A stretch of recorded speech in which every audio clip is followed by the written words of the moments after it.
The past has you. You think that who you were defines who you are. That's the trap. You are somebody.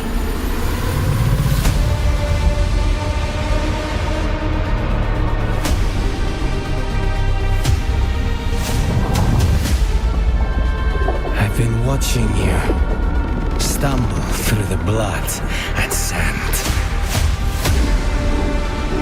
You are the hidden hand. You hide in the future and the past. Arrakis is the key. You have one task. Find the Fremen. Feels like we always end up here. You bleeding to further our cause.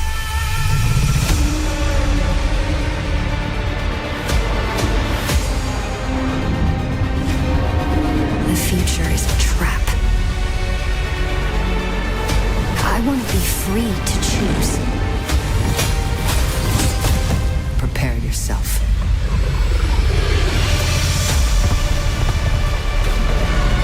He who can destroy a thing has the real control of it.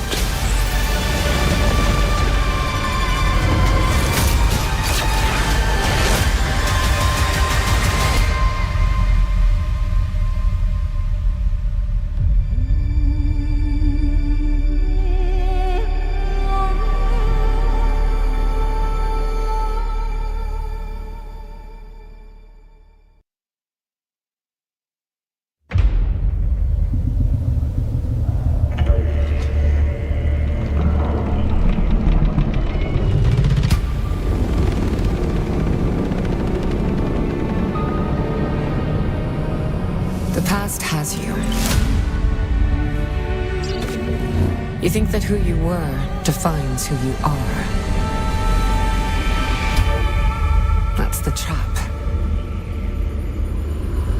You are somebody.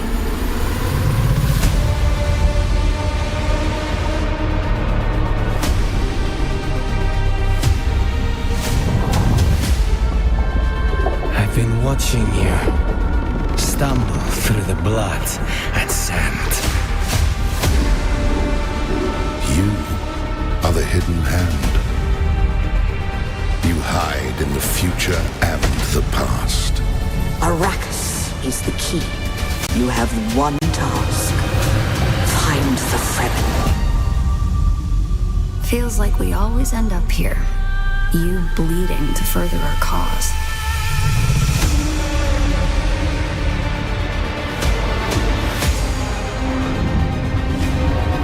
The future is a trap. I want to be free to choose. Prepare yourself.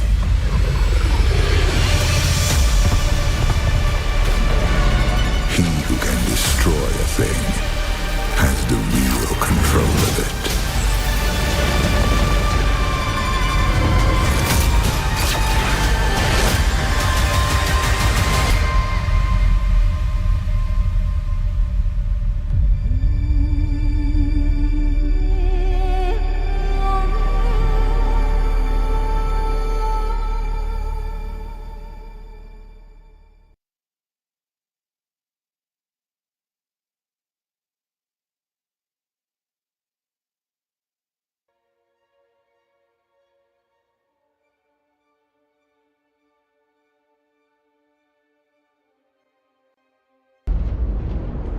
I dream of it, amongst the wild threads of history and the myriad of paths.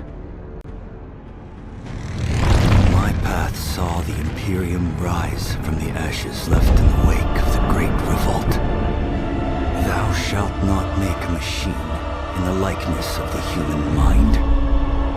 With that commandment, New avenues of human potential were explored. Mentats, Suk Doctors, Sword Masters, and the mystical Bene Gesserit Sisterhood. But it was the Navigators and their monopoly on space travel that set the conditions for the Imperium. But I am telling you of the universe you already know. Let me describe the one you do not. In this other universe, my mother, Lady Jessica, consort to Duke Leto Atreides, gave birth to a daughter, a girl they named Ariste.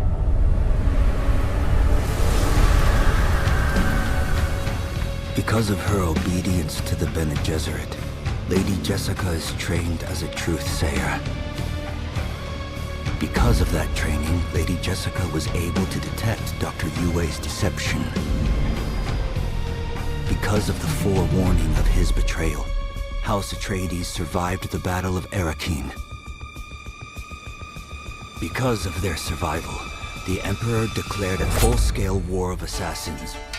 Because of the war, the Sardaukar were deployed to ensure spice shipments continued without interruption.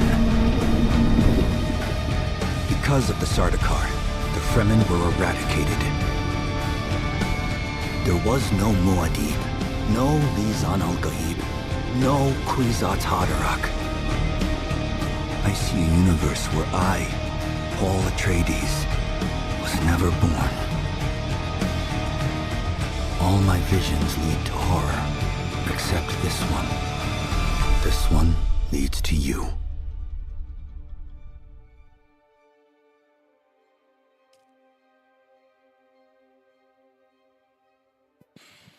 Welcome, ladies and gentlemen, boys and girls, my beautiful and fantastic friends. I hope wherever you are, on whichever time zone you are having a fantastic time. As always, I'm your host, Neo, and we are going back to our ongoing playthrough of Dune Awakening.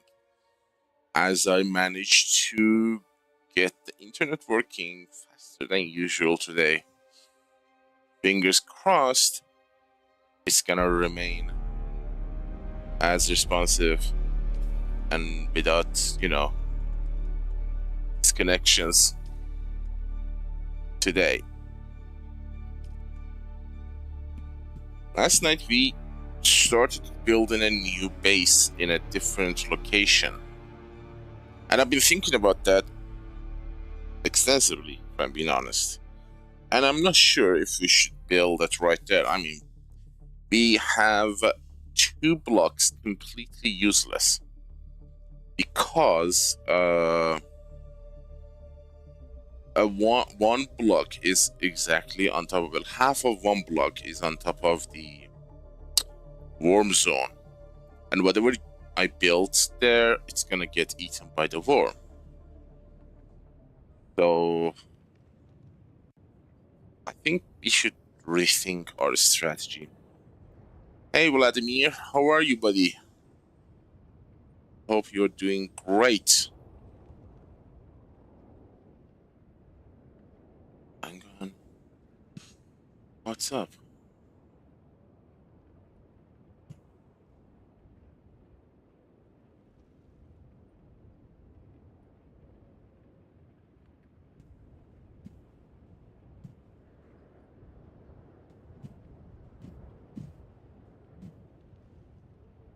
Oh, your friend left you?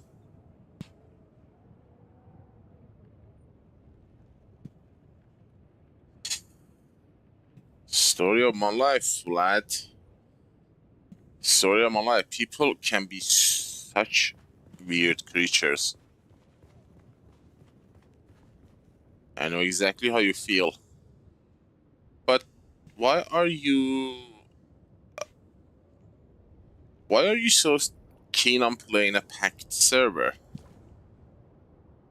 Because, collecting spice can be a little bit challenging in those servers. I was in Odin, North America, US region, and that server had like 200 players. And every time there was a spice below, there were like, I don't know, 5 compactors, 4 carriers at the same time. I don't know if you catch that. I did it multiple times. The only thing I could do, just land, drop the carrier crawler, and then get out instantly, farm for like 2 meters, and then get out, take off, pick up the crawler, repeat. I mean, that's the main reason my centrifuge got so badly damaged.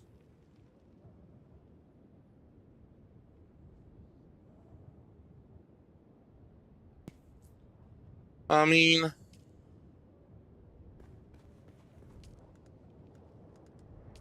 you know, I generally don't consider World of Warcraft players, Dota players, CSGO players, Apex players, any game that is in that category as serious gamers. I mean, those games are weirdly addictive, you know?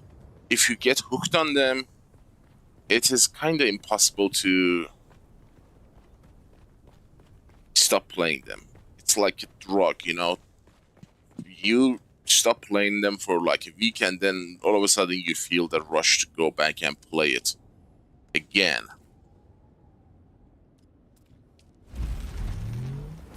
So don't blame your friend too much for that.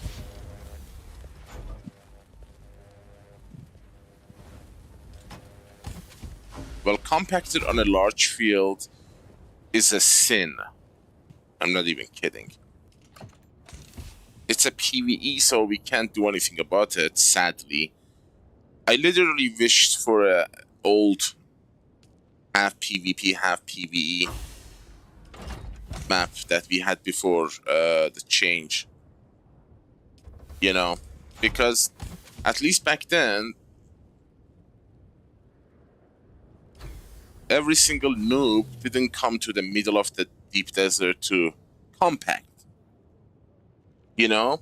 Because, you know, big spice fields are made for crawlers, not compactors. And when you use a compactor on those fields, and God knows what they are using, the only good compactor you should use is the Compact Compactor Mark 6. And I hardly think they are using that. And let's give them a benefit of that. Let's say they are using a Compact Compactor Mark 6. Even Compact Compactor Mark 6 gathers a ton of spice, or erases, let's say, erases a very large circle from the large spice field, while giving you the exact same amount. I don't know how much it gives, 200, depends on your skill. So, a big circle from the big field disappears, while the compactor gets like 200 spice per compaction. They completely erase a large section of the big field to fill one assault ornithopter. While if you use a crawler, you get almost twice as much. And I'm not even bothered about the worm aggro part of it. It's mostly because they are wiping half the spice off the field. But, you know, it's PvE, you can't enforce it, you can't talk people into it, and even if you could, are you gonna talk to every single player who's gonna come here and compact? Are you gonna be the advisory board for the entire server? That ain't gonna work. You're dealing with, like, I don't know, 200 to 600 players coming in and out over the course of the week. I understand, but you cannot enforce it. Another thing that I was really bothered seeing was people building on top of the nodes. Like, there are these major rock islands in the deep desert, which used to be the PvP zone before, you know, the last time I played 6 months ago, and 7 months ago now, because today is the 40th day since I gained internet connection. they were building on those large iridium and titanium islands. They should be left clean because they are filled with spawn nodes for ores, you know. They usually have something between 189 to 240 nodes on them. That's a lot of nodes. You can actually fill your bigger buggy boot Mark 6 4 times from a single island if you are the only person farming them. I will showcase them later when I go to the deep desert. But yeah, but I saw that there were like 20 bases there, and all of them built directly on top of the nodes. Because when you place something near a spawn node of any resource type, they stop respawning. You completely block it. It's the same thing in every game. And those idiots built their bases right on top of the nodes. For example, this is the island I'm talking about. There are 1, 2, 3, 4, 5, 6 nodes here. Okay, if you build anything in this region, anything, even a single block, the entire node section is gonna get stopped spawning. It's gonna block them, and the server is gonna register that location as null. I mean, you would think people who are coming to the deep desert have a basic understanding of how nodes work, but I don't know. Most people are dumb, so I would not hold my breath for people understanding what's what.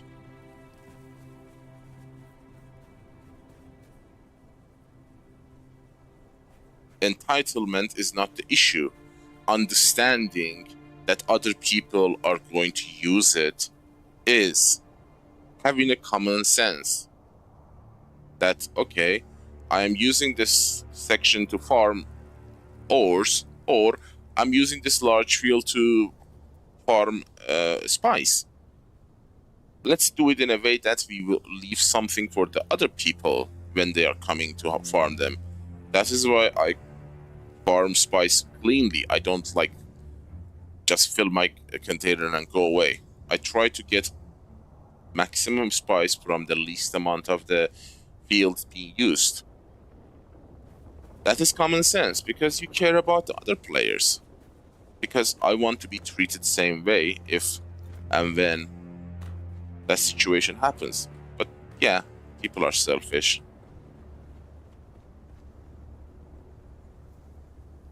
They don't give a damn, most of them. Okay, we built this section last night to see if there is going to be a bug in this area. Because last night when I was deleting this row, I mean, this was here. I was deleting this, and then after a while I noticed that 5 or 6 foundations were disappeared from this section, and I thought this might have something to do with the fact that we have built on top of a spawn node for an NPC here. So I built it, left it alone, let it cook to see if it repeats itself.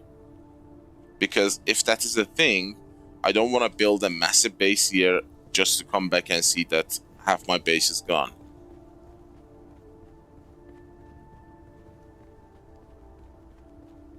I'm sure Funcom has thought of it. People might come and build on top of these spawn locations. These are dynamic mission givers or NPCs. Part of the Chapter 2 update. So they must have thought of this. People might actually build on top of those spawn locations, because they don't always appear on the exact spot. So that's the reason why there are multiple locations for these NPCs to spawn, to mitigate that fact. Oops, what the hell was that? Ouch. I am very happy that I managed to get internet working today. Oh no, the moment I said that, OBS turned red. What the hell? The moment I opened my mouth and said that, I jinxed it. Oh my god. You could not believe it, guys. I mean, I wish I had the... I have a way of showing it. The exact millisecond I said I am so happy, OBS turned red. And for a second I thought it's gonna disconnect. Oh my god.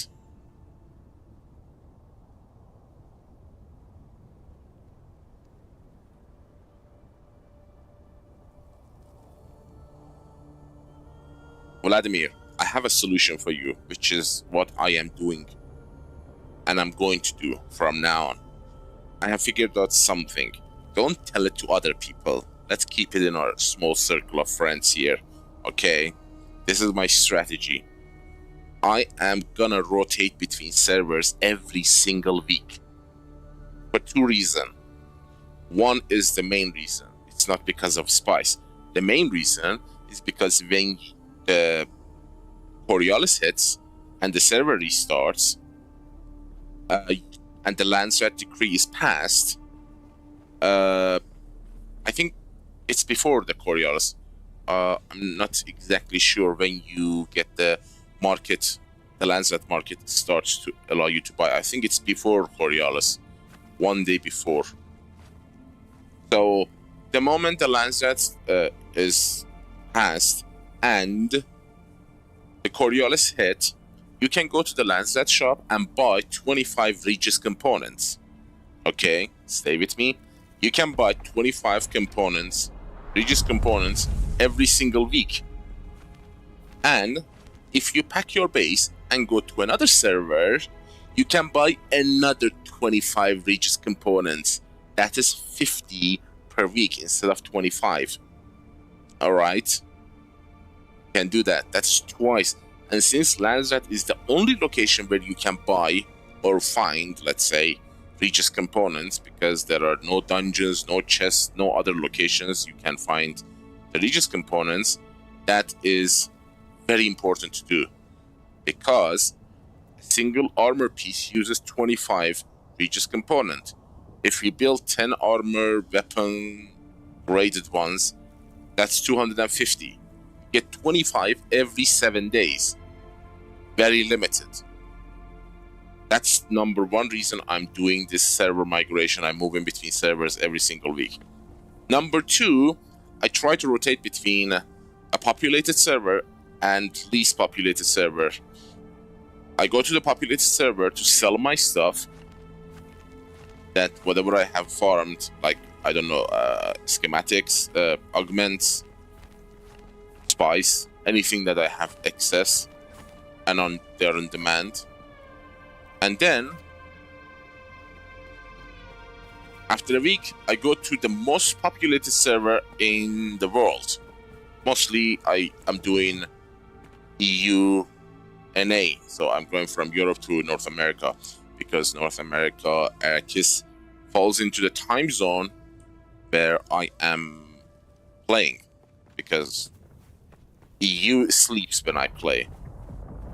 That's me. I mean, my stream time and my play time falls under the time zone where entire Europe is sleeping, so the market is not active. So I'm gonna use Europe for farming, and then US for selling markets. I suggest you do the same. It's a brilliant strategy, and doing so, I went to US server with 400 million Solaris. Now I have 742 million Solaris. Speaking of which, we should go and check, see. This disappeared, right? Wow, that was weird.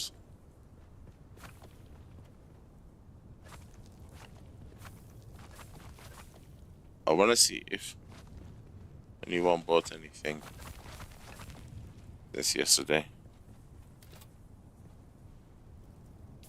Why am I getting filled so fast?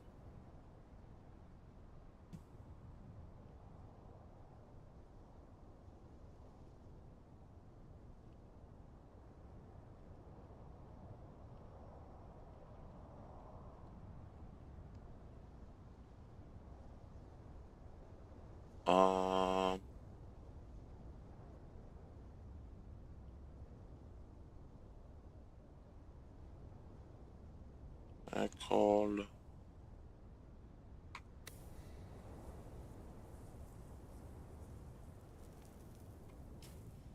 Oh yeah, I have the what you call it, staking units as well.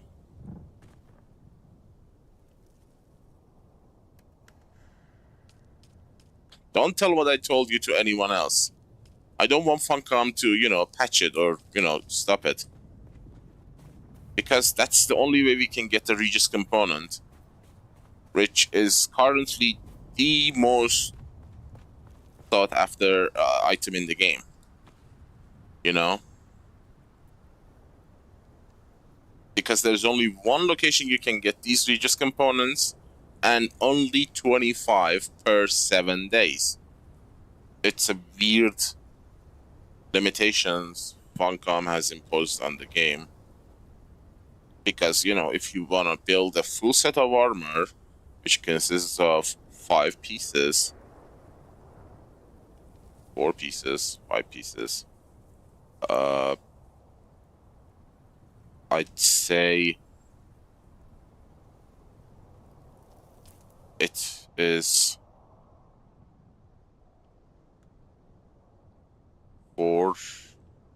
5-piece armor. That is 125. Hello, Hagar. Don't be cruel.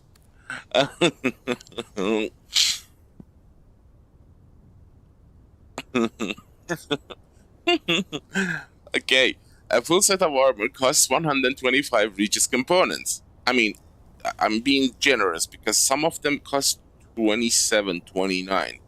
25 is the minimum, I think.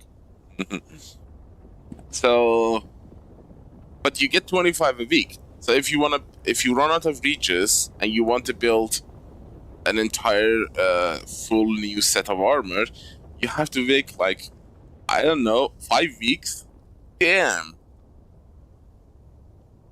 It's like Funcom lives in such a bubble that time and space doesn't matter, you know? They live in a universe that time and space doesn't exist. They don't think about people's time. It is weird and creepy as all get out. But we are dealing with the hand we are dealt with.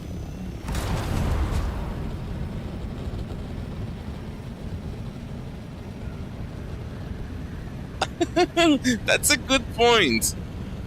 Well, that's actually a good point. Yeah, well, if you go a little bit north in Norway, time, it actually goes crazy. I mean, not the time itself, but the length of day and time goes crazy. Like the northernmost location in Norway, it's 6-month night and 6-month day. I'm not even kidding. You can Google this because it's so close to the North Pole. During the summer, it's 6 months all daytime. Sun is in the sky 24/7. And during the winter, it's total darkness 24/7. Sun doesn't shine. It's northernmost location in Norway and Sweden because they're super close to Antarctica.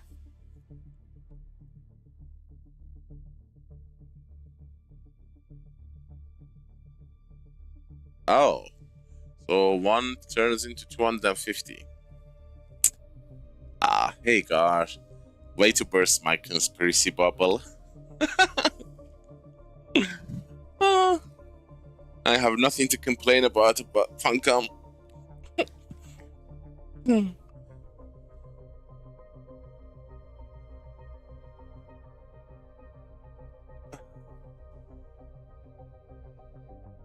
$25 translates to 250. Alright. So that would make it like 5 per one.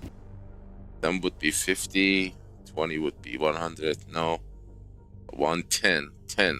10 for one.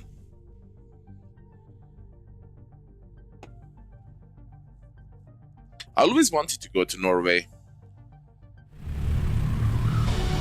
to experience that 6 months of total darkness.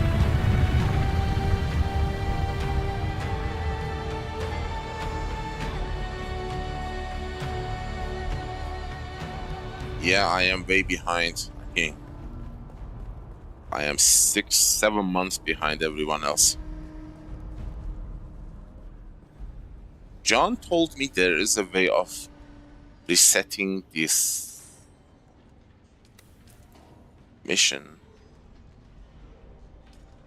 Oh god, I'm in a server that Harkonnens are dominant. Fine, I don't care. John told me there is technically a way to reset this by making a guild and disbanding it. But I have done it multiple times.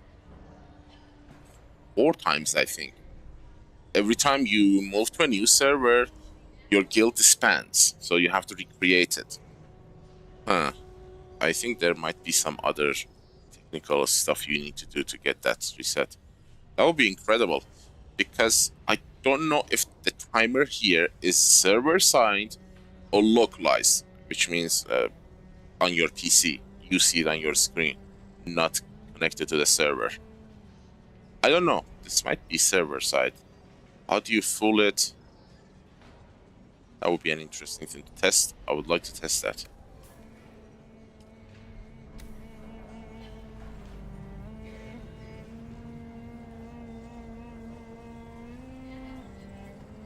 Hello there, Zero. Major Zero, how are you? I hope everything is great. Yeah, baby, we sold some stuff. 52 million. Start the car level 5. Nice.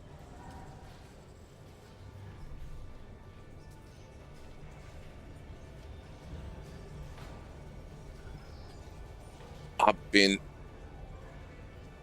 meaning to visit Norway for like 2 decades now, honestly. That's why I actually wrote to the Archbishop of Sweden regarding my situation. And I actually contacted the government in Norway.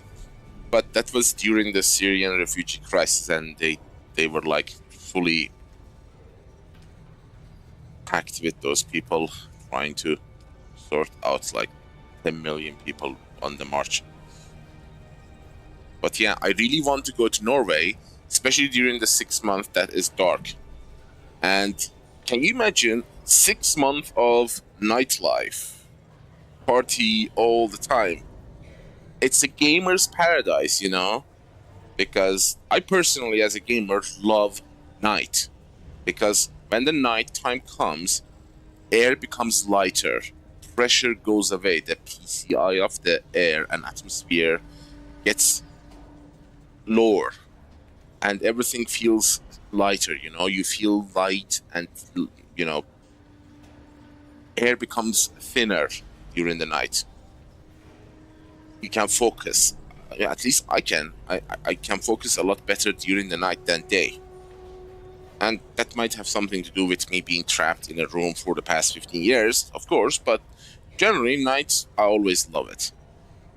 But the never-ending night, that would be heaven. Because right now, when I play, like 8 hours from now, 9 hours from now, the sun is gonna rise. The moment I see that sunrise, I feel so awful. Because, you know, psychologically it tells me everybody's waking up to go about their lives and their stuff. And now I'm trapped here and I'm trying to sleep. It's a devastating thing to think about.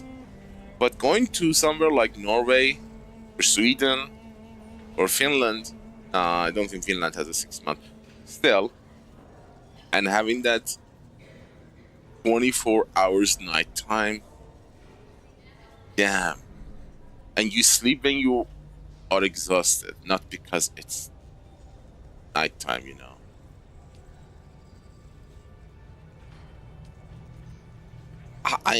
It's a theory in my brain, you know. I'm thinking about it, and I think it sounds cool. I don't know if actually I'm gonna feel that way if I actually experience it. That's why I want to go there and, you know, experience it firsthand.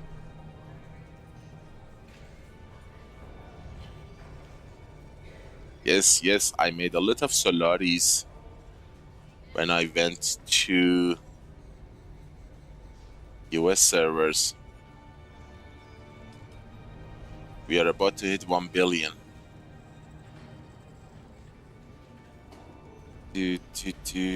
Mark 5. Nothing. Death to Boltzmann. Mark 5.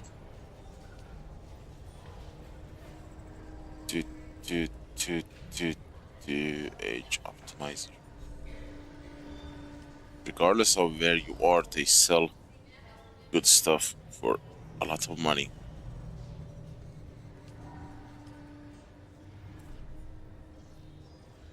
Check the exchange. Good items for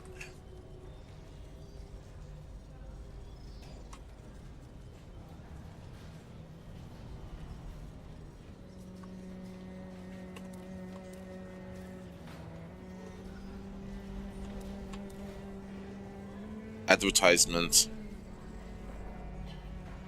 Welcome.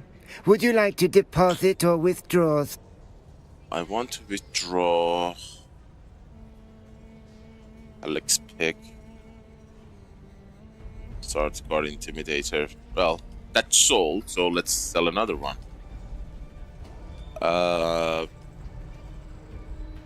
Start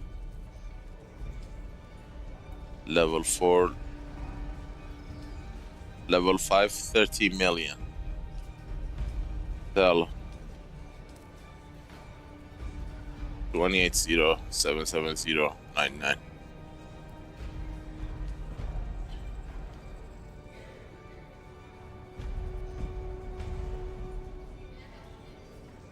It's a bad idea to stay in one server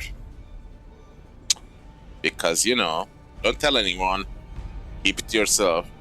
When you move to a new server after a week, you can buy twice as much Regis components.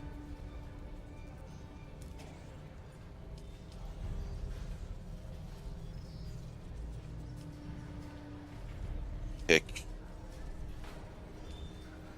Select pick. 30, level 3, 2 million. Level 4. Let's say.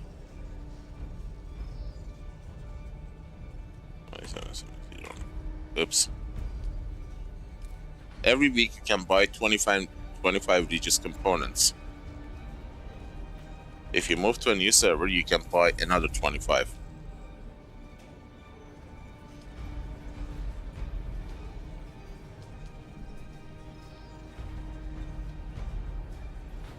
I've listed the full Mark 5, Grade 5 skill suit, Imperial, mask, gloves, garment, and the boots. Buy it, you need to pay 110 million. That's a lot of money.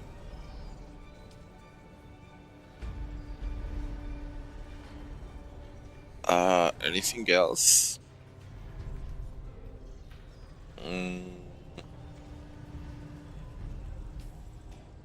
Nope. This is Hosbolok. Aswalak. Verota.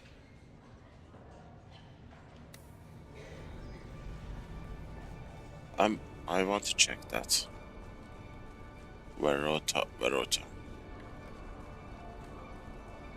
Let me see if I bought it when I came here.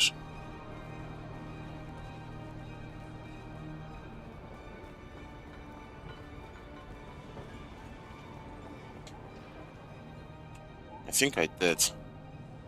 Ah, yes. Yeah, you see, every 7 days, you can buy 25 Regis components. If you moved, after buying 25, if you move to a new server, you can buy another 25.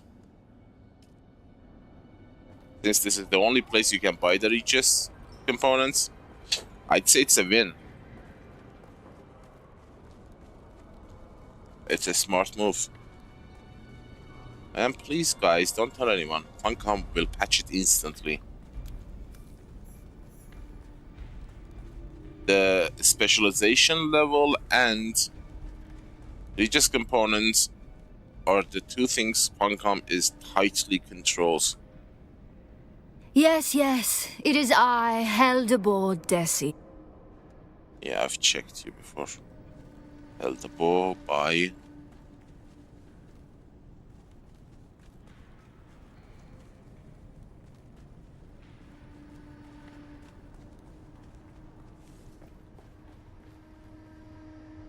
Interesting. I thought there are Sardacars here. There were Sardacars here. Did Funcom remove them from? Oh, there. That's a Sardaukar. This is the only place we can see the Sardaukar.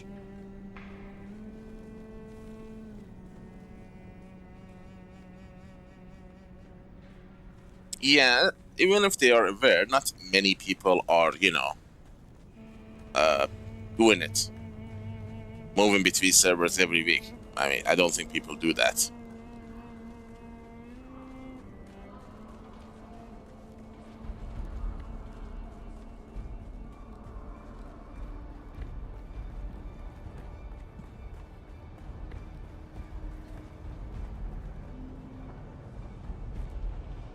Box.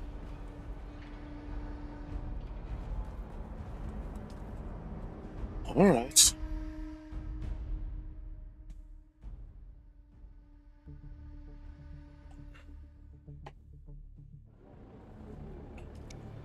I don't understand why they are so restrictive about daily missions for the Lance Red and specializations and the Regis components.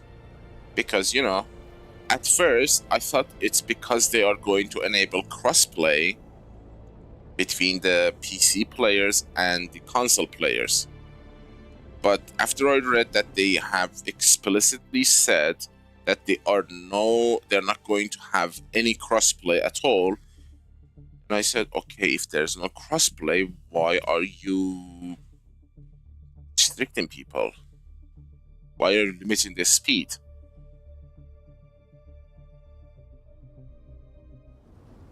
Doesn't make any sense.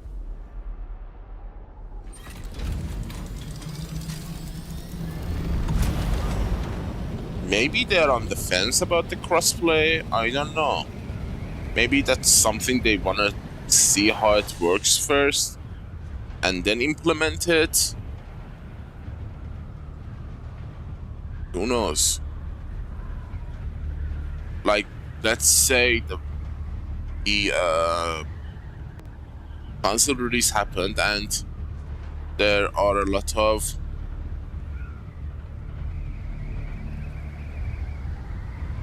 requests for a crossplay, and then Funcom might change course.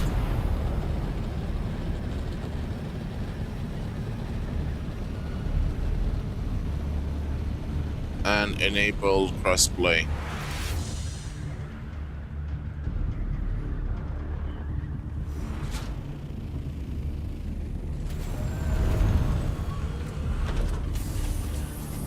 That storm is gonna hit us or miss us.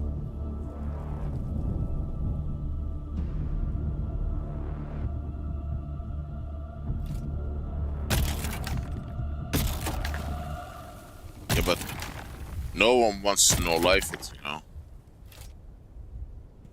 That is how they lost people. Game has like 7,000 active players right now.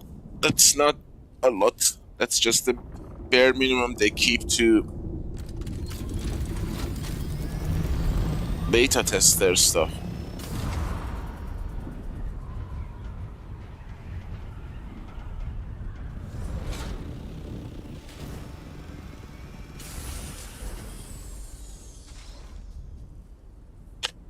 Well, that would make sense if they were actually a big game. I mean, they had a big player base. They don't. So why would you do that if you don't have a big player base?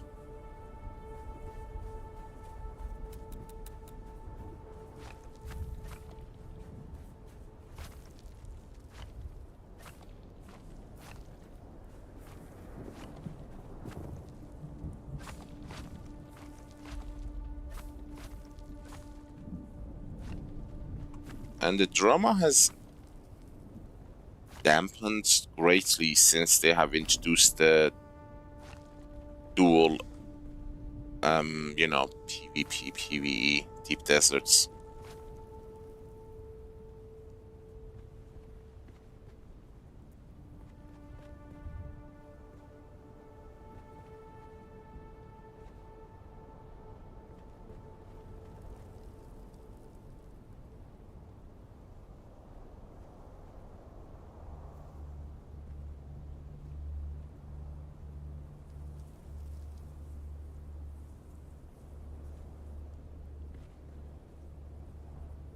Yeah, I can understand that.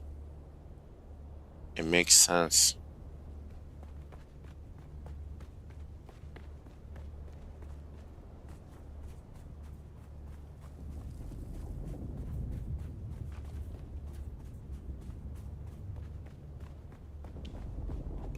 Like I said, chapter 4 is gonna be the make or break moment for the game. Like the last ditch effort.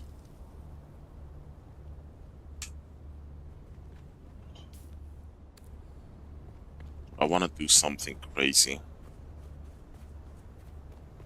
I'm scared it might not work.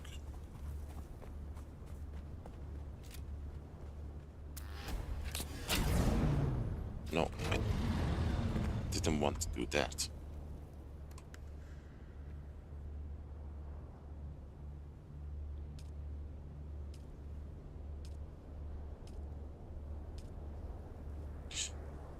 Five.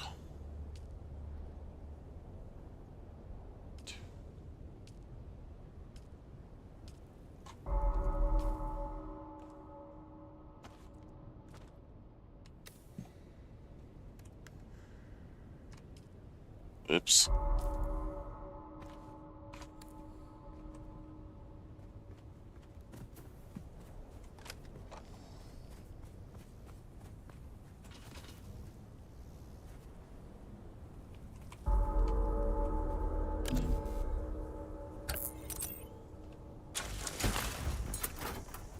$51.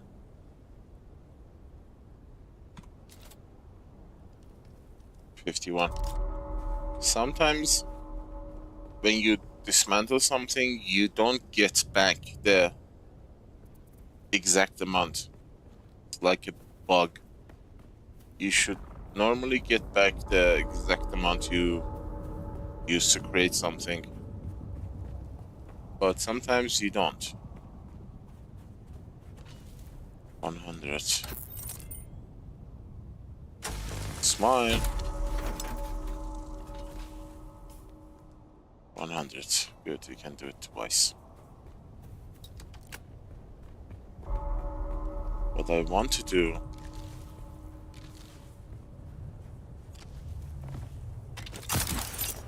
is to delete the sub-beef and bring the base a bit to this side.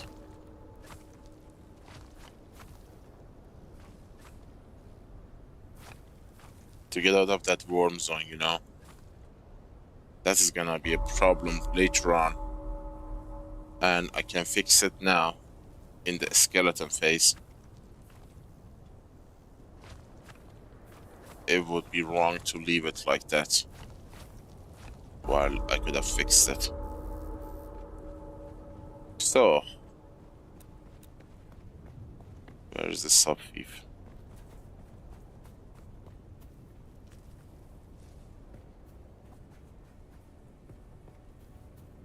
Huh. I have not powered this base. I have? Where are the powers? Weird.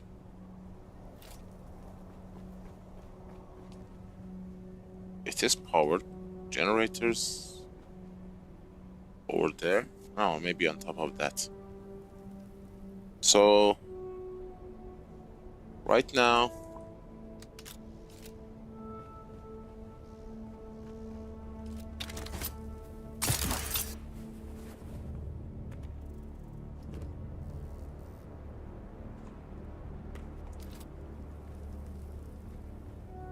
this is the layout.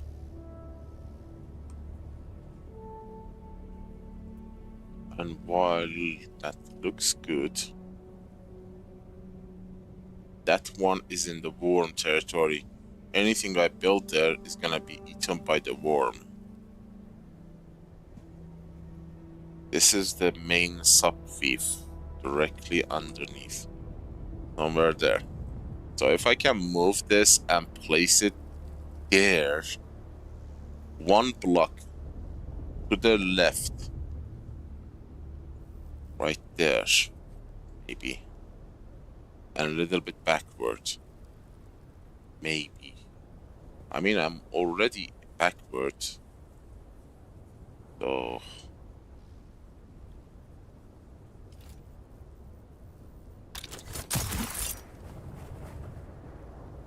let me see. That is a worm zone. Even if I come one block to the left, this is still gonna be the worm zone right here. So the second block, the last block, even if I go one there, this is still gonna fall here. So I need to go back a little. Just a little, like 2 foundation, 3 foundation. 1, 2, 2.5 foundation.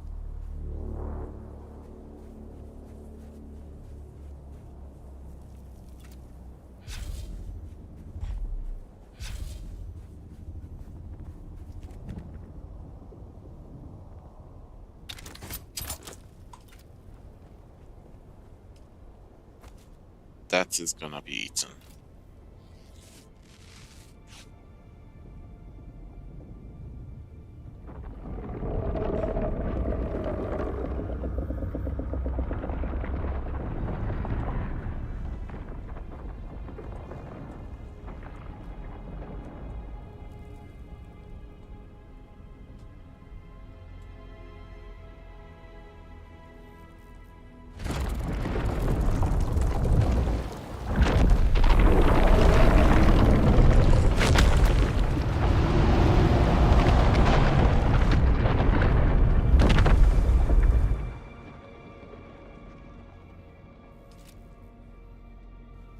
Thank you for putting me in the goddamn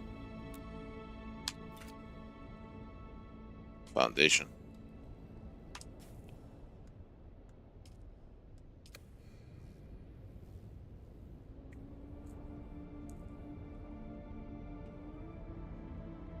What if we build it higher? Is it? I think it's still gonna be affected. Let's test it.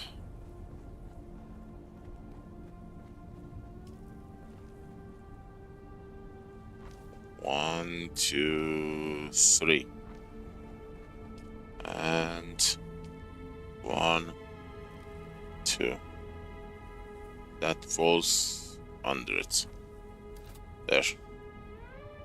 Are you gonna eat that? Hello?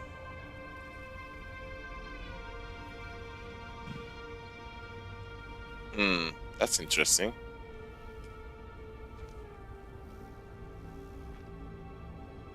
Are you gonna eat that? Oh, you're gonna eat that, huh?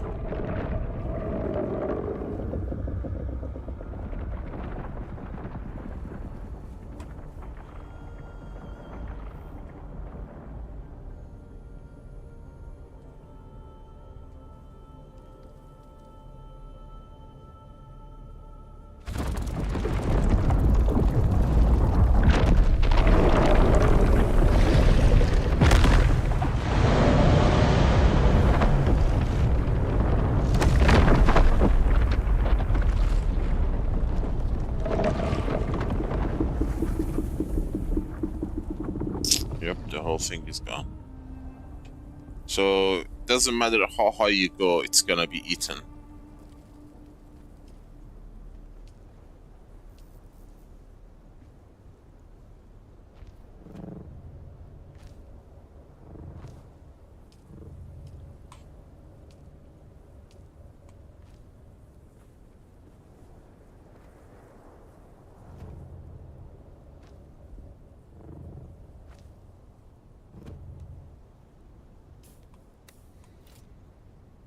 What about that?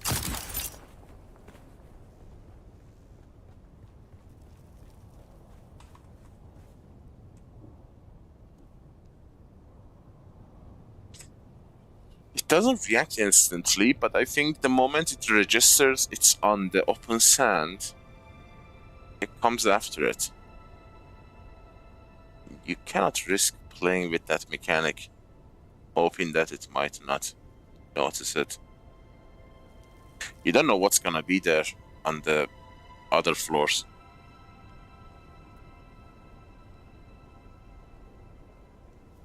And from the way I look, the worm goes like super high, like 6 floors high, which is like 12 walls high, maybe more.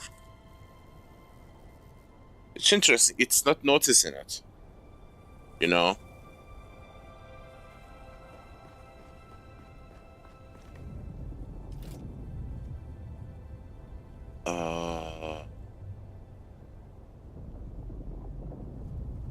Is it coming?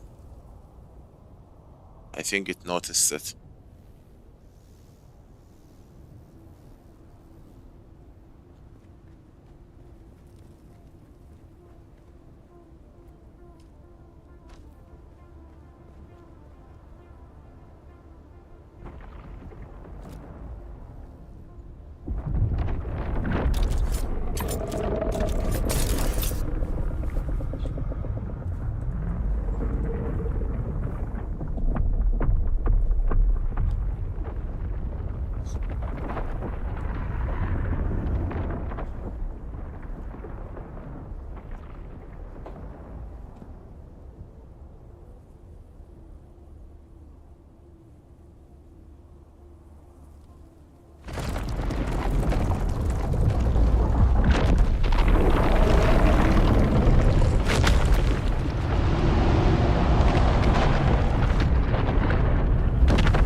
It's not touching the other one. Oh, it's in a safe zone, that's why. Oops.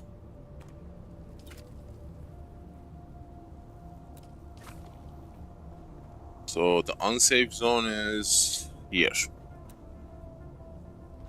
Are you coming?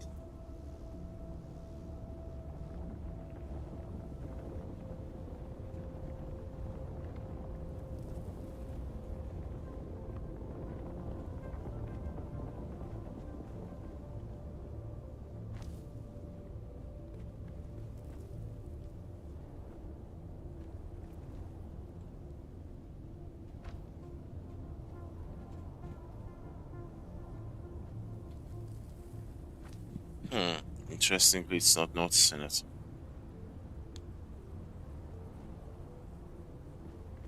I know for a fact that is a notice zone. Apparently the height has something to do with it.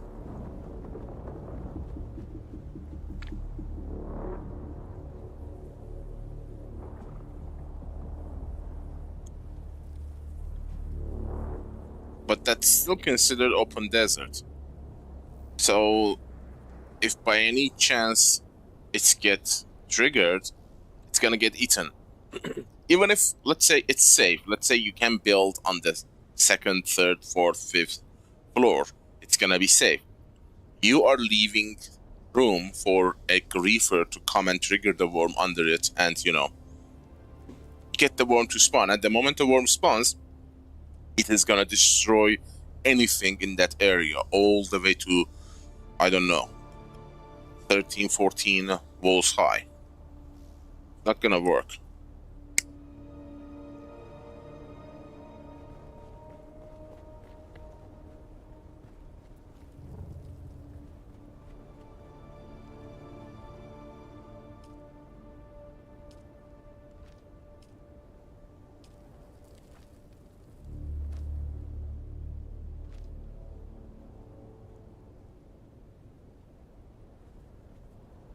Not noticing.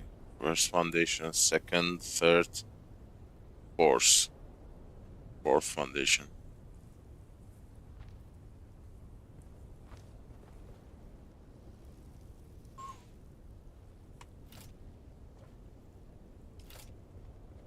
Nothing.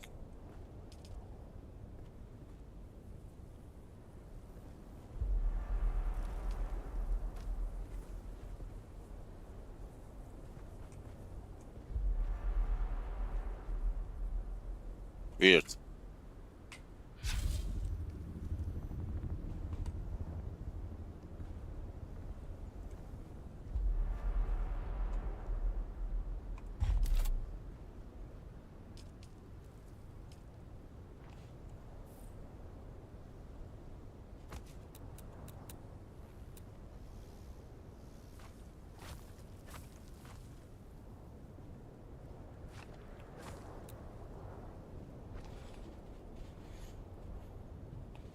It's not being triggered.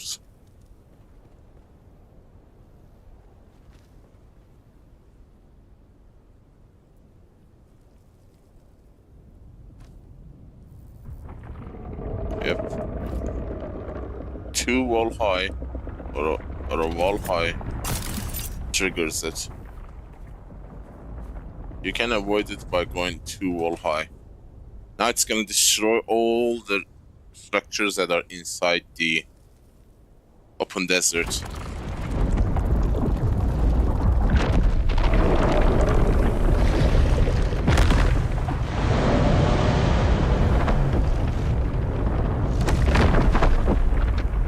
Son of a gun.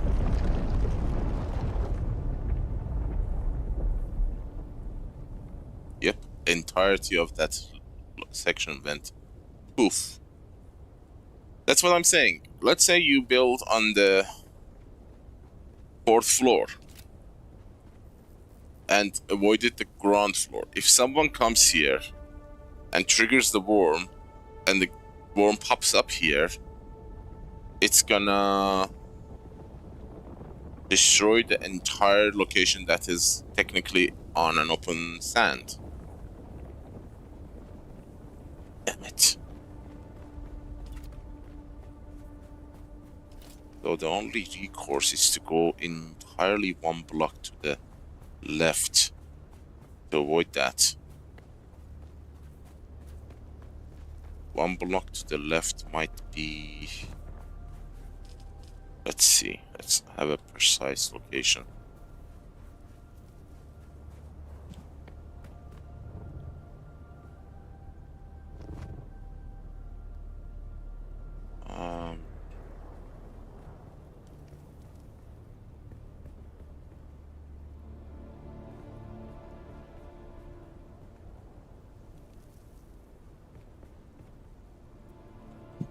Is this?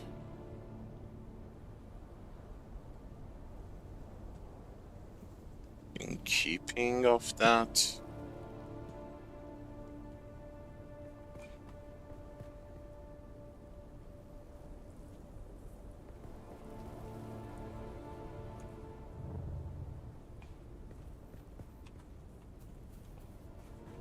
Okay, this feels like parallel. So we are looking like this. And how much we need to go backward? We need like this much. We need to come one full block to the left and place it here. If we place it here, how much backward we go? Not much, a little. We need to place it right here. And then instantly place a staking unit on the next side.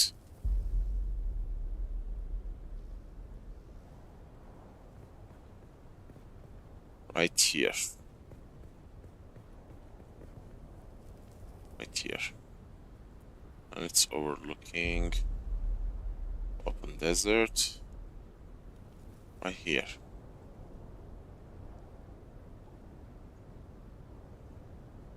If I place this here,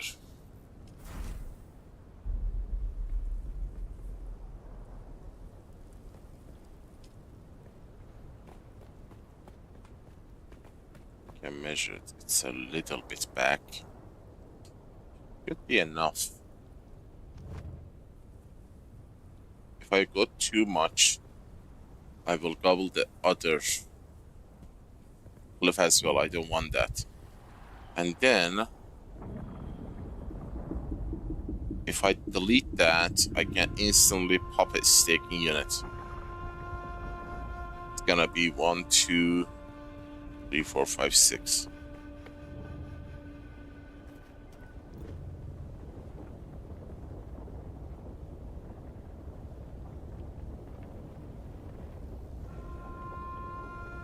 This is more than a block though.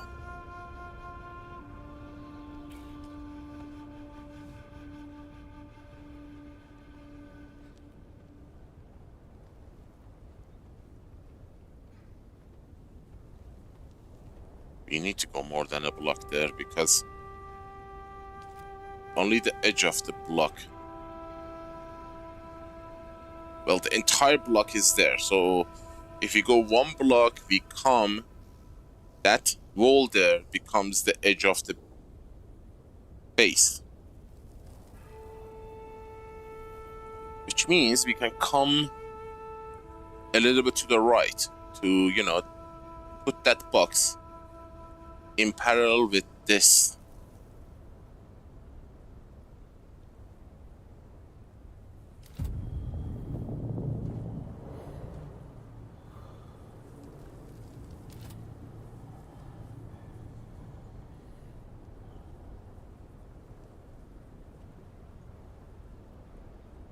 One full cube to the left. It should put, this is gonna be first, second, third. That is gonna be the last block right there. If I do it properly.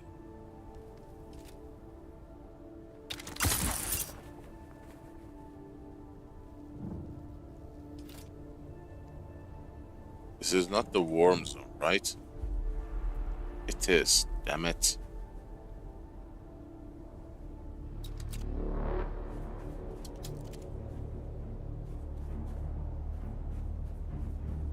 This is worm zone.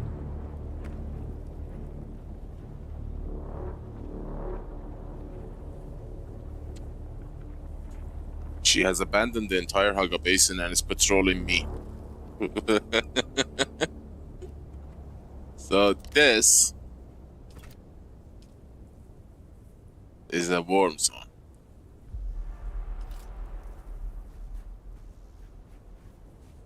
This is the end of the worm zone.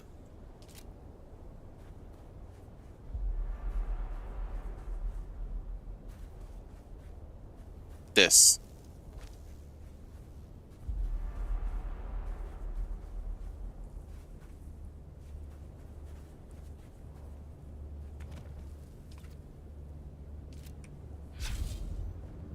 We are safe right here.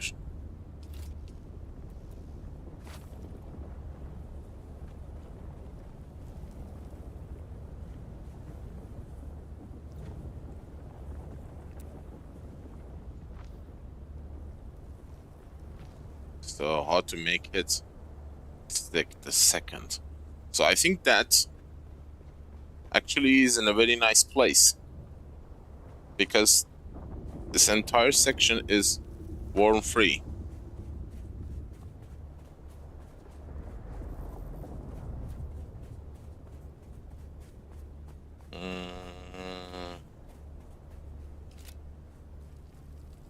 The second one is gonna come here, so we are still safe. Good. Right at the edge.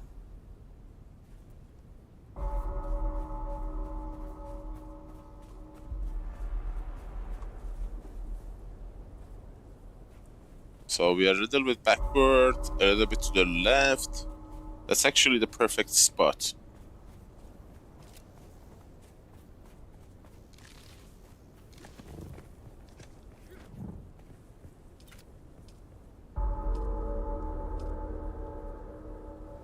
A little bit back, a little bit to the left. Okay. Here goes nothing. But I need to pop a staking unit the moment I dismantle it. I just think we are a little bit angled, you know? It's not fully paralleled. And I'm thinking about that because, you know, as we expand toward that section, the angle goes inside the rock. God, this makes it so hard to align things.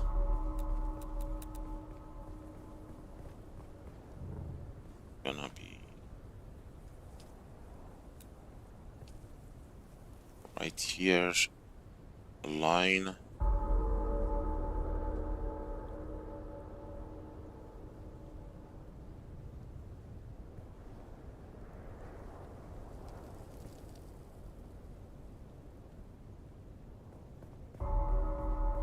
I wonder if this is aligned.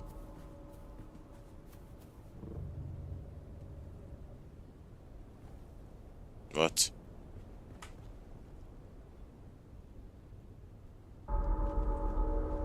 This is aligned.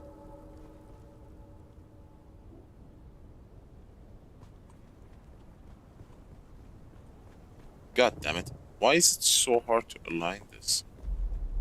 I don't see it. This feels aligned. Okay. This is the aligned mode.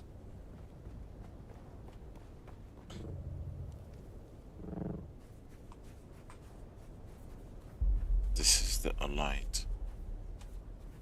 Okay.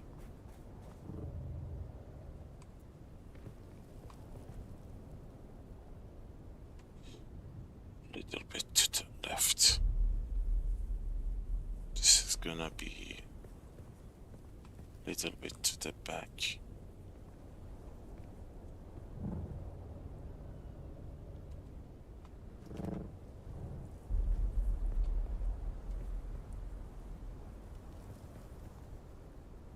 This should be the perfect place to build. Well, I'm not gonna lie, it's a little bit to the back. Not a whole lot.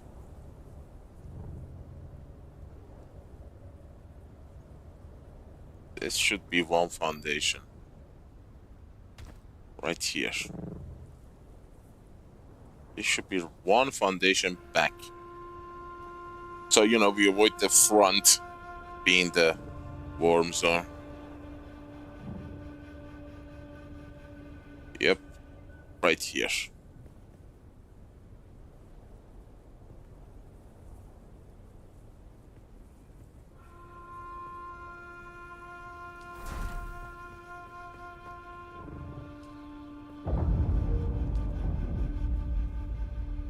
Yeah, precisely one foundation. If you consider that no build zone outside of the fifth. Good.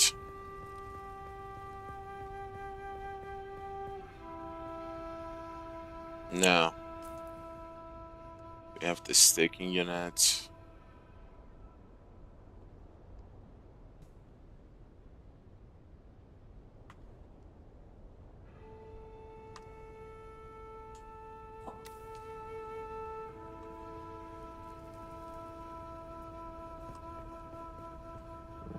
And it's gonna cover the NPC spawn as well. Demolish 2. Demolish 2.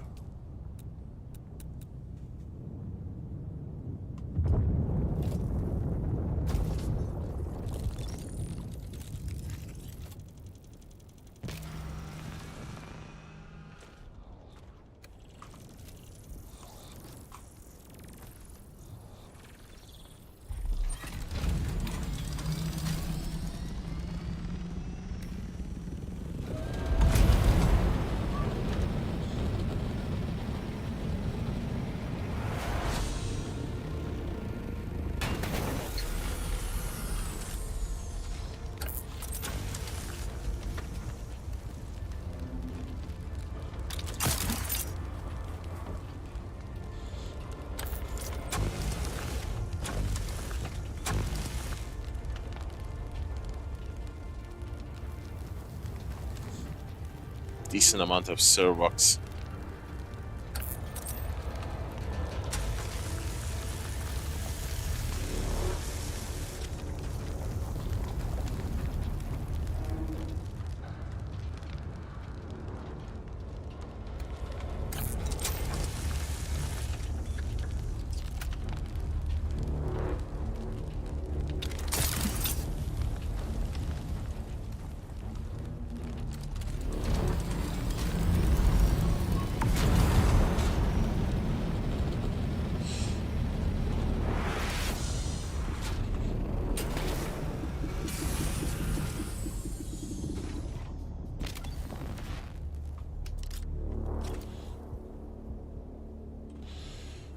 Okay, 1, 2. Now. 1 forward.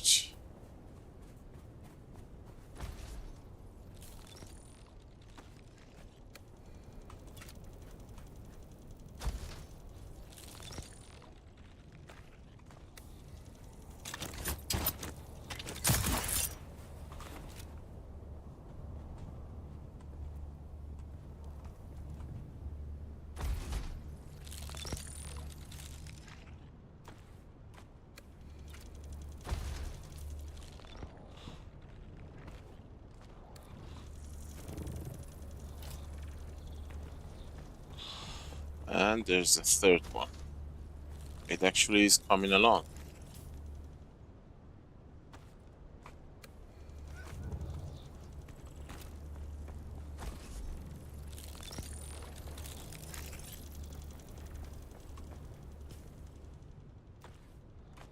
One there.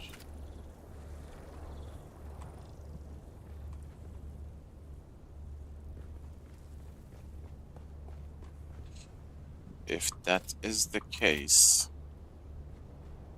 this is gonna be directly here. Another block is gonna be precisely inside that wall area. Come on, OBS, don't let me down.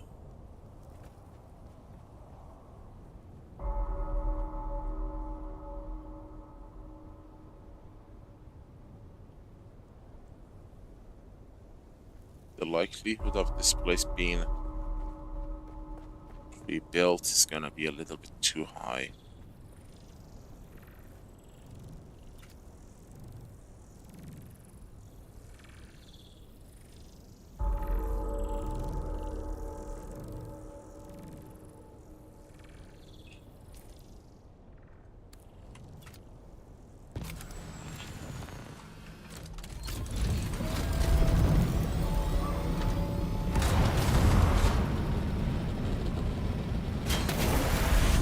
Now, one thing I'm thinking about is that, is it gonna be big enough to create a 3-layered base?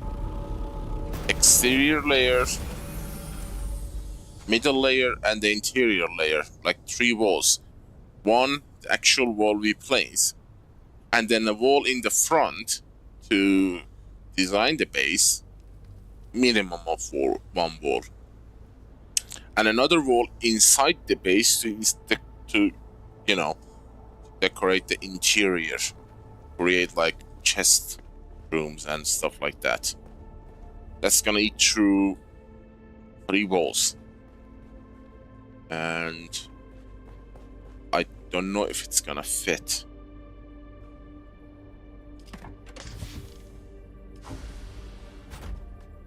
Damn, we filled 3 chests with components. Here's the start of 4th. Vertical. Can I place 1 more vertical? I should have done so. I have 66%.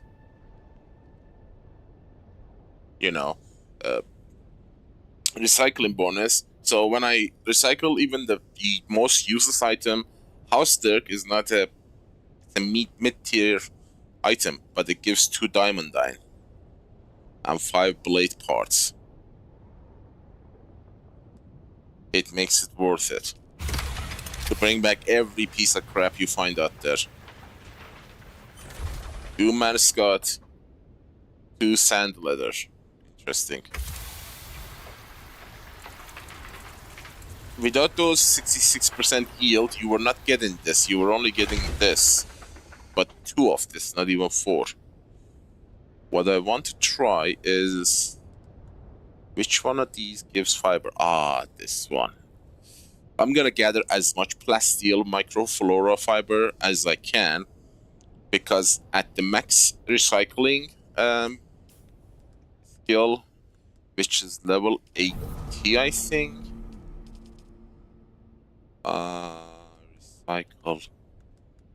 Recycle, augment cost, waste not, schematic, yield, chance, or refining, repair,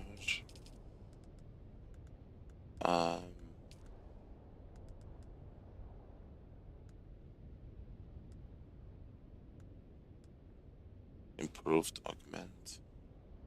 Where is this 3rd schematic? Ah, here. This is the 3rd recycling yield.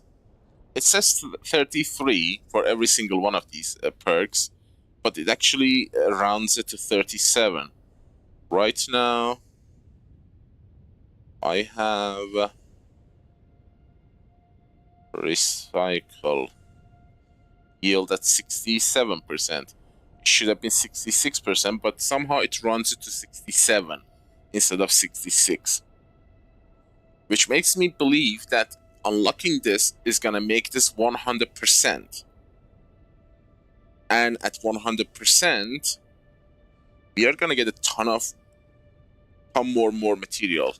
For example, this gives 2. I think it's gonna give 4. And if you recycle 500 of that, it's gonna give you 2,000 fibers. And this is something you get non-stop. Everywhere you go, you get plasteel microflora fiber. What else? This is not useful. Don't collect Holtzman actuators. Except we can turn them to advanced one. Improved actuators.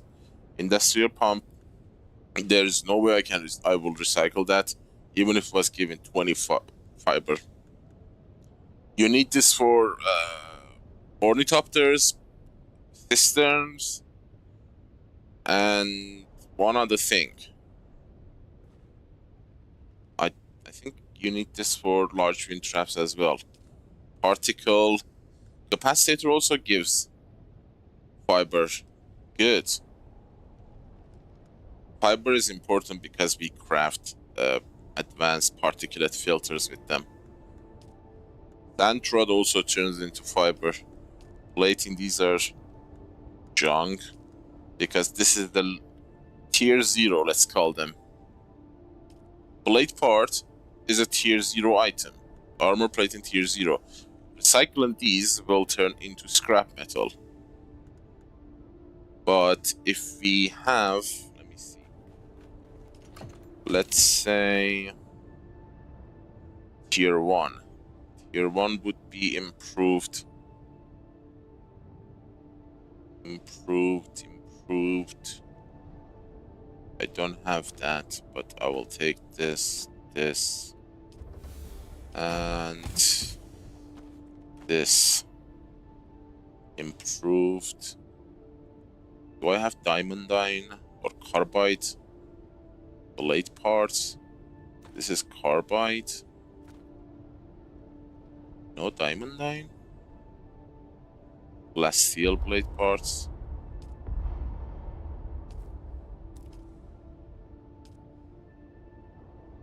Diamondine. Diamondine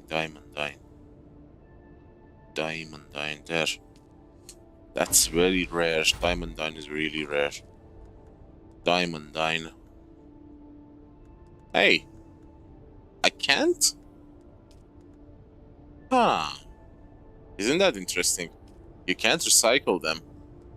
They haven't added them to the list, to the pool of the items that can be recycled. Because, you know, I would have thought you could get diamondine out of these if you recycle them. You could get carbide from these. And glass steel from this. I'm not sure. You cannot recycle those. Isn't that interesting?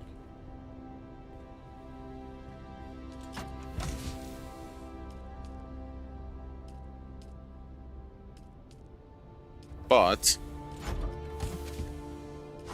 you can craft them.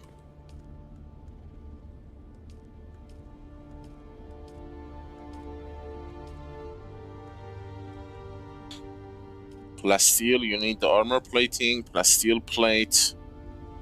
I think you can create plasteel plate too. Improved Holtzman. Precision rangefinder, you need the normal one and the gun parts. Advanced. Radiated core.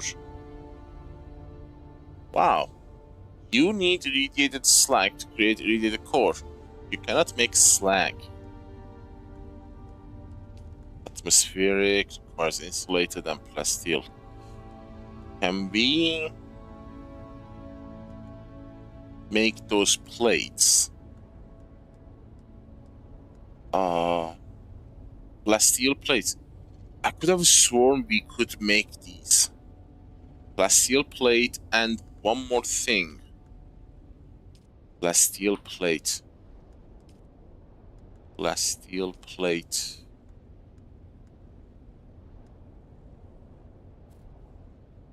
Glass.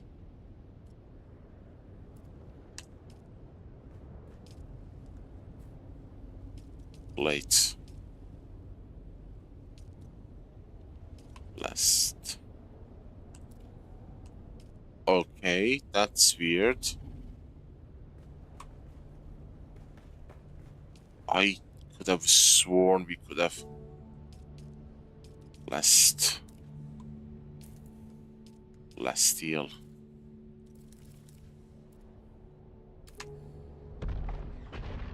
Plasteel.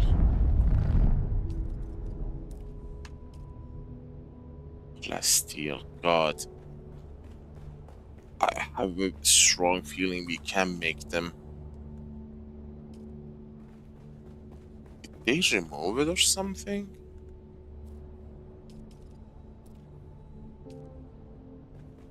Huh.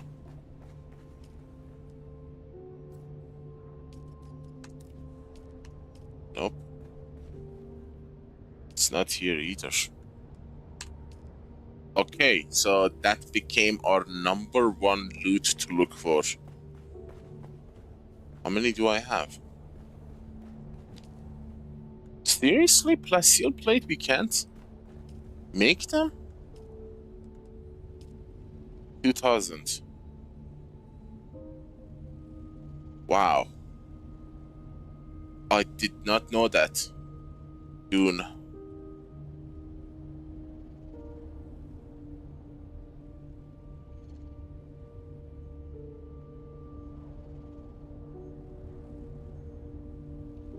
I could have sworn we were able to craft them.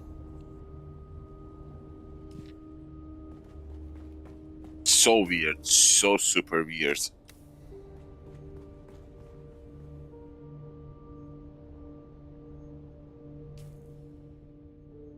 Okay.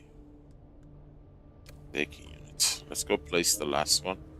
Water.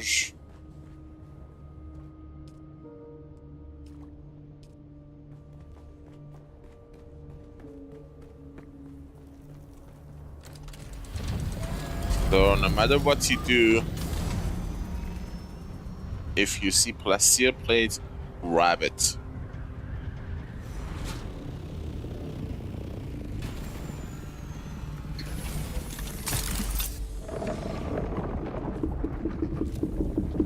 Okay.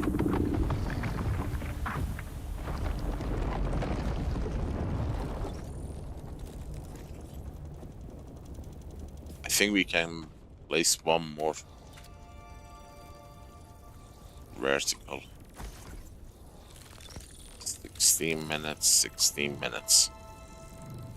Now, let's see. That it's it there. I don't have any.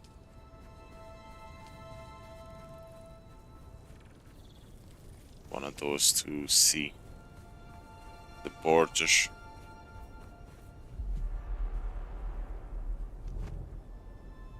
We are still in the warm zone.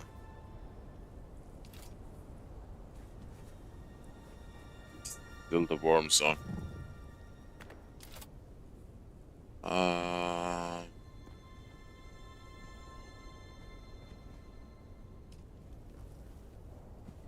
If this is the edge, there.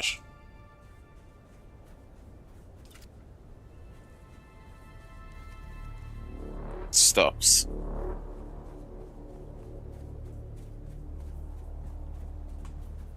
Okay. There's only 2 foundation inside.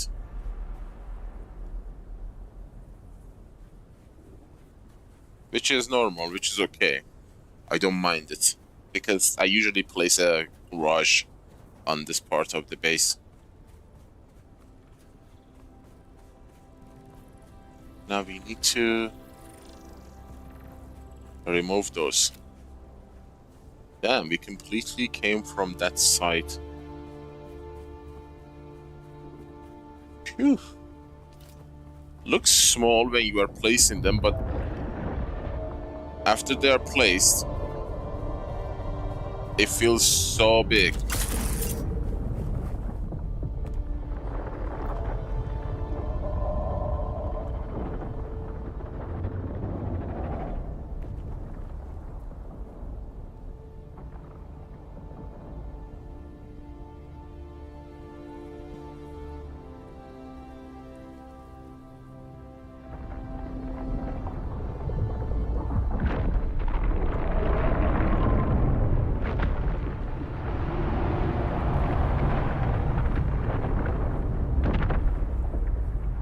This place is gonna have a fantastic view.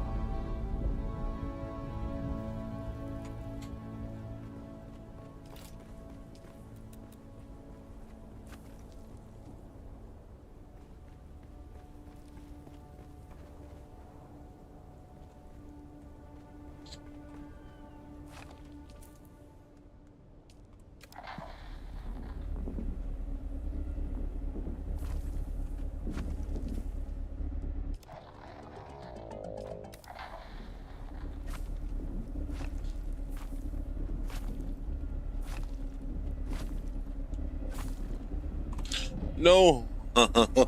Oh, my heart felt. Hell.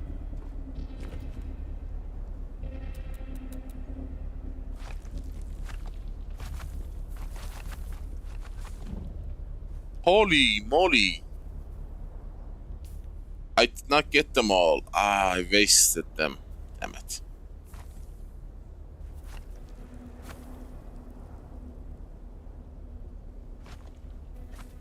I got too excited.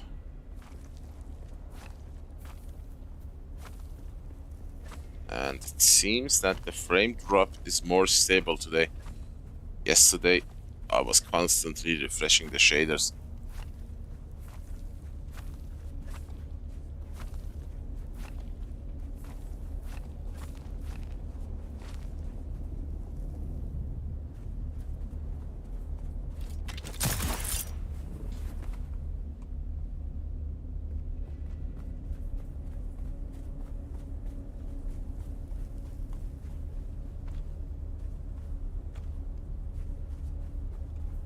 That's gonna be inside, but this is not gonna be inside. Which means we need to build a garage here. Well, or we can just leave this be, you know. It's not hurting anyone.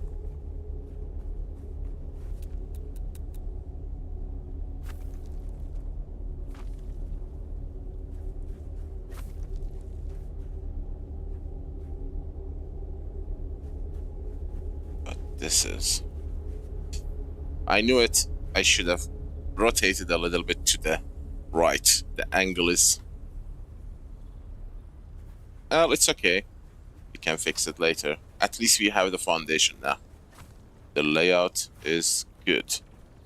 When we are replacing later, that can be adjusted. It's not a major problem.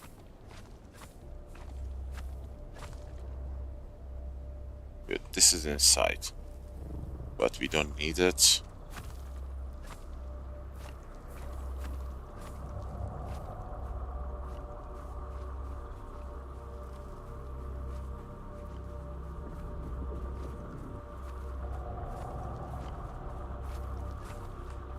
See?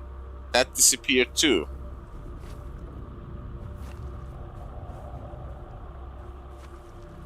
It happens when you delete something.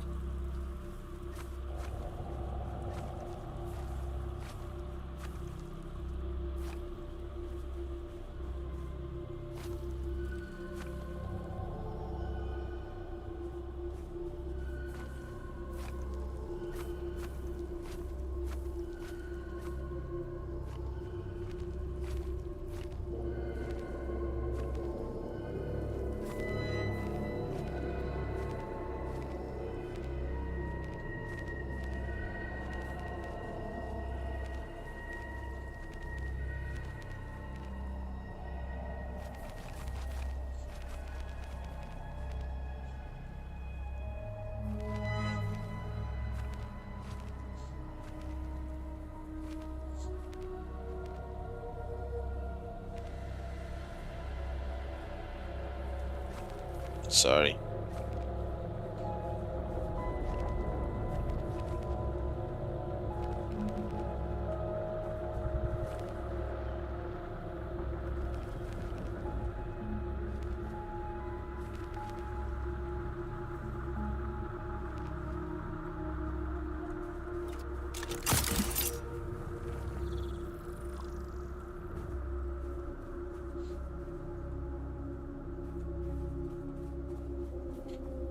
$1,000.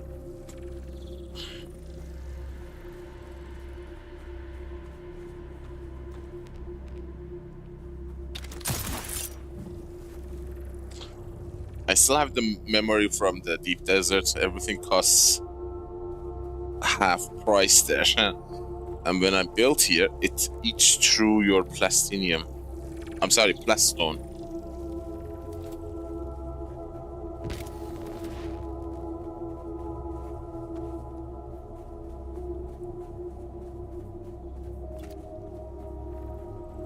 What? Relocation. Oh my god, my heart. I thought I lost those things. I thought these are recovery items. And then I suddenly said, when did I lose these? Did I forget them in deep desert or something? Ugh. Spooky. Gave myself heebie-jeebies. Okay. These are not gonna align with the foundation we are gonna lay out again. So let's get rid of them.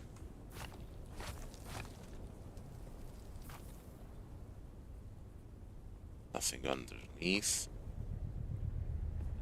Although, to be fair, we could have gone higher.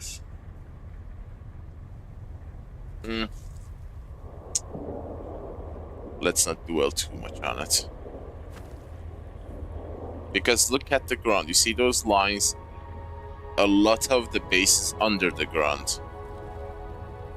That is Funcom's way of compensating for when you are relocating your base or placing replications. That compensates for terrain elevation on different locations if you wanna, you know.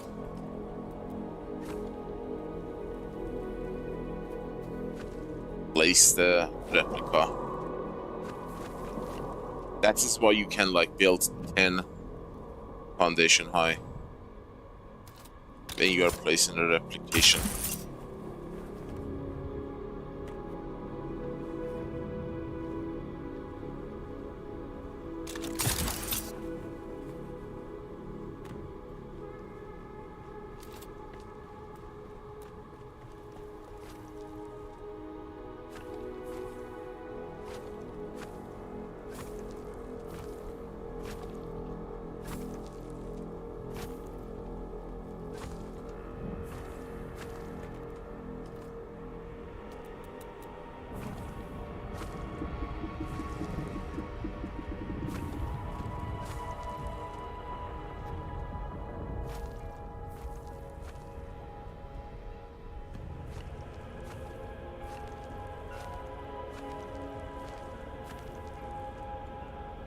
No, they are remaining. Sector weather alert. A large sandstorm is approaching.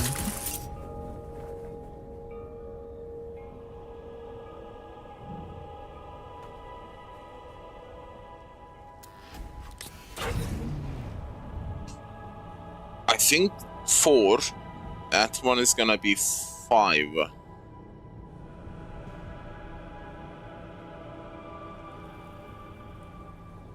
I could have gone a little bit higher though. Like place 5 foundations and then place the what's it called? The advanced subweave on top of the 5th foundation. So you could, you know, raise the base's height. The thing is, I was in a rush to place it because I should not be able to build in this place. There is a dynamic NPC spawn zone right there. Sector weather alert. A large sandstorm is approaching. Which blocks the building placement. And now I have blocked it. And if it spawns, it takes a long time for it to despawn.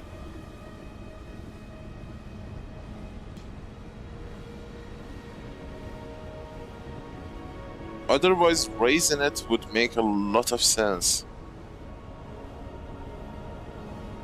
So much sense that I want to redo this entire process.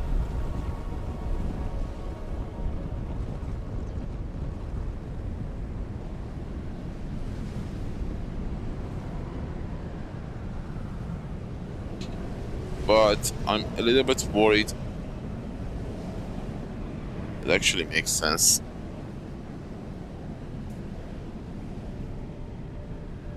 Because if you have a raised foundation, when you place it, you have more room to play.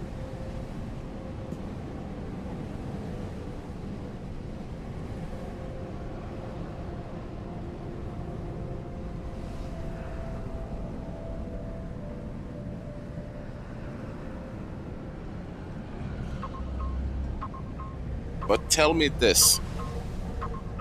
If I build 6 foundations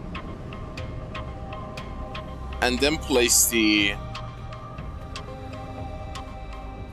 sub-fief, what happens then? I will raise the overall height of the base.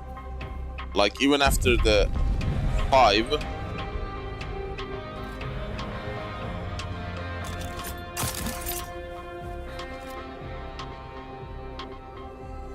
I'm gonna go like a lot higher than I should be able to.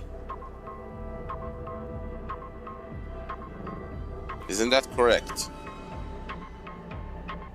Like when I place the first advanced sub-fief,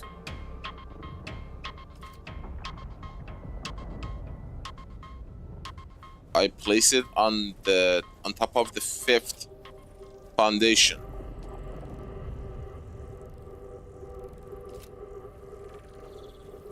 God.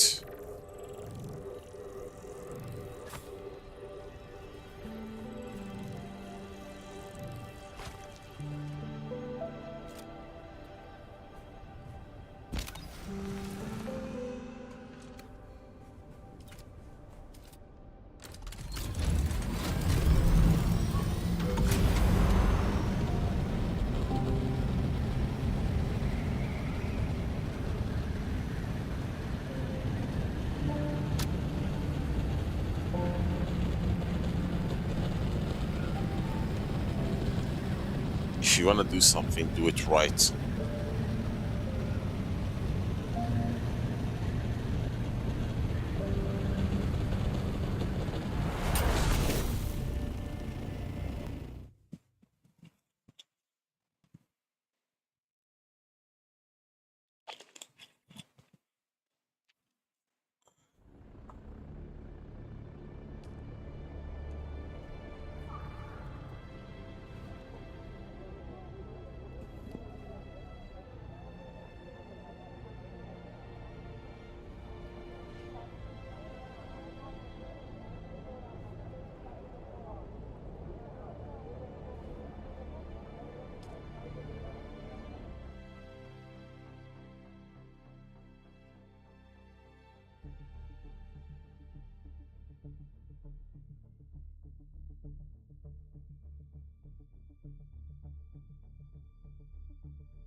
Do you know the exact number of foundations you can place that when you place the advanced sub-fief, it will be exactly on the surface? You know what I mean? Like it's not gonna go under the ground. I mean, like it can go 1, 2, 3 foundations under the ground. Because I want to pull out the advanced sub-fief's underground potential and push it to the sky. That gives you more room to build, you know? More room to go up vertically. How many foundations we need to go up?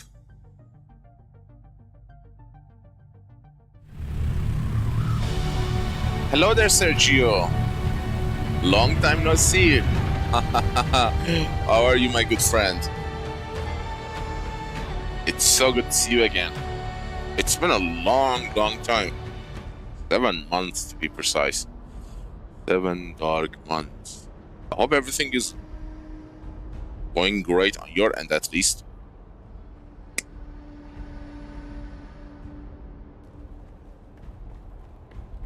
Yeah. We were under a nationwide internet blackout for 6 months. I lost my main base. And I rebuilt one. I'm not pretty happy with that. It's a good base. Welcome. Would you like to depart? How much Thalaris would you like? But I'm not really psyched about it.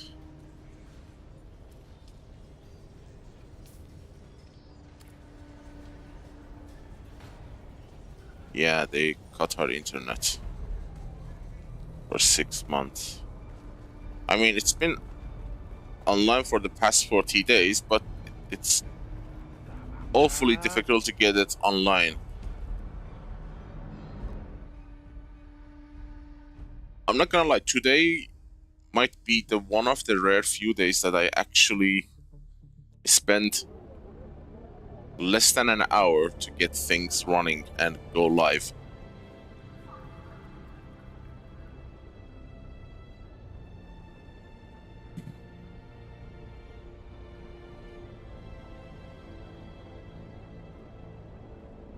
$20 25 volts high. I'm gonna use the maximum number of staking units vertically and horizontally. So 24. That is gonna be so high. You sure that math is high? Sorry, that math is high. That math is correct.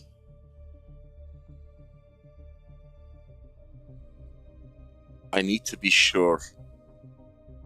Don't want to redo this again.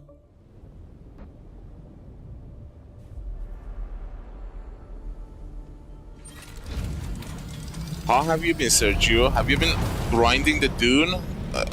The specialization? The crazy specialization? God, I am so behind. Everybody maxed out at least 3 of these or 2 of these.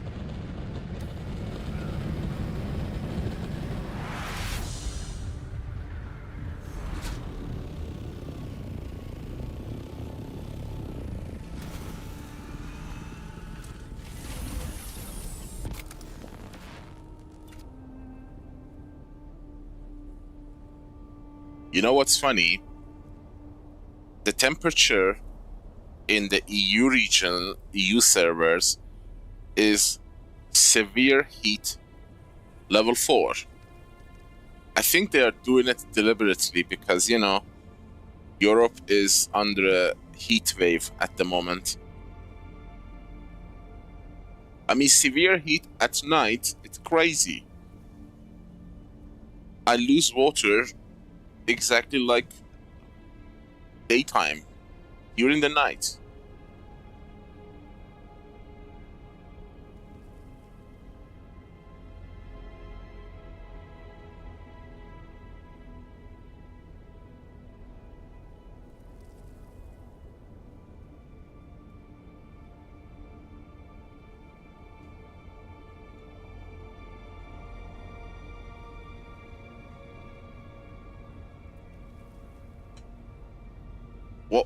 Why did you lose everything?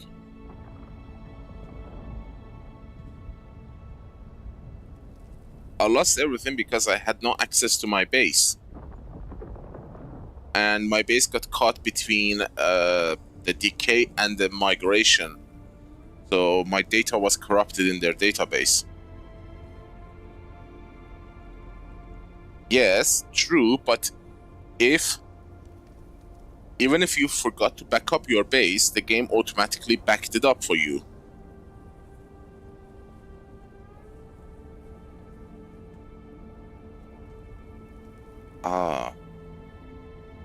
I see. I remember. You were donating everything to everyone in your server.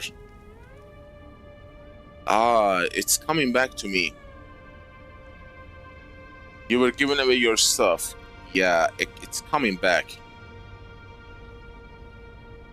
Yeah, you are in the same boat as me, except that you lost everything on purpose. I lost exactly like you everything, but unintentionally, because I lost connection to internet, so I could not go live, I mean online to the game, to keep the upkeep up. And like a month later, they introduced a backup tool, base reconstruction tool, that you could back up your base. And a month after that, they started server migrations, which even if you were offline, automatically would back up your base to the tool. And if you came back online later, you could paste your base on the map.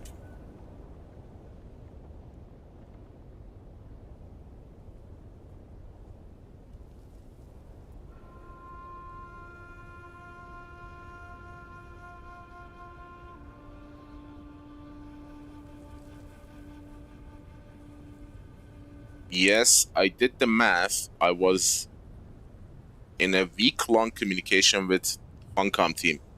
It was an intense conversation. It was so intense that they actually escalated my support ticket to Tier 1 Network and Database Administrator. I was talking with an administrator, an actual person who is running the game, not the guy who sits on a desk and gives stuff to people. But sadly, my data was corrupted. They could not recover the data. Because the plan was to get the data from the old server and push me to the menu and make me feel like as if I came back from long absence. Now I have my stuff backed up from the last save point. But my character data was corrupted because it was caught between the decay and the migration. So my sub feed was not active when the migration happened. It was unpowered, which was the reason why it was not backed up.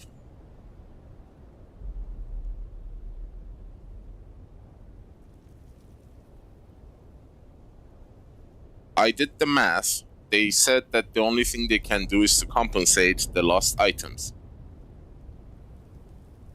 I went through the live stream, the last live stream I did, and I went through all the items I had. The total number of items I lost in my base was 435,000, give or take. But the round number was 435,000 items, just from the base itself. That is an enormous amount of items. I made a very long list of every single item that was lost, shared the live stream with them so they could actually see that I had them. I had 140,000 spice melange, just one item I can tell. You can see it in the stream. Because I stream and keep every single minute of the gameplay. So you can always access to any point of the past 1,888 hours. But from that 435,000 items, Funcom only compensated 6% of it. 6%. Which was kind of funny and laughable. Like, this tells you exactly how much I get. This is a welcome back package. This is the compensation. I listed most of these items. I told them, let's make it round. And let's say I had 2,000 of every component, which I had way more than that. I mean, I played for 1 month and I already have 2,000 of every single component already. And I haven't been farming, to be honest. So I had way more than 2,000. I said, okay, let's say I have 2,000 of every components. Just add 2,000 of every components. Instead of 2,000, they gave 400, like a quarter of what I asked. I had like 70,000 plastinium ingots. They gave me 11,000. 140,000 spice melange. They gave back 11,000. The only thing they gave me back exactly the amount that I lost was the plaststone. I had a base of that was built with 2,200 pieces, all house pieces. If you do the math, that sums up to around 60,000 plaststone used to build the base. That's the only item they gave me exactly the amount that I lost, 60,000. They gave me back 60,000 plaststone. Everything else was just gone. And the vehicles, they gave back all the vehicles. 3 carrier, 3 crawler, 3 Scott, 3 bike, 3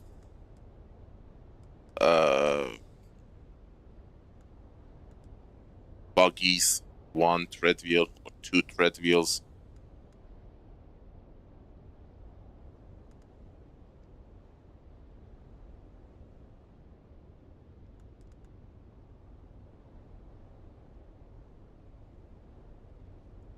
I am, at the moment, I'm moving between servers. I don't have a home. I'm jumping between two regions, EU and US.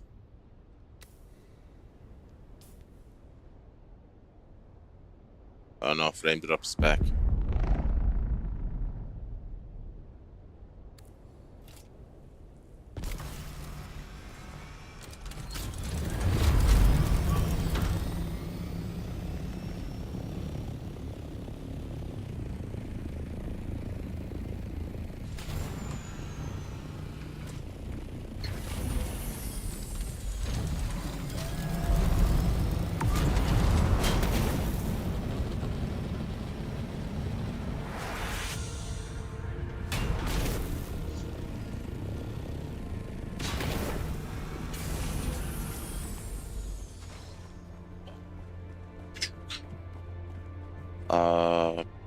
Ba, ba, ba, ba.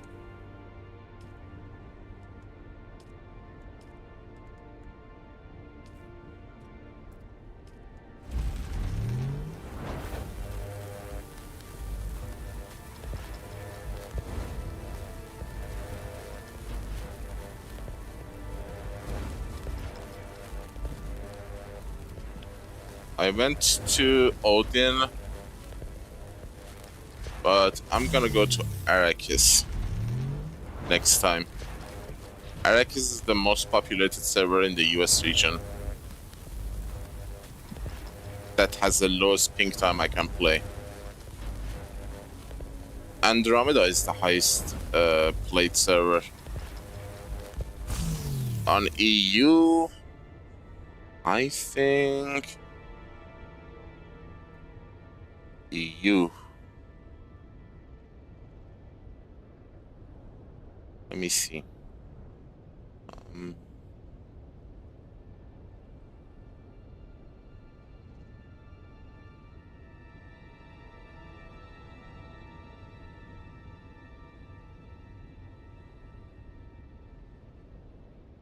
Zero, what are you posting? I mean, what is the message that you posted here that turned into stars? Here. I want to see what is being filtered. And why is it being filtered?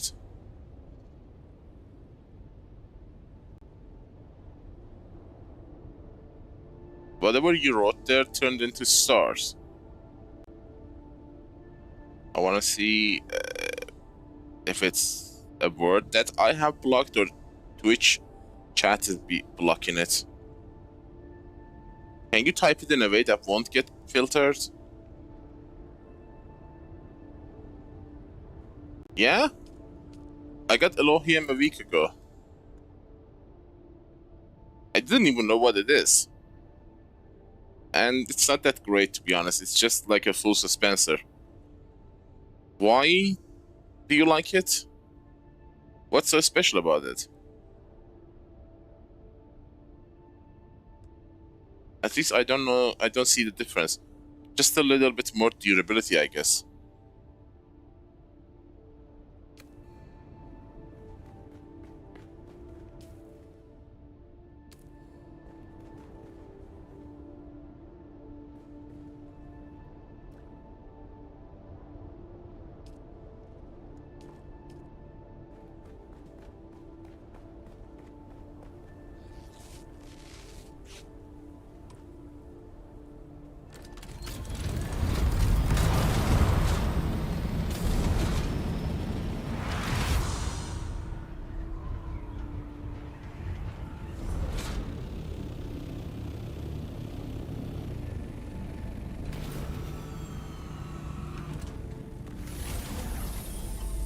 I see.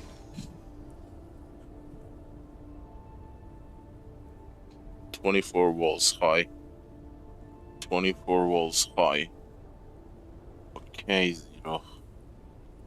25 walls high.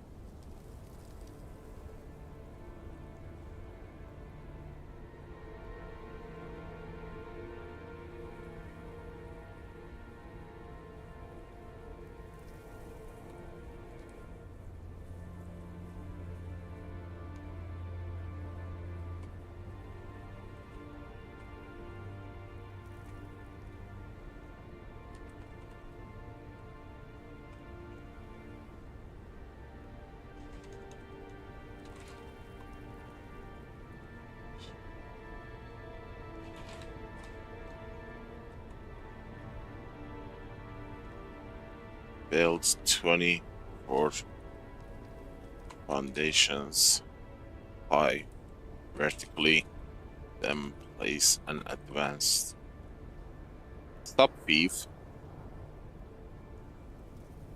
to make the buildable area of the advanced sub-weave that goes under ground and becomes unusable. Come up.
Alright, buddy.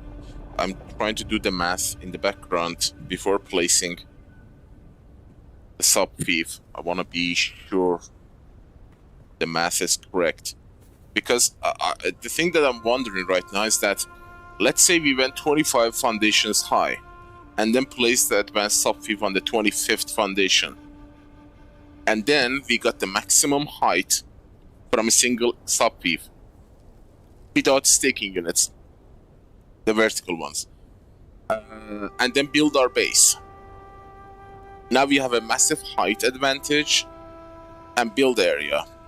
What I'm thinking about is that, alright, the base is built and everything is done.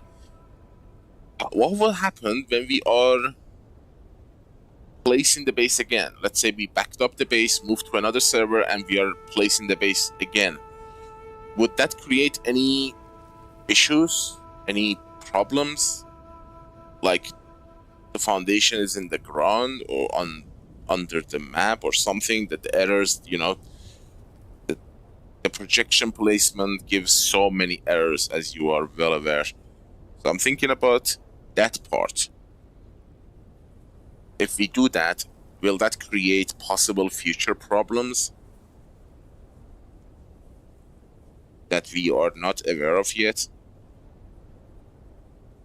Because if that's the case, I would like to have at least 4 foundations under the ground, just to give a little bit of a cushion.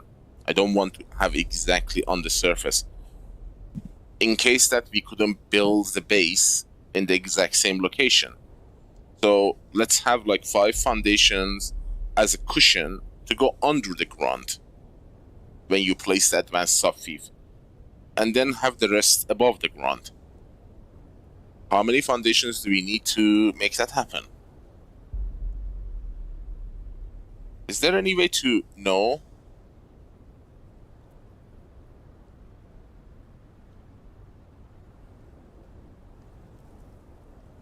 How many foundation a single advanced sub-weave creates, or buildable area that it creates?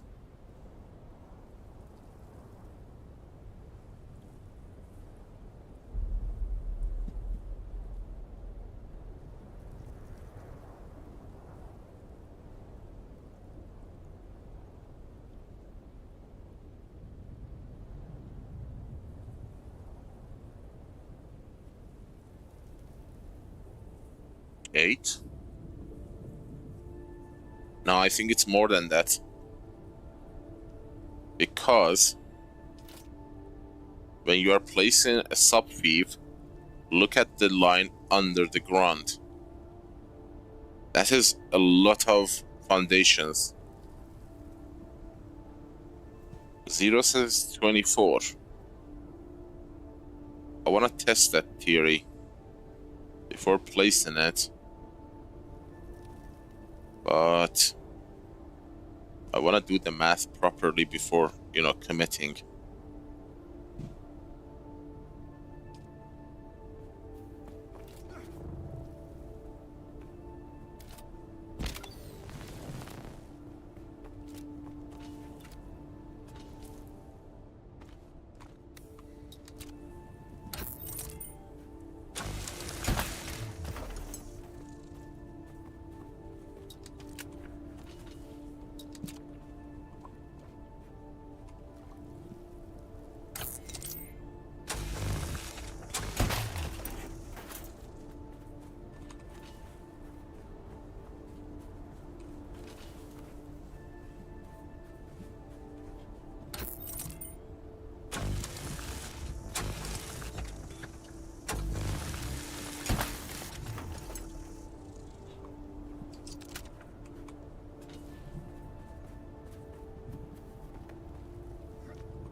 Yeah, sure, go ahead.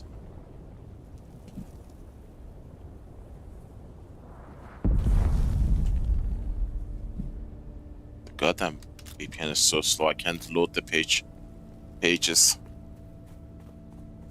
as fast as I like. Too close. Let's say this is our subweave. Ouch, I don't have.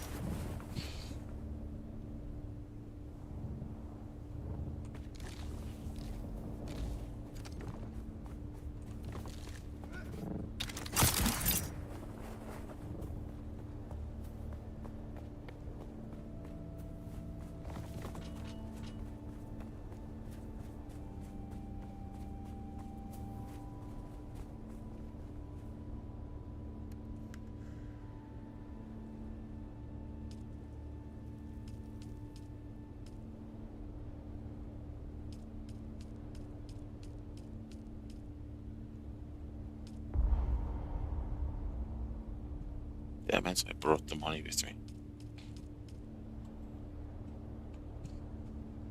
25.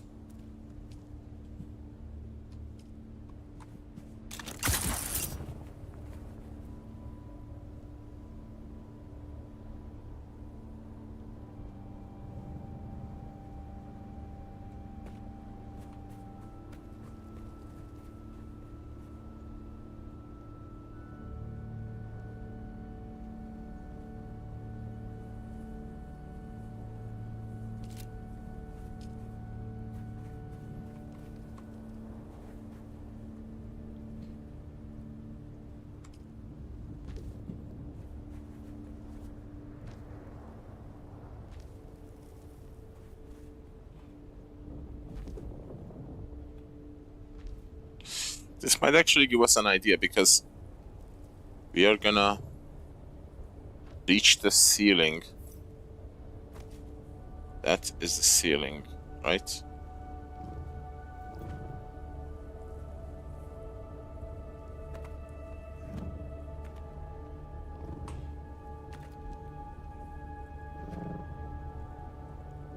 Placement block.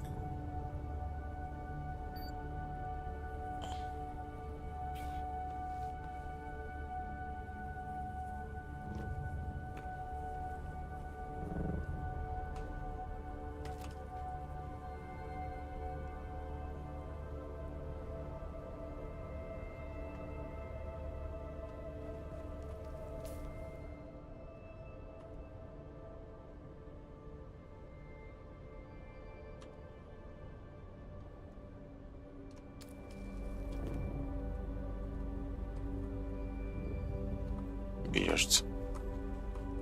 Let's try a wall. Vertical. Okay, this is the max. Now, let's see. If this is the max, 1, 2, 3, 4, 5, 6, 7. 7. You would assume that it's 7 underground, you know. So 7 high. One way to find out.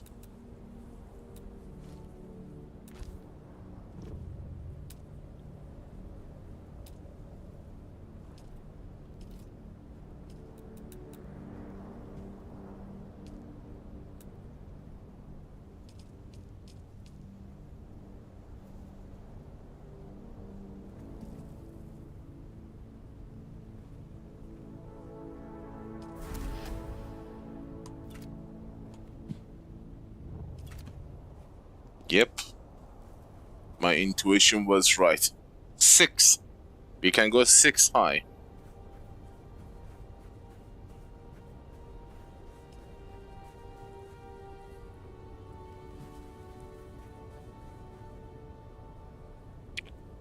We don't need to go 7, we need to go 6 high.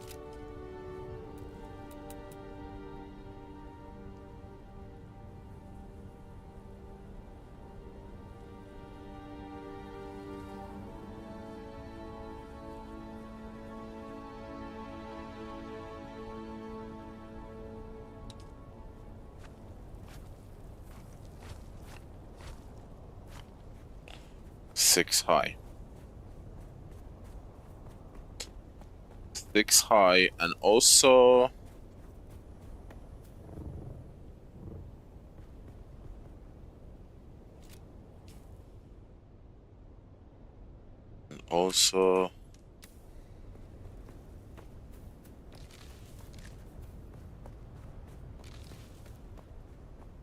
six high, and also we need to adjust the trim here.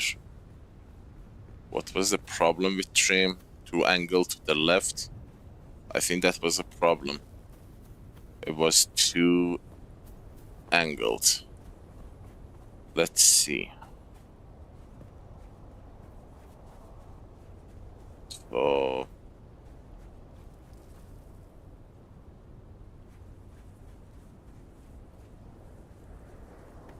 and this was the worm zone, right? We can fix it as well.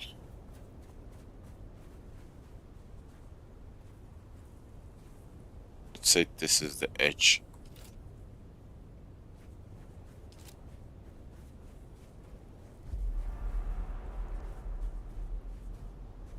This is the edge.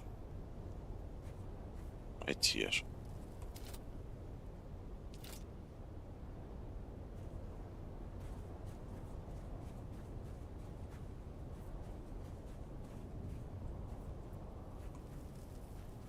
It stops right here.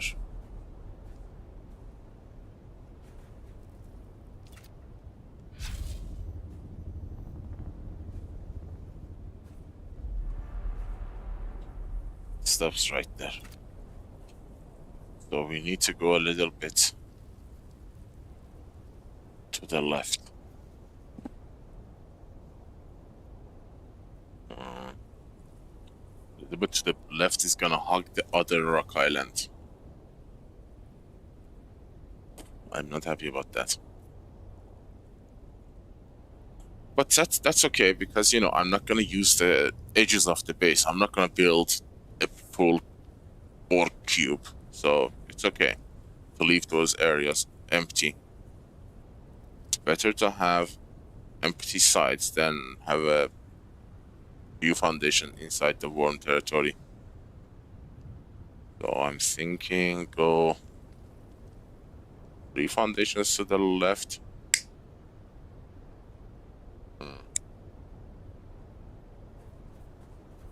These are worm free.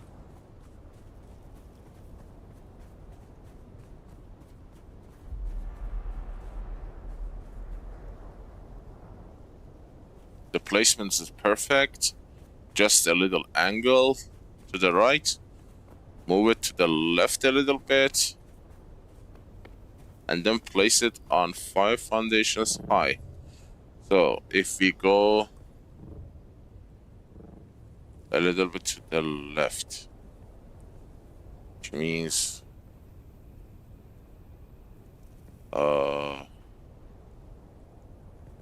let's say this is 1 foundation.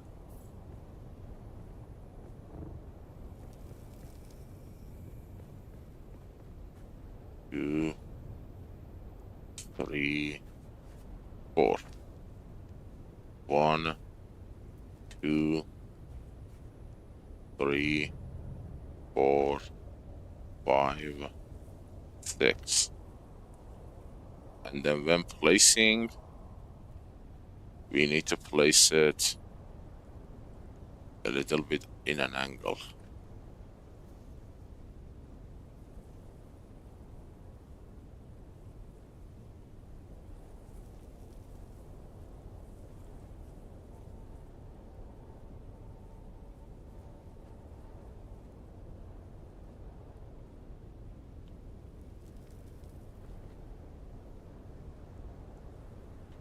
So the base would open up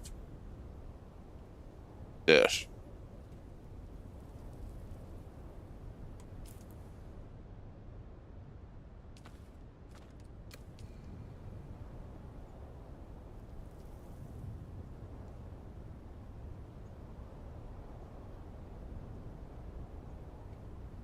This is perfect. Moment of truth.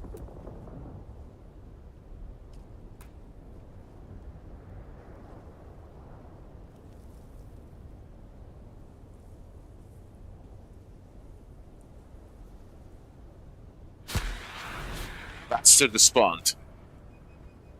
Hold on. It's actually too high. We need to come 1 down.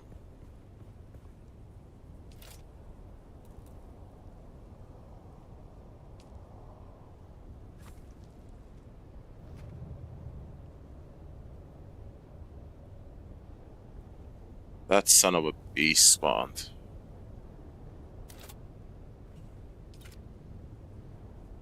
So this is the base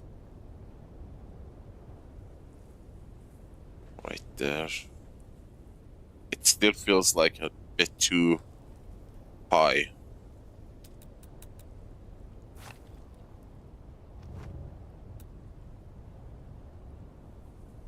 Still feels high because, you know, I might actually hit. You see that area there is downhill. So if I go too high, I might not be able to build there. That location might be below our buildable zone. So maybe 1 more, just to be safe.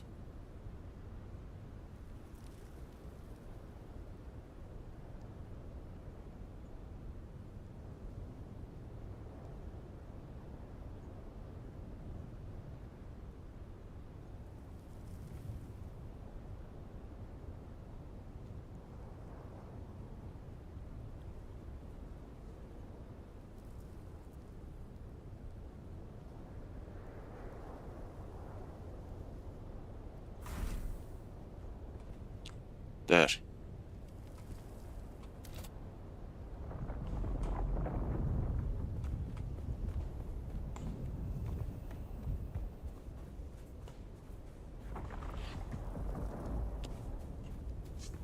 Is a little bit too to the right.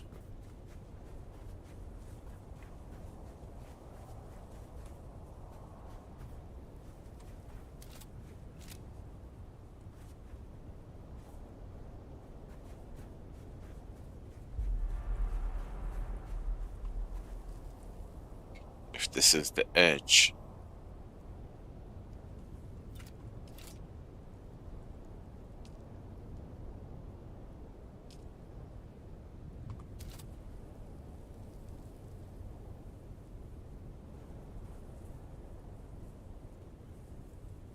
straight line.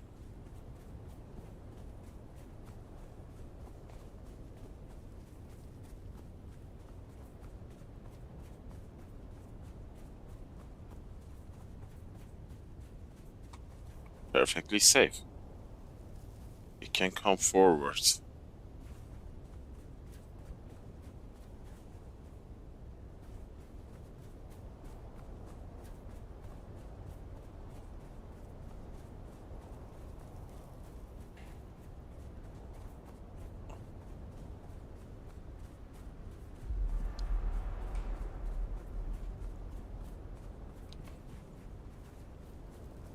Come forward and then right a little bit.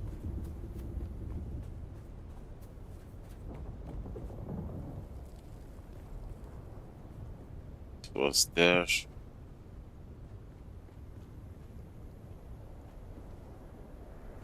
feels like a natural place.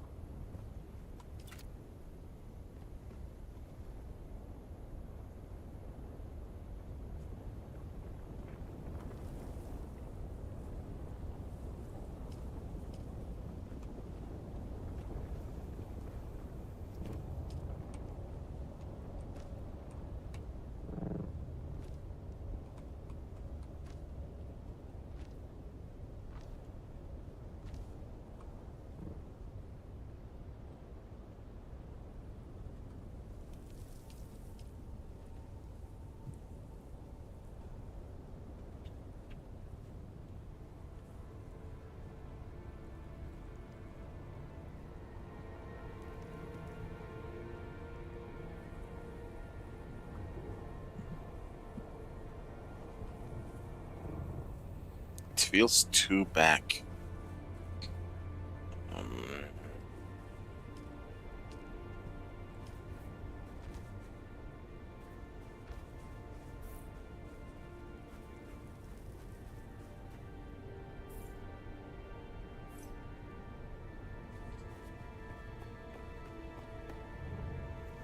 Maybe go one foundation forward.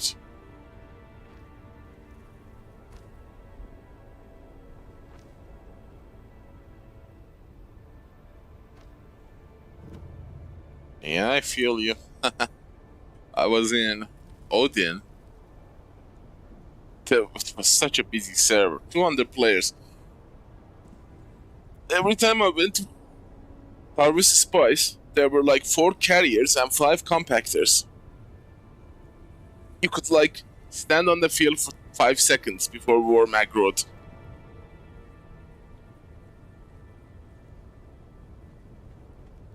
Feels like the natural best location built. But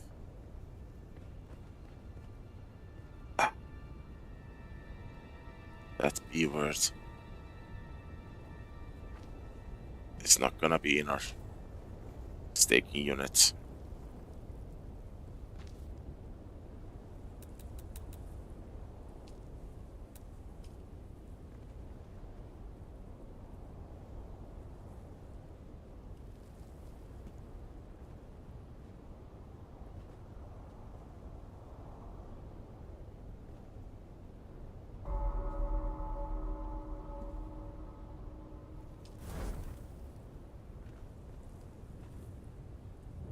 Yeah, she's gonna miss this staking.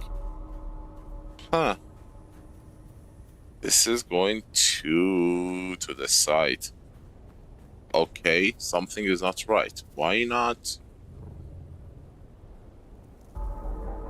The first one should be.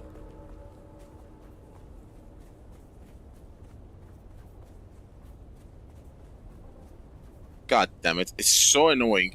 You can't actually gauge what is safe and what is not safe.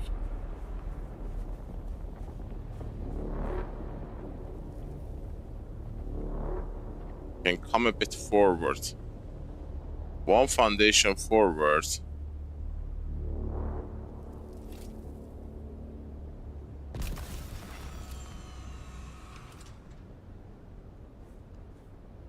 If this is the edge, let's say we go like this.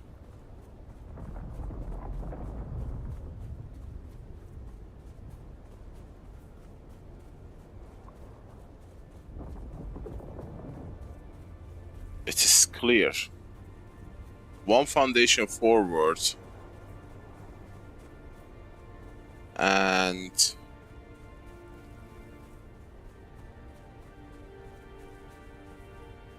a little bit to the right again. One foundation forward.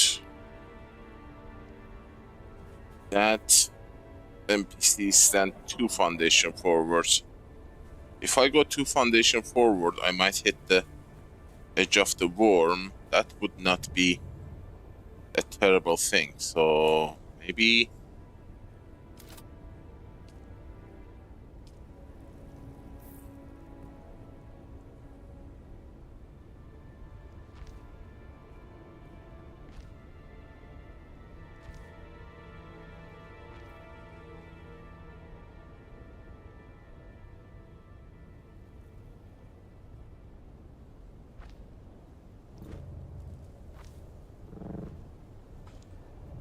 after I'm done with this, I can help you.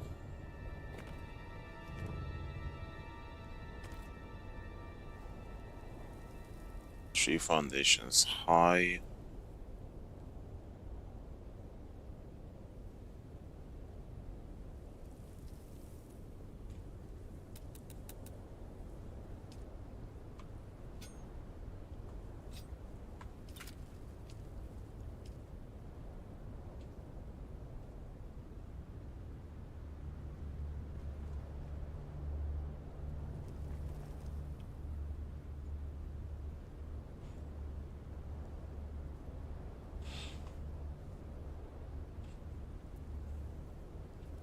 Night covers the NPC as well.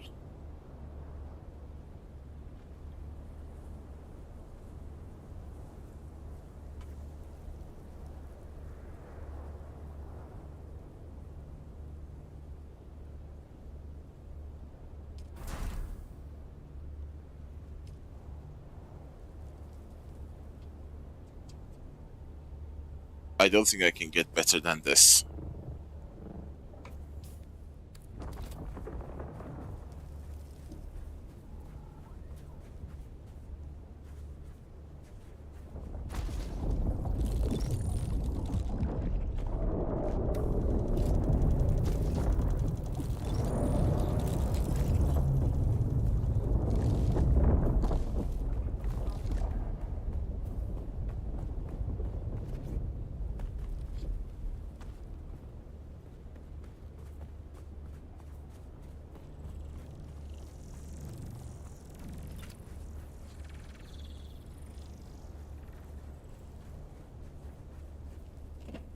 Second one came here.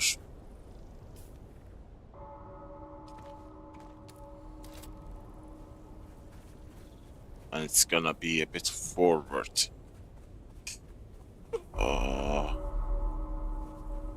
It is safe. Let's gauge it. It's gonna go straight. Let's go straight. I think we are in the clear. Worm is not gonna aggro.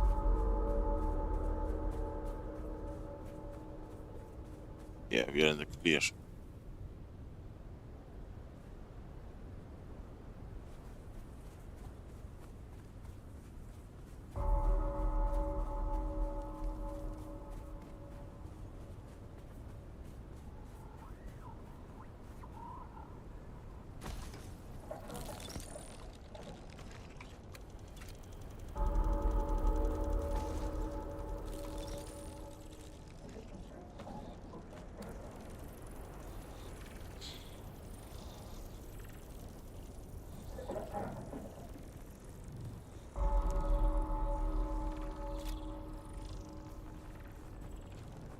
It's gonna be here.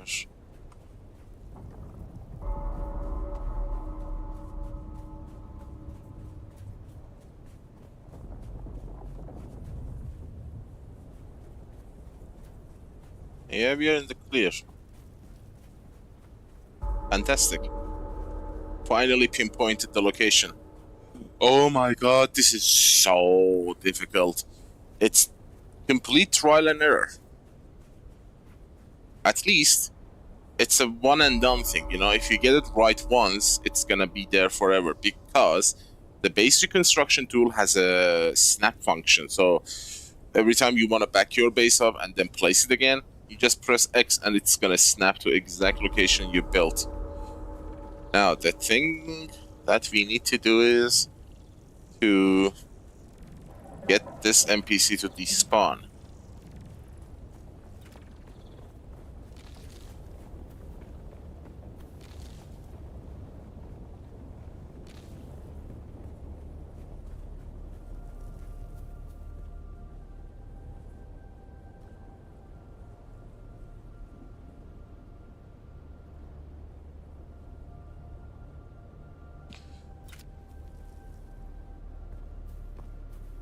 And not much of the base is inside the rock as well.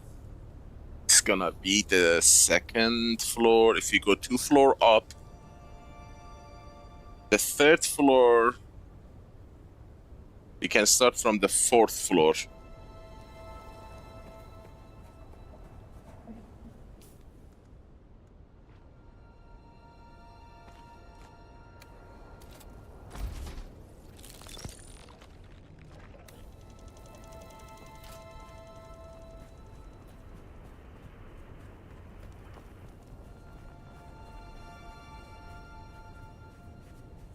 One, two, three.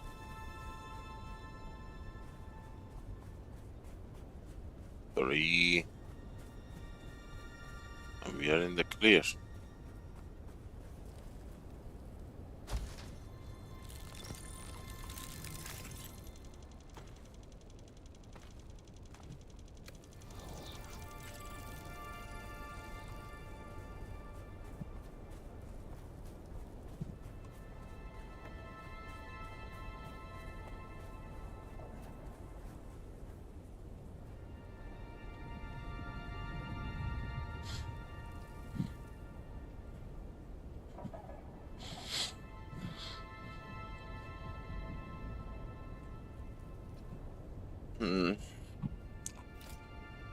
Three. We can build around the NPC, and the moment the NPC despawned, we can actually slap the staking units.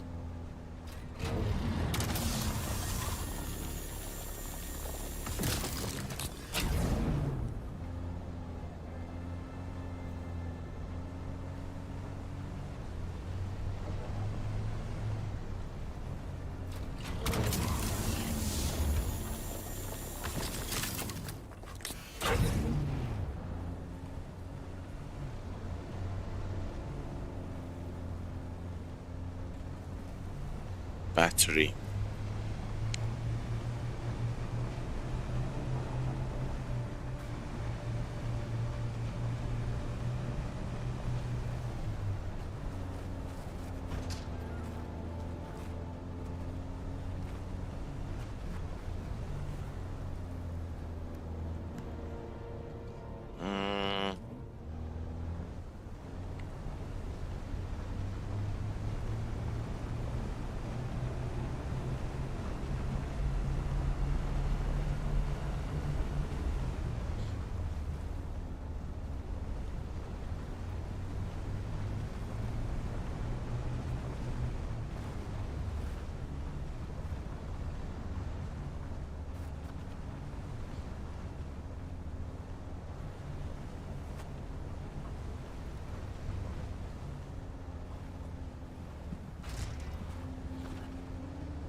I need silicon blocks. Everything requires silicon blocks. Glass stone.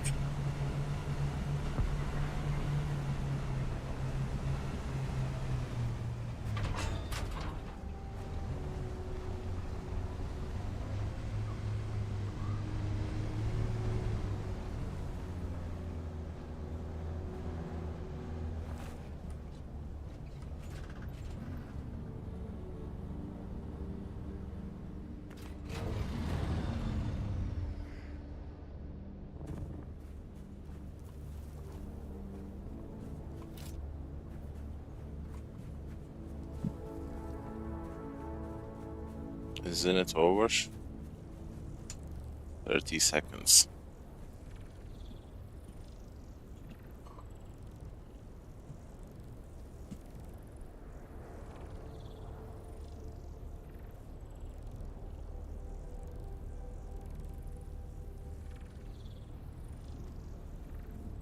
They could have done a better job with this, you know?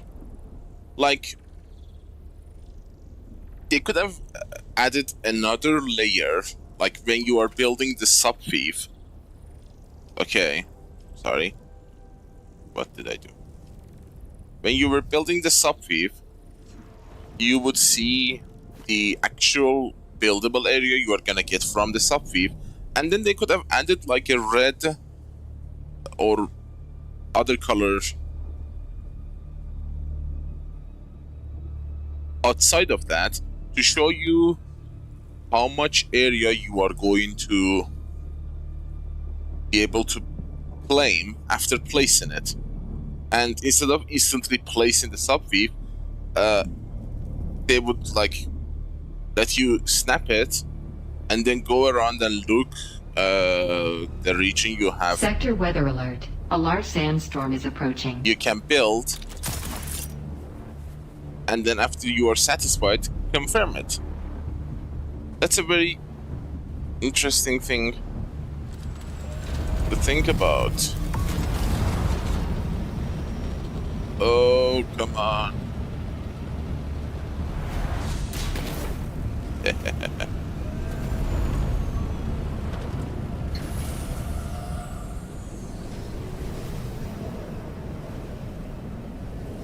Like, place the advanced subweave, but not confirm it.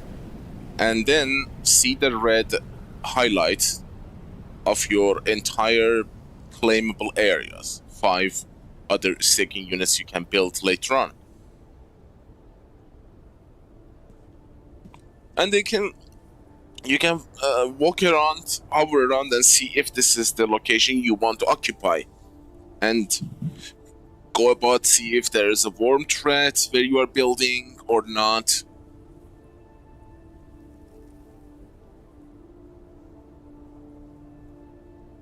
And if you are fully satisfied with the design and the way it's gonna be placed, the angle of the placement and everything, confirm it. So you would have a peace of mind that after you place the advanced subweave, your staking units are gonna be placed precisely the way you want them. You didn't have to guess it, like what I'm doing right now, which is practically guessing.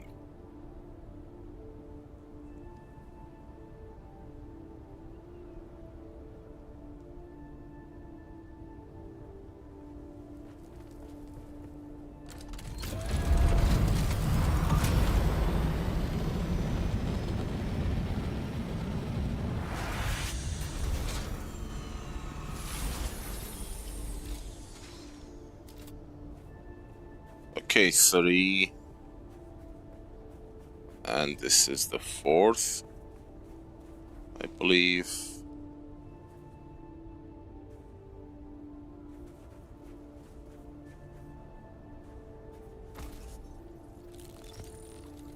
And one more vertical.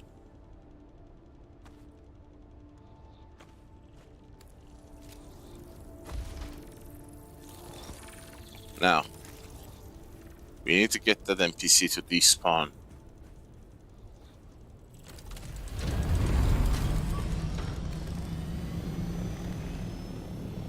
But first, I need to get the buggy back to base so I can unload it.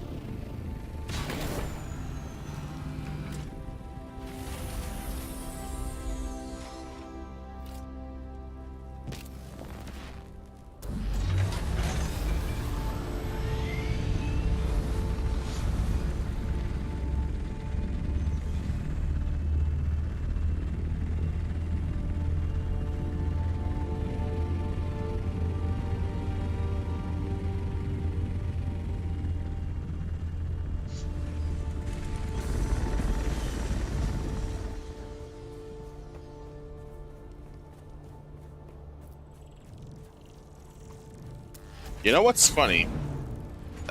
these NPCs, the quest givers or whatever you want to call them, the dynamic NPCs that appear, they are like a Schrodinger's cat. Like Schrodinger's cat, they exist and don't exist at the same time. Because if another player is like flying over there, if it is outside of their render distance, they will not see the flare. But since I am inside, I am seeing the flare.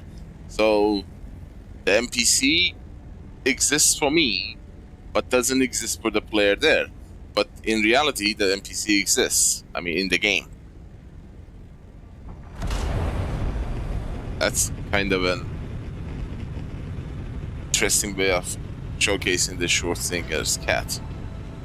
Except that in Schrodinger's case, it is a theory, because you can't actually be in two places at the same time to see if something exists here and doesn't exist in a different dimension or angle. If you look at it, you can only see one. You only one perception.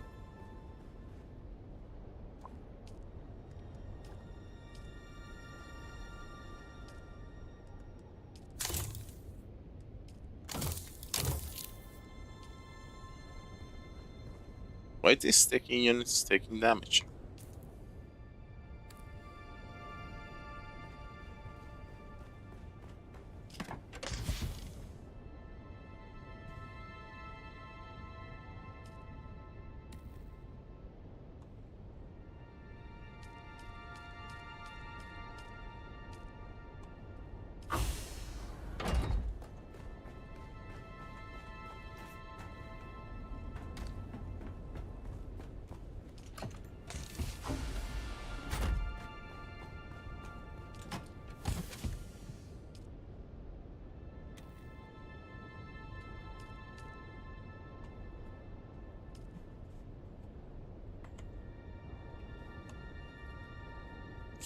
Two.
Three minutes.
All right.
I wonder if this is gonna work again, because last time I did this and forced it to despawn from this location.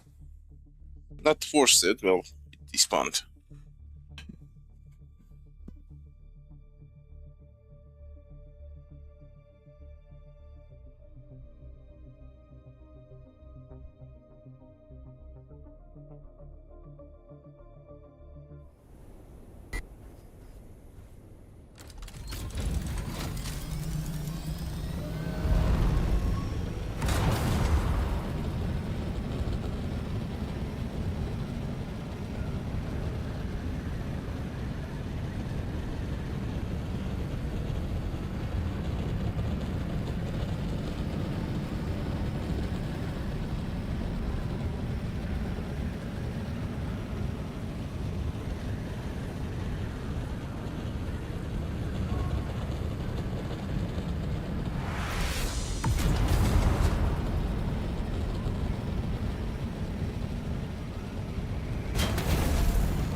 That's that.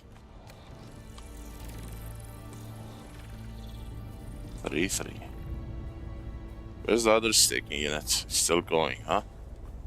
I can't place another, can I? I can. No, that's the last. Good. Very good. This looks decent. Ish.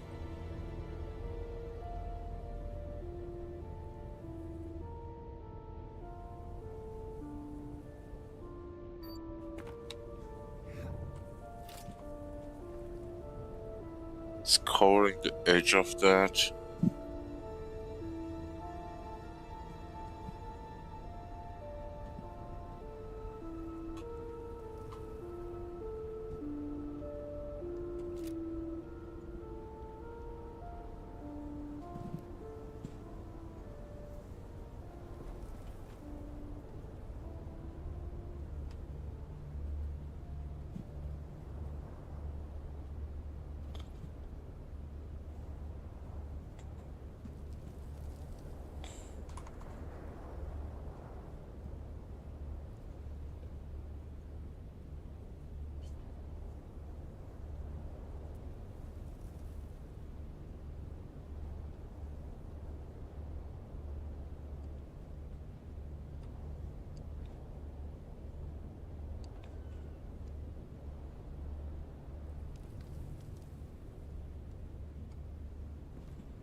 Huh. That's a visual thing. It's not actually blocking the sun.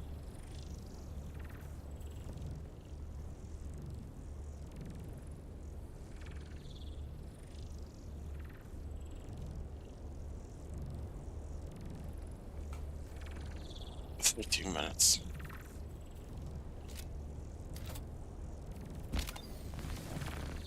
Now, first thing first.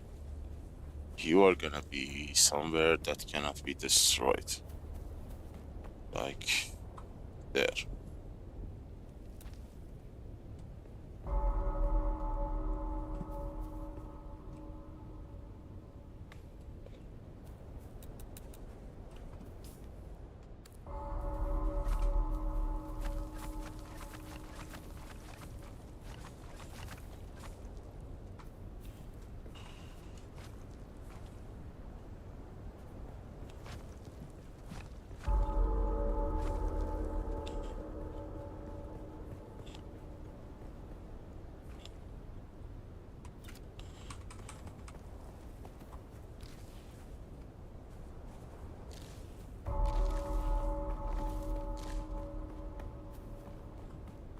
Where is the edge? The edge of the space is gonna be a bit further back. Right here.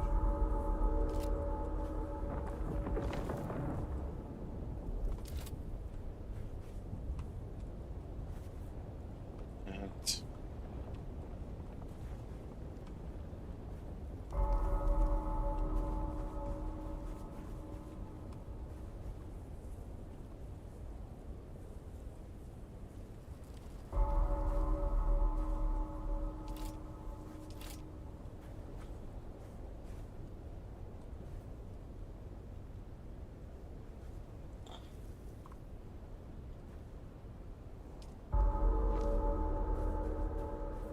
okay. Let's build a first.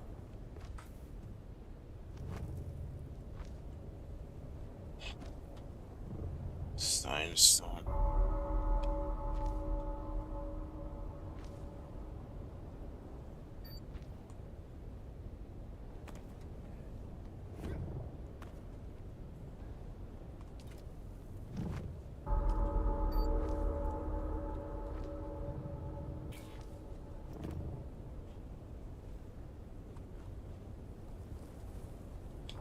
We can go so high.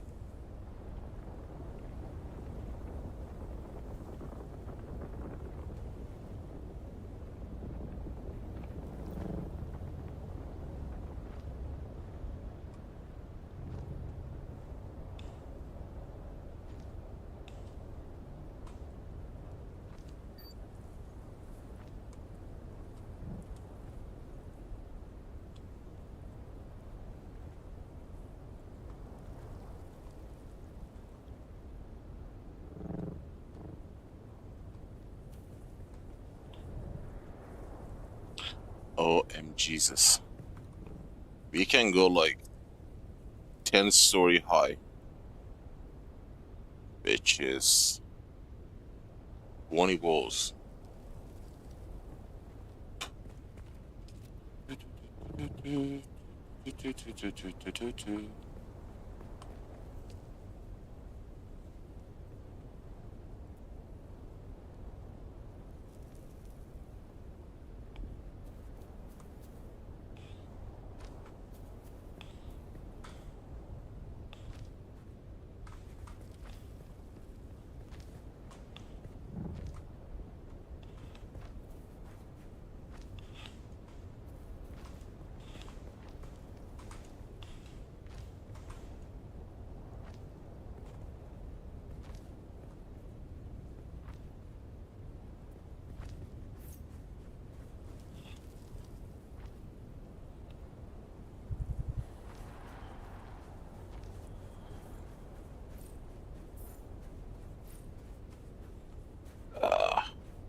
I should have come a little bit forward.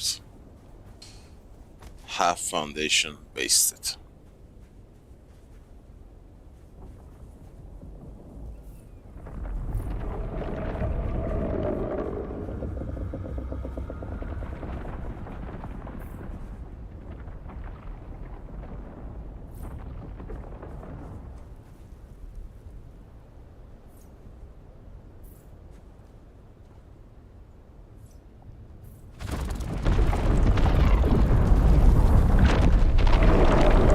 What?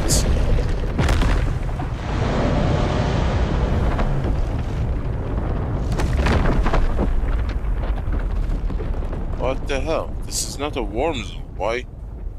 Why did that happen?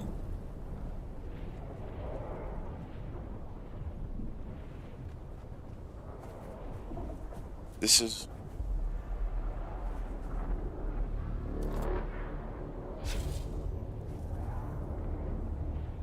Damn, this is warm zone.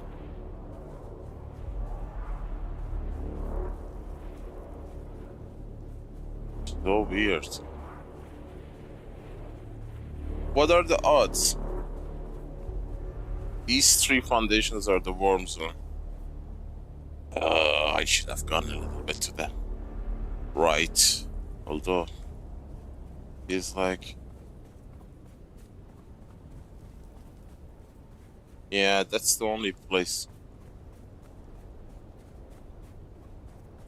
One here. This is the little place. Darn it. Okay. That brings our foundation a little bit back.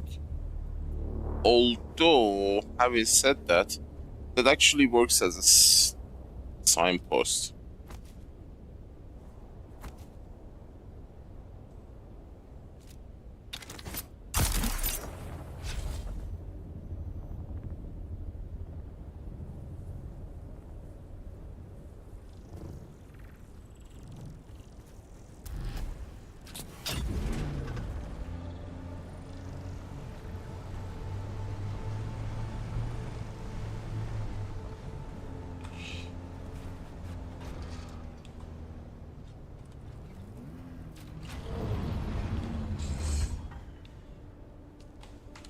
Freaking warm.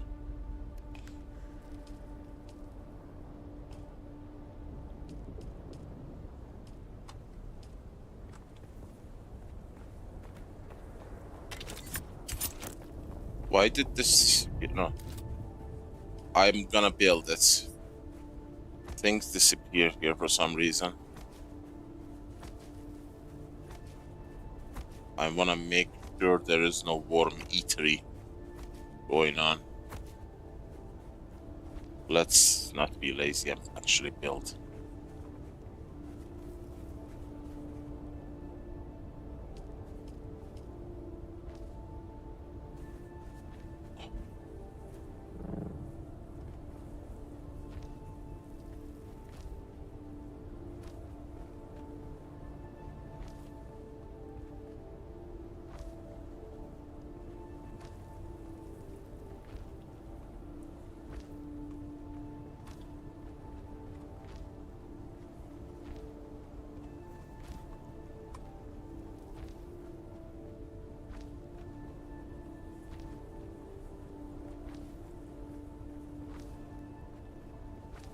Nice.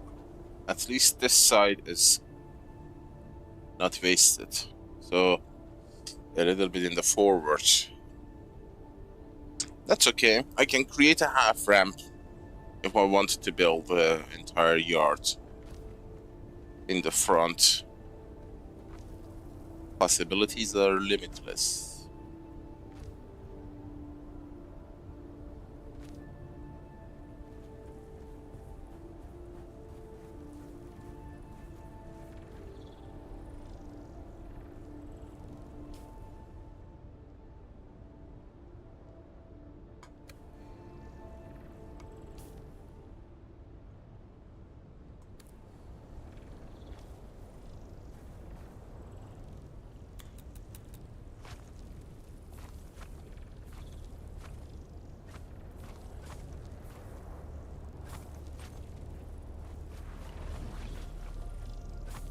Done. Our base is complete. Huh, it's not dynamic. I'm looking at it and it's not showing that it's already constructed. But if I put my tool back and put it up again, it's gonna update. Damn, you would think a modern game like this would make it stuff like that to get updated real time live. See? What the hell? Hey, what gives? Oh, that was a vertical one. Oh! Screw you. Funcom is messing with me. Okay, we are gonna check that out. See if it actually gets updated live. I think it's gonna get updated live. Oh my god. Why am I bashing Funcom so much? What did they ever do to me? They made me build the base 7 times, that's what. So I was doing interior decoration by now. If they weren't so lazy with these designs. I have finished the layout and I was doing interior decorations.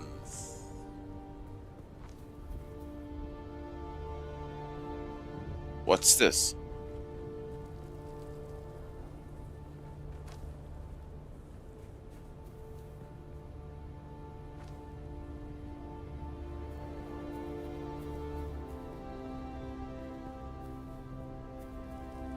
Huh. Wow. It's not letting me build there. Yeah. Wow, wow, wow. This is a weird bug.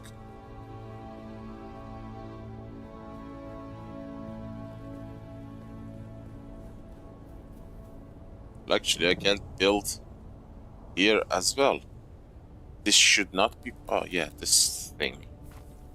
Maybe there's something under it.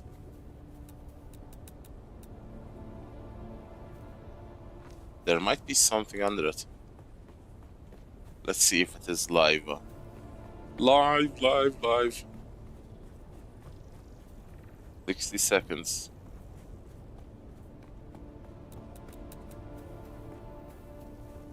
What is this? Yep, that was blocking it.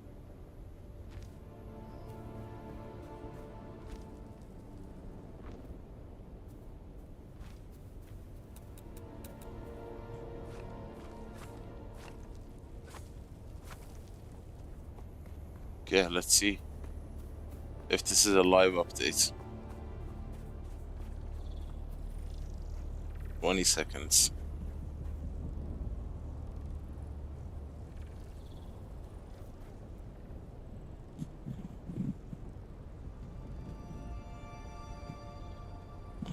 Okay, buddy.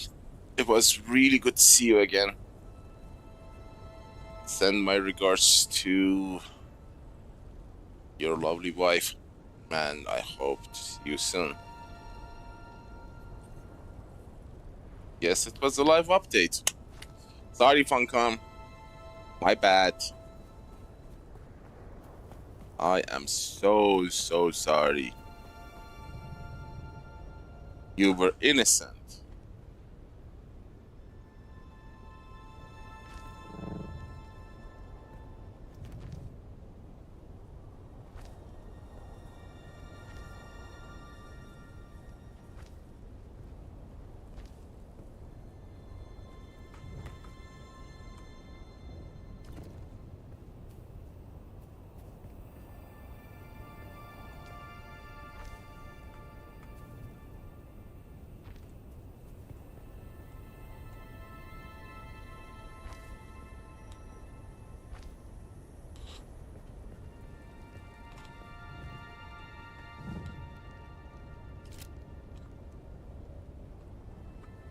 This is the second signpost.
Yeah.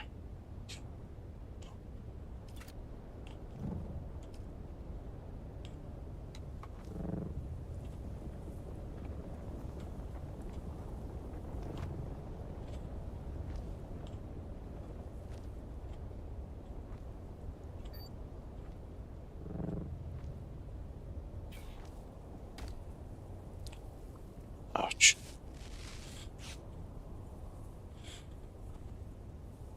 God, we have so much room.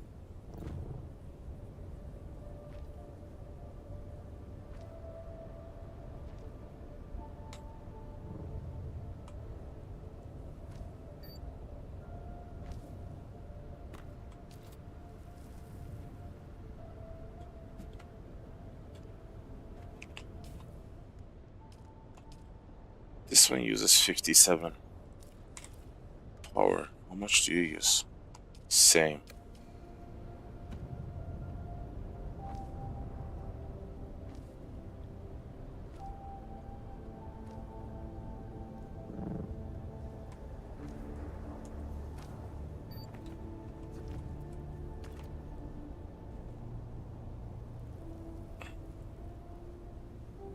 The view is gonna be absolutely beautiful from the last floor. I have a brilliant idea for the last floor. If I can actualize it. That is.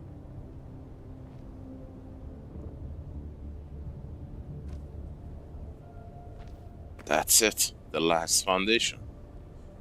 Oh my god, we are so high. And I didn't even use any drugs.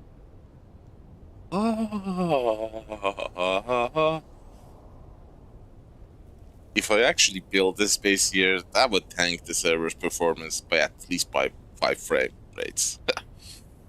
do, do, do, do, do.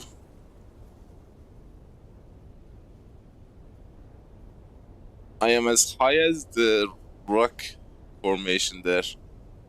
The rock wall. I mean, if you fall from this height, it would take like a few seconds to hit the ground. Like so.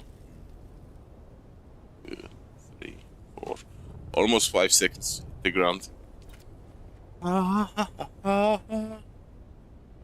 So... you need to...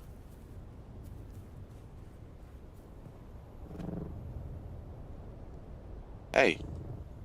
Why are you going there?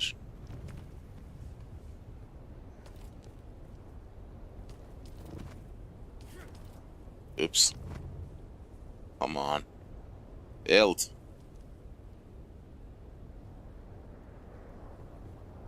There. There. Inside the rock, it's not necessary because they kind of act as a support. So... you just need to bring it up a little bit higher. This is not gonna be part of the base. So, what to do? I need to do a math.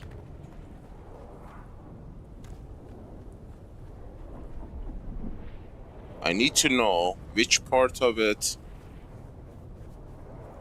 I'm gonna take as the central point to build, because I want to leave the sides alone.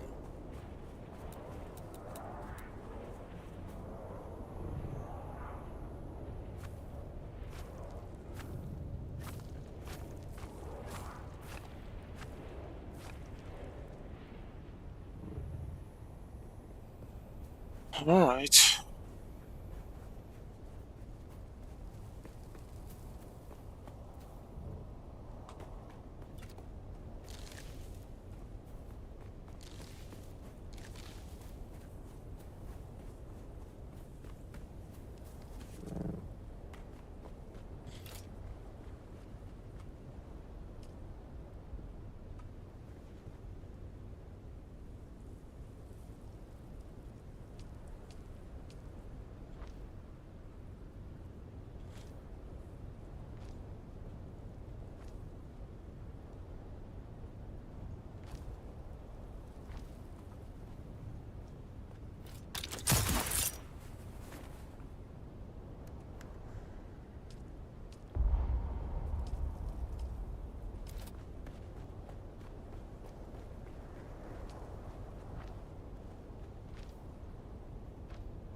power it up.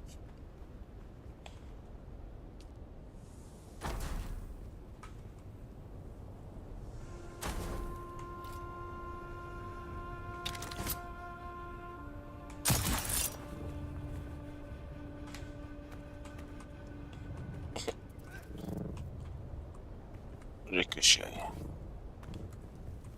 Oh my god. Jesus.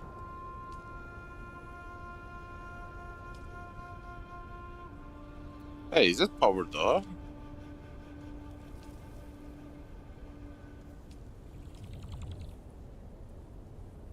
Okay. It's just that I didn't see the animation. Damn, it's so high. Takes a while for the update to get there. I am freaking loving it. Loving it. Now, what to do? You need to decide how to grab it.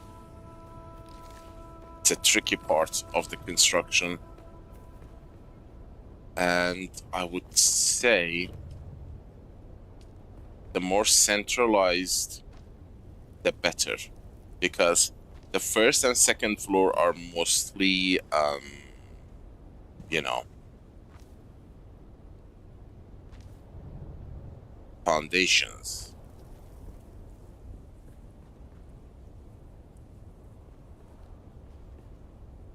What's wrong with you?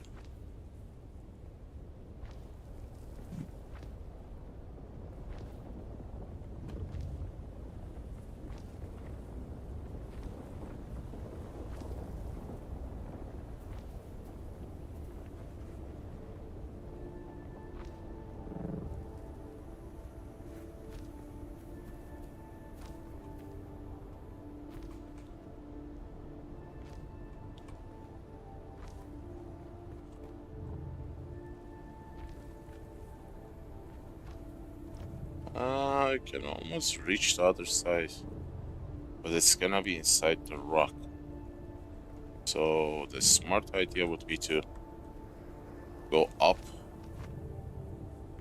and meet it.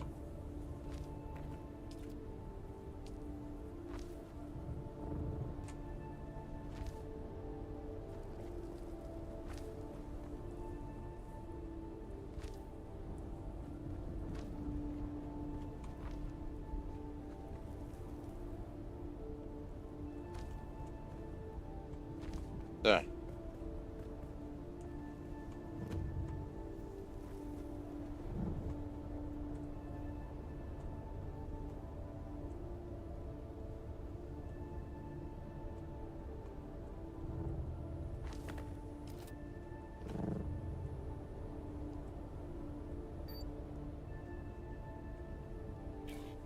Weird.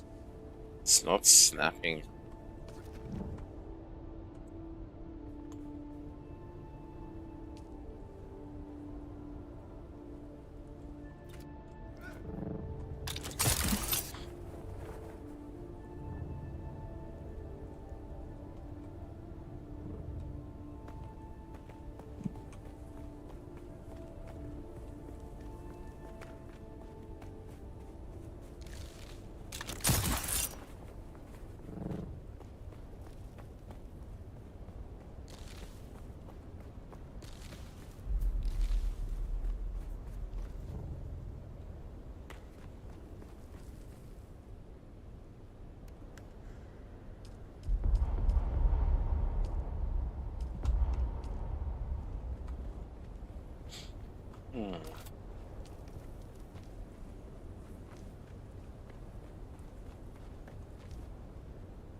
Okay.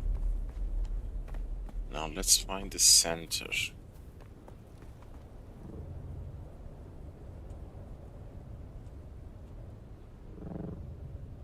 I wanna open up a public pool here. Fill it with water. People can come and swim.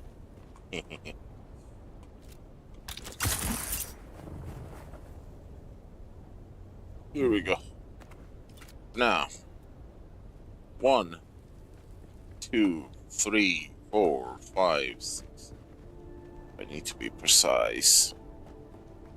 1, 2, 4, 5, 6, 7, 9, 10, 11, 12, 13, 14, 16, 17, 18, 19. Perfect. 19. So let's say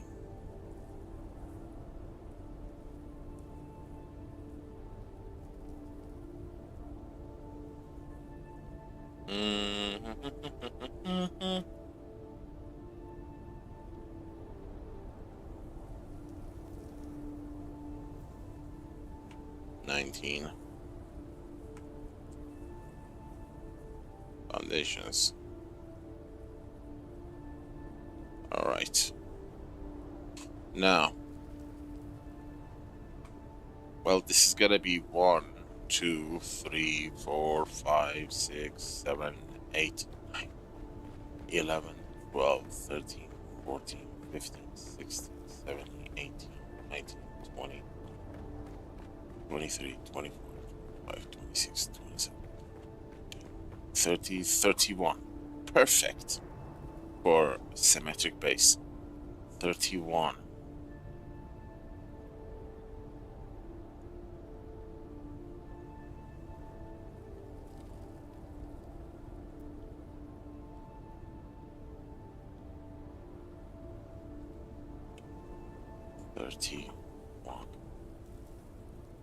Foundations.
$19.21.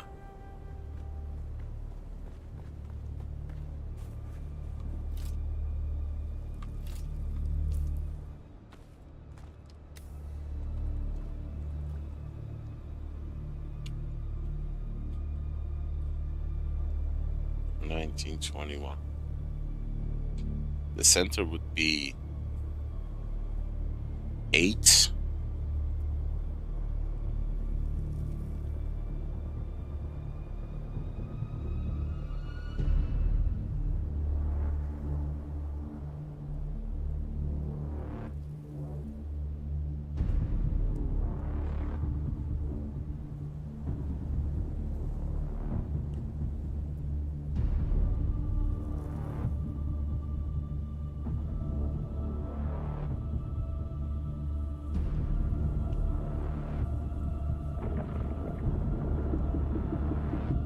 Base,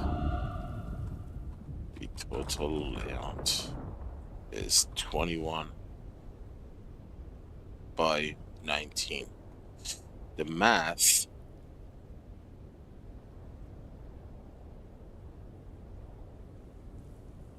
(31 by 19).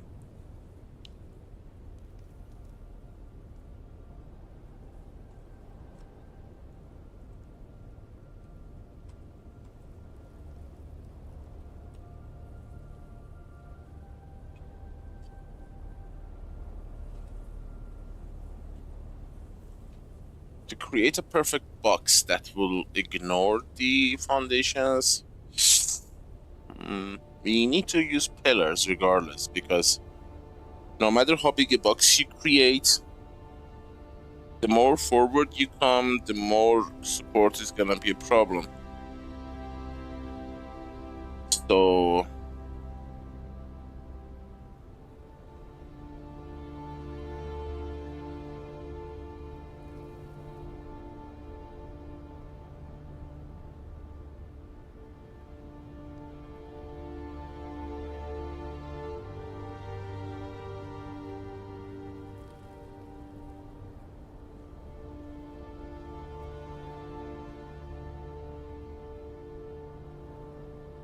this is gonna be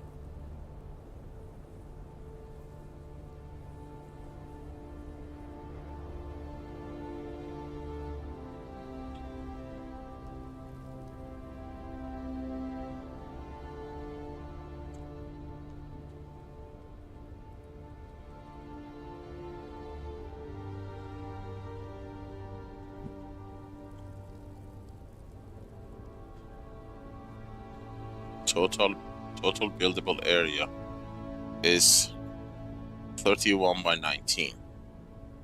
To create a base at the core of it,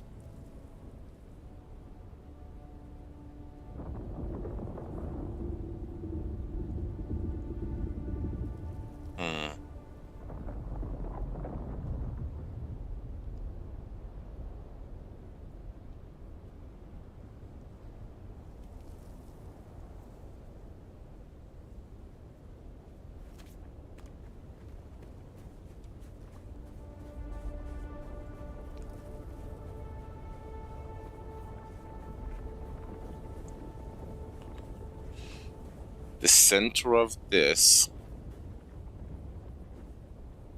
is gonna be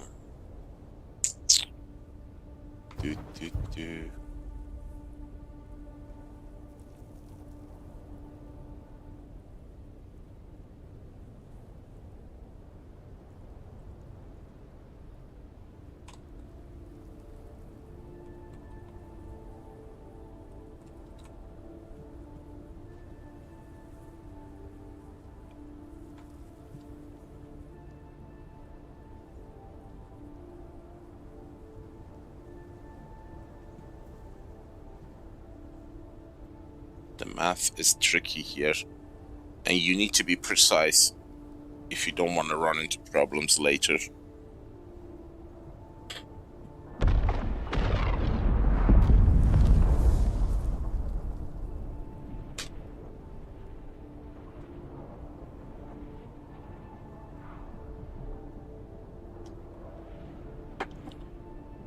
The center of 31 foundation by 19.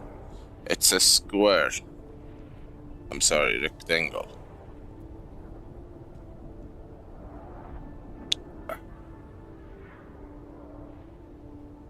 The center of 31 would be 16, 15, 16, and the center of 19 would be 9.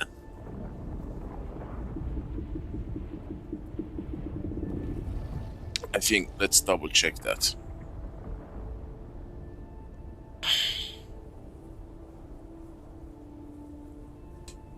Yeah, 16 and 10. So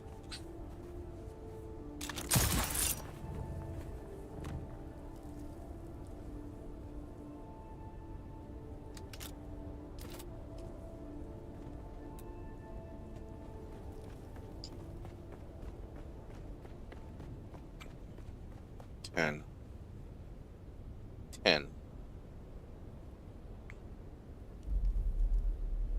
This is 11, 12, 13, 16. This is the center of this space.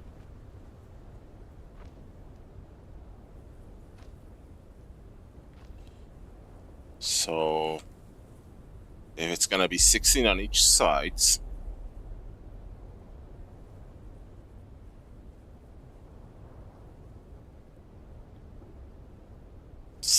foundation, 15 tile on each side. 2, 3, 4, 5, 6, 7, 9, 10, 11, 12, 13, 14, 15.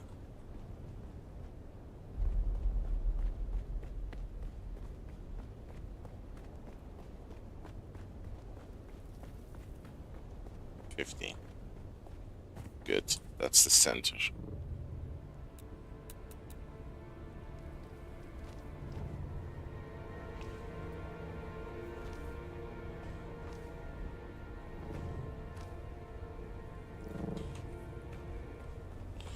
I cannot build there. That's a worm zone, so I'm gonna leave it as, you know, as an indicator of being the edge, the corner of the rectangle base. This is the center. True.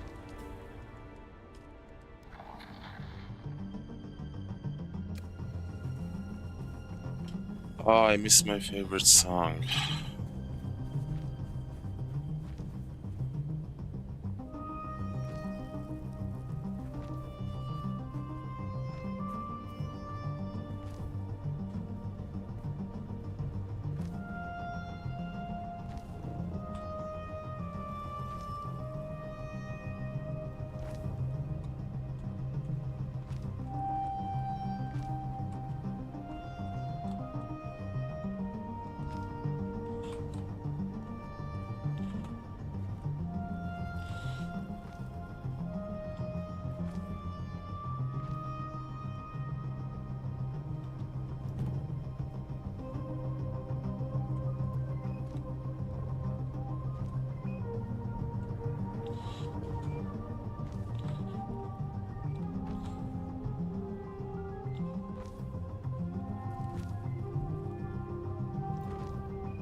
Okay.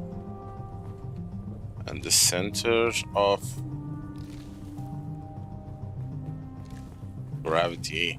The center of this side is gonna be 10.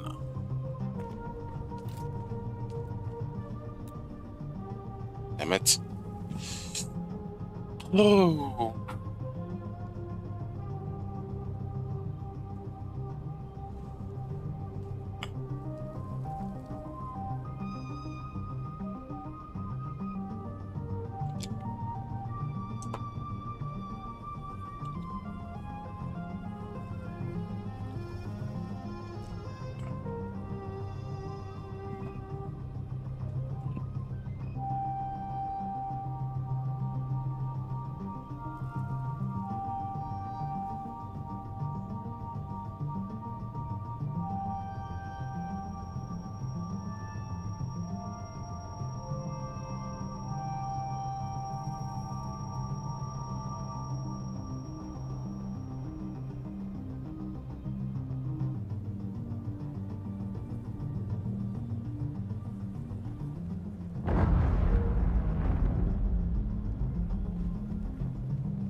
Why do you want to get banned from the chat?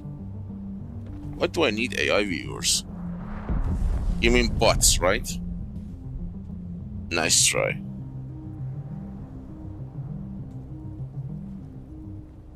I'm lucky if I can get internet working, let alone to have viewers. 2, 3, 4, 5, 6, 7, 8, 9, 10. Ah, it's such a weird place.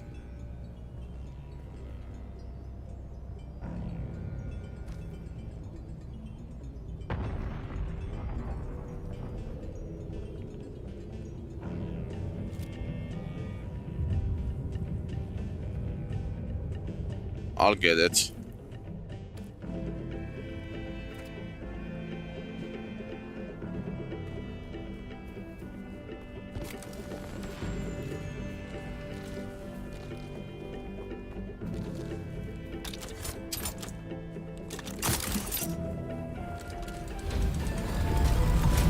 think we went into... No, it's actually here.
I'm gonna start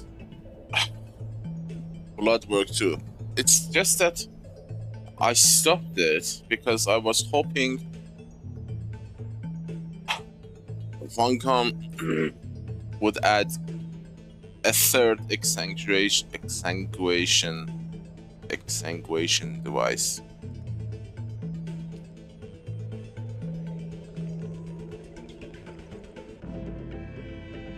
Like improved.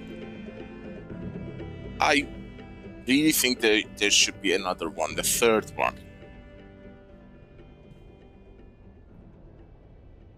Advanced blood purifier. That's why I stopped, because you know they have a limited capacity, and having blood banks, they are heavy. I mean, this is a large one. It's 12B. So the best is the Baron, I think.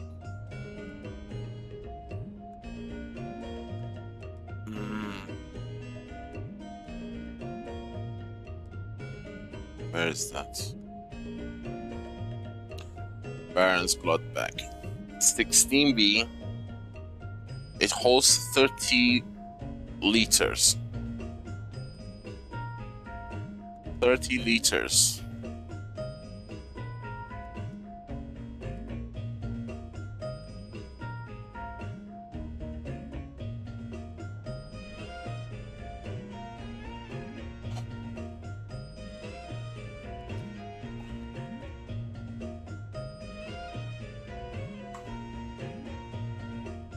Yeah. 30 liters. So the absolute best is the Baron, 30 liters for 16, 2 of them 32.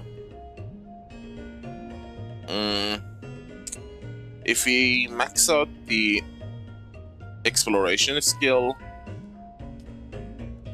it would actually give us a lot of room to play with.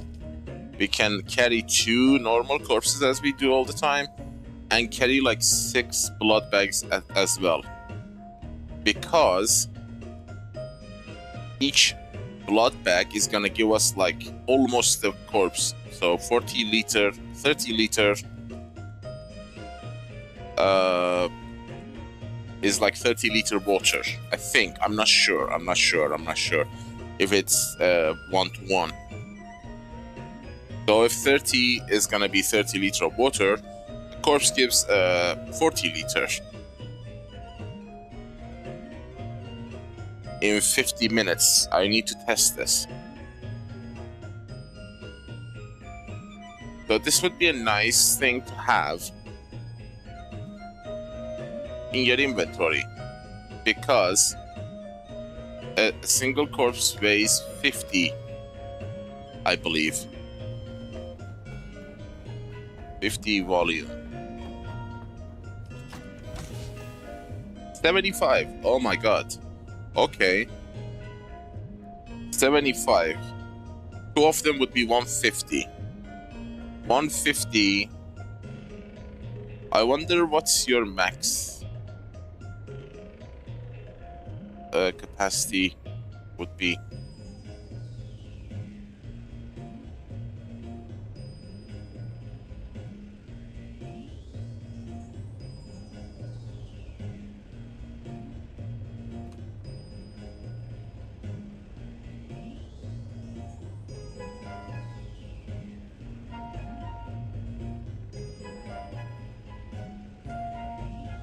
Let me see.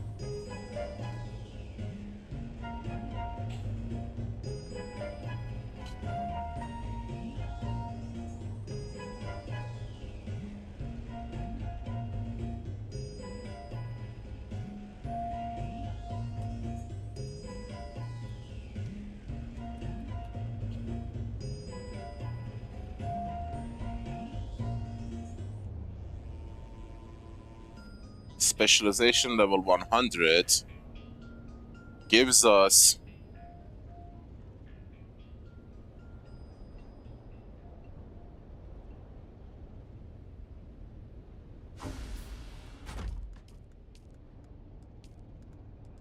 exploration 45, 50, 55.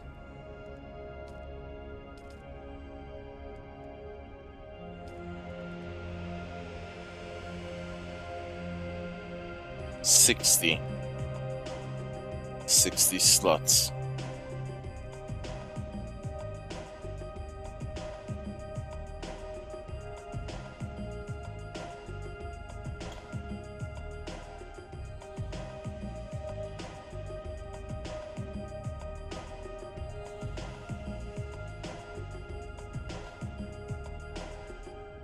Emotion control. 350.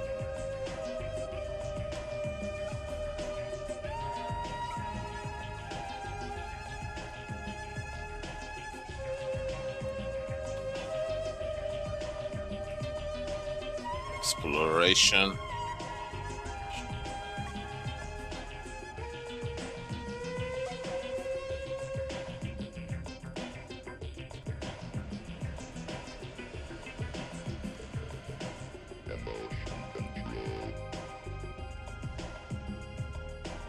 Close your eyes. Emotion control. 60 inventory slots and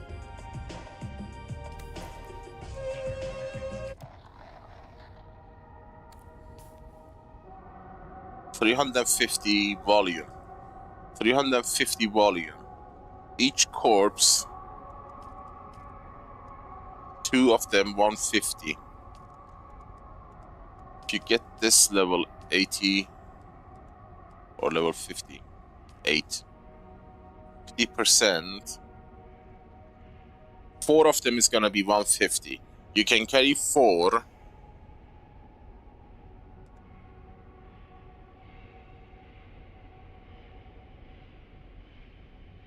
And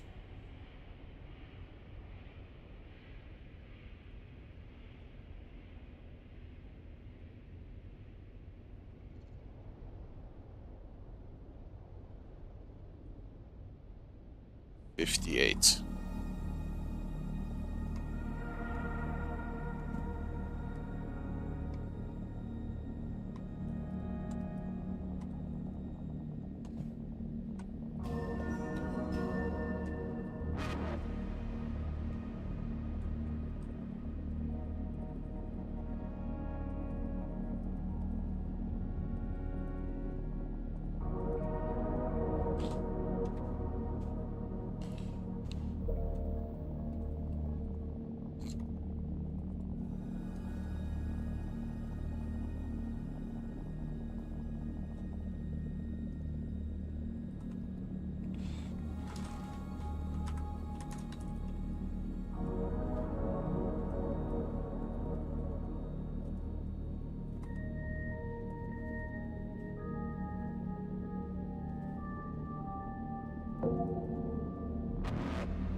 is done is 16, 75, 75. Yield your blood to water production.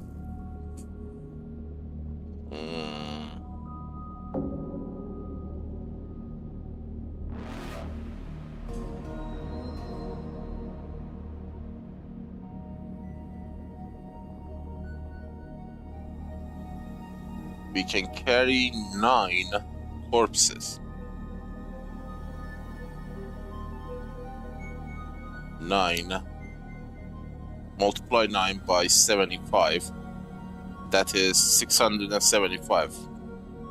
Divided by 2 have 337.5. So you can carry 9 corpses in your inventory.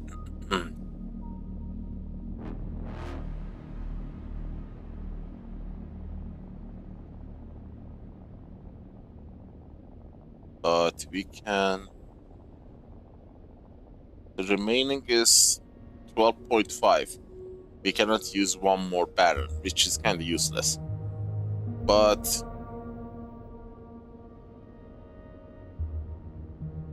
getting the max...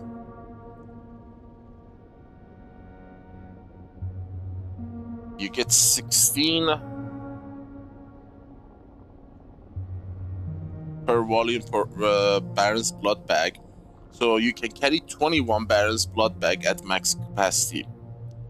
21 multiplied by 30 liters, that's gonna be 630 liters.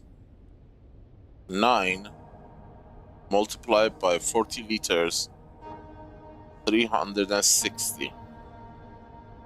Oh my god! Blood bag gives more water than the corpse itself. That's crazy.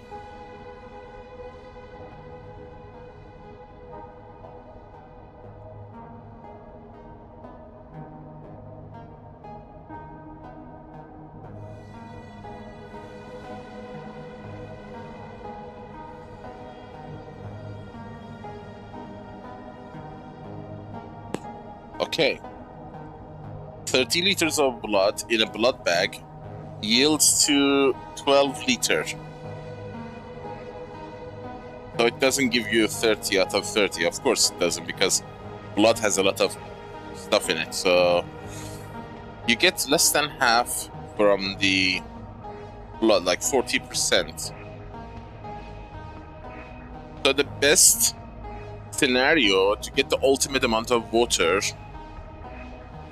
would be carry 8 corpses and 3 blood bags. Well, yeah, that kind of makes sense, because, you know,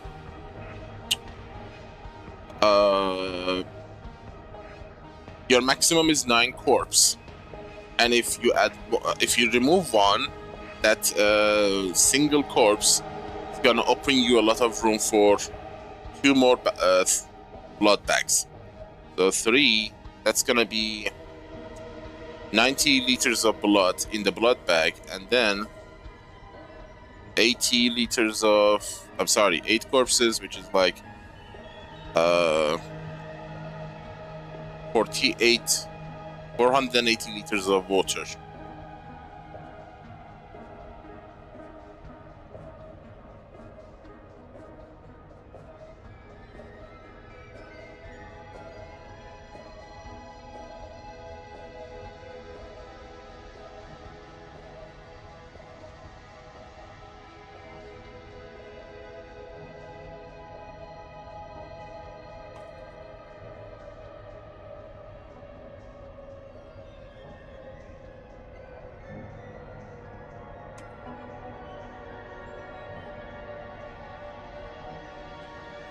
In that case, the total water you get with 8 corpses and 3 barrels blood bag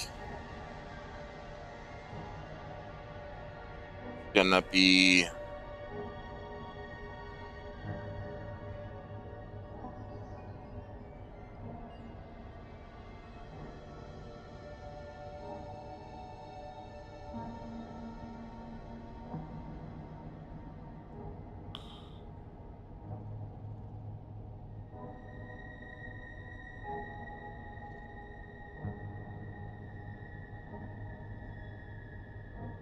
45 liters of water. So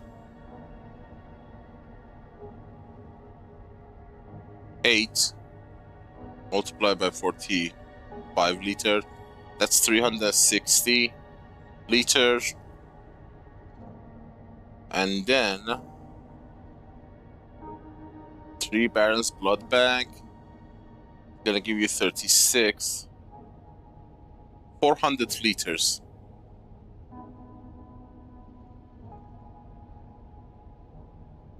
That's absolutely crazy, guys. You get 400 liters of water, half a million, almost half a million milliliters from a single run, from a single inventory, you know? So the buggy, if you do the buggy math, yeah, it's gonna make me super efficient. I'm gonna be like a god in the deep deserts. I can't wait to get there.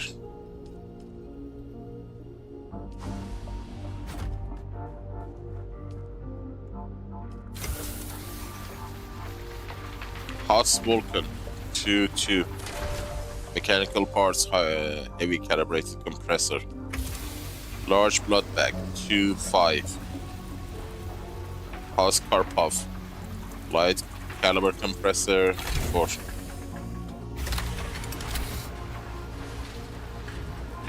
Interesting, interesting.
Now we need to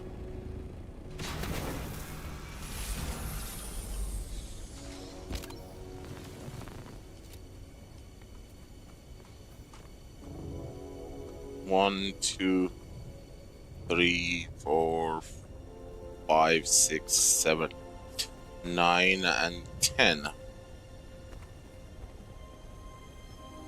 Okay, 10 there.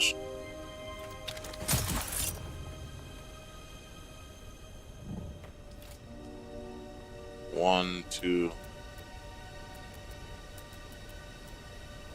1, 2, 3, 4, 5, 6, 8. What? 2, 3, 5, 6, 7, 8, 9.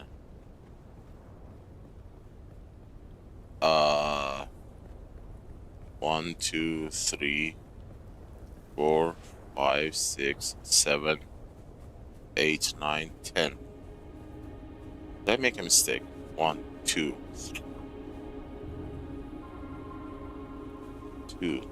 3, 4, 5, 6, 7, 8, 9, 10, 11, 12, 13, 14, 15, 16, 17, 19, 20. No. Damn it.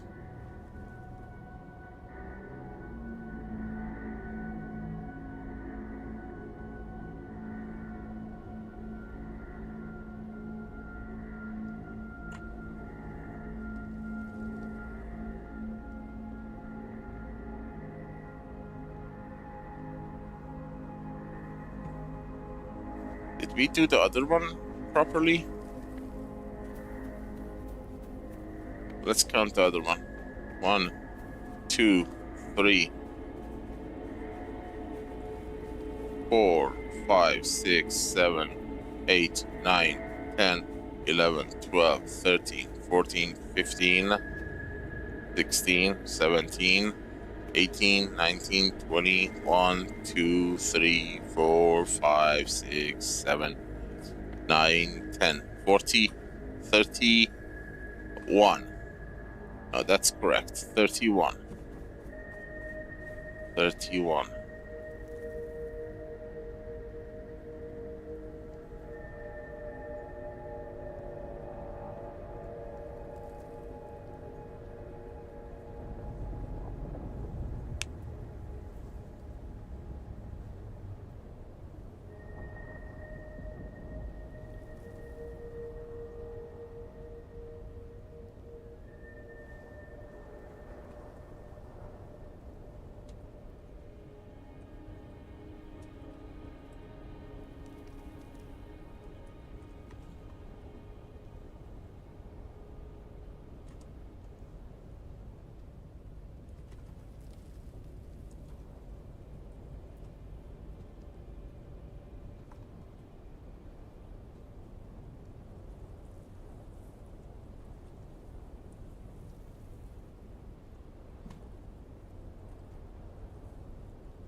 With 20, that we don't have a center.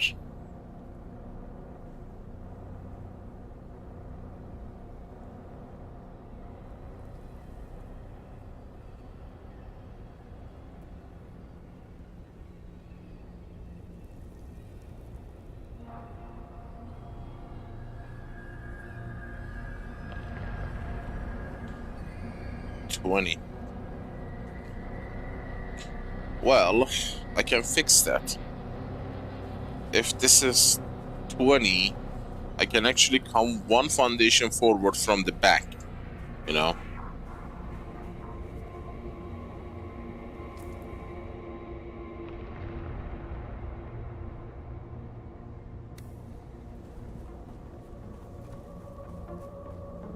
That actually helps me a lot because, you know, I rather going forward than backwards. So this would be our forward.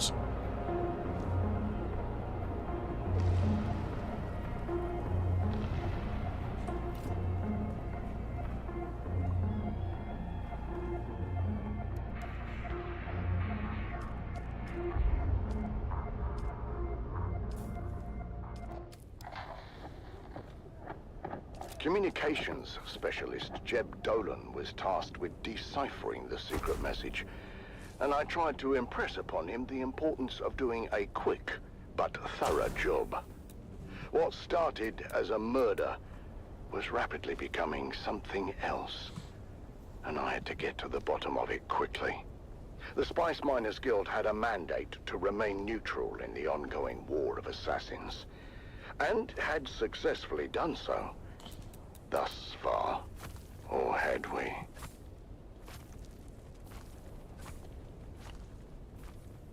Join us again next time, as new secrets are revealed, and we dive deeper into the enigmatic death of Crew Chief Jarek Thorne.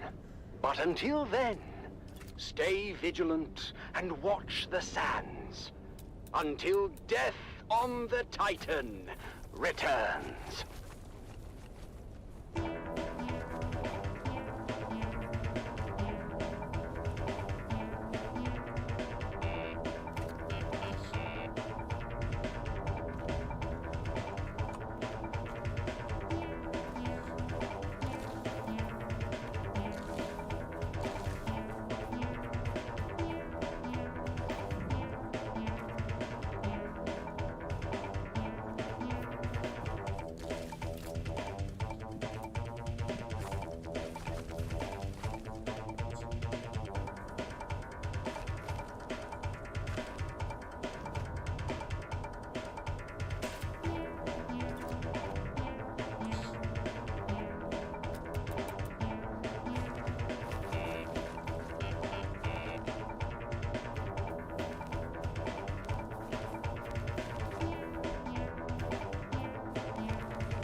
are tuned to Harvester Radio, the Dune Man source for bulletins, weather, and all matters of import to the Spice Miners Guild. Next on Harvester Radio, it's Dune Sea Dispatches with Violetta May.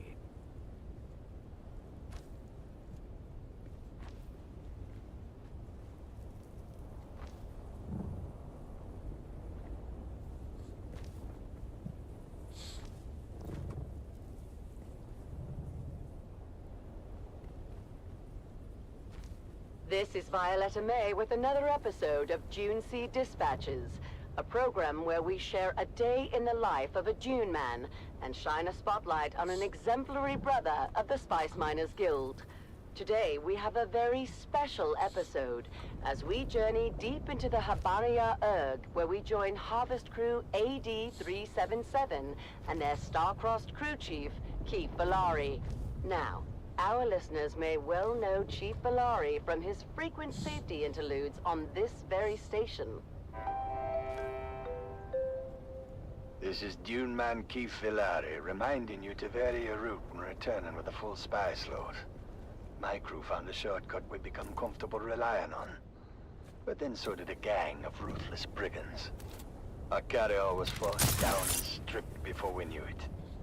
We were trapped on that rock island for 57 days. Be profitable. Be safe. 57 days indeed. Many of you will recall the intensive search for Crew Chief Valari and his crawler before they were declared lost in absentia. We know now, almost a year later, that they were in fact victims of the notorious Fremen outlaw Zantara, the self-styled Lion of the Desert.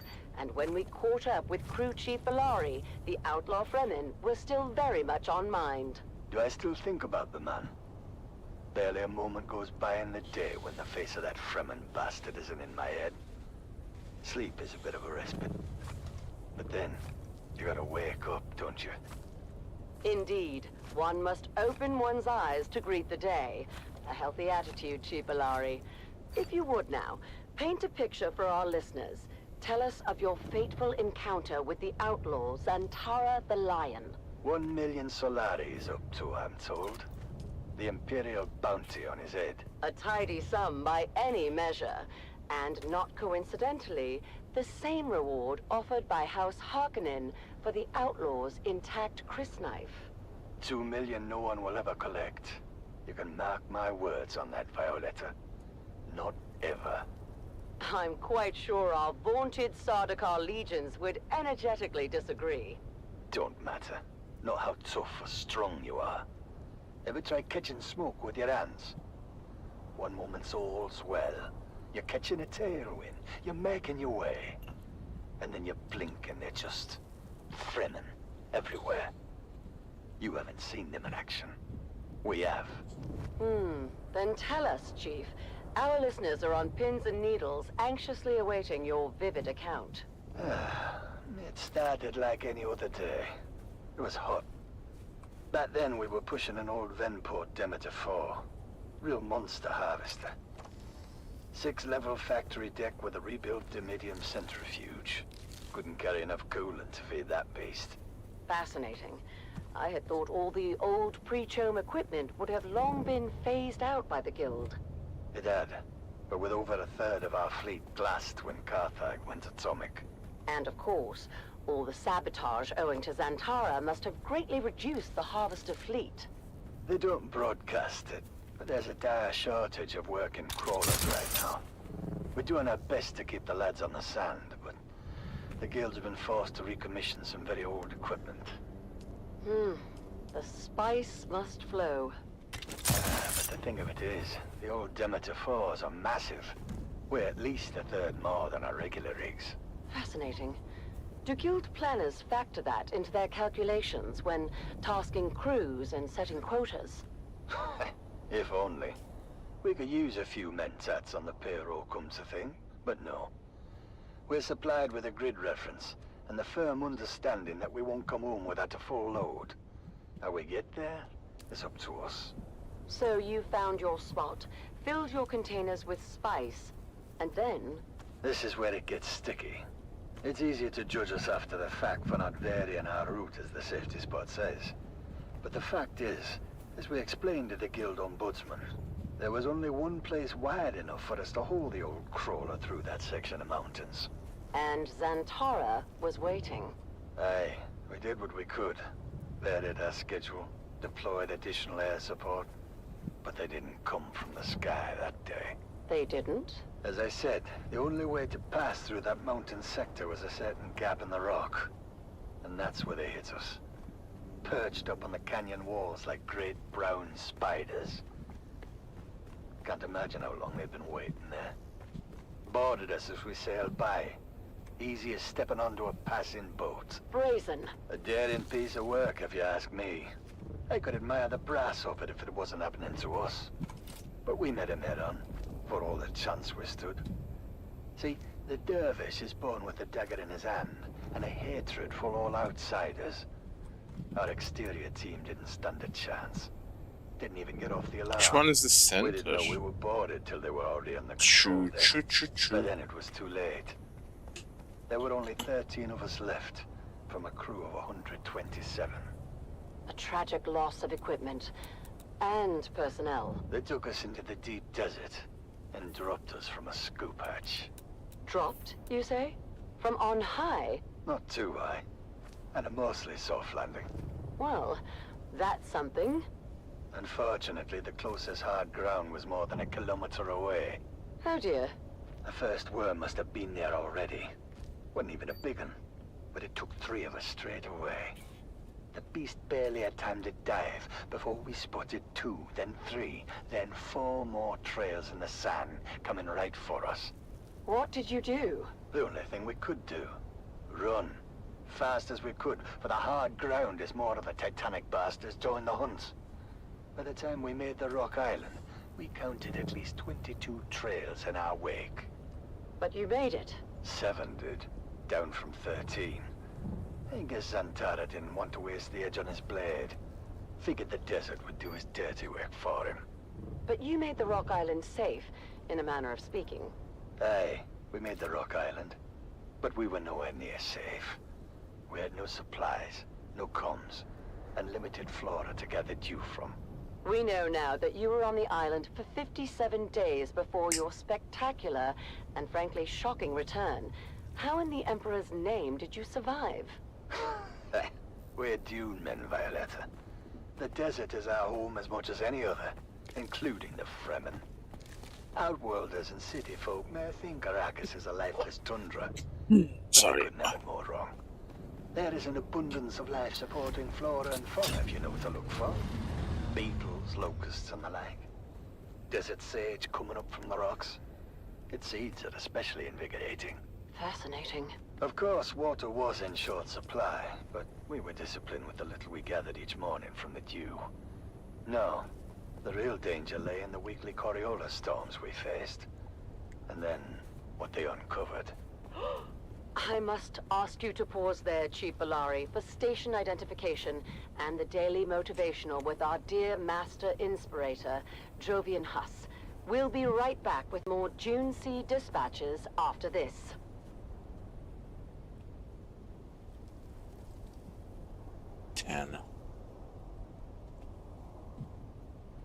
This is Harvester Radio, the voice of the Spice Miners Guild. Broadcasting from Hephaestus Depository at frequency 732.4 on your local Communinet dial. And now, the Daily Motivational with Master Inspirator Jovian Huss. This is your Master Inspirator with the Daily Motivational. Today we remember that we must suffer the pains of discipline, or we must face the pains of consequence.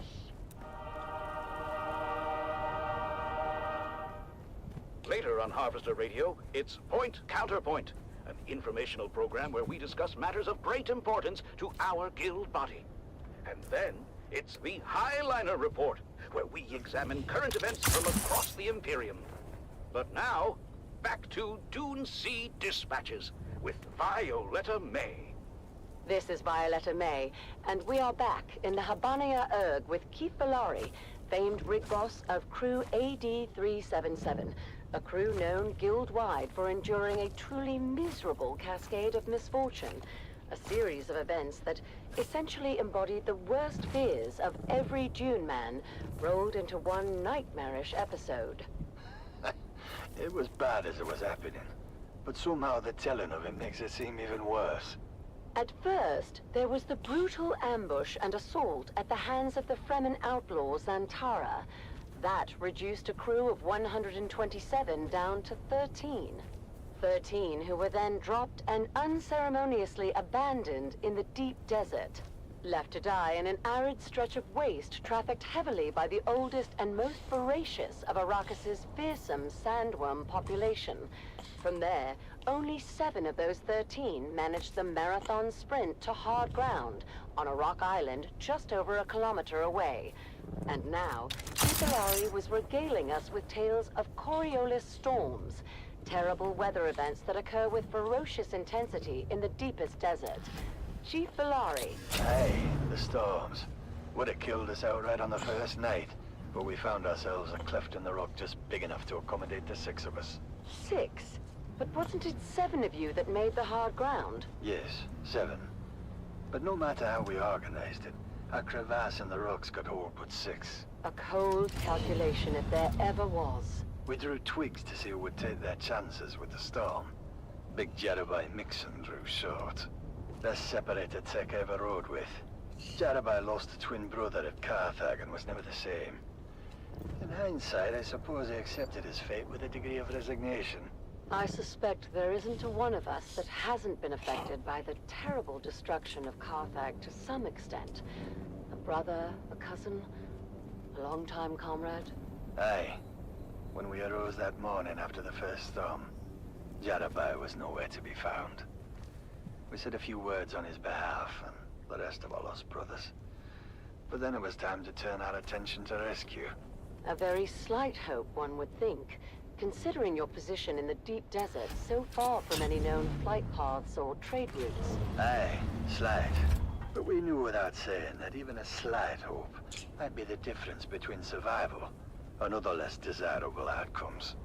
And how did it go from there? 57 days. The mind recoils. How did it go from there? In a word, badly. Practically speaking, eating bugs and living on a thimble of water kept us on the right side of the grave. But morale went south quickly. Suppose the natural protections of the shield wall have insulated us from the full, unbridled force of the Coriolis storm. But there was no such protection in the deep desert. We saw firsthand the full power of the storm, the extent to which it can reshape a landscape. How do you mean? I mean, we survived 5 major storms in the deep desert, each one entirely redefining our world. After the first storm, our safe area increased by nearly half as the winds exposed more hard ground for us to inhabit. And helped to keep the sandworms at bay, one would imagine. Aye, but the storms were maddening to endure. We were sun-scorched, dehydrated, and jammed in a tiny cleft of rock so tight you couldn't turn your head. Couldn't move to cover your ears against the deafening winds. In a constant panic that this might finally be the storm that's going to bury you alive. Terrifying. One storm exposed a ridge of volcanic rock that formed a bridge to the next island. The next shrank our safe ground to a mere 20-meter disc.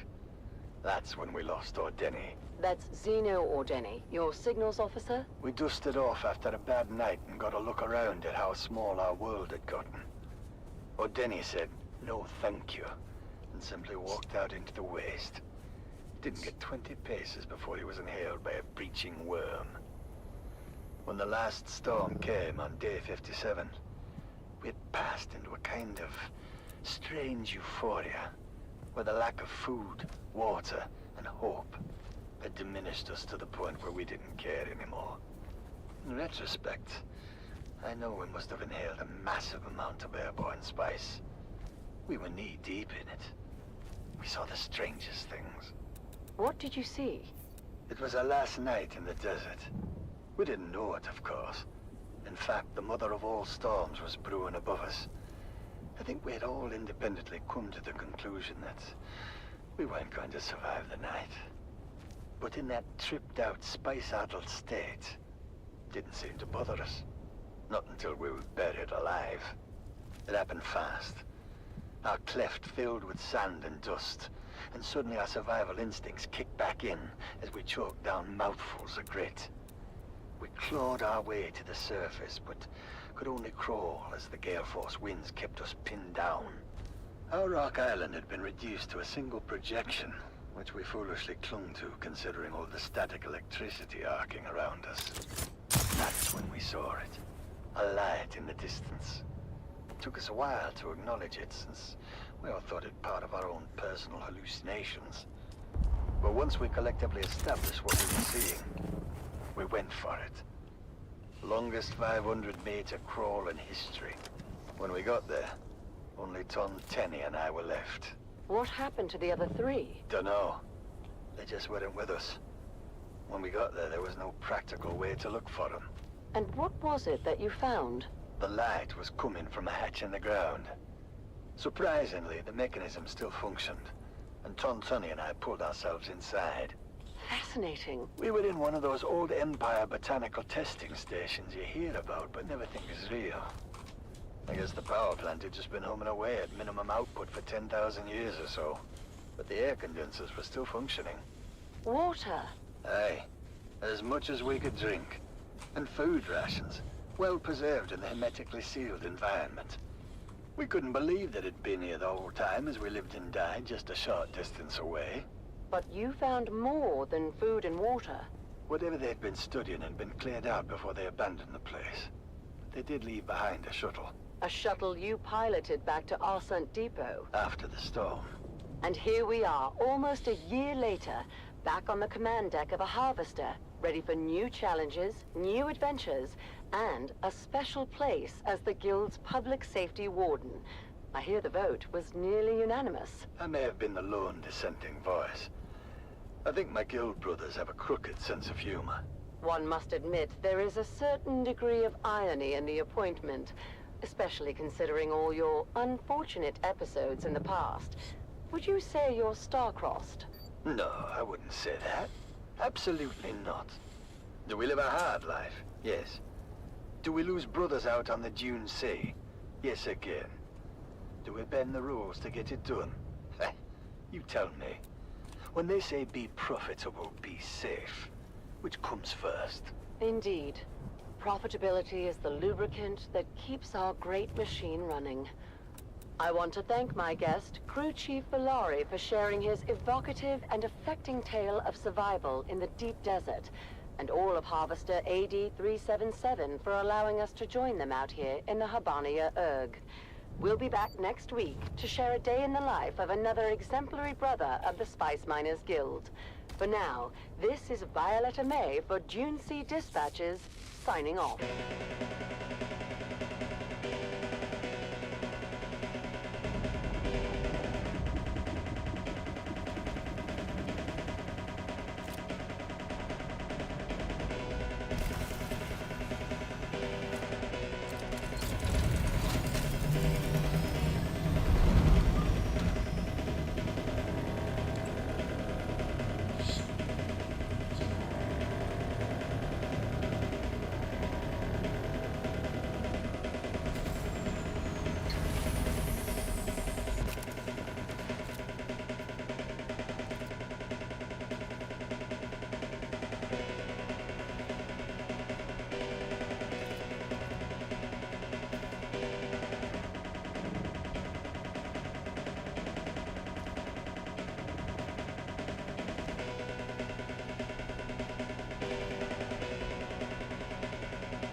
This is your master inspirator with the daily motivational.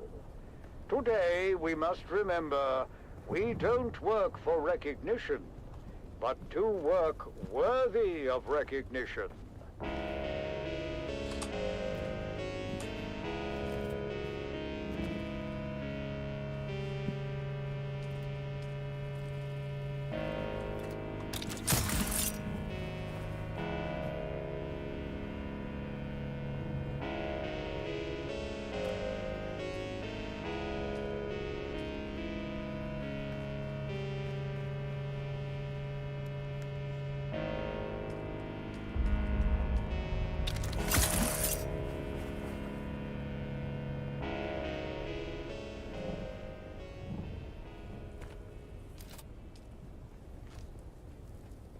Sector weather alert. A large sandstorm is You're approaching. tuned to Harvester Radio, the Dune Man's source for bulletins, weather, and all matters of import to the Spice Miners Guild.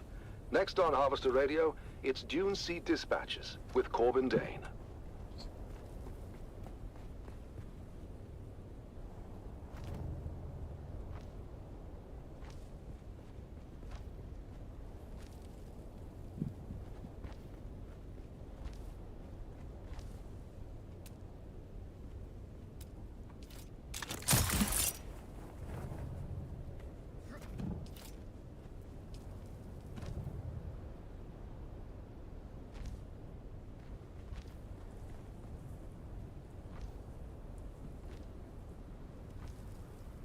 This is Corbin Dane with another episode of Dune Sea Dispatches, a program where we share a day in the life of a Dune man and shine a spotlight on an Sector weather alert. A large sandstorm is approaching. Today, we're taking you aboard the last operational mega harvester, the Sand Titan, to explore the unique culture and traditions that make this community on the sand one of a kind.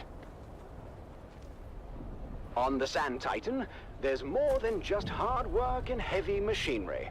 There's a rich tapestry of traditions, superstitions, and camaraderie that binds the crew together.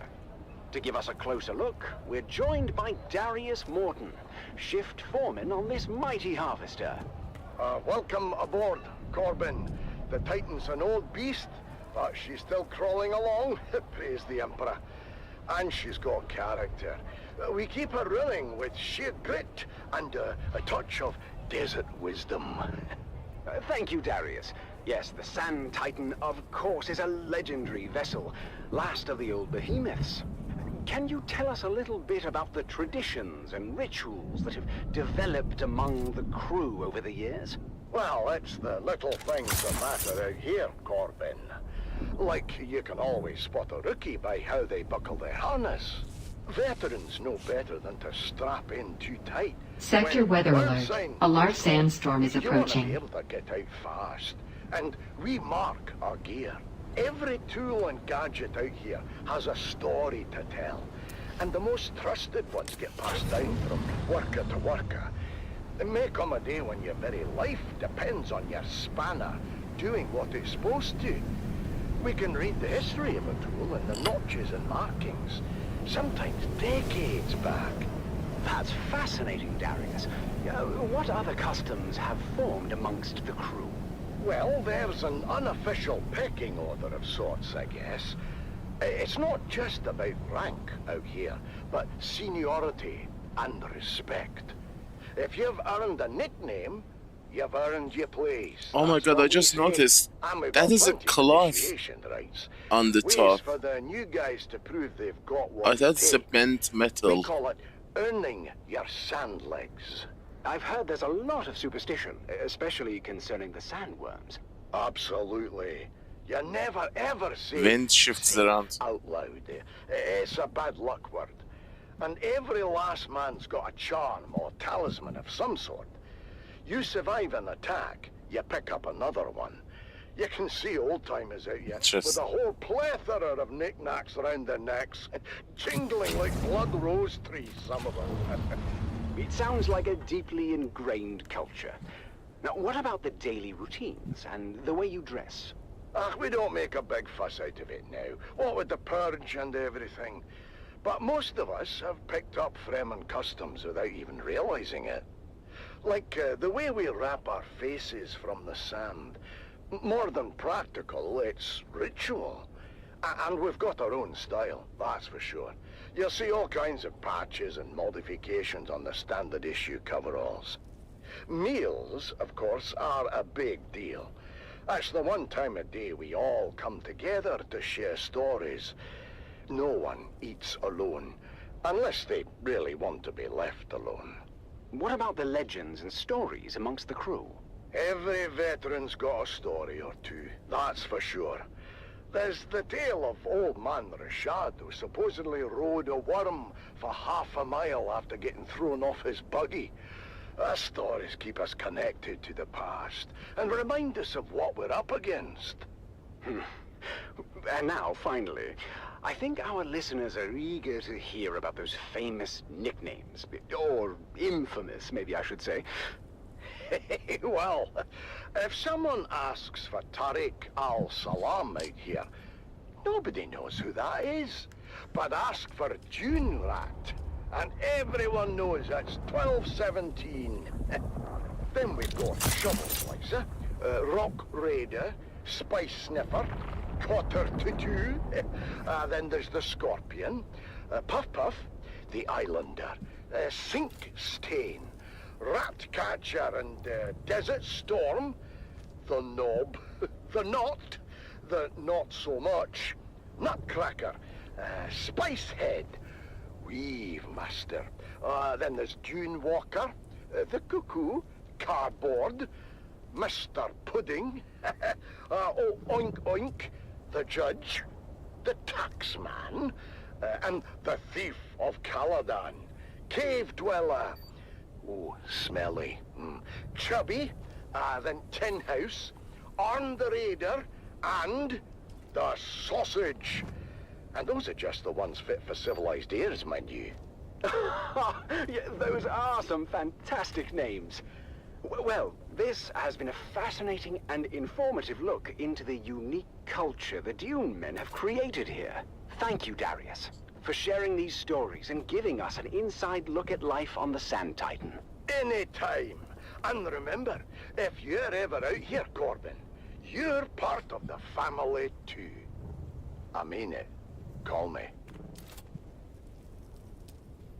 We'll be back next week to share a day in the life of another exemplary brother of the Spice Miners Guild. For now, this is Corbin Dane for Dune Sea Dispatches, signing off.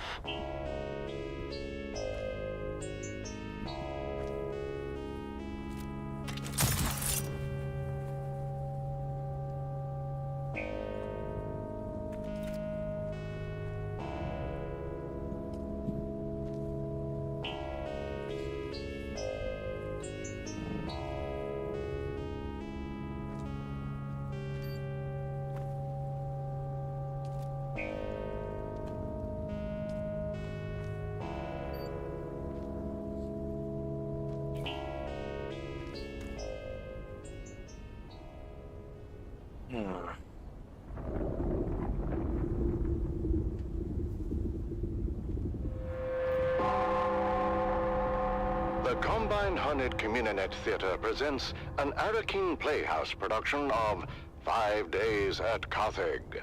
Brought to you by the generous patronage of the Padishah Emperor and the tireless support of the Spice Miners Fellowship and Leisure Committee. And now, it's time to dim the lights and return with us to those fateful days before catastrophe came calling. It's part 2 of 5 Days at Carthage.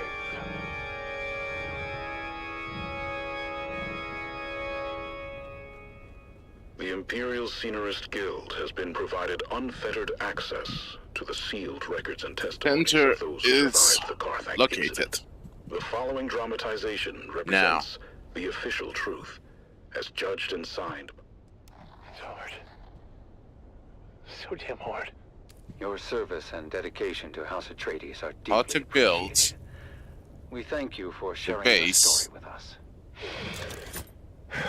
Yeah, thank you. I just hope it was worth it.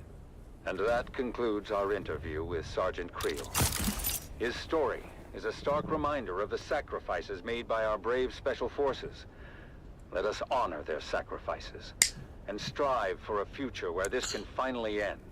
And the Harkonnens are we can layer the entire location and then build. You have listened to another episode of Through Their Eyes, first-hand accounts from the front lines, presented by your host, Redondo Monroe. That is the spine of the base.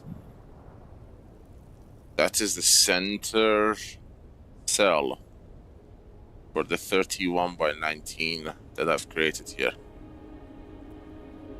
So,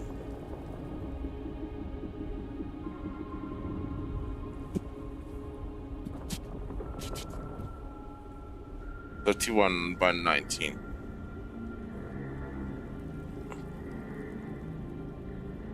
So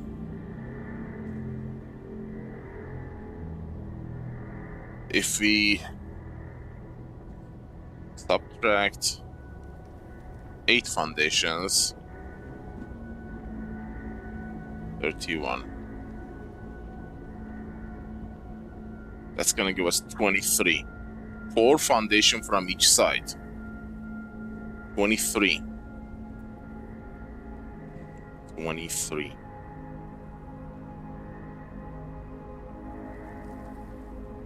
Five foundation from each side. That's gonna give us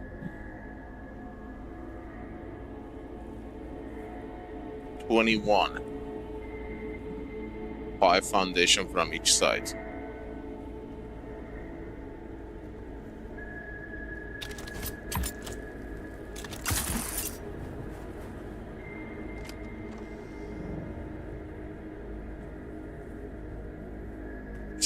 Tricky.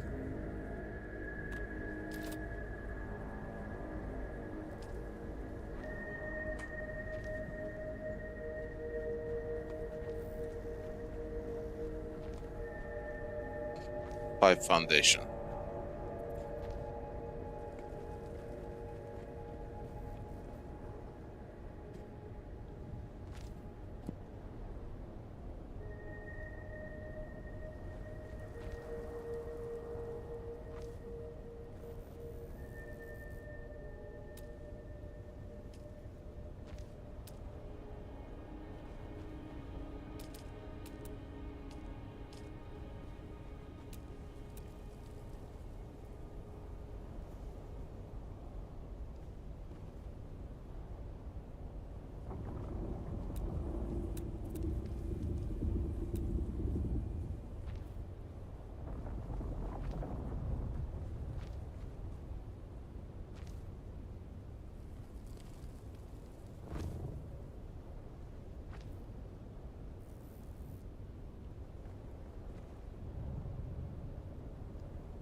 In twilight's glow where shadows meet, a warrior stands on weary feet.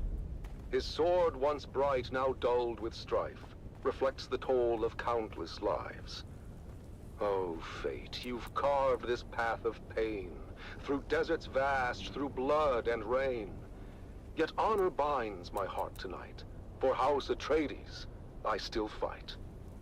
Remember those who fell in fields, whose courage were their only shields. Their names engraved in stars above, their deeds the legacy of love. In silence, now I take my leave, for battles end, and souls must grieve. But know this truth, my comrades dear, in every heart we still stand near. O house of just and noble name, we've lit the stars with honor's flame. And though my journey's end is near, House Atreides, shed no tear. For in the halls where heroes rest, 19. where valor shines, where hearts are blessed, we'll meet again if we get in timeless peace, 5 from each where side, all our pains and trials cease. It's gonna be 9. Glow, where shadows meet, a warrior stands on weary feet.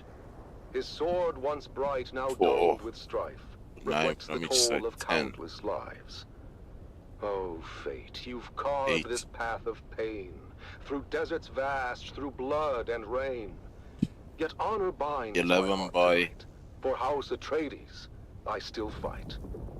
Remember those who fell in fields, 23. whose courage were their only shields.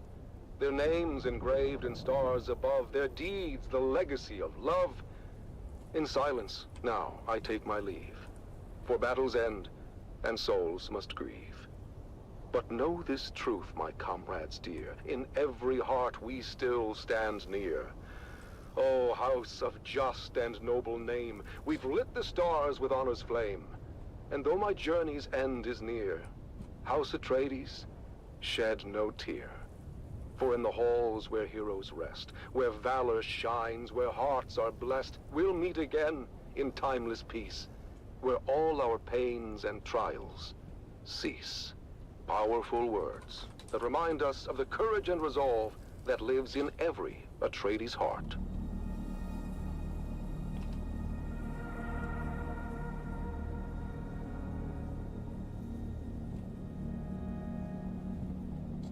Welcome back, Zero.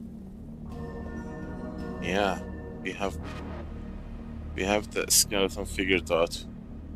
Place the spine. Now we are deciding to where to start the building. This is a 31 by 19 base, and I want to build a base at the center of that 31 by 19, which would allow us to, you know, come a bit further from the, you know, those rocks.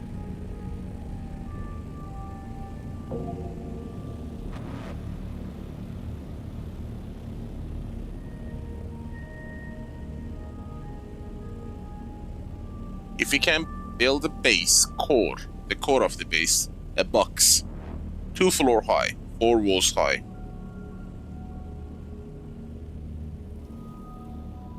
At the center of this 31 by 19.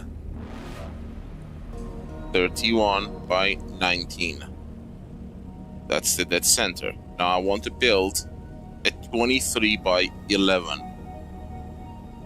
At the center. A 4 wall high core.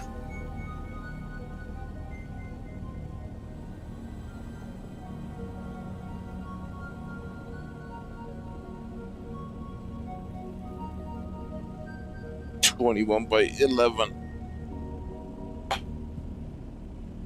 It's either 21 by 11 or 19 by 9. I don't know. 19 by 9. It's gonna be a smaller cube in the middle. That is gonna make us to build what you call them, pillars. I have not built pillars, so I don't know how they work. I mean, yes, of course I built them, but I have not actually built them as supporting foundations in base design. So I don't exactly know how pillars give support and how much support they give. Like, you have built floors, for example, here. 3 floors, and you're here, the 3rd floor. 4th says no support. If you build a pillar right under that, how many more floors you can go forward? The Duke in 88. That's a tricky part. In a bygone day.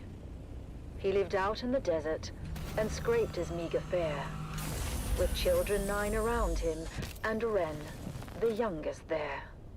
The older siblings learnt some sense, but Ren was left without.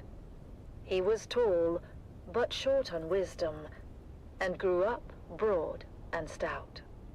Pious, cheerful, willing, yet he seldom did things right. "What will become of you, poor boy?" his father asked each night. And finally, Ren answered, "A soldier, sword in hand. If all else fails, at least I can still die for Duke and land." Ren packed his bag and went to join the brave Atreides troop. Strong and fit, and healthy too, he was welcomed in the group. But when he had to master drills and learn the skills of war, the sergeant screamed and laughed, and laughed and screamed still more. For when ordered to turn left, Ren would quickly turn to right, and told to shoulder arms instead, he charged with all his might. Ren Darvo's drills and troubles became a well-known tale. Even famous Duncan Idaho would smile at his travail. And when at last Ren's unit This is the sort of was the buildable ordered off area. to war, the officers debated, was he suited for that chore? But Ren just let them argue. He stood there, broad and straight. If with the others I can't go, I'll go alone. 11. Just wait. He took his sword and backpack and marched out with the rest. At camp he was their servant, fulfilling each request. But when the battles raged, he was ordered to stand back. He didn't understand when to take cover or attack. 11. Center is gonna be 6. In his tracks. He passed Ren Darvo's unit, shouting, "Boys, you watch our backs. Don't let the devils through the gorge, or all of us are lost. Guard it until we regroup. 5. Keep it safe at any cost." A small detachment made up 4 from of each barely side. 20 men got there in time to make their stand. Along with them came Ren. The Harkonnen fell on them hard, their las guns raining death. And 7 brave Atreides men gave up their costly breath. The same disastrous fate would soon befall all those who'd stay. So when ordered to retreat, they all retreated straight away. All but one, who stayed to fight and charged the foes instead. Ren couldn't get the notion of flight through his stubborn head. He just stood there, broad and strong, and ready now to teach a lesson to each Harkonnen who came within his reach. At the choke point in the gully, they all each took a turn, but without lasgun cover. One by one, were forced to learn. They charged at Ren, but each who came Start of the was fought buildable and area. bested all the same. None could beat him at this game, for Atreides' honor, house, and name. How many do we need to Duncan go Idaho inside? had rallied all the troops that still were hale. He shouted, "Hold out, my brave lad, we're coming, do not fail." He told all who would hear him, watch a true Atreides fight. 8. Hurry, boys, come to his aid, he has saved us all tonight. 8 inside, Against that so that's fearsome gonna be counter-strike, no Harkonnen could hold. They faltered, failed, 4 on and each turned their side. backs, a rare sight to behold. Their faces pale, their weapons dropped behind them as they ran. And Duncan looked around and asked, "Where is that fearless man? He who held the gully until we could all return, that hero of the desert. His name I must needs learn." "He has fallen," said the sergeant, his head bowed down in shame. "He lies there dead upon the sand. Ren Darvo was his name." "I remember him," said Idaho, "of Ren who'd seemed to rest, but for the blood that stained the shirt across his mighty chest. That lasgun knew just where to strike, as plainly you can see," said Idaho to those around. "Yes, it knew more than we. It shunned his brow. 'Twas weak and poor, that much all of us knew. But found instead what better was his heart, forever true." The word spread quick among all those who had survived the fight. And every soldier did agree Duncan Idaho was right. Rendavo was no thinker. His mind slow, truth be told.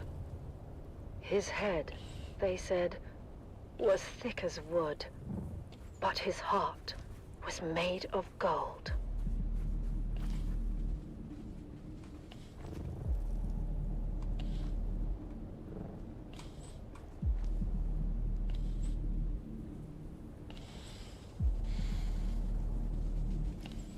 That doesn't make Rendavo special. I always say there is a difference between being able to do something but choose not to do it. And then there is not being able to do something and getting a reward for not doing it.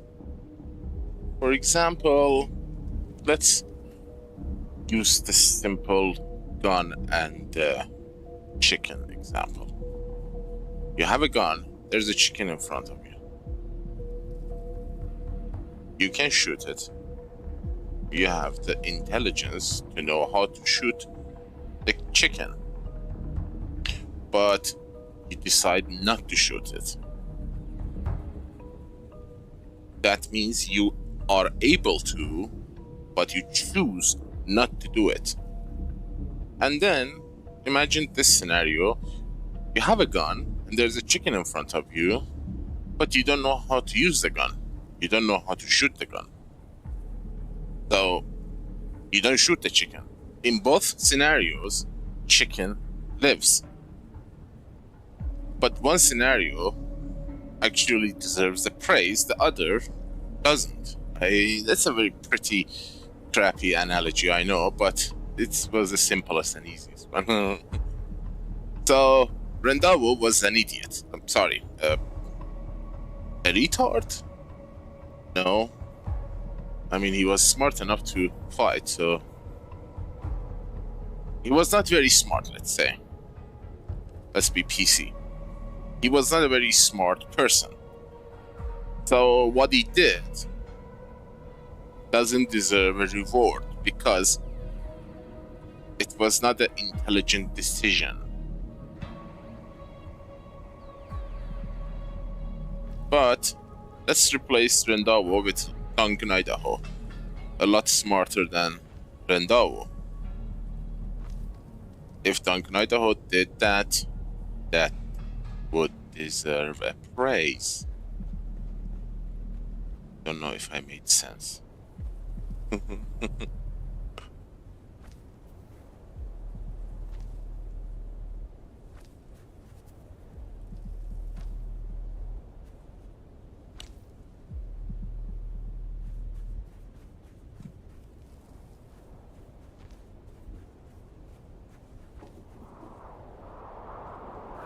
It's the Wastelander Chronicles, brought to you by O'Gary's Imports. O'Gary's Imports. If you want it, we have it. And if we don't have it, we'll get it. Join us now as we journey to the blistering sands of Arrakis, where we follow the adventures of the O'Gary clan, a pioneering family of salvage experts, as they scour war-torn battlefields and crash sites to discover their next great haul. Hey there, everyone! Hello. Welcome back to the Wastelander Chronicles. I'm your Badlands Scout, Sally O'Gary, back with another wild adventure. After that scary encounter with the Masquerade, we got our hands on that super mysterious map. Dad was all over it, trying to figure out where it led. Normally, he would take it over to his Mentat friend at the Seleucid Bowl. I used to think Master Chin was scary when I was little. The way he got that faraway look in his eye when he did his computing. Master Chin would have taken one look, and before you got a word out, he'd have done a sector-by-sector comparison of the map with known topography. But in this case, Dad didn't want anyone knowing the secrets of the map before he did. I'll figure it out myself. Mom said he was being a paranoid fool, but what should have taken 30 seconds took 2 days. And don't you know it, 2 days later, we found ourselves piling in the Clovis, our 68th homeland master, and set a course for the Hagga Basin. Once we were underway, Dad unfolded the map and pointed to a marking that looked like an angry beetle. This is our destination, kids. Remember that old Empire facility we found a few weeks back? It was a maintenance facility. You know, a bunch of tool pushers they kept around to fix stuff for the eggheads. I guess a scientist can tell you how much a pound of worm shit weighs, but put them all together in a room and they still can't turn a screw to save their lives. Anyhow, in the documentation we recovered, we found an inventory roll listing some of the other testing stations by number and field of study. Testing Station 29 studied plants, while 36 studied weather. Station 91, though, they studied bugs. Just like this ugly little sucker we're headed towards. Boy, was that journey rough. Mom said it was a bad time of year to be traveling, and the sandstorms were relentless. Visibility was almost nothing, and sometimes my little brother Koda and I had to get out and walk ahead of Clovis to make sure we didn't drive off a cliff. Eventually, we arrived at the sector indicated on the map, and we hid Clovis away, where she would be safe. 5x4 or 4x5. God damn it. Koda and I took the point and went ahead of our group. 8. I won't lie. Every step of that mission was a chafing nightmare. Before we left Clovis, I made the harebrained decision to break in a handed-down steel suit that didn't fit right. I was in rare form and fit for time when we finally came upon the massive portal in the rocks. By then, we'd been to enough of these old testing stations to know when we saw it. The oversized doors were slightly open, but peering in, we could only see darkness. Koda was immediately apprehensive. Reading a lot of foot traffic, Sally. I'm not sure how lost this old testing station really is. Of course, that's when Dad and the rest of the family arrived. 5 on each side. Keep it down, Finn. I knew it. 5 on each side. You said I was a fool. You said I'd lead us into an ambush. The night is young. Ignore your petulant mother, kids. We go in wedge formation. After me. We squeezed through the narrow aperture with ease, but quickly found our way blocked by a massive pit of darkness. After we recalibrated our optics for low light, we found a narrow ramp that wound down to the gaping shaft. I forgot all about my chafing as we descended into the darkness. I hated the feeling in there, the lonely, oppressive atmosphere that long-abandoned places had in common. But the spell was quickly broken when a Harkonnen fire team floated on the center of the shaft from above. We flattened ourselves against the wall and kept out of their lights as the noisy and oblivious troopers floated past. You know that bloody city will never be finished. The beast is a fool. One day the Baron is going to come here and see where all his Solaris went. You don't want to be around when that happens. And why is it you don't want that? You haven't met the Baron yet, have you, boy? Damn it, Finn. This isn't a testing station. It's a Harkonnen base. Can it be both? I told you the night was young. So, what do we do now? This place is huge, and we came this far. I say we go on high alert and check it out. We couldn't risk getting caught, so we stuck to the shadows and moved as quietly as we could. Mom was right. This place was huge, with tunnels going off in every direction. We saw rooms full of weird machinery and old tech, stuff I'd never seen before. But oddly, no bugs or insects of any kind. There were never any bugs, Sally. I think the symbol on the map indicates Harkonnens, not bugs. Well, their helmets are kind of bug-shaped when you look at them. That's when we heard footsteps and ducked into a side room just in time. Peeking out, we saw a group of Harkonnen troopers march past. We didn't know how many there were in total, but any kind of combat would have brought the whole base down on us. My heart was pounding so hard, I was sure they'd hear it. After they were gone, the spirit of adventure had left us, and we resolved to get out of there as fast as we could. Koda and I really wanted to kill us a Harkonnen, but Mom told us it wasn't our time yet. We'd get our chance one day. But boy was she wrong, as we came face to face with the Harkonnen captain at the top of the ramp. Our daggers were already in hand, as I went high and Koda went low. Eyes and thighs, we called it, as we practiced the move so many times. And that's how we killed our first Harkonnen. Koda took an ear for his collection and offered to help me start my own. But, ew, I told Koda no way. Once we made it back to Clovis, Dad sealed the hatch behind us as Mom brought her great engine to life. After we got back to Arakeen, Dad met his friend, Master Chim, and shared our findings. While we didn't score any decent salvage on the trip, Dad did receive a reward from the Atreides for providing them with actionable intelligence on the Harkonnen base. Apparently the location of that particular base had troubled them for a while. Last we heard, Gurney Halleck was on his way there with a heavy assault team. With that said, Atreides days are back at O'Gary's Imports.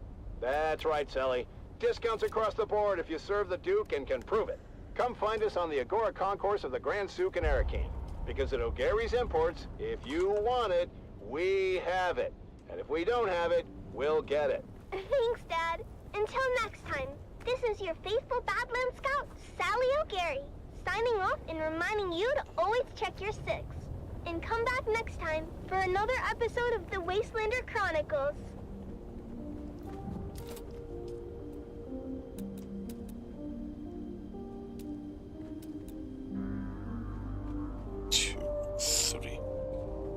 Five.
We've got it all for you today, from inspiring frontline stories to another exciting episode of everyone's favorite wandering swordsman. But first, let's kick things off with some sonorous sounds for your listening pleasure. You're listening to Vox Atreides, the voice of the Duke.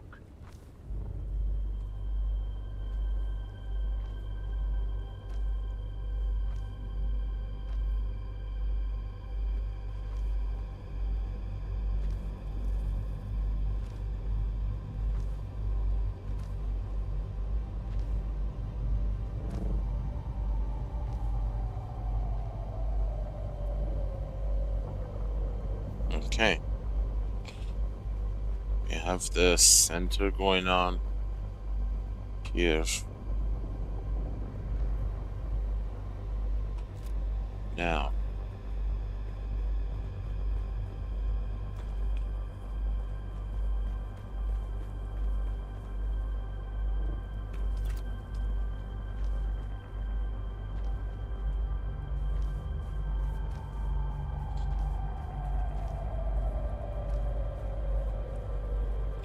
feeling this place is gonna be a B.5.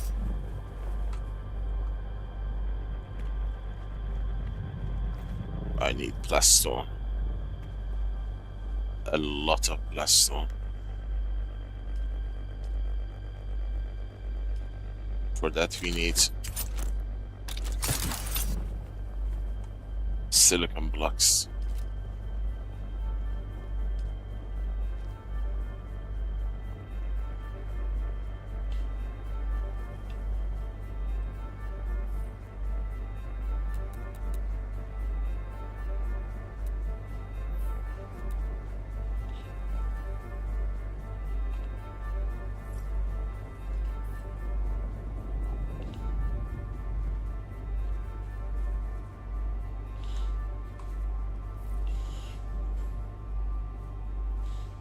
Yeah, 1, 2, 3, 4. Come on.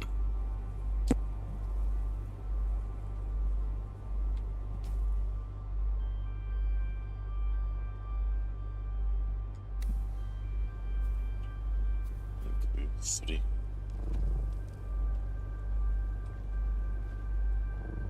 Damn it.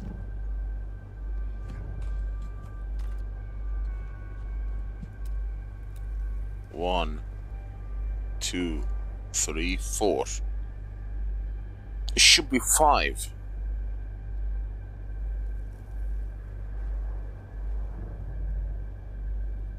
I counted 5 from there. 1, 2, 3, 4. That's the 5. 1, 2, 3, 4, 5. Son of a gun. In this troubled age, when darkness stalks the land and corruption threatens to extinguish the last light of hope, a lone warrior roams the cosmos. A wanderer with no allegiance to any but truth and justice. He stands as a beacon in the darkness. He stands for those who cannot stand for themselves. He is the last man standing. He is the Swordsman. Episode 2732, The Slave Lord of Amaranth. After his showdown on the plains of Jericho with the renegade Hiren Zir, the Swordsman finds passage to the Delta Amaranth system in the far reaches of the Trinary Cluster. Are you sure you wish to disembark here, of all places, Swordsman? Amaranth 3 is a remote mining world of little 5. import. No highliner is due to pass this way again for some time. I am sure, Guildsman. I will find my way. Very well. A Chome resupply freighter leaves within the hour. I have arranged your conveyance to the 4. surface. Very well, Swordsman.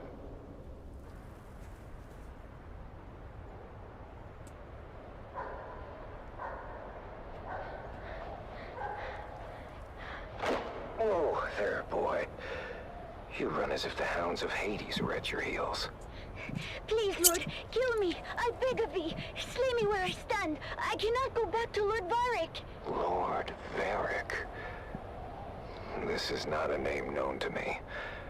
What house governs this world, boy? For many thousands of years, this stewardship of Amaranth 3 fell to a house minor with allegiances to the great house Waku.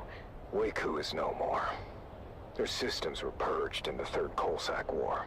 Their holdings forfeit to the Spacing Guild. As you say, Sirrah. The boy speaks the truth, Lord. It's been 6 or so centuries now. And the Guild has not assumed control? This world must be in a ledger somewhere. Well, the Highliner comes like clockwork. But we get supplied, and then they're gone again. To wherever Highliners go. We just figure they forgot about us. Then who is this Lord Varric? Born a slave like his father before him. The Varrics took control when it became clear we were forgotten. A Mala, claiming lordship over other Mala. We must go, Sirrah. If Lord Varric's men find you, I don't know what they'll do. Take me to the slave called Varric. Justice will be served.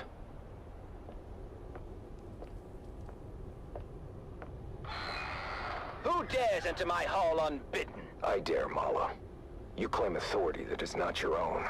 For that, I claim your life.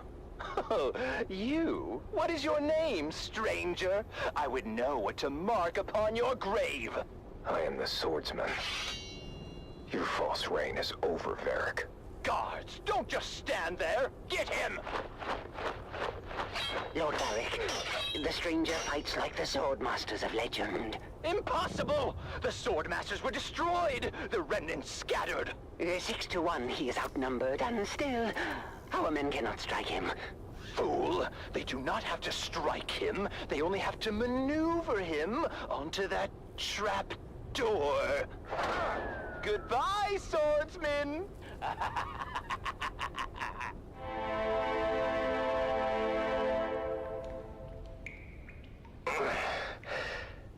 Save your breath, stranger.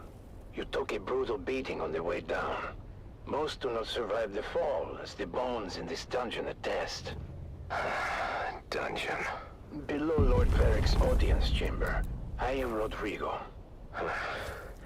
He is no lord. Not in any legitimate sense.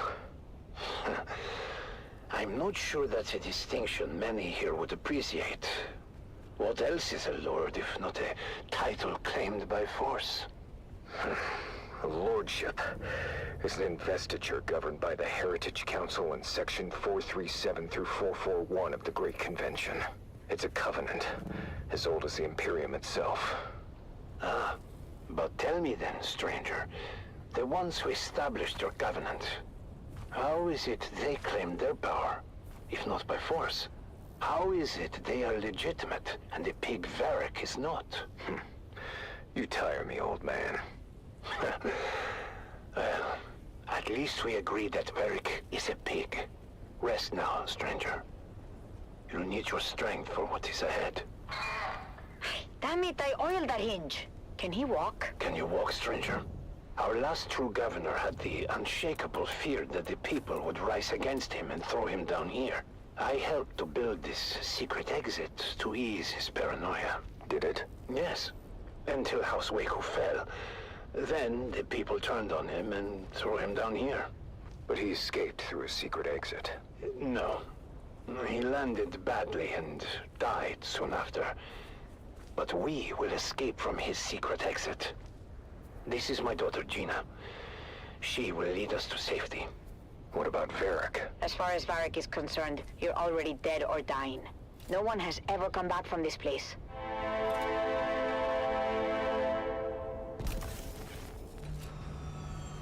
Easy now, swordsman.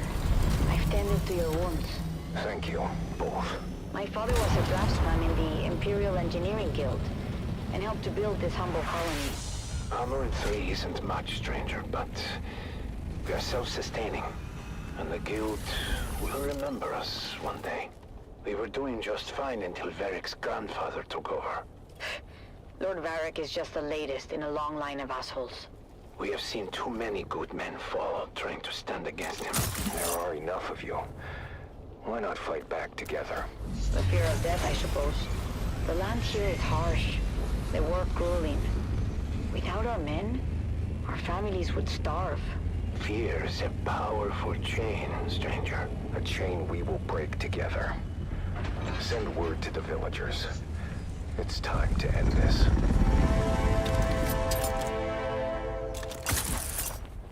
Colonists, you've lived in fear of Varric's rule for too long. He is a vile pretender, and order must be restored.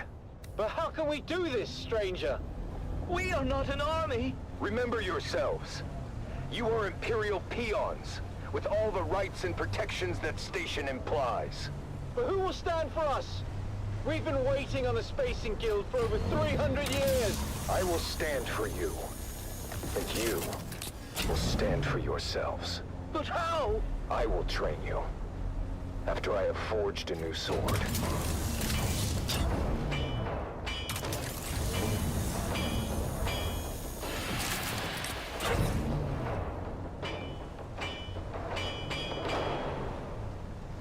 this time.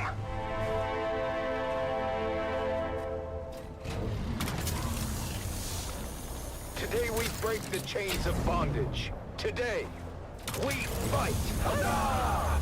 We've gone over the plan. When next we meet, it will be over the body of the dead slave called Varric. Huzzah! So then I told the farmer, if you cannot pay your proper tribute, perhaps your comely young daughter can pay it for you. Slave Lord Varric, your false reign ends now. You? But how? Guards, get him!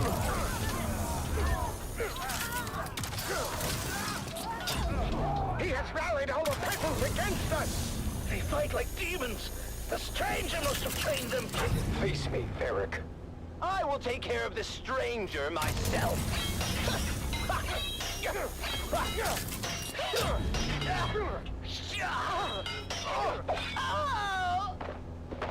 The tyrant has fallen. You have won your freedom.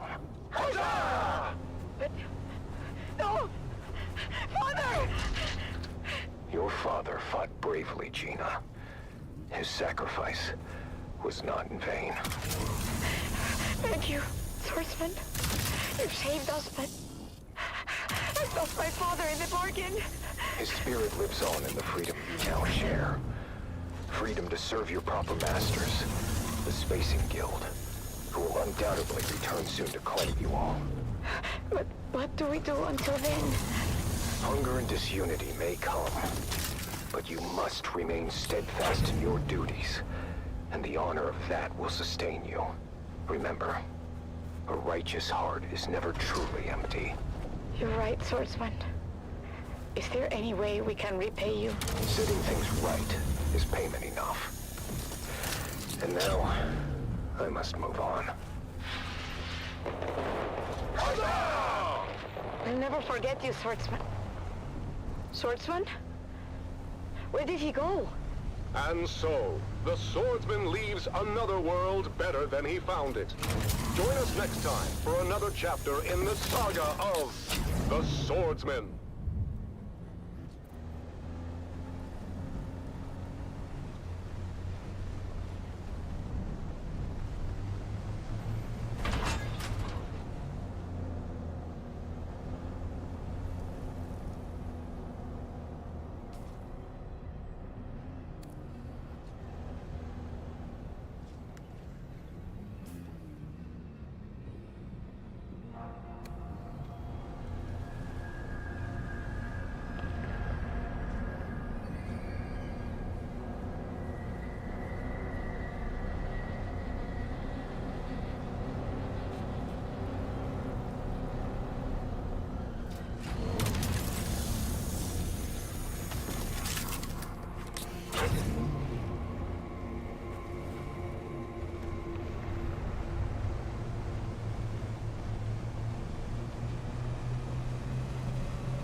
Oh, silicon is gonna be such a big problem.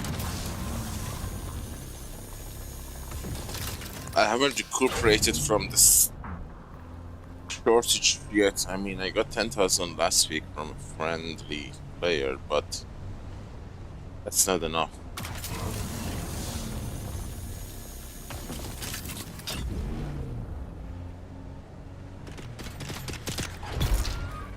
Happy.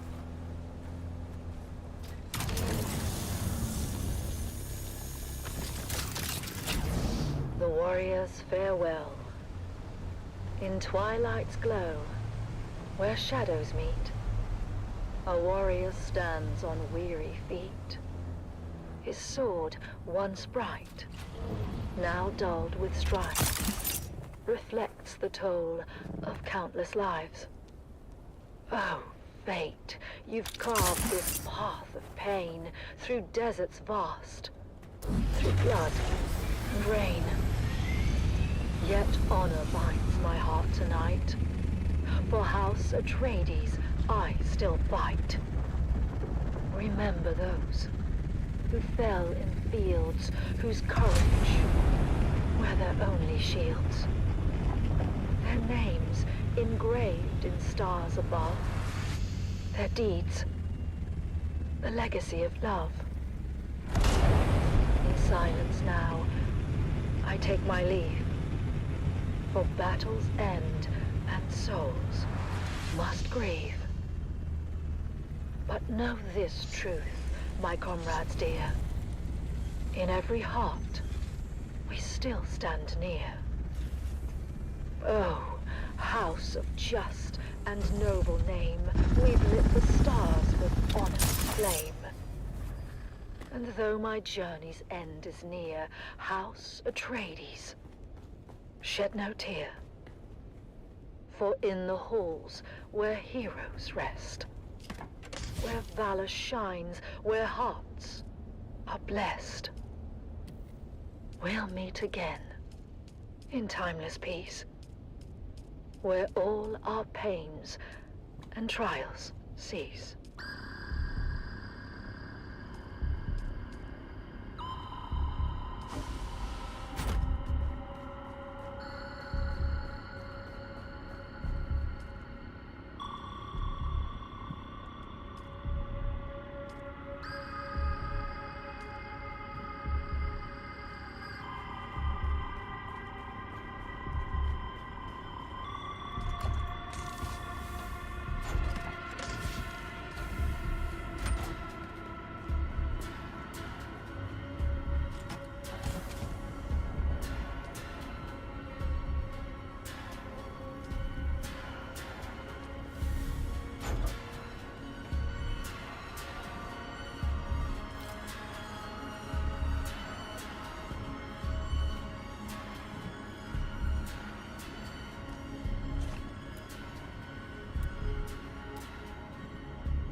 always with you. It's Vox Atreides, the voice of the Duke.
Thinking.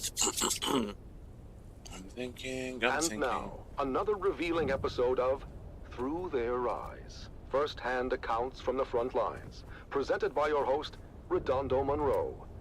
Today we find ourselves at the storied bastion known as Helios Gate. Redondo sits down for an exclusive interview with Captain Marcus Amstrad of the Fighting Fifth. Captain Amstrad, thank you for joining us today. We've heard first-hand accounts from soldiers like Sergeant Creel, who've shared the brutal realities of life on the front lines. Can you tell us about the recent campaign in the Hagga Basin, and what the strategic gains there mean for House Atreides? It is an honor to be here, Redondo.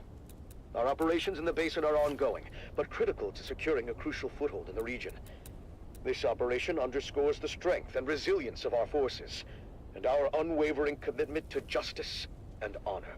Captain, while securing the Hagga Basin is indeed significant, we've also heard about the heavy losses endured by our forces, including the illustrious unit known as Gurney's Own. Can you speak to the toll this so-called War of Assassins is taking on our troops and their families? Look, Redondo, war is never without sacrifice. But it is through these sacrifices that we uphold our values and protect the future of House Atreides. Our troopers understand the importance of their missions, and they complete them with honor and integrity. The morale of our troops remains strong, and their families can take pride in their courage and dedication. In previous episodes, we've heard how brutal some of these missions have been, and about the emotional toll on our soldiers. Sergeant Eric Thorne, for example, described the chaos and loss during the final days at Three Rock Station. How do you address the concerns of those who feel that the cost of this war is too high? The cost of freedom and justice is never too high. Every mission we complete, every campaign and every sacrifice we make brings us one step closer to a lasting peace and a brighter future for House Atreides. Our troops are well trained and well prepared to face the challenges before them. And they do so with unwavering resolve. Captain, some have raised concerns about the ethical implications of our tactics and the impact on civilian populations. How do we ensure that we maintain our moral high ground in this conflict? House Atreides has always held itself to the high standards of the Great Convention. Our tactics are designed to minimize harm to civilians and uphold the principles of that treaty. Any deviations from the standards are swiftly addressed and corrected. Our commitment to honorable warfare is unwavering.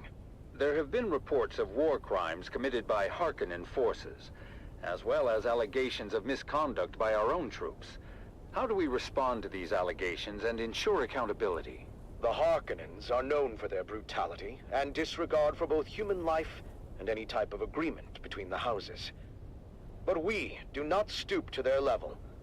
Any allegations of misconduct by our troops are thoroughly investigated, and those found guilty are held accountable. However, it's important to remember that our forces are under immense pressure, and mistakes can happen. We must focus on the bigger picture, and the ultimate goal of victory and justice. Captain, what message would you like to send to the families of our soldiers and the subjects of House Atreides who may be struggling with the hardships of this conflict? To the families and citizens of House Atreides, I say this. Stand proud. Your loved ones are fighting for a noble cause, and their sacrifices are not in vain. In time, we will emerge from this confrontation stronger and more united than ever. Trust in our leadership, trust in our soldiers, and trust in the principles that have guided us for generations. Together, we will prevail. Thank you, Captain Amstrad, for sharing your perspective with us today. Your words remind us of the strength and resilience of House Atreides. That concludes our interview with Captain Marcus Amstrad. As we continue to navigate the complexities of this conflict, let us honor the bravery and sacrifices of our soldiers and strive to uphold the values that define House Atreides. Join us next time for another episode of Through Their Eyes. You have listened to another episode of Through Their Eyes, first-hand accounts from the front lines, presented by your host, Redondo Monroe.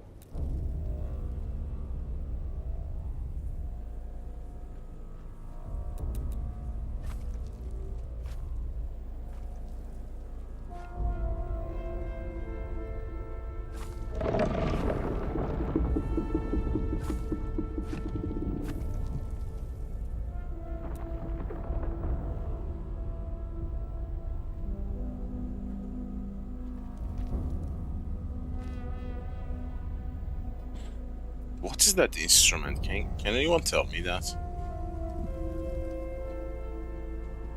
Electric guitar?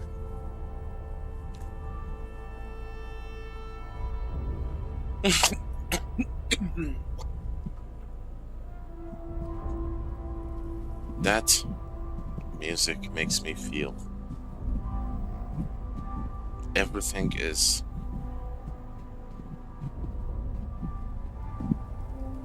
meaningless. Everything is nothing. It makes me become a nihilist.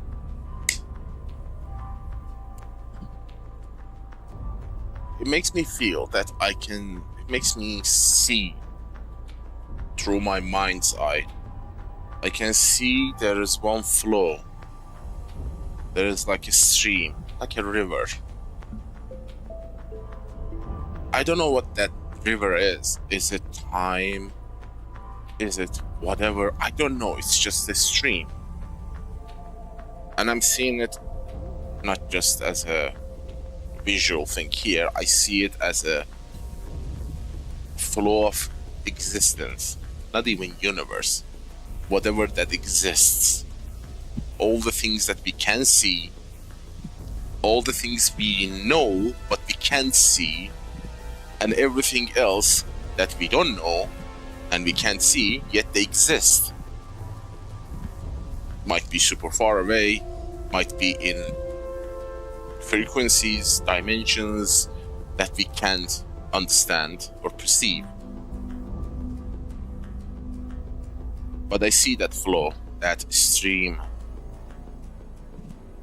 It is ever going. It's not even going fast. It's a very slow stream, but it's moving. I don't know where the forward is or backward is. It's just going from one side to another. When I listen to music like this, it makes me feel that I can only see that flow of existence. Everything that exists. I can see that. And everything else is meaningless. Is just an illusion. I don't know. Not even an illusion, even less than that. Like a vapor that disappears. It's like, you know, when you are boiling a water and the vapor gets out of the kettle. After like a few milliseconds, that vapor vanishes because it gets mixed with the This is air. Oliver Cam, your faithful Communinet crier, spreading the word of the Duke and reminding you that hope is not weakness. Real strength is acknowledging that it's okay to strive for and even expect a better day. We've got to approach every fresh sunrise as an opportunity to renew our bonds and strengthen our commitment to a brighter future. A future governed by hope and not fear. This is Tolliver Cam from the heart of Arakeen, guiding you through your day. View from a mountaintop. Live in the here The and song of the the now. sea. Our faithful brother, that ever-present roar, companion to those dreamers of jagged peaks of long ago. Eyes towards the distant stars. Visions not of glory, but of light and hope across the darkest voids. Now, beneath an empty sky, our banners gloriously fly. Dreams fulfilled, but lost. Light and hope consumed by darkness deeper Do I than have was to go now. this high? And lost as well in desert, empty as can be. The song of that far away sea.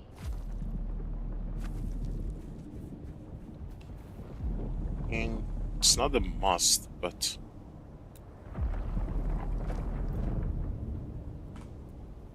I don't know, do we need to go that high above the floor? I don't think so. We will revisit that. Let's do the other side. So,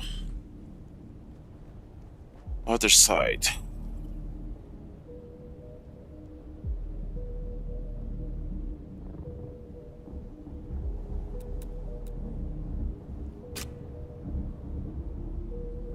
1, 2, 3, 4, 5.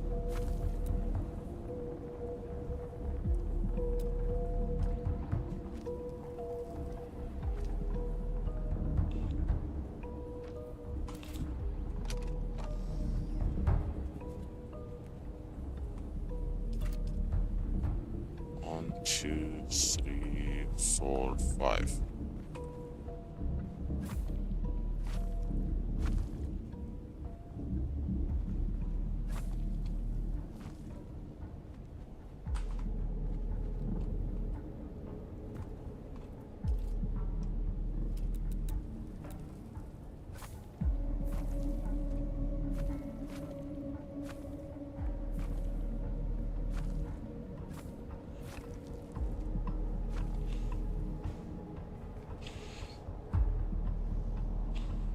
Yeah.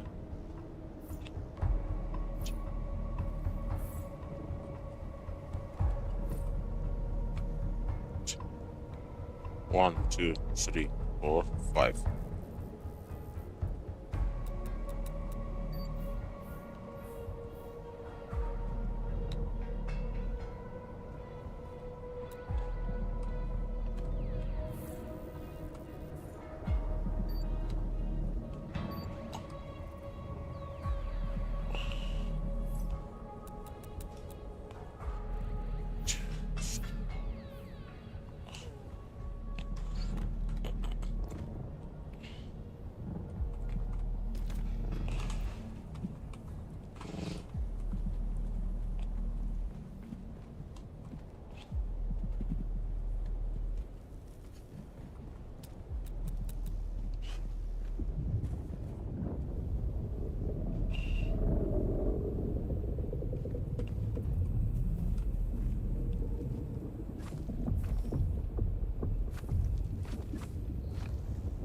This is Vox Atreides, the voice of the Duke, broadcasting from the heart of Arakeen at frequency 755.6 on your local Communinet dial.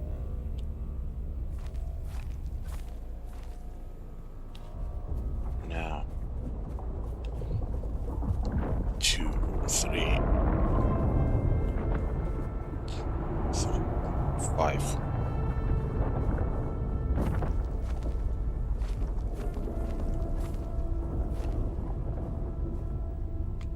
2, 3, 4, 5.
And now, the inaugural episode of a brand new series. It's The Young Guardians.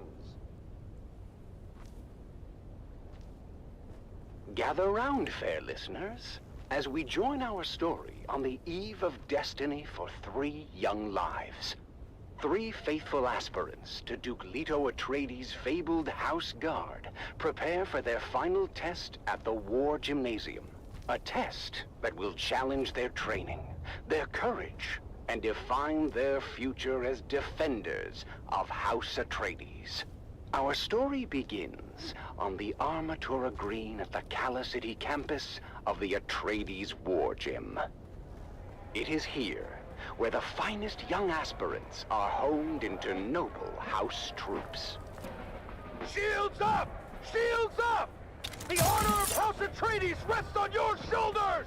Defend yourself! You can't serve the Duke if you're dead! Among the recruits, 3 stand out.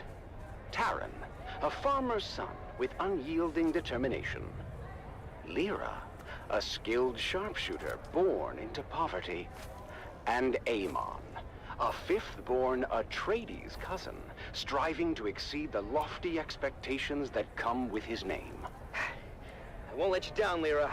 You've trained too hard to fail now. Keep your focus, Taran. We'll get through this together. Come on now. We've got a real chance to graduate top of class.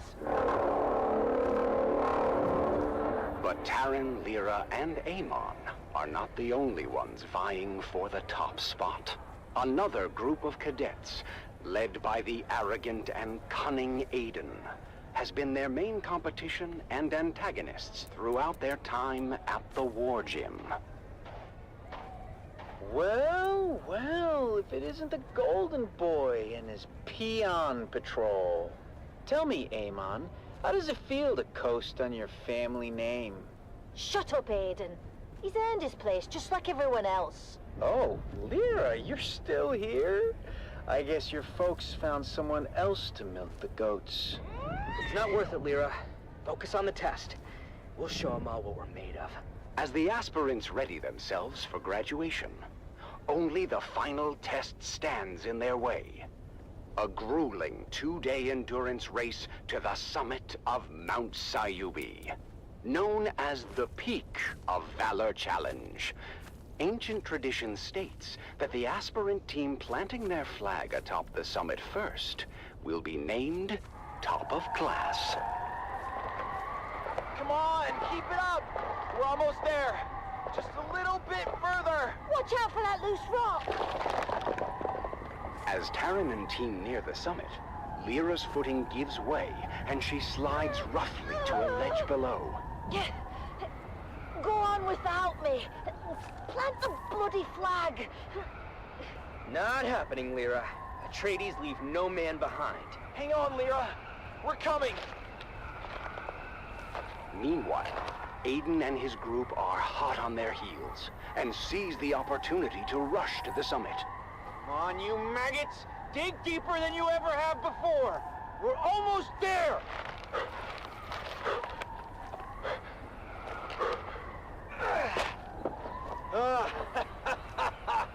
Yes! We did it! I told you those losers didn't stand a chance. Thank you, guys. I'm sorry I slowed us down. Don't worry about it. We're a team, remember? Despite their best efforts, Taran, Amon, and Lyra finished second in the challenge. We may not be top of class, but we did right by our friend, and nothing will diminish that. The day before graduation, Taran and Lyra ventured into the lecture hall to return a borrowed tome, when something strange caught their eye. Huh. That's strange. The light's on in the Commandant's office. But we just saw the Commandant on the green. Then, who's in there? Aiden, what are you doing here? None of your business, peons. I was just leaving anyway. But Taran had noticed that Aiden slid something under his shirt. The Commandant's code book. What about it? Aiden just put it under his shirt. We have to tell Amon. Amon, You won't believe what Lyra and I just saw.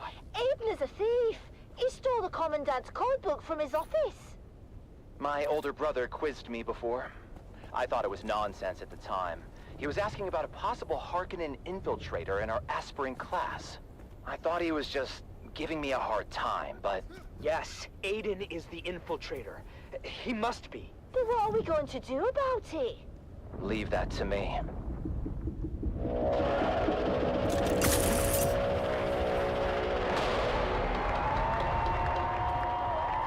The graduation ceremony is a grand affair, as the Commandant presents deployment orders to the well-deserving class. Called to the stage, Aiden and his group walk triumphantly up the aisle, expecting to receive top-of-class honors. I told you, fools, who'd end up on top. Aspirant Aiden, you and your group are hereby charged with espionage and treason against House Atreides. What? No, this is a misunderstanding.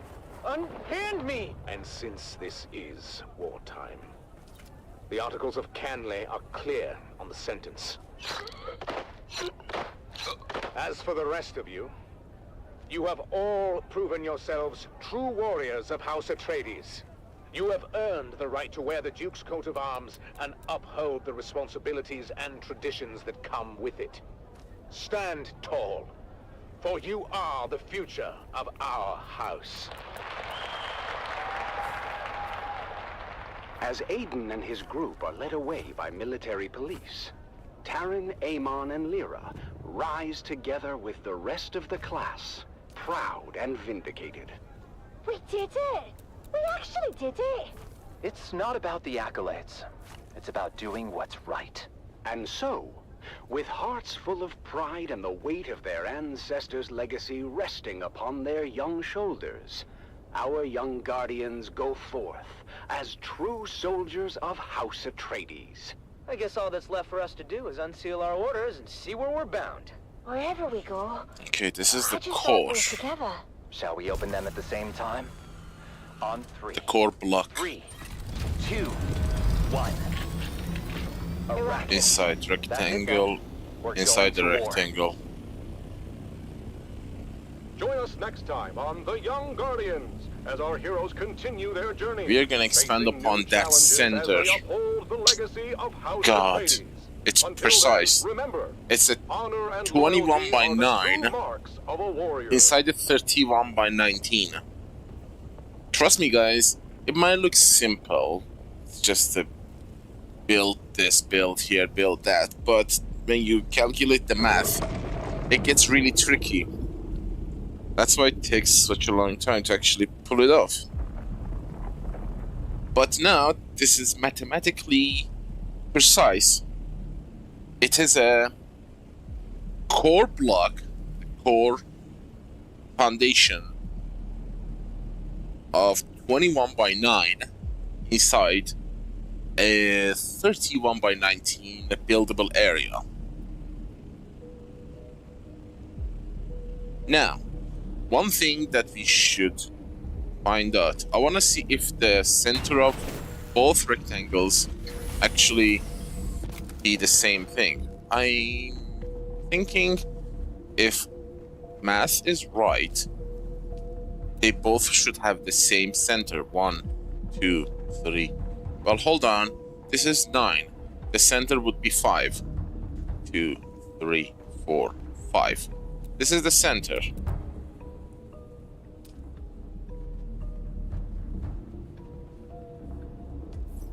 Okay. 1, 2, 3, 4. 1, 2, 3, 4. Okay. This is 21. The center of 21 is gonna be 10, 11. 1, 2, 3, 4, 6, 7, 8, 9, 10, 11.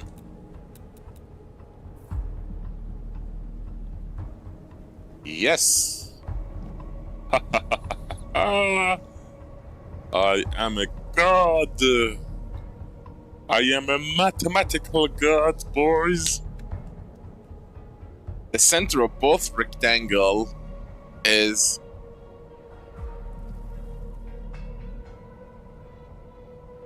the center.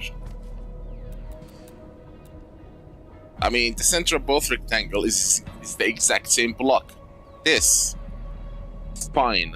I'm calling this the spine. Oh. All right. Let's turn this into a different pattern so it would be recognizable, you know.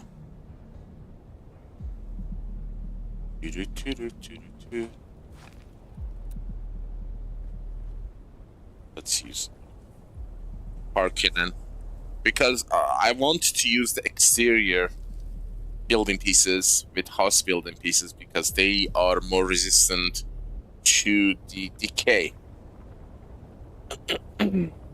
Ever wonder what it's like out there beyond the safety of the city, where the sand shifts and ancient secrets hide beneath the dunes? Well, let me tell you, there's more out there than spice and sand.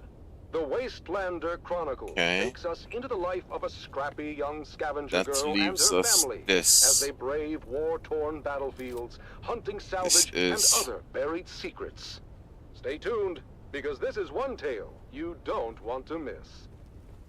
Are we sure this is the 5th one? It's the Wastelander Chronicles, brought to you by O'Gary's Imports. O'Gary's Imports. If you want it, we have it. And if we don't have it, we'll get it. Join us now as we journey to the blistering sands of Arrakis, where we follow the adventures of the O'Gary clan, a pioneering family of salvage experts, as they scour war-torn battlefields and crash sites to discover their next great haul.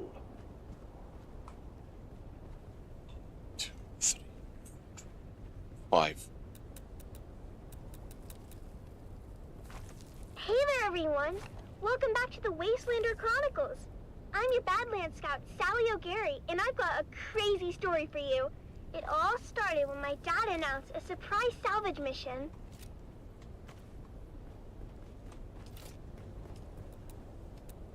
It was just after sunset. Dad has spent all day, as always, minding our storefront and listening to the space traffic controllers going about their business on the Communinet. I always tease Dad and ask how it is he can listen to those encrypted channels, and he just shushes me and tells me to clean my guns. But this was a day Dad's patience and extra lethal Communinet receiver paid off. He overheard a distress call from the Leopoldus, a light freighter carrying machine parts out of Bella Tagus. Now, you might be thinking, Sally, what's so darn exciting about machine parts? But in the salvage game, we learned that a ship listing machine parts on its cargo manifest could be carrying anything from precision lasgun barrels to cybernetic eyeballs, so it's worth the trip. Of course, Dad's not the best with his numbers, so it was up to Mom to triangulate the coordinates and plot our course to the crash site in the Minor Erg. As always, when we piled into Clovis, our vintage 68 Chome Landmaster, Mom reminded us of the grim dangers waiting for us in the desert. Bandits, slavers, cultists, and of course, the old man of the desert himself, the Great Sandworm. When we finally arrived at the sector our coordinates were within, we hid Clovis under a tarp and moved in on foot. As always, it was up to me and my little brother Coda to scout ahead and look for danger. Now, you might be thinking, Sally, that seems like a grown-up job. Why would you and your cute little brother be sent ahead to scout? The truth is, we rely on that cuteness to lull our enemies into a false sense of security. Then, we kill them real good. Coda can separate a man from his jewels in less than 2 seconds. I've seen him do it. But after a whole lot of dust and nothing, we finally came up upon the coordinates marked on our map. And what do you know? The crash ship was nowhere to be seen. Of course, Mom and Dad immediately set to arguing about it while the rest of us fanned out. You're an idiot, Finn O'Gary. Don't you dare blame my calculations on this fiasco. I should have listened to my mother and entered the sisterhood. At least then, I'd be married off to a man of consequence. You wouldn't be married to anything but a mop and bucket. Instead of kids, you'd have hallways to clean. And you know those witches got a lot of hallways. What do you know about the Bene Gesserit? You don't even know how to add. I know one thing I'd like to subtract. Hey, Mom and Dad? Look what Phaedra and Bree just found. While my parents were bickering, my big sisters, Phaedra and Bree, had uncovered a hatch in the ground, beneath layers of sand and scree. It took some cutting, some prying, and a whole lot of cussing, but my dad finally got the hatch to open to reveal a ladder going down. Good. Dad led the way, his glow cutting through the darkness as we descended for what seemed like an eternity. The smooth ladder shaft was marked with ancient warning signs in a language that Phaedra said was Proto-Galactic, whatever that means. Dad said it meant that the place at the bottom of the ladder was a part of the old empire. Finn Jr. said they were around a really, really long time ago and sent their scientists all over the universe to very cool stuff. Dad said finding their old stuff is our family pastime. The fate of the O'Gary clan has always been tied to remnants of the old empire, whether it was back on Hagel or right here on Arrakis. Look at how we're drawn to one of their facilities without even knowing it was here. When we finally got to the bottom of the ladder, we found ourselves in a small antechamber. That's when Mom noticed a series of small, almost invisible switches along the wall. With a little bit of trial and error, we activated the mechanism. A screen flickered to life, displaying a map of the facility. Dad examined the map and explained that we were in an auxiliary substation. It snaps everywhere except the one I need. Eco labs with technical matters. This was very exciting for Dad because it meant that there were even more testing stations out there just waiting for us to find them. But for now, we had this substation before us. Mom figured out where we were on the map.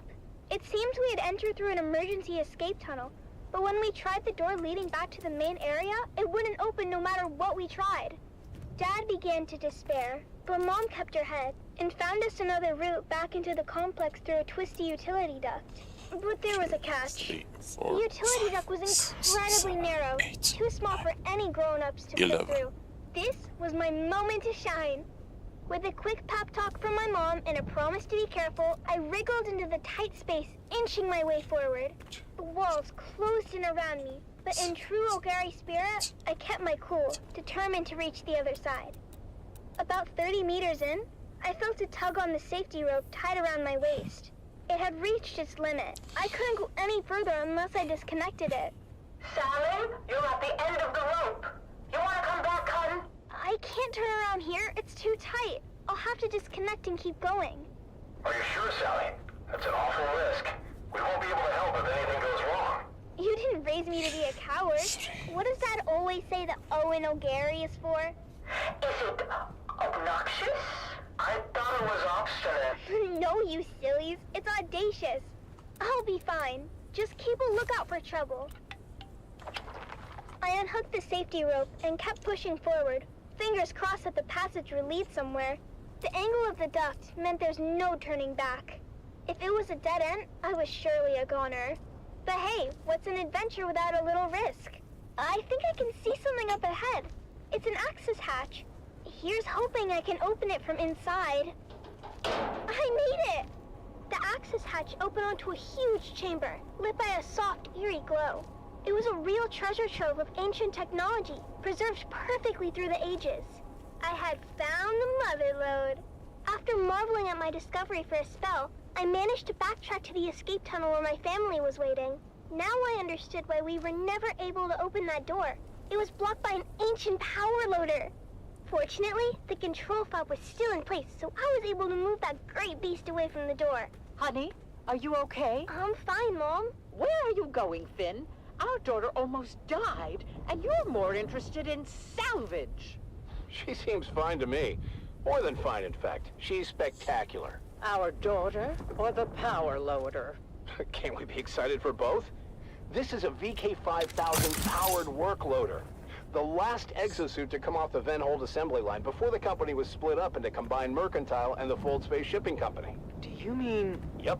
The predecessors to CHOAM and the Spacing Guild. Wow. After the excitement died down, we carefully extracted as much as we could carry, making sure to document everything for later study.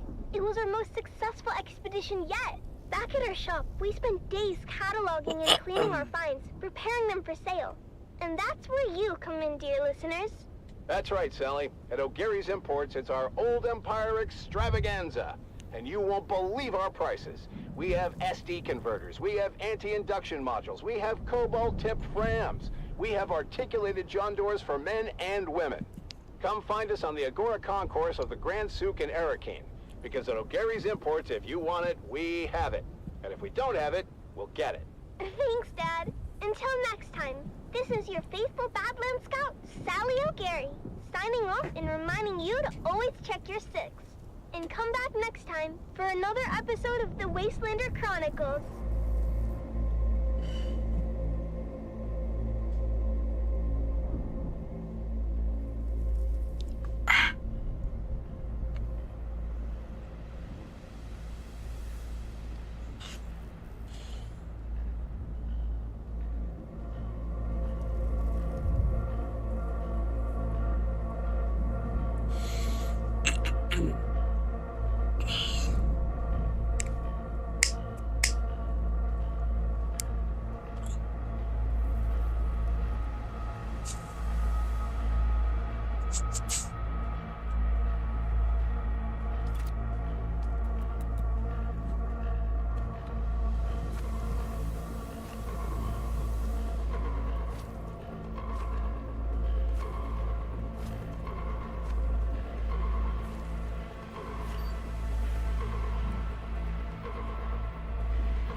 A song of two homes. I remember the spice-scented air and shadows cast by twin moons. Fleeting light, dust devils dancing on the dunes. Gold on gold, a wind that whispers throughout empty nights. To rustle and caress the sand, the landscape shifts and sighs. Rises up and forms anew, sings a song to me. And I see our footprints, swallowed by the sandy sea. I recall the mist of morning tides and the scent of salt upon the breeze. Gentle and soothing, waves caressing the deep and restless seas. Blue upon grey, the ceaseless call of seabirds out among the cliffs. The salt waves fall and rise, born now and dying, salt tears sting my eyes. How long ago it seems, and I know that our gardens blossom only in my dreams. 3. That's 3 walls. So...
It's going to be another hot one today, folks. It's already 70 degrees Celsius in the shade, and the day's just started.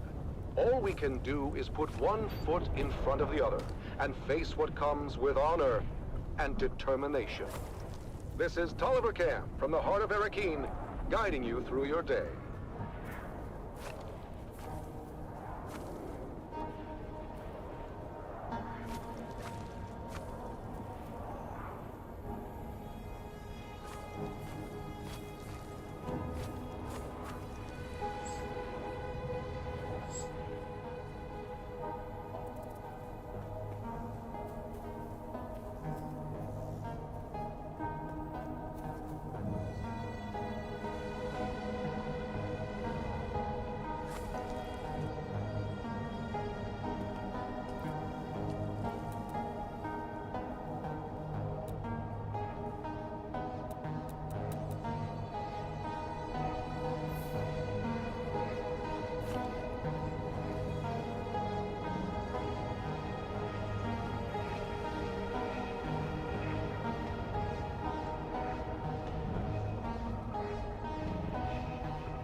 this would make it 2-wall high, you know?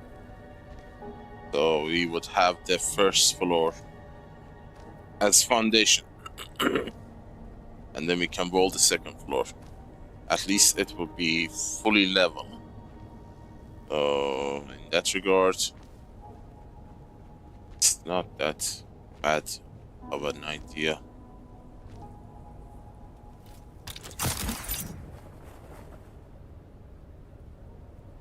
Got rid of excess except that one. Darn it.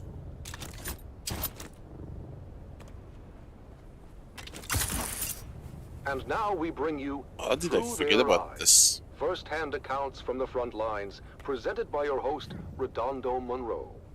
Today, in another poignant and moving episode, we delve into the heart of a mother's sacrifice and the bravery of her son, as conveyed through their personal writings.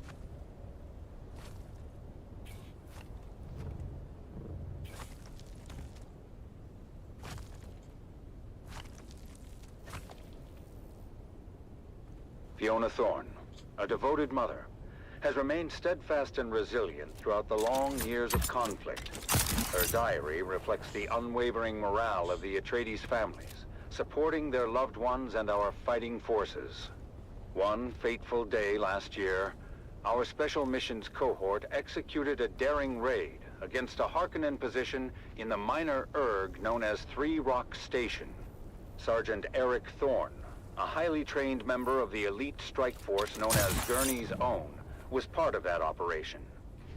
The worm is not eating our base anymore. Another It's sleepless night. The sound of the wind reminds me of the distant echoes of battle. I can't help but think of my son, out there in the desert, fighting for our beloved Duke. I've heard rumors that Eric was involved in the incursion at 3 Rock Station, and that the confrontation became very bloody. But still, he writes that his spirits remain high. I pray for his safety and the swift end of this bloodshed. In his letters sent from his unit, as Gurney's Own are deployed wherever the need is greatest, Eric expresses both resolve and an unwavering commitment to our cause. Mother, the Harkonnens fight viciously, but our intelligence Not a big fan of this, we're but able to hit them at their weakest. It's hard to remember the peace and serene beauty of our beloved Caladan when all you see is sand and blood. The soldiers in my unit are strong and determined, and I draw strength from their courage. I miss you and home dearly, but you know, I know our struggle is just. After at least the these fierce are fighting like at 3 full Rock 4 Station, Eric's unit was redeployed to angle. the Western Reach, striking against Harkonnen spice crews in the deep desert.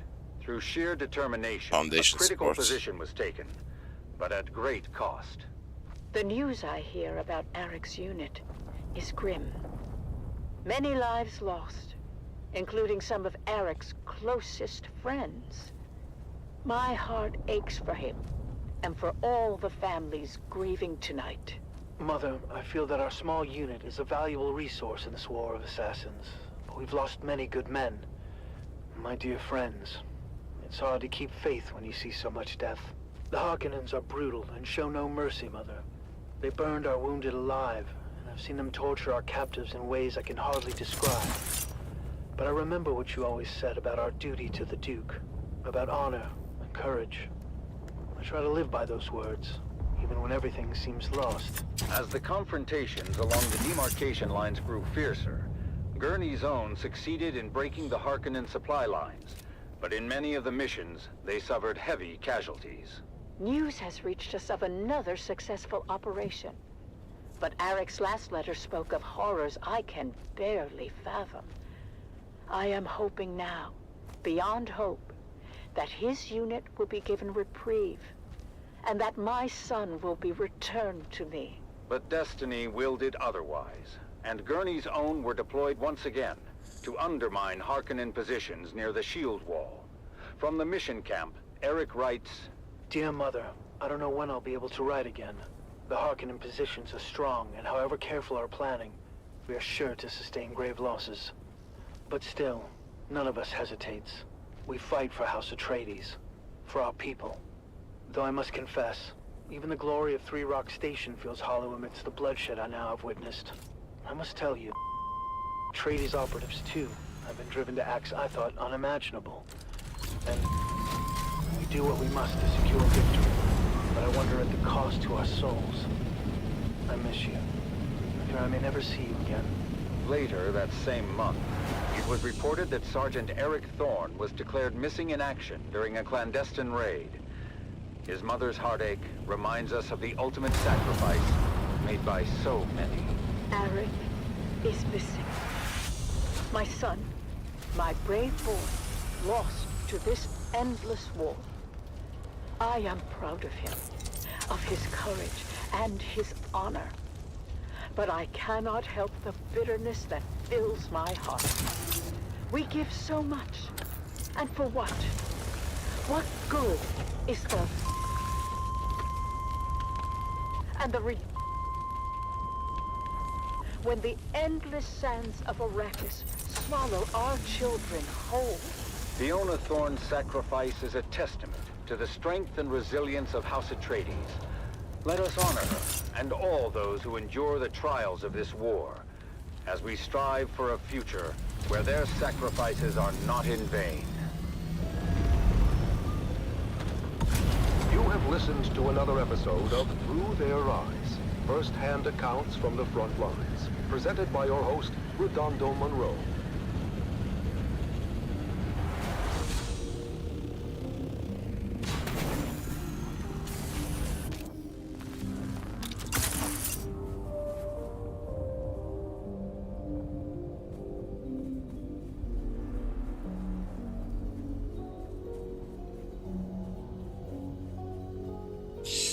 No. What about a pillar? In case we need a pillar.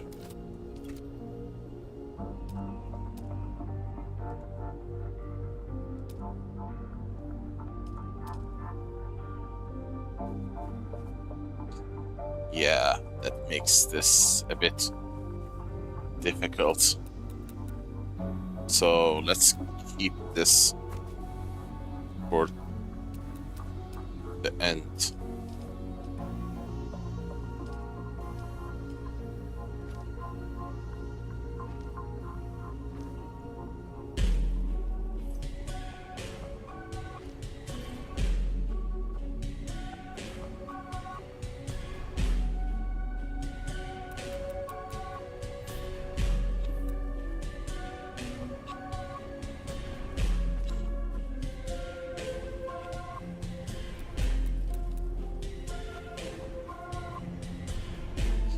I need to come up with an idea for the front. This is not it. There has to be a better way.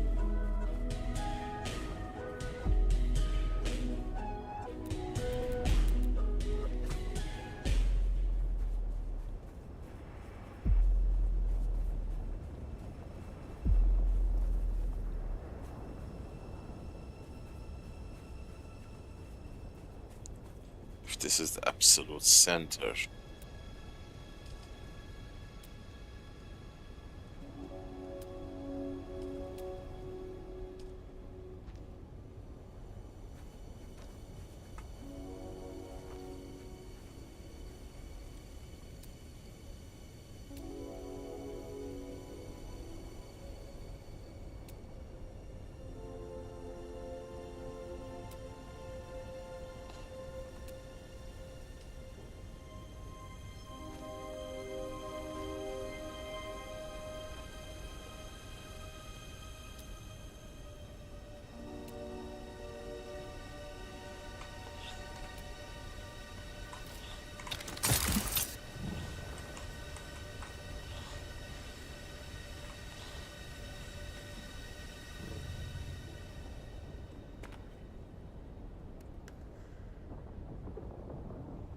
And now, we journey to the front lines with another episode of The Young Guardians, as we follow 3 young cadets on their journeys to glory.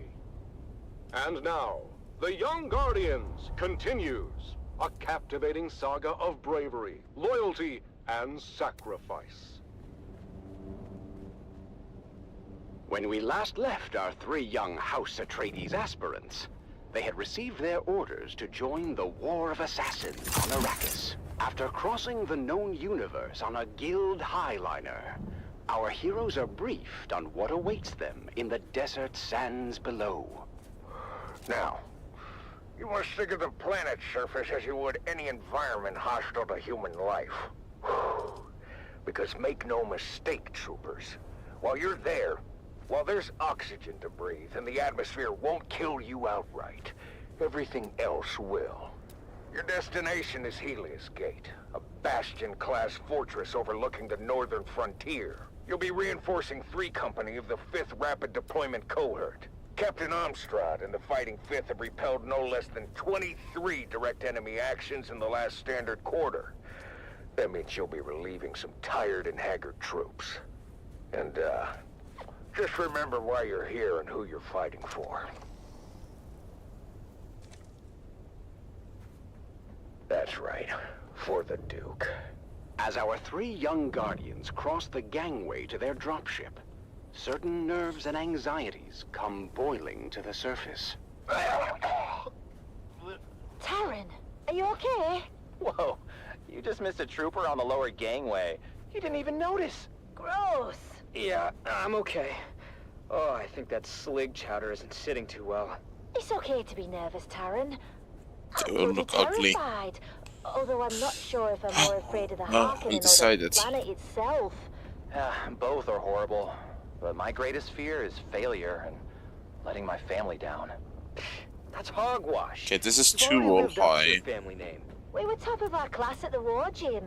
Our names are inscribed on the Great Pillar. After Aiden and his crew were disqualified. And summarily executed. But I have so much pressure on me to perform. You peons can't possibly understand what it's like to be na familia. To live under a microscope with 1,000 rules for every little thing. Sometimes I'm jealous of the freedom you guys have. Freedom to toil for every waking hour. Or freedom to starve when the crop yield is low. What about freedom to be beaten if we bump into one of our betters? You know what I mean. I'm sorry, guys. I'm just worried about our deployment. Worried about what? My brother says Helios Gate is outdated and of limited strategic value. So? Well, you heard the commander. 23 direct enemy actions in the last standard quarter. Is it really worth the risk? I thought you wanted to prove yourself, Golden Boy. Life must be so hard as a noble. Okay. I'm an ass. Lay off me. Look, we just need to stick together and remember our training. And who knows? These things ebb and flow. We may not even see any action for quite some time. Let's consider that foundation as a wall. 1, 2, 3, 4. 4 As wall their high. dropship navigated the flak-filled descent corridor, our 3 guardians could see the action unfolding below. Get up, Bastard Dune! We are coming in hot! We are entering a live combat zone! Do not, repeat, do not linger at the dropship once we are touched down! We need marksmen to observation decks, and the rest of you, reinforcing access points. Helios Gate must hold. Don't know, should be foundation this part too.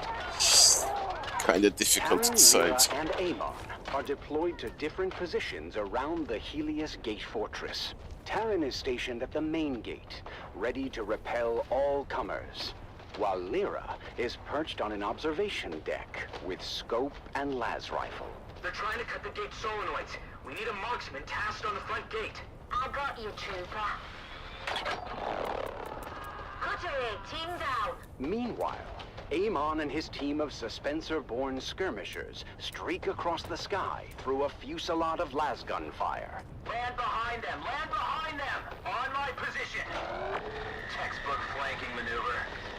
The battle raged on as the numerically superior Harkonnen forces pressed their advantage. But while the defenders of Helios Gate were outgunned and outnumbered, their fighting spirit remained unbroken. We're not going to be able to hold the gate for much longer. Can I get another marksman tasking for the front gate? Negative, trooper. We've got all guns keeping their ornithopters at bay.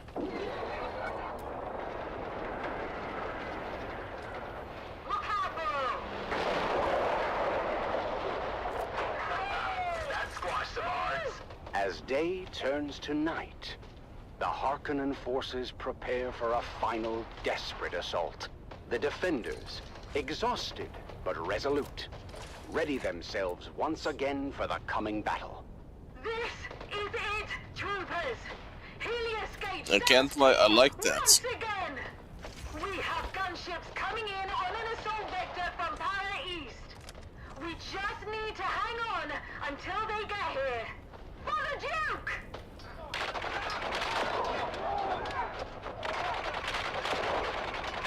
In the thick of the battle, Terran continues to defend the front gate.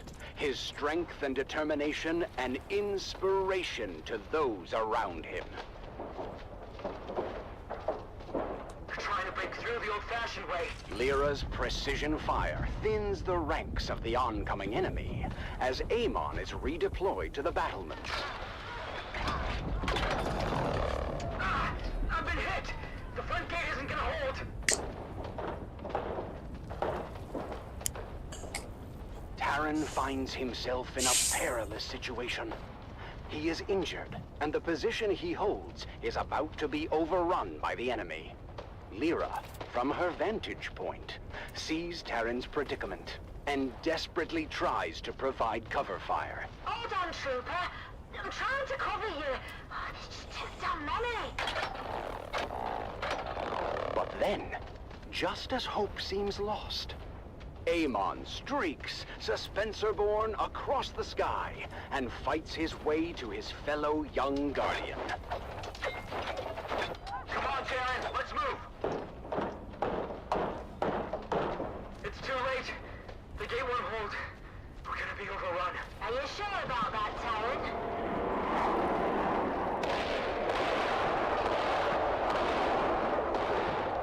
How does it look? So much for the hard front line. Not bad. That's it. They're falling back. And they're broken. When the smoke clears, the casualties on both sides are many. But in the end, the Harkonnen forces are repelled, and the defenders of Helios Gate stand tall. But at what cost? You've done your Duke proud this day, troopers. Helios Gate stands because of your bravery. We did it! We really did it! 23 confirmed kills. I'm told that's a fortress record for newbies. And this is just the beginning. Now they know what we're capable of. For House Atreides, and for each other, we'll face all comers together. And so, the siege of Helios Gate comes to an end, marking the first of many trials our young guardians will face. Their journey of honor and courage has truly begun. Join us next time on The Young Guardians as our heroes continue their journey, facing new challenges as they uphold the legacy of House Atreides. Until then, remember, honor and loyalty are the true marks of a warrior.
This is Tolliver Cam, your faithful Communinet crier, spreading the word of the Duke and reminding you it will get better.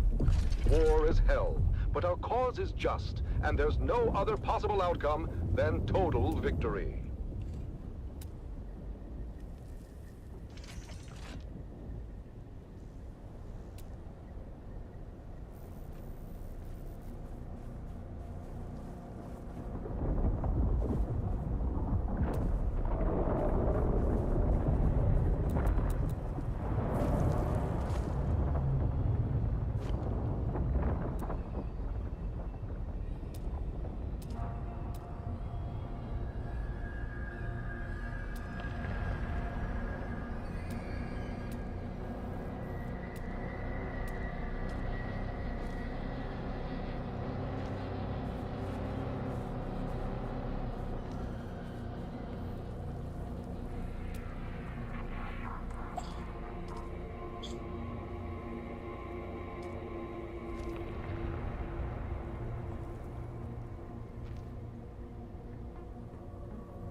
What? Oh, son of a gun. How did I miss that?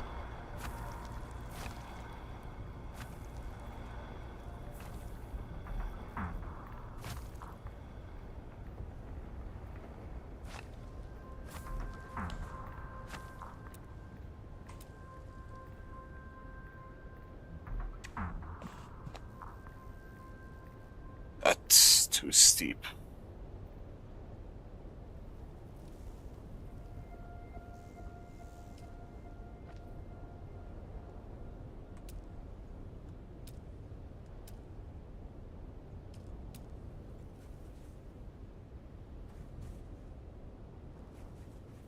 Actually raise that. Into the jaws of death. One more June. One more June. One more June onward. Into the desert storm flew the brave soldiers. Forward the shield brigade. The las guns must down, he said. Into the desert storm flew the brave soldiers. Forward the shield brigade. No one to hesitate, despite their reckless hate. Hearkening, villainy. The troops not to ask what's right. They carry our sacred light, theirs, but to stand and fight. Into the desert storm blew the brave soldiers. Las guns this can to be right finished of them. later. Las Just a guns to left placeholder. of them.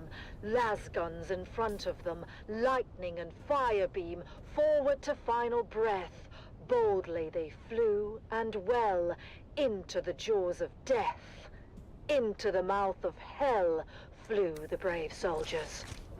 Flashed all their crisp knives bare, flashed as they turned in air, slicing the gunners there, charging an army, while Arrakis all wondered.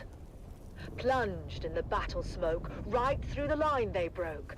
Harkonnen and Sardaukar reeled from the crisp knife stroke, shattered and sundered.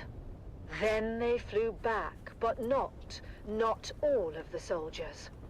Las guns to right of them, las guns to left of them, las guns behind them. lightning and fire beam forward to final breath. They that had fought so well came through the jaws of death. Back from the mouth of hell, all that was left of them, left of the soldiers. Ne'er will their glory fade. Oh, the wild charge they made.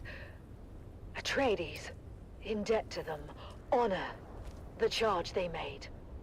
Honor the Shield Brigade. Oh, noble soldiers.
Why no?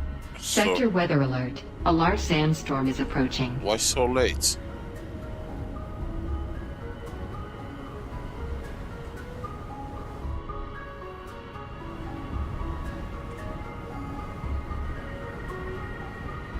What? I can't get in the car.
I don't know.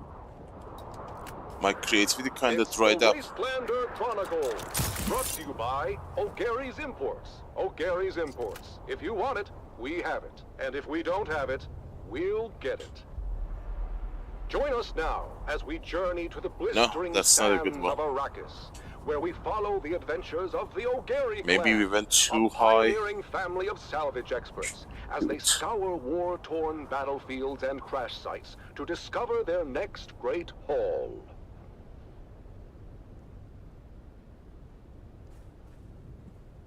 Hey there, everyone! Welcome back to the Wastelander Chronicles. I'm your Badland Scout, Sally O'Gary, back with another wild adventure from the Wastelander Chronicles. Today's story is a real nail-biter. We were out in the Hagga Basin, tracking an off-course freighter when we had the most incredible and terrifying encounter. Let me tell you all about it. We were cruising along in Clovis, our trusty 68 Shom Landmaster. It was supposed to be a routine trip, nothing special. But then, out of nowhere, a rock slide showered down from above and blocked our way. And when the sand and dust settled, we were surrounded. Over a dozen of the fearsome desert warriors, known as the Fremen, materialized from the gloom. At least we thought they were Fremen, but their faces were hidden behind weird iron helmets. But Fremen or no, these guys were all business. The one with the biggest helmet stepped forward. He seemed to be in charge and didn't waste any time accusing us of trespassing on Masquerade territory. Masquerade? I've heard of these clowns. Maybe we should come not a to good time for name calling on. close down That we were to just friendly foundation. explorers, but they weren't having any of it. The one in the big helmet said we were infidels, defiling the electric worm's domain. Whatever the heck that meant. A cargo cult. Fremen wannabes. Dude Shaz warned me about them. When were you talking to Dude Shaz? Not now. Well, was he talking to you, or were you talking to him? Here we go. I'm just asking. Don't I have a right to know why my wife is always chatting up the handsome sheriff? He gives good intel. Is that what you call it? By that point, I guess Big Helmet had enough of Mom and Dad's bickering, because he got real mad and ordered us buried up to our necks in the sand. But just as they were gonna drop us into chin-deep pits, something incredible happened. The Masquerade started yelling about something they call Shai Hulud and lit out of there like their tails were on fire. Turns out, Shai Hulud is the local name for the big sandworms. Well, I don't have to tell you what happened next. The ground started rumbling and rumbling like never before. I swear it must have been one of those super granddaddy sandworms you hear about living in the deepest desert. I figured it must have took a wrong turn at the shield wall and ended up on our heels. But I'll tell you what, when it comes to worms, Mom and Dad know their business and led us to safety on a rock island with practiced precision. When the dust settled, the worm was gone and there was no sign of the Masquerade. Or was there? I've got their trail. Good job, son. Follow it. And why are we following it again? They threatened my babies. The trail led to a depression in the rocks where the Masquerade had made camp. They posted guards, but they were no match for us. The best part is, after we killed them all, I found an old handwritten map tucked into Big Helmet's boot. It smelled like farts and old cheese, but I slipped it into my bag anyhow. I know, stealing isn't right. But Dad always says that if they're dead, then it really isn't stealing. Anyhow, we took the helmets and left their gross corpses to the scavengers before finding our way back to Clovis. As we headed back home, I couldn't wait to show Mom and Dad the map. It could be the start of our next big adventure. Back at our shop, we spent days spit-shining the helmets to a mirror polish as we get them ready for you, dear listeners. That's right, Sally. At O'Gary's Imports, it's Masquerade Mask Mayhem, and we won't be undersold. We have big helmets, we have ugly helmets, we have big and ugly helmets. Come find us on the Agora Concourse of the Grand Souk in Arakeen. Because at O'Gary's Imports, if you want it, we have it. And if we don't have it, we'll get it. Thanks, Dad. Until next time, this is your faithful Badland Scout, Sally O'Gary, signing off and reminding you to always check your six. And come back next time for another episode of the Wastelander Chronicles. How about that, folks? The deep desert holds more than just spice and sand. It holds stories of resilience, of daring, and of discovery.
Remnants of glory.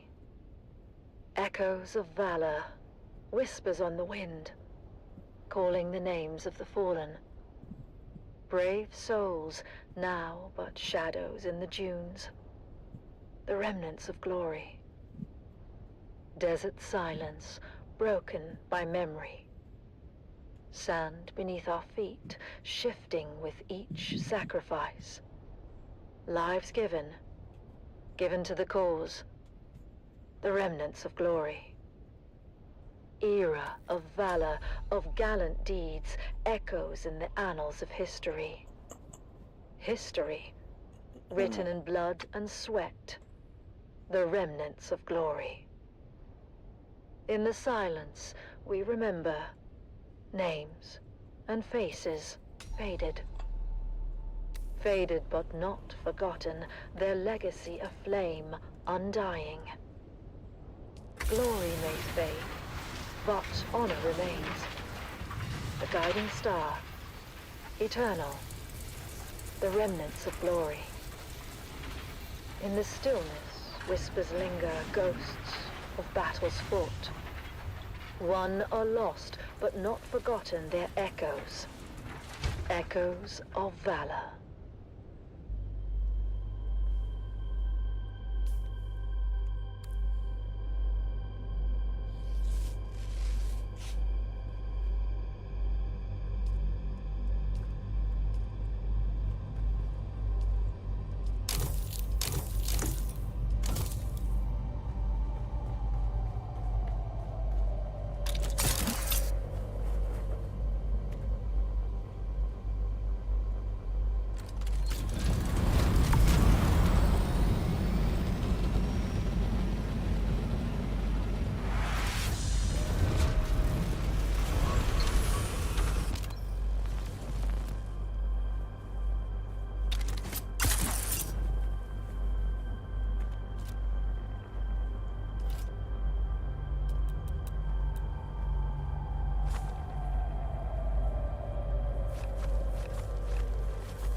Welcome, noble listeners of House Atreides, to another poignant episode of Through Their Eyes.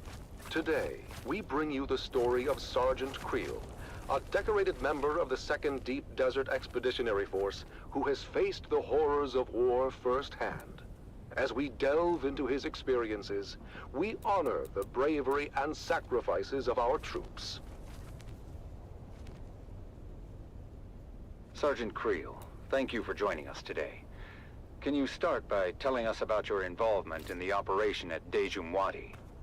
Of course, we're operational in the deep desert, so when scouting came back with reports of a Hark emplacement at Dejumwadi, well, that was a serious provocation. What happened at Dejumwadi? Like I said, we own the deep desert, so when word got back to us of a Harkonnen bastion being raised, our commanders knew what to do. 7 different cohorts, including the 5th Mesa Infantry and Gurney Zone, were simultaneously deployed in a coordinated attack. The whole operation was brutal. The Hark defenders much more vicious than we were used to. And yet, you and your fellow soldiers managed to execute the mission with surgical precision. Can you share a specific moment from that operation that stands out in your memory? There was this one moment, I guess. The Hark Bastion was still only half built, and we'd taken out a group of engineers, but we were spotted by a fortified lasgun position from the finished part of the bastion and pinned down. They were really tearing us apart. But somehow, we managed to get behind them through the half-built works. I remember crawling through the blood-stained sand and rubble. The smell of death and fried ozone thick on the air. When we finally took out that position, at least, it felt like a small victory in this ceaseless ocean of despair. Your bravery is truly inspiring. As the operation continued, what kept you and your fellow soldiers going? Duty, honor, the things they drill into you from day one. The example set by the fearless men of Gurney's Own. But honestly, in the end, it's all about the man next to you. It's him you fight for, to keep him alive. It wasn't about grand ideals anymore. It was about survival. House Atreides prides itself on its moral high ground and honorable conduct. How did the principles of Canley and the Great Convention hold up under the extreme conditions of battle? Canley? That's for fancy folks with sashes and pressed uniforms. For us, the reality of war changes people. These missions, you do things that you never thought you would. I remember one night, after we took out a Hark listening station, seeing my comrades picking through the carnage off of Harkonnen survivors. They seemed different somehow. As if the brutality of the war had drained all humanity out of them. I even remember... Sergeant Creel, it's clear that the emotional toll is heavy. Perhaps we can focus more on the moments of camaraderie and hope that you experienced during these dark times. The what? Well, yeah, I mean, there are moments, sure, but... like between missions, people share stories, laugh about the little things. Anything to keep the darkness at bay. But those moments are fleeting. The reality of what we have to do is always there, lurking in the background. And during the shield wall operation, what was the state of your unit at that point? It was pretty chaotic. At that point, we were exhausted, barely holding on. More than half the unit was replacements by then. Young, inexperienced kids, really. Just hanging on by the skin of their teeth. And the Harkonnens had good intel. They somehow knew about most of our operations beforehand. I lost more friends in those days than I can count. I mean, we were just trying to stay alive, you know? Mission by mission, but... really, what was the point of it all? Sergeant Creel, I'm sure at least you find some solace in knowing that your courage and sacrifice will never be forgotten. Can you share with us the impact your involvement in these operations has had on you personally? I mostly just remember the faces, the screams, the loss. I mean, I try to recall the good we did, the successes and the victories, but it's hard. So damn hard. Your service and dedication to House Atreides are deeply appreciated. We thank you for sharing your story with us.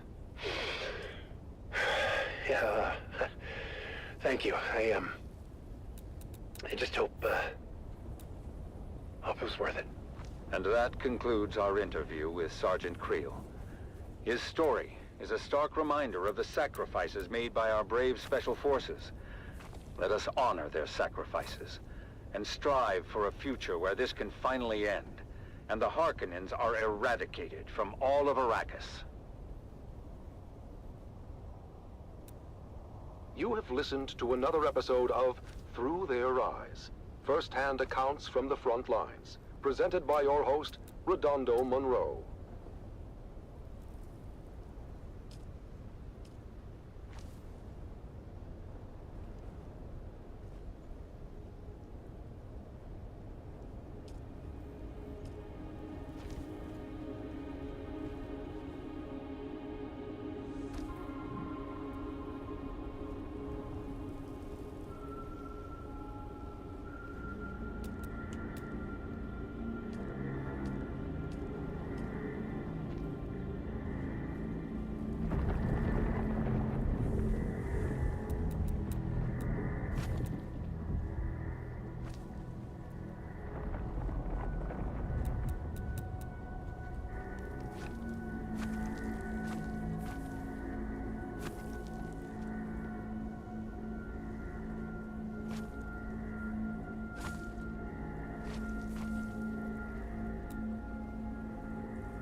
In twilight's glow where shadows meet, a warrior stands on weary feet. His sword, once bright, now dulled with strife, reflects the toll of countless lives. Oh, fate, you've carved this path of pain, through deserts vast, through blood and rain. Yet honor binds my heart tonight. For House Atreides, I still fight. Remember those who fell in fields, whose courage were their only shields. Their names engraved in stars above, their deeds the legacy of love. In silence, now I take my leave, for battles end, and souls must grieve. But know this truth, my comrades dear, in every heart we still stand near.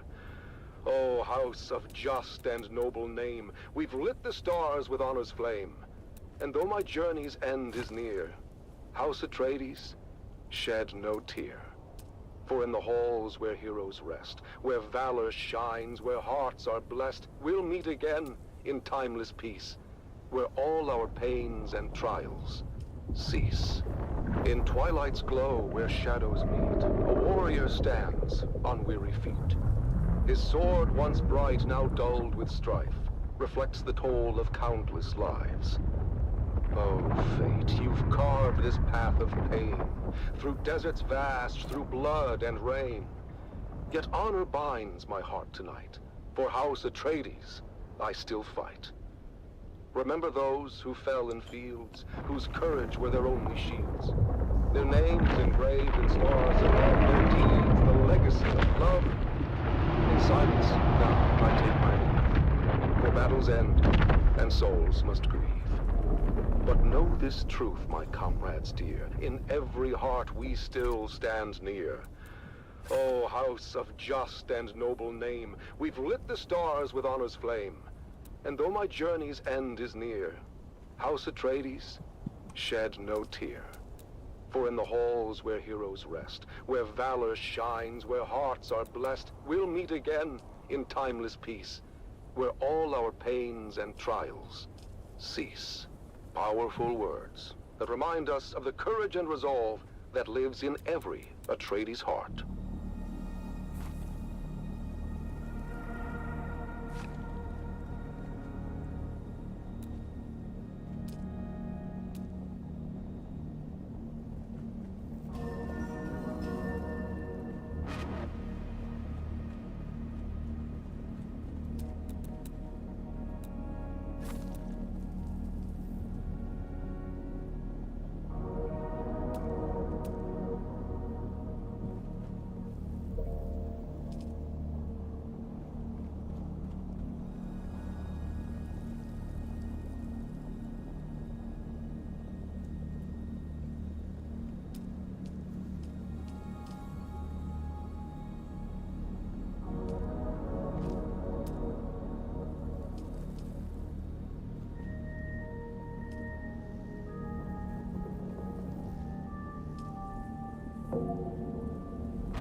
The heart of Rendavo.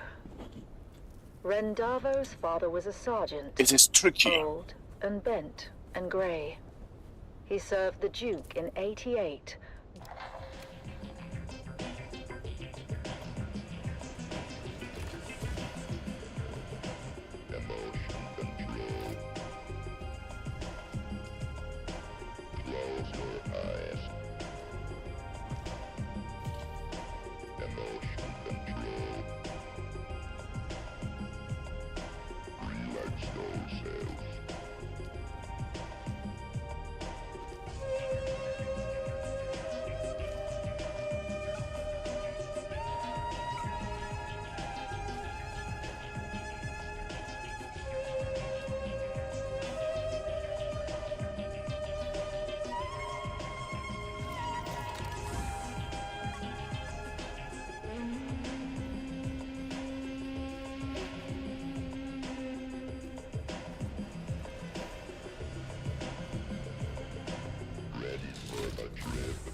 Two.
You're listening to the Harkonnen Network, where strength, loyalty, and dominance reign supreme.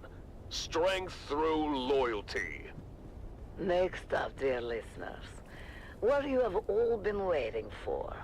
It's finally time for the annual Harkonnen Family Games. I know you're all as excited as I am. Let's go live to this year's first installment of the Man Trap. Action, suspense, and violent death, straight from the Grand Arena on Gaiety Prime.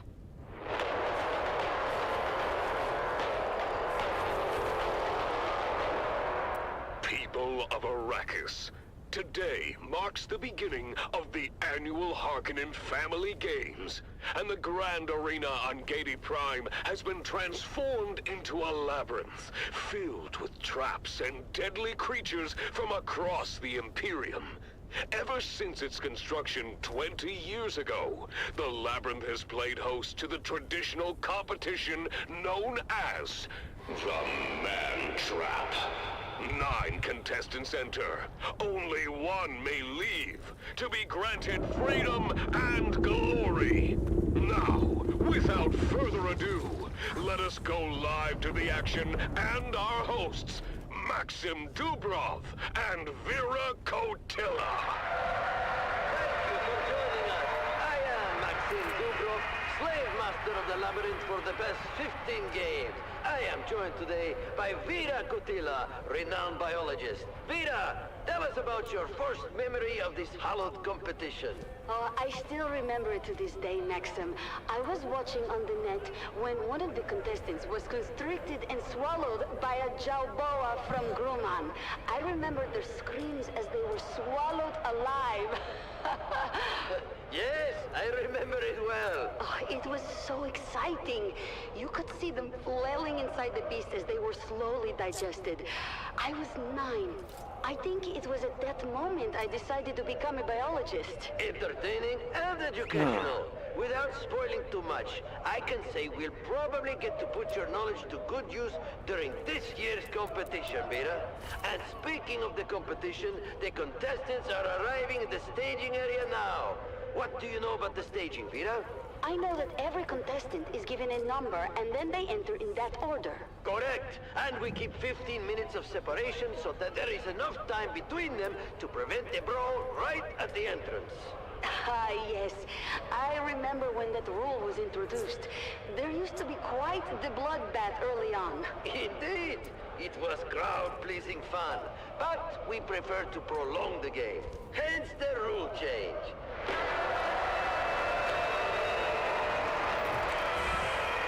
Maxim, the first contestant has arrived. What can you tell me about him? Oh, I know him. That's Amado Del Cin, a pirate from Lankivel. Abilur's men captured him during a raid, and he's been preparing for this competition in our slave pens ever since. He cuts quite the dashing figure, doesn't he? And dual sabers. He knows how to use them too. He claims to have killed over 200 men with them. Oh, exciting! We'll have to keep our eye on him. What about this next one? Got away with it for years until he took one from a distant cousin of the Baron. You don't mess with noble property and stay free for long, my friend. Oh, he's a big one, isn't he? Why do they call him Holotam? It's a joke about how much he eats. People think his legs must be hollow. He looks very strong. Unlike this one. Who is this waif of a girl, Maxim? Kaylin Schiff. She was a serving girl for the late Lord Bertram of the manufactory. Don't underestimate her. She can be quite deadly with that needle gun she's cradling. And what was her crime? Well, she's the one who made the late Lord Bertram late. Vicious. Oh my, this next one seems interesting. Who is that? I don't know much about this one. He was shipped in from Arrakis with a load of spice. They just call him the Fremen, and he refuses to talk to anyone. Note the eyes, blue on blue. Fascinating. I've always wanted to study the sandworms of Arrakis. They seem so deadly. Have you ever had one in the games? No, though not for lack of trying. They're almost impossible to capture, short of using a nuke. And then, they wouldn't be much use at all. Well, let's hope that this Fremen is as deadly as the worms of his home planet. He looks savage, unlike the one behind him. Ah, that's the Grey Lady. Nobody knows where she came from. She just showed up on the streets of Giddy Prime one day. Soon enough, she was running the largest brothel in the sector. Before, she was taken in for witchcraft, if you can believe it. Witchcraft? Does that mean... Well, you know that our good Baron has a particular dislike of witches. But I have never heard the Grey Lady say anything during her time in the pens. Not one word. Until she volunteered to be part of this. Everybody loves a mystery, but nobody loves this next contestant. Recognize him, do you? I'm not surprised. Former guard captain Puikonem. You recognize his face, Vera? Do you remember his crime? Oh, yes. He was in command on the day the Atreides made their suicide raid. He allowed them to destroy valuable resources. He was, simply put, incompetent and weak. A disgusting combination. Horrible traits in a commander. He's been rotting in the slave pits ever since. Alone. Because who would take up with a man so stained? Until today. Do you really think that if he survives the man-trap, he'll be pardoned? Officially, yes. But I don't think the people of Giddy Prime would ever be willing to forgive him. And the Baron might forgive, but he will never forget. Nor should he. Let's hope that Captain Nem finds his death in the labyrinth. But we've wasted enough breath on him. Who is the next pair? The twins Morani, a brother and sister, trained jongleurs. They were performing an opera here on Giddy Prime when one of the props malfunctioned and killed one of the Baron's guests. They were detained after their troupe was paid off, of course. Well, jongleurs should at least know how to put on a show. Oh, more than that. Trained acrobats, illusionists. They're my pick for to win the whole thing. Jongleurs have hidden depths. Fascinating. But to win, they would have to turn on one another. Only one of them can be the winner. The rules are quite clear. I know. And wouldn't that be an amazing way to end it all? Twin against twin? That would be an ending to talk about. And here is the last contestant. He doesn't look like much. He isn't. Fodor for the beasts. A lifelong slave born into service. His name is Kanto.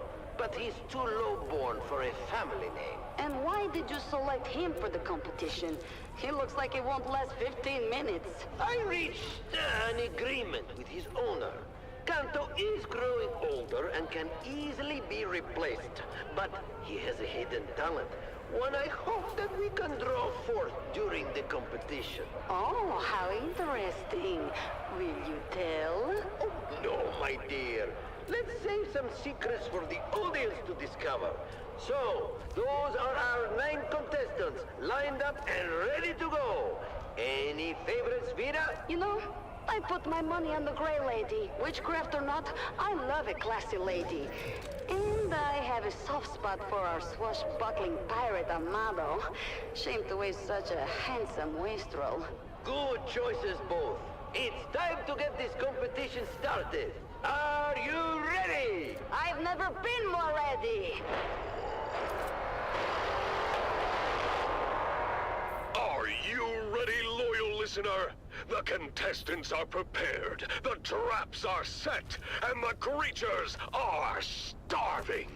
Stay tuned to this station, people of Arrakis, to hear more updates from Gady Prime and the Man Trap.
Sector weather alert. A large sandstorm is approaching.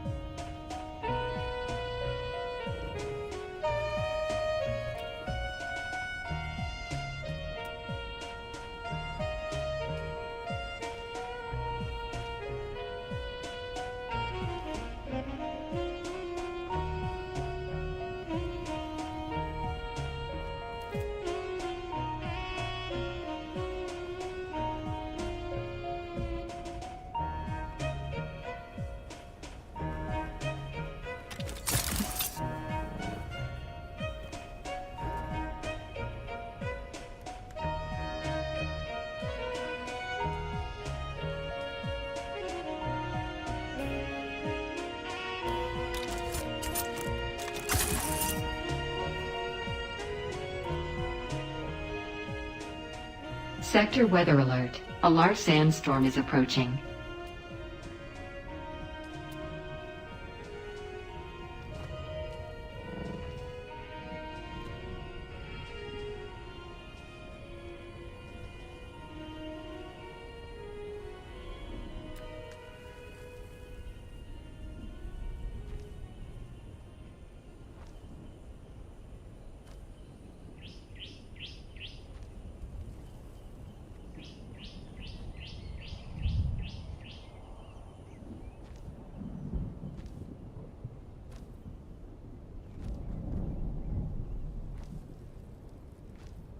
That was the Mantra, brought to you by the Hulud Trading Company, exclusively on the Harkonnen network.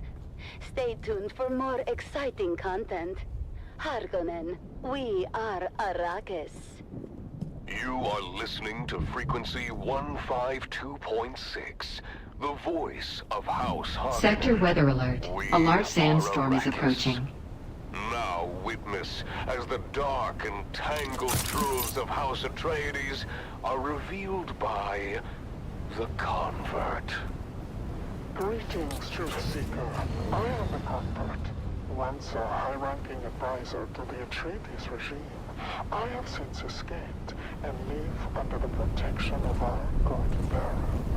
I cannot divulge my name, out of fear for my dear ones still trapped in House Atreides. I am not here to tell you what to think. I only offer you questions. The right questions. Questions that are keys you might use to unlock your own truth. Today's question: how did we get here? Why here? Why now? Why this chaos? Why this war of assassins? Why all of our lives disrupted and endangered by this conflict? Dear listener, in asking why, do not forget the how. How, pray tell, did the Atreides malefactors suddenly usurp another's fiefdom? What manipulations and treachery must they have performed in the Landsraad to acquire Arrakis? And why step into such a contentious situation in the first place? I wonder. What blasphemous secrets must there be on Caladan? Why must the rogue Duke ensure that all eyes look elsewhere? Look to Dune. What are they hiding in this fog of war? Follow these questions to their ultimate conclusion, dear listener, and you may just find your truth.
Hey man, how are you? People of Arrakis, whether you serve House Harkonnen, No. the traitors of House Atreides, or It was food, different but I path, fixed it. know that the strength and After a discipline long of Harkonnen struggle. is unmatched.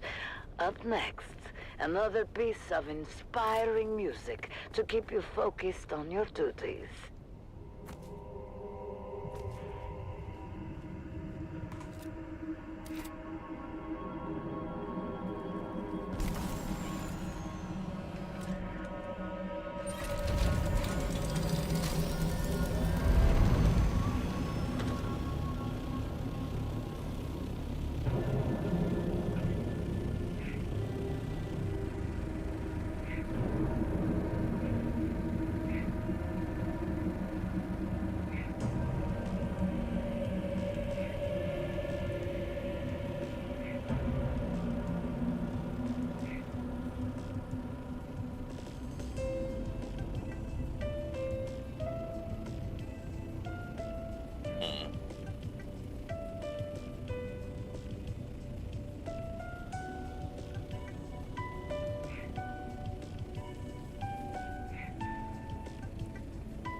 I built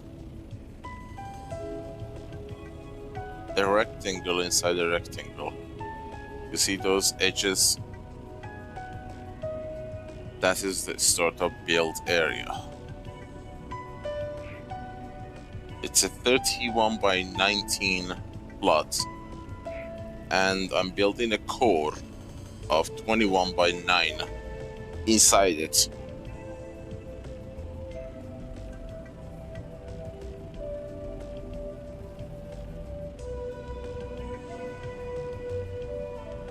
With at least like 3 to 4 foundation, sorry, exactly 5 foundation on each side to improve the base later if you want to. And that spine is the literal central cell of the entire claim. It is the center for the 31 by 19 and it's the center for 21 by 9. That's the dead center. I mean, I used like 30 staking units to get it right.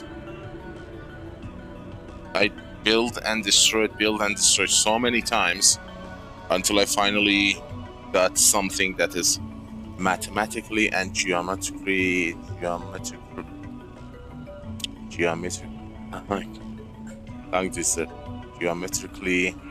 accurate. This is a precise build, you know?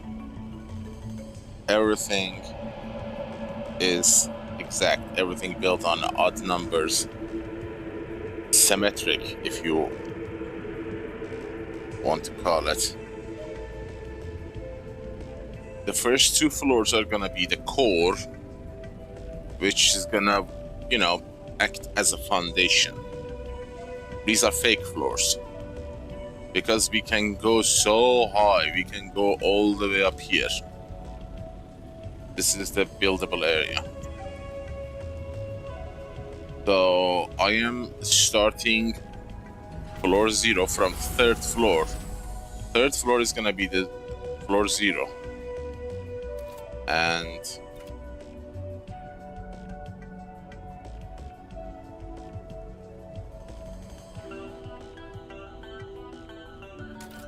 we will take it from there.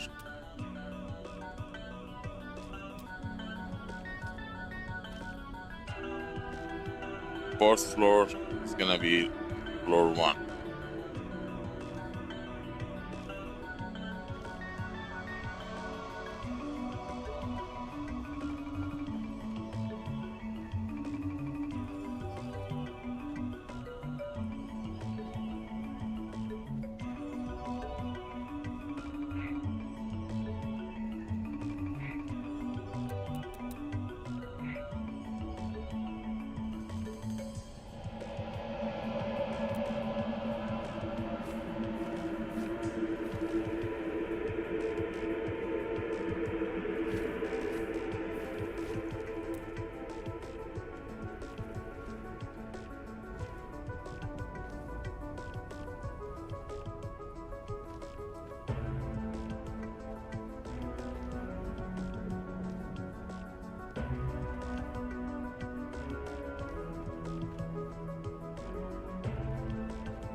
What the hell?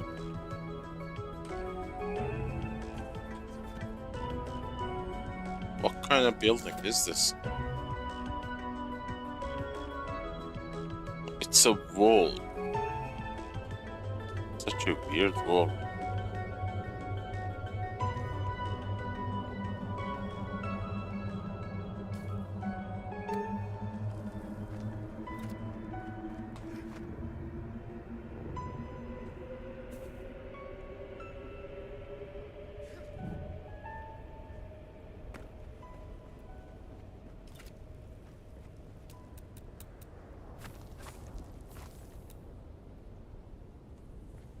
And now, it's finally time for what you've all been waiting for.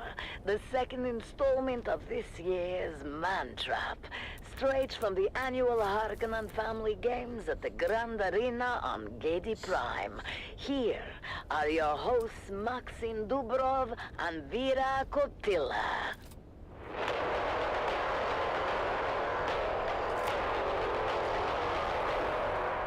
Welcome back, people of Arrakis, to the annual Harkonnen Family Games. We now return to the Grand Arena on Gedi Prime, where a lethal competition is well underway. A competition known simply as the Man-Trap. Let's join our hosts, Maxim Dubrov and Vera Kotila, for the latest update. Thank you and welcome back. I'm Maxim Dubrov, slave master of the labyrinth, and with me is the ever-insightful biologist, Vera Kotila. Vera, the competition has finally begun, and our contestants are making their way through the labyrinth. What do you make of the initial action so far? It's been thrilling, Maxim. We've already seen the pirate Amado Del Sin fend off a pack of swamp vipers with those dual sabers of his. Quite the display of skill. Indeed, Amado's reputation is well deserved, but let's not forget our other contestants. The street butcher known as Hulud has made his way into the cavern of the Shrieking Maws. His sheer strength might give him an advantage there if he can keep his wits about him. Young Kaylin Sheep with her needle gun has proven to be surprisingly resourceful. She managed to avoid a deadly pitfall trap and take down a cave lurker with a well-aimed shot. Speaking of resourcefulness, the Grey Lady has just entered the Shadow Corridor. Let's hope her alleged witchcraft can help her navigate through the darkness. Oh, Maxim, look!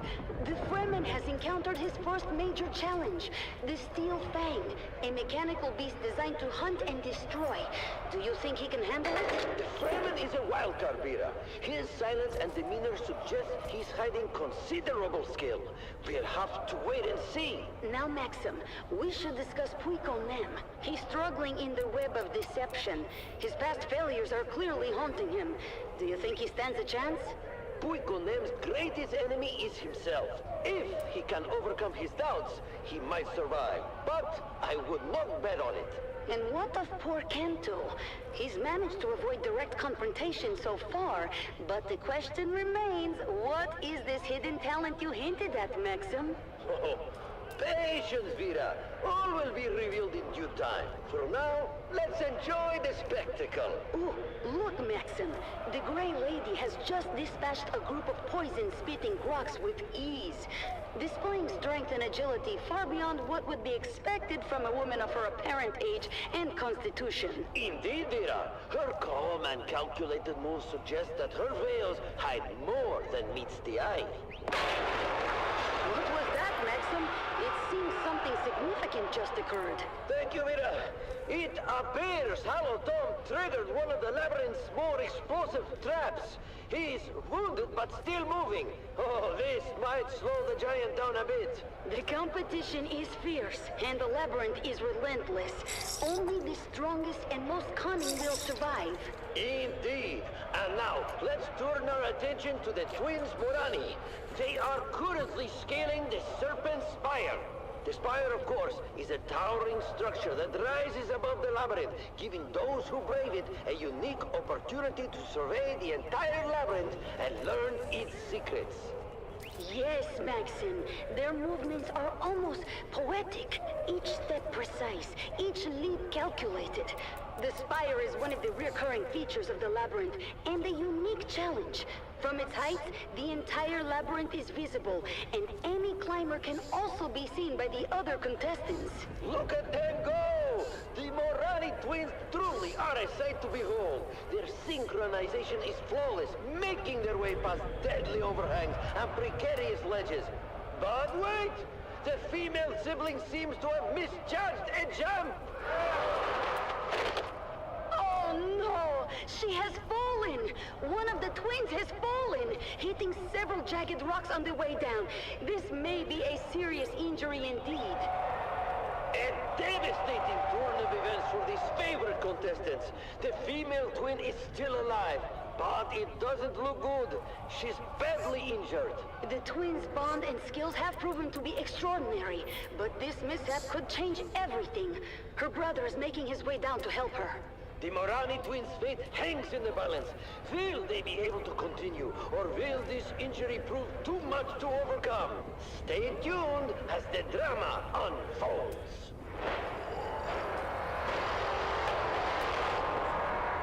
Keep your ears glued to this channel, loyal listener, for live updates and thrilling commentary from the heart of Gady Prime and the annual Harkonnen Family Games, where the stakes are higher than ever as the Man Trap continues!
the Harkonnen Network, where every moment is an opportunity to prove your loyalty and strength.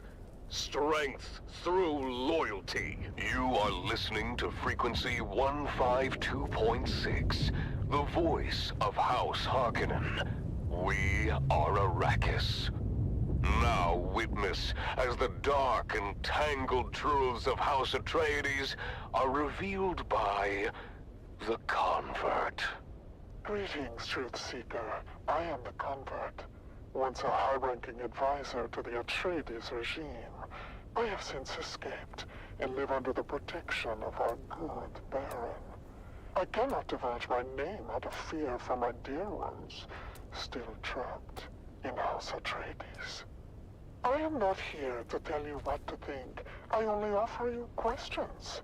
The right questions. Questions that are keys you might use to unlock your own truth. Today's question. Have you ever heard of the Feast of Thyestes? And now, dear listener, a little lesson in mythology from Old Terra. House Atreides fancy themselves as scions of a line stretching all the way back to ancient Greece, to ancient mythology, specifically in the person of Atreus. Who was Atreus? In bygone myths, Atreus was the brother of Thyestes, two nobles exiled for murdering their half-brother. Later, when the two brothers feuded with each other, Atreus secretly butchered Thyestes' sons, saved their hands and heads, and cooked the remaining meat into a tasty dish served to Thyestes. After Thyestes unknowingly and ravenously ate his own children, Atreus taunted him with the severed hands and heads. The questions compound, dear listener. Why aspire to such a vile mythological figure? Why are the chefs of Caladan considered some of the best in the universe, serving dishes that can be tasted nowhere else? Why are some of these recipes protected like state secrets? Is it true that Duglito's personal chefs have their vocal cords surgically removed to ensure silence? Does House Atreides host orgiastic cannibal feasts? If so, what are the logistics for keeping such a thing running smoothly and secretly? Can human flesh be prepared in such a way as to make it more addictive than the spice melange? Would such a thing ensure the collaboration of key members of the Landsraad? Dear listener, can you picture such a Thyestian feast in your head? Can you see the Red Duke hosting a secret meal with some of the most influential figures in the Empire? Can you see this grotesque cabal of decadents and gastronomes licking their lips in anticipation of the rarest cuisine in the known universe? Victuals they can neither raise nor buy. Can you hear their hungry moans as the reek of human gore smiles back at them? Follow these questions to their ultimate conclusion, dear listener, and you may just find your truth.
beast like a Harkonnen, with rations from Vladimir's provisions. Our specialty curated food supplies are designed to fuel your body and mind for the battles ahead. From nutrient-dense meal packs to gourmet field rations, Vladimir's provisions provides everything a warrior needs to stay strong and sharp. Order now and taste the power of Harkonnen sustenance. After a long day of battles and conquests, you deserve the best. Visit Imperial Luxuries, your home for the finest wines, the most exquisite delicacies, and the most enchanting companions. Our exclusive lounges on Giri Prime and in Harko Village offer pleasures beyond your wildest dreams. Treat yourself to the luxury of living like a true Harkonnen, because you deserve it. And now, loyal subjects, it's time to explore the wonders of the universe. Up next, our magnificent galaxy, where we delve into the marvels of distant worlds and kill the creatures who inhabit them. Stay with us as we embark on a journey of discovery, awe, and carnage. Greetings, my loyal listeners. I am, as ever, your host, Lord Havoc of the Obsidian Plain, and I bid you welcome to another episode of Our Magnificent Galaxy, the premier nature program of the Harkonnen Network. Today, we find ourselves on the harsh and unforgiving world of Seleucia Secundus, known for its extreme temperatures, wild beasts, and difficult terrain. We have ventured here, hoping to observe the elusive Seleucian tiger, a magnificent creature of myth and wonder. Our skilled Harkonnen trackers have already spent months on this planet, teeming with danger and raw, untamed beauty, following the faintest of trails to locate a rare specimen of this critically endangered animal. Let's explore this treacherous landscape and see if we can catch a glimpse of the Seleucian tiger in its natural habitat. Listen closely, loyal subjects. The Seleucian tiger, famed for its hypnotizing, kaleidoscopic eyes, is a master of stealth, blending seamlessly with its rugged surroundings. We must be very quiet to come close. There, movement just beyond that ridge. Lord Havoc, sir, we've confirmed it. The last known Seleucian tiger is close by. Excellent work. Your skills have proven invaluable. Ensure the equipment is ready. My lord, everything is prepared. Ah, behold how the creature moves. Such power and grace. Truly a marvel of evolution, and very possibly the last of its kind. Note the muscular body, the striking stripes, and its 3 pairs of kaleidoscopic eyes, sharp and alert, ever watchful for prey. This is truly one of nature's most formidable creations. As you know, steadfast loyalists, the Seleucian tiger is not merely a subject of study, but a prize to be claimed. This magnificent beast will now be subdued as a testament to Harkonnen dominance.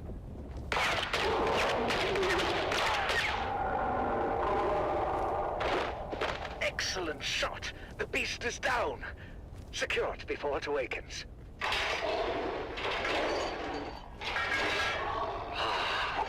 The majesty of the Seleucian tiger, brought low by our superior skills. Its journey ends here, as we demonstrate our power over nature.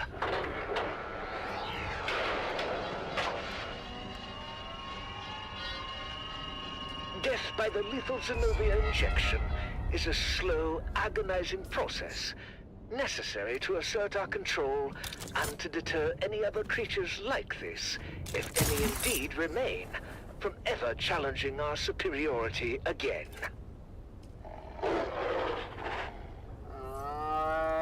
The substance was spread through its veins, causing immense pain and complete paralysis, while perfectly retaining the creature's consciousness up until the very moment of death. A fitting end for such a fierce opponent.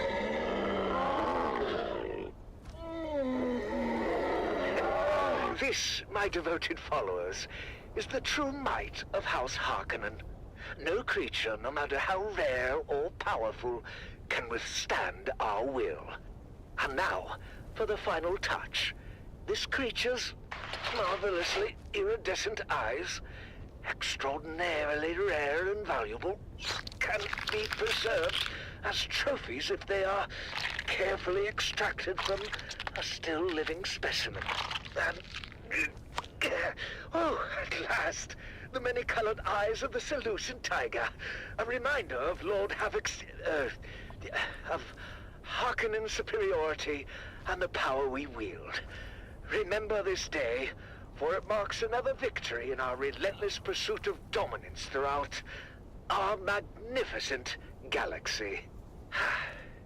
Until next time, my loyal listeners, this is your host, Lord Havoc of the Obsidian Plain, signing off.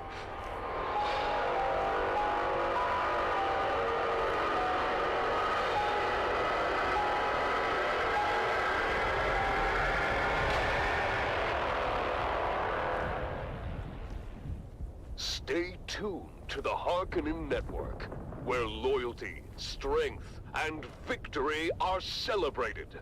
Strength through loyalty. Well, it seems that episode of our magnificent galaxy ran a bit longer than scheduled. I've always believed that punctuality is the soul of efficiency, but perhaps the wonders of our universe are worth the extra time, Now, let's get back on track with some inspiring music.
the core is finished. Oh, after 8 hours 35 minutes. Wow.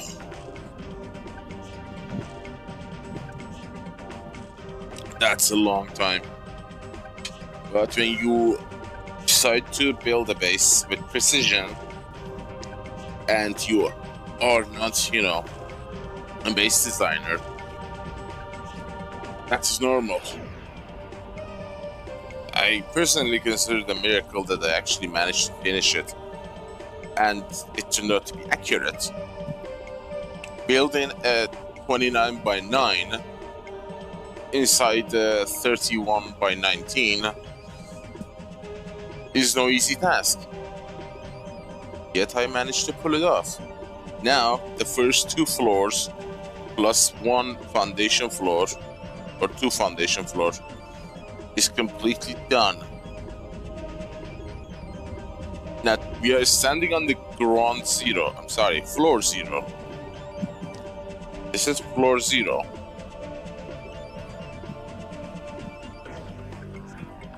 Because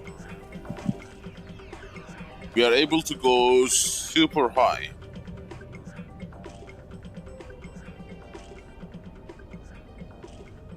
There is so much room that we can use. I mean, I used a very neat trick to extend my vertical build zone. And now we can go like probably 28 walls high. Oof. Welcome back, people of Arrakis, to the Harkonnen family games. We return now to the deadly labyrinth on Gedi Prime, where the man-trap continues to test the mettle of our contestants.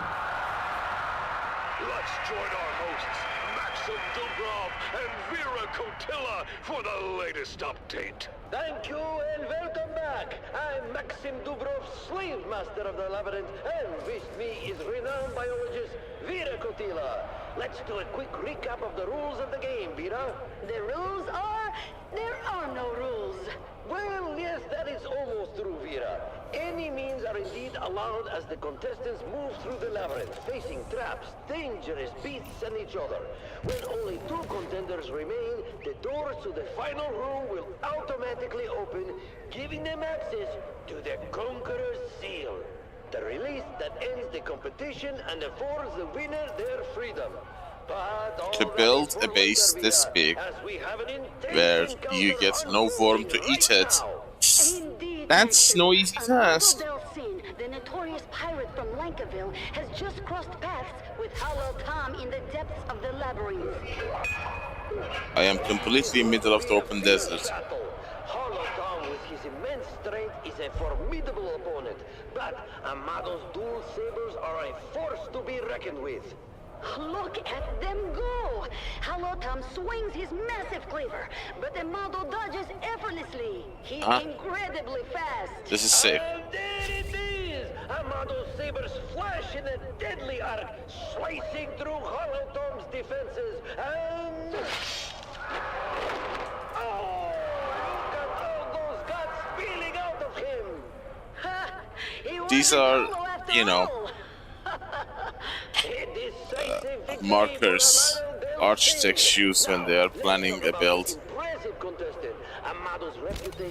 They let me know what is what, where is what. Yes, Maxim. Rumors abound about his exploits. Some say he's plundered entire fleets single-handedly. Others whisper of his affairs with noblewomen across the Imperium. He's as much a heartbreaker as he is a killer. Oh yes, there are tales of Amado boarding an Atreides frigate with 1, 2 floors. leaving no survivors. His name strikes fear into Well, it is 1, and stirs admiration in his followers. And his looks 2. don't hurt either. There are 2 foundations. You can consider them as 2 walls. Something's happening in the labyrinth. Amado has encountered the twin And Morani. it is Out of the 2 siblings, is still in fighting shape, whereas his sister appears to be grievously injured. Well, the entirety of this is a core. Yes, Peter. She probably won't. I just wanted to finish it so we can go to the ground zero. Okay, they stick out. I will fix them. Aiming to take him out swiftly. Ha! Incredible! The supposedly injured twin springs to life, flipping through the air and landing behind a model. It was all a ruse. Oh, the twins Morani are known for their acrobatics and deception. This was a well-executed trap. Unbelievable! The twins have used their agility and coordination to outmaneuver Amado. He's down! Hamada Delsin, the legendary pirate, has been bested by the cunning of the twins Morani. What an unexpected... Sector weather alert. A large sandstorm is approaching. Never ceases to amaze. The twins have shown that wit and agility can overcome even the most formidable opponent. As we continue to follow the twists and turns of the man-trap, stay tuned. The excitement is far from over. Keep your ears glued to the Harkonnen channel for live updates and thrilling commentary from the heart of Gedi Prime. The stakes are higher than ever, and the fierce competition continues in the Man-Trap.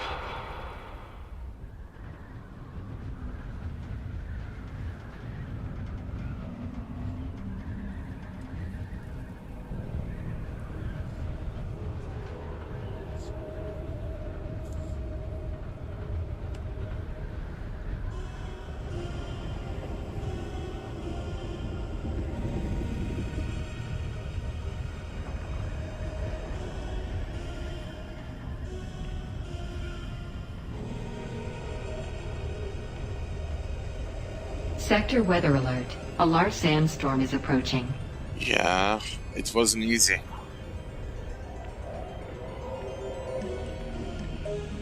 Well, the thing is that it is mathematically precise. These Atreides blocks here are the edges of the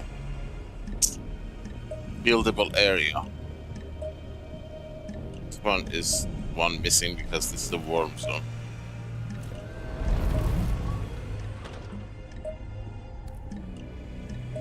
So if you connect those together, you come up with a 31 by 19. The actual build area is 31 by 19. And Sector the weather core, alert. A large sandstorm is approaching. the core itself is 21 by 9.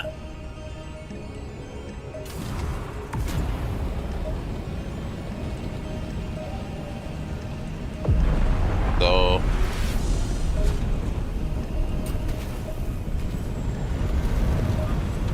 doing that to get 31 by 19 and 21 by 19. I placed a smaller rectangle inside the bigger rectangle, and I placed them in a way that the center of both rectangle is one foundation. They share the center. That was a tricky part.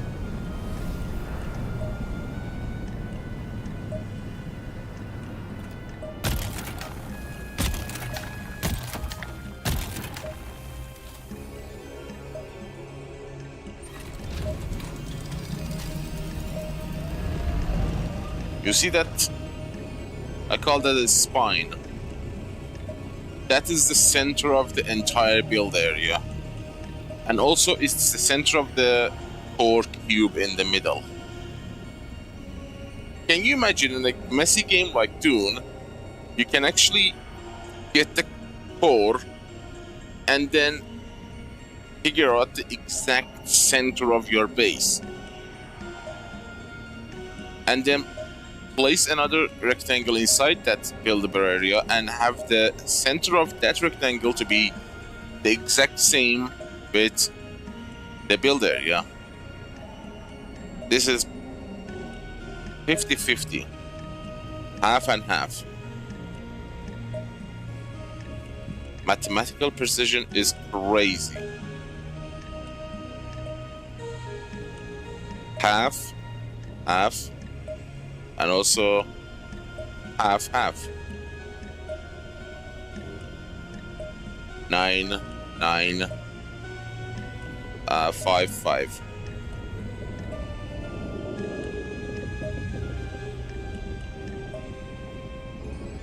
This floor is gonna be our ground floor or floor 0.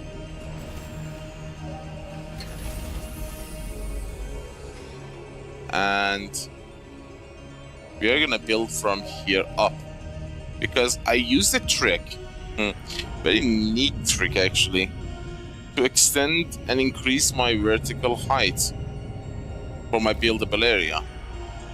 It's crazy. I mean, it went even higher than I actually thought it would.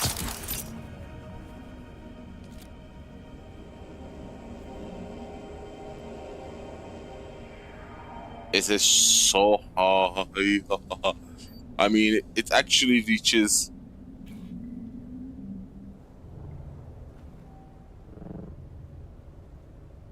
The Harkonnen Network, where every moment is an What the hell? opportunity to prove your loyalty and strength. Strength through loyalty.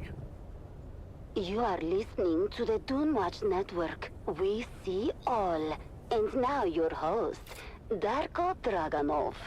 Hello, Arrakis!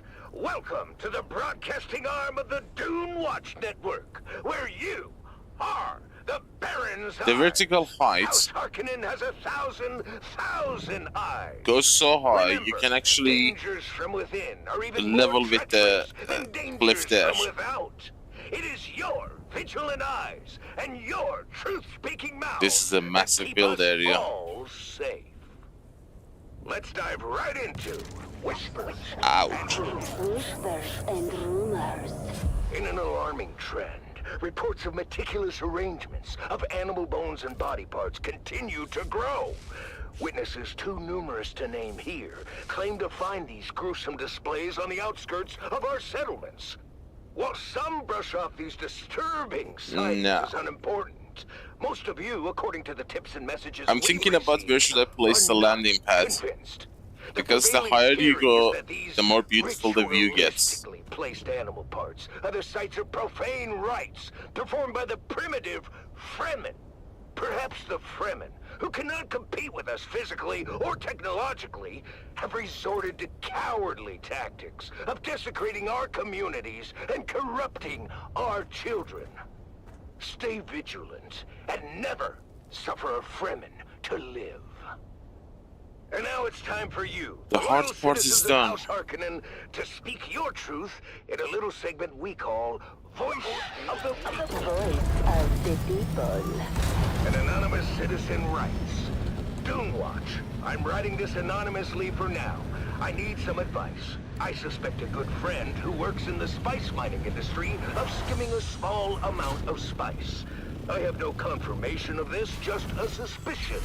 Should I confront this person? Should I just wait and see? What should I do? Well, Anonymous, I'll give you the advice I would give any citizen. Contact the authorities or submit a report to us immediately. Do not wait. With Dune Watch, you may not be as anonymous as you think. Dune Watch. And that brings us to the Barons' most wanted. Barons' most wanted. No surprises for our listeners today. Our #1 most wanted remains Xantara, the self-styled fly of the desert. The Imperial bounty for Xantara currently rests at 1 million salons. To sweeten the pot, the Baron and his infinite generosity will match the price for this low-life's crystal. make it happen, people. It's time to honor our hero of the day. Hero of the day. Today's hero takes us all the way back to the home planet, Katie Prime. Citizen X, whose identity will remain a secret to protect them from political retaliation. Can you back up 2 base? Or you can only back up 1 base. To pollute Katy City's water supply with slow-acting toxins. Citizen X not only helped to expose this cowardly plot, but also the false flag intelligence operation that would blame this poisoning on the hardy industrial processes of House Harkonnen. Cheers to this patriot, and cheers to those vipers from Caladan. Citizen X will receive lavish rewards from the Baron himself. Citizen X, we salute you!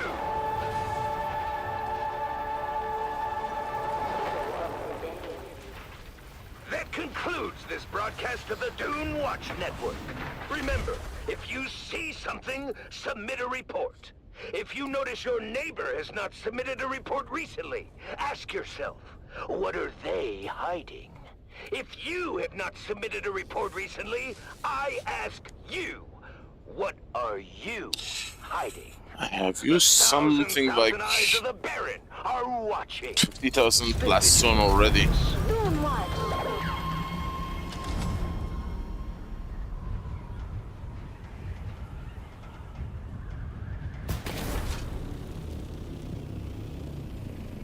Well, decoration phase can wait, the beautification, the design and all that. That can wait. Because we have a long way to go, so I think I should start compacting some sandflower because I need more plastone. And plastone requires silicon.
How to build it.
The Harkonnen Network, where every moment is an opportunity to prove your loyalty and strength.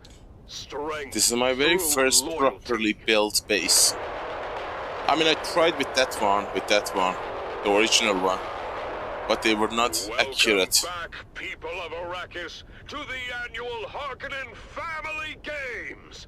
The Mantrap competition continues with thrilling developments as our contestants face ever-increasing danger. The biggest bonus about this space is that it has 5 foundation on each side, extra. You can build up to 5 foundation on each side if you want to modify it later on. And with me is expert biologist Vera Contela.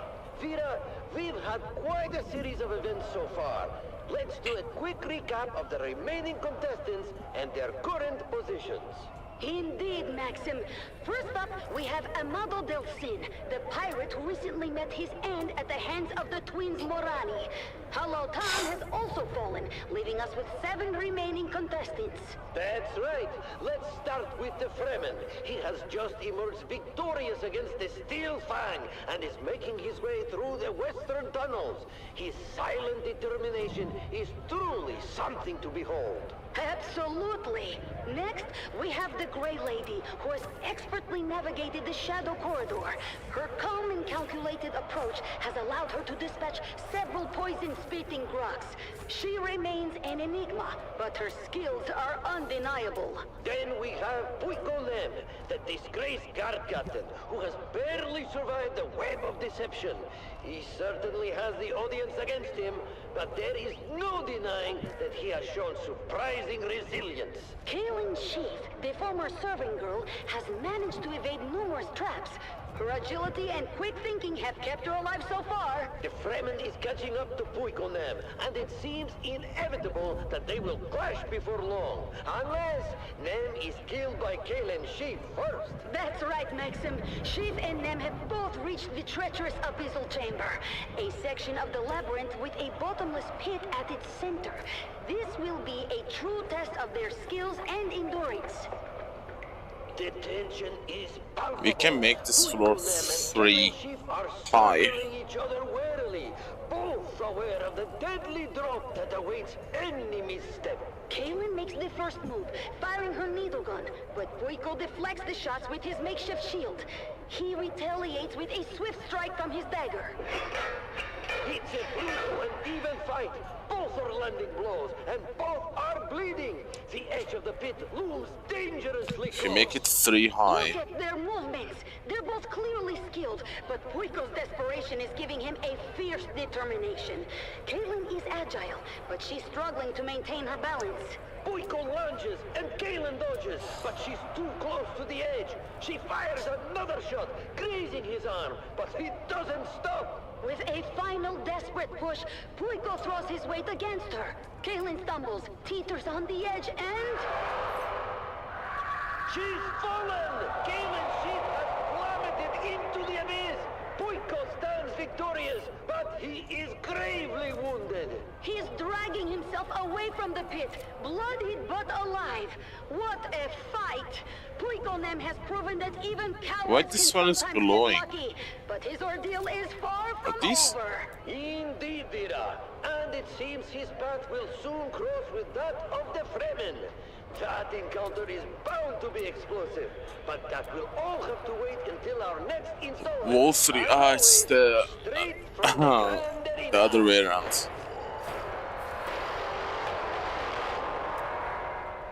Stay tuned, people of Arrakis, for more live updates and thrilling commentary. These 2 walls are markers, in case you're wondering why I'm using Harkonnen.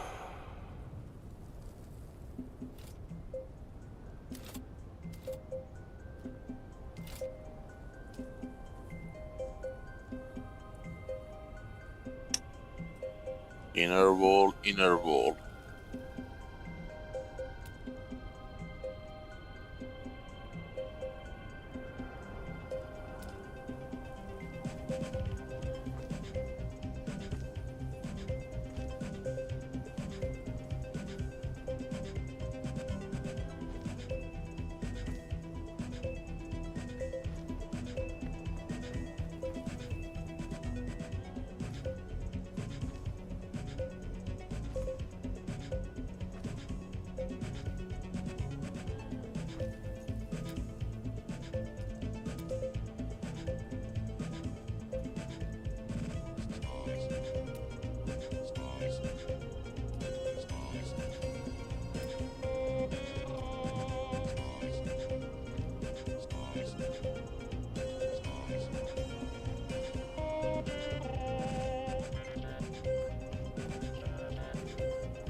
This might not look good.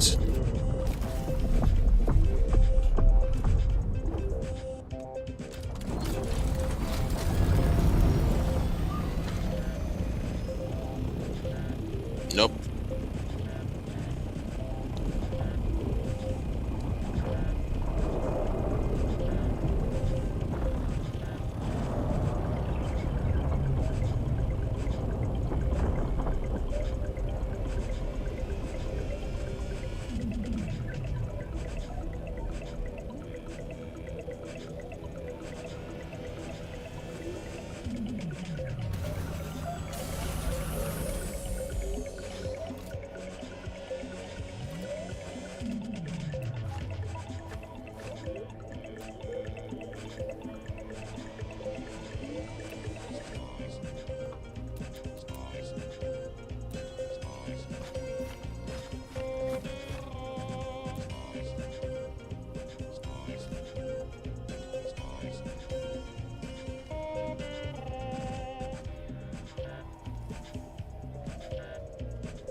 Guess.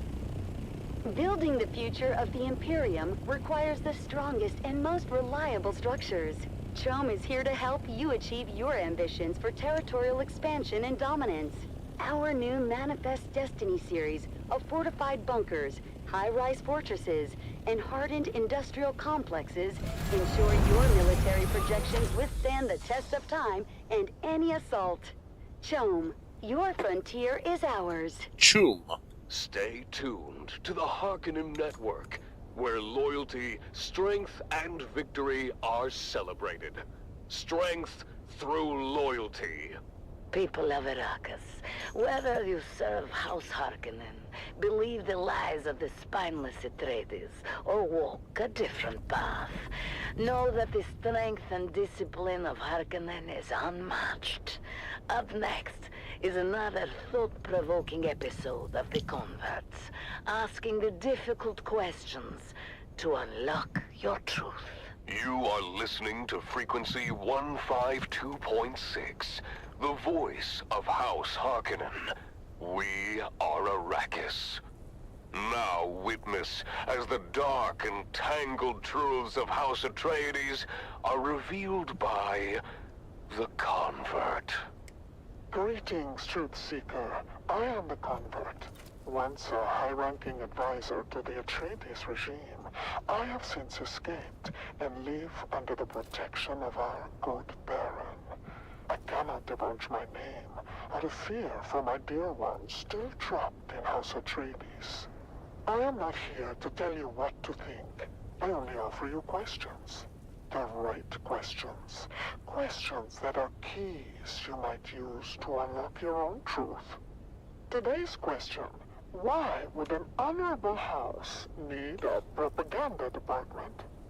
It is the simplest of questions. The Atreides and their simpering sycophants wax poetically about the grace and dignity of Duke Leto and his house.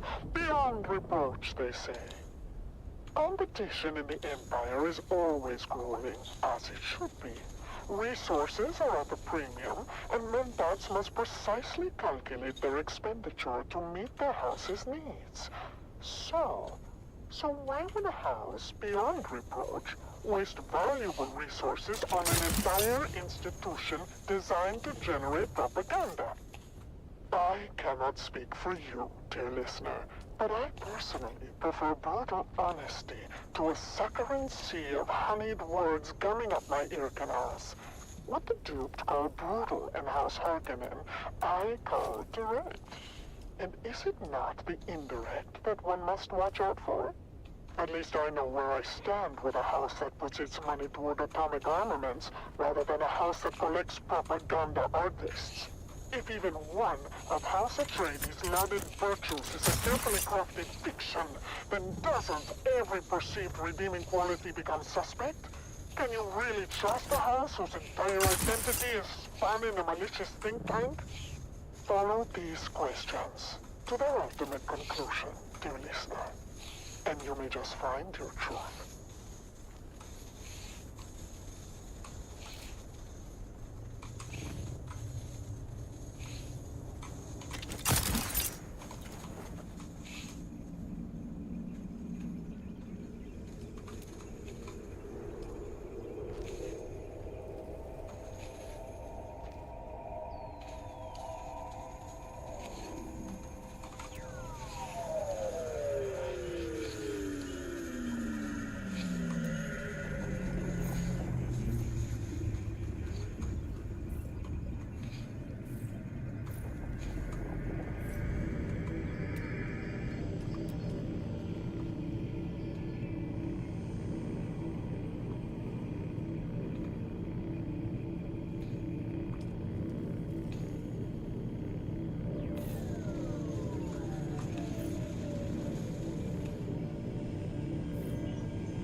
What to build on top of that?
Beautiful, beautiful music.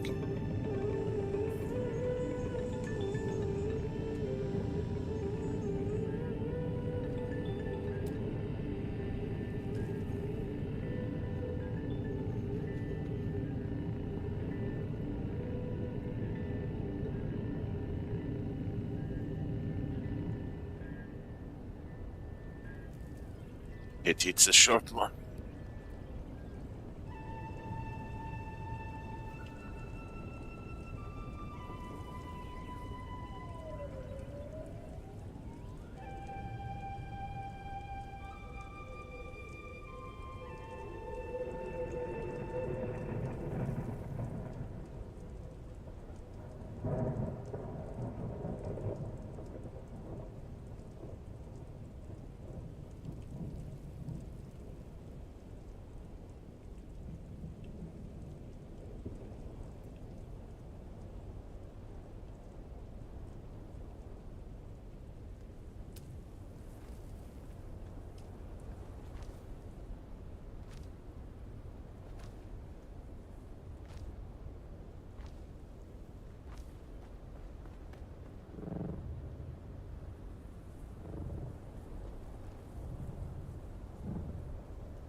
The Harkonnen Network, where every moment is an opportunity to prove your loyalty and strength.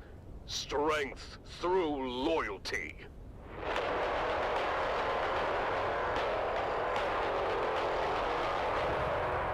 Welcome back, people of Arrakis, to the annual Harkonnen Family Games. The Man-Trap competition continues with ever-increasing intensity. Let's begin with a quick recap of those who have fallen. Hollow Tom, Amado Del Sin, and Kalen Sheaf are all eliminated from the competition. Their struggles have come to an end, leaving 6 contestants remaining. Thank you and welcome back. I'm Maxim Dubrov, My voice. of the Labyrinth, and with me is my Are you messing with me? biologist, Vera Kotila. Vera, we have an exciting confrontation developing. Indeed, Maxim. The Fremen has been moving along the same path as Puiko Nem and is catching up to him as we speak. The Fremen, wielding his traditional crysknife, is now rounding the last corner to where the severely wounded Puiko Nem is struggling to move. But wait, Maxim. Look at the walls of the labyrinth. The twins Morani are performing an incredible feat of acrobatics, scaling the walls and navigating over them in a way no one thought possible. Unbelievable! The twins have cut off the Fremen's path. Just as he's about to reach Puiko, the twins drop down from the wall, blocking his way. The Fremen is undeterred. He readies his crysknife, a weapon famed for its deadly efficiency in the hands of a Fremen warrior. This is an intense battle. The twins Morani are using their agility to their advantage, but the Fremen's skill with the crysknife is unmatched. Look at him move! Each strike Thank is you. precise and deadly, but the twins are coordinating their attacks perfectly. Meanwhile, Puiko Nem sees his chance to escape. Despite his severe Well, injuries, now that he's you have dragging mentioned himself away from I the have to fight, say this. desperate to avoid another confrontation. Disclaimer. I've heard something like that from girls before. The crowd is not pleased. They're booing loudly at Puiko's cowardice. This isn't the first I never time understood he's why. fled from a fight, and his reputation as a deserter is only growing worse. Ooh, disgraceful! Puiko's actions are sealing his fate in Okay, the this eyes is a of the marker. public. Back to the fight. This is the Fremen center managed to land a critical blow leading on to one the of spine. twins, but they're still fighting fiercely. This battle could go either way. Stay tuned to this frequency for more updates and thrilling commentary from the heart of Giedi Prime. The competition continues, and the stakes are higher than ever.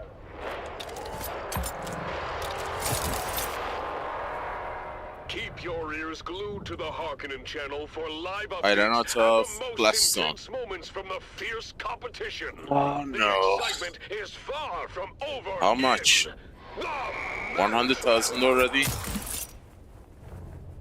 Traveling the vast deserts of Arrakis requires a vehicle of unmatched reliability and power.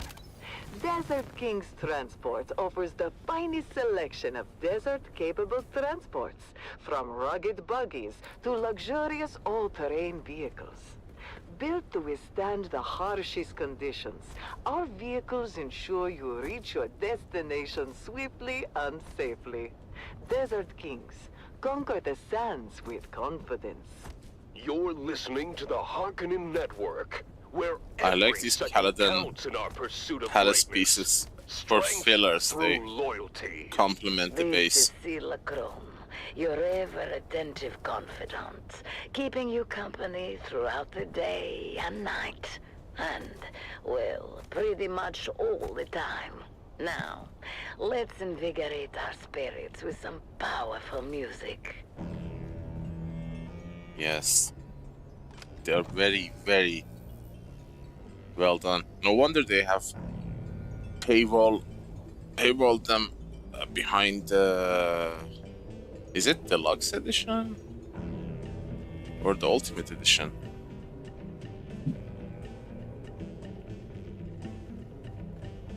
I mean, there's only so much you can work with as fillers to create a symmetric view. And if you want to break that symmetry at some point, these Paladin pieces come to rescue. Seriously.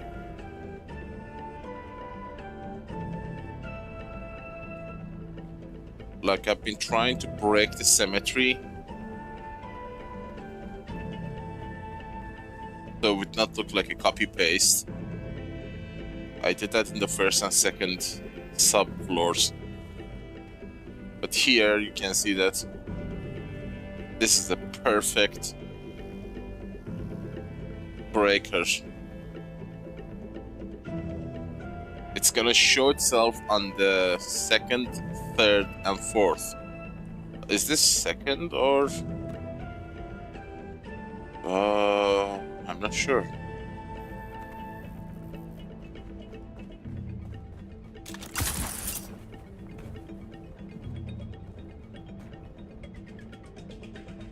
Yeah, this is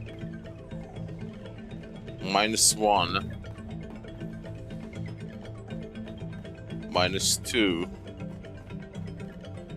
-2, 0, 1, 2, 3.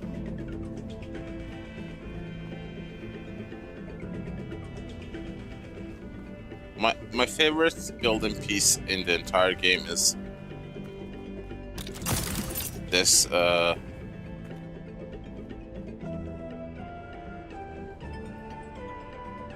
this one.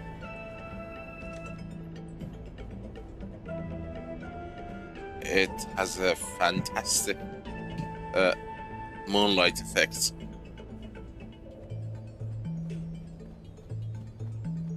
The pity is that even if I put my game to the max, I don't know. I don't want to mess with my graphic settings because it's working well now. But I don't know if even if I put everything to the max, that render distance would be that effect. You see that it's rendering would not be there, and if you apply ray tracing to it, that would look super cool.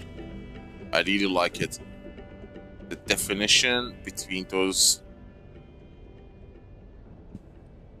metal work is really awesome. You are listening to frequency 152.6, the voice of House Harkonnen.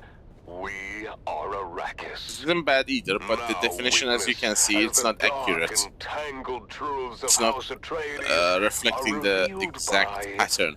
But this one is very accurate. Greetings, Truth Seeker. If I push the GI detail high, you will see these definitions of the metal on the floor. Looks really nice. I cannot divulge my name, out of fear for my dear ones still trapped in House Atreides. I am not here to tell you what to think. I only offer you questions. The right questions. Questions that are keys you might use to unlock your own truth. Today's question: what is the cost of freedom? In House Atreides, everything seems lush and plentiful. Oh my god, I am gonna need a lot of an illusion. I know, because I helped maintain silicon blocks to make plastone. Intricate web of Tucalito's skin. I mean, I have some. In House Harkonnen, I have what you have, dear listener. True freedom. True opportunity. Uncom gave me a lot. I kinda don't want to use them. For the strong and the smart and the fast to ascend, and they provide ruin for the rest. But isn't ruin worth a chance? Even a chance at success? The freedom to achieve greatness is a harsh landscape. The odds are not in our favor. But I tell you, dear listener, having experienced both, I would rather dance barefoot on the razor edge of Harkonnen freedom than to be tucked into the glowing, honeyed delusions of House Atreides. What dangers are you willing to face for the opportunity to achieve? What freedoms are you willing to give up to the smiling elitist who promises comfort while plotting to keep you in your little hive cell for eternity? Follow these questions to their ultimate conclusion, dear listener, and you may just find your truth.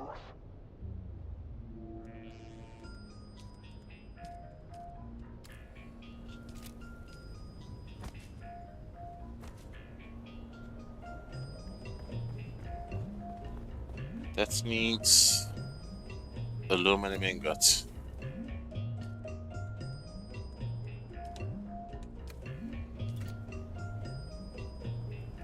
$20.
I'm gonna use water shippers and smugglers on the 3rd, 4th, and 5th floor. Hey, I need 6 more. What the hell is that? Plastone?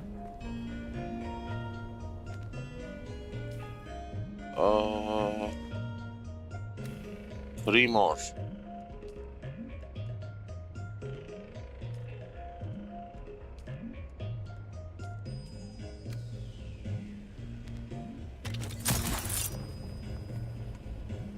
Okay.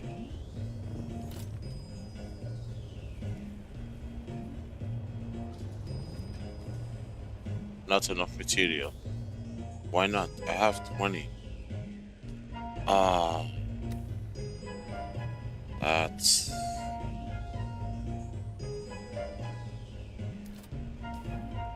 weird. 2 more.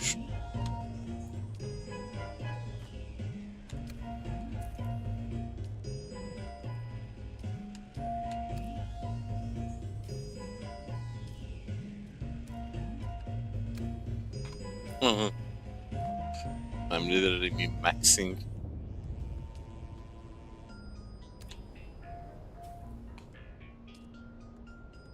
There you go.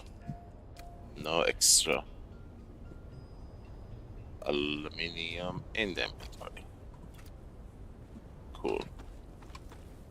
The Harkonnen Network, where every moment is an opportunity to prove your loyalty and strength. Strength through loyalty. Greetings, my loyal listeners. I am, as ever, your host, Lord Havoc of the Obsidian Plain, and I bid you welcome to another episode of Our Magnificent Galaxy, the premier nature program of the Harkonnen Network. Today, we find ourselves deep within the labyrinthian tunnels of Baron Draconis IV. Our mission is to track down the enigmatic Draconian Burrower, a magnificent creature that has adapted to thrive in these underground mazes. With me is our elite tracker Vark, who has spent weeks mapping miles of treacherous tunnels. Yes, Lord Havoc. It's been an honor. Listen closely, devoted followers. This Draconian Burrower, known for its bioluminescent skin and powerful digging claws, is a master of this subterranean world. Coming close to it is both difficult and dangerous. Lord Havoc, we've detected fresh claw marks on the walls. We must be near its latest burrow. Excellent, Varric. The glow ahead confirms it. Look at how the creature's bioluminescence lights up the darkness. Truly a marvel of nature. Behold the intricate patterns of its markings, each one unique and mesmerizing. This creature is perfectly attuned to its environment, its claws capable of carving through solid rock with ease. Look at the tunnels it creates, an underground labyrinth of its own design. Indeed, my lord. It's fascinating how it can navigate these complex networks with such precision. Yes, fascinating.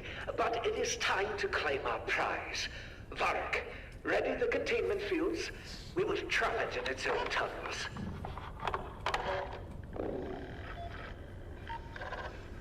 This device will emit a sonic pulse, disorienting the burrower and driving it into our containment field.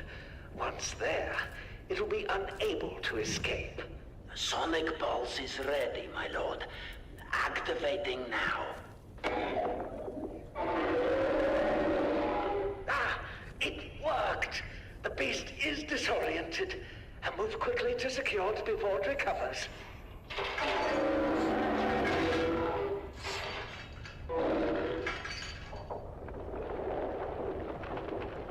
Lord Havoc, the creature is fighting back. The tunnels are destabilizing. Hold it steady. We must not let it escape. The tunnels are collapsing. We have to get out of here. No! We must capture it at any cost. It's escaping. We need to leave now. You have failed me, Varric. Sacrifices must be made. My lord, please! Why? We can still escape together! Your sacrifice will will ensure my survival, Varric. Goodbye. No! No! Please! The strong survive, Varric. This is the way of House Harkonnen.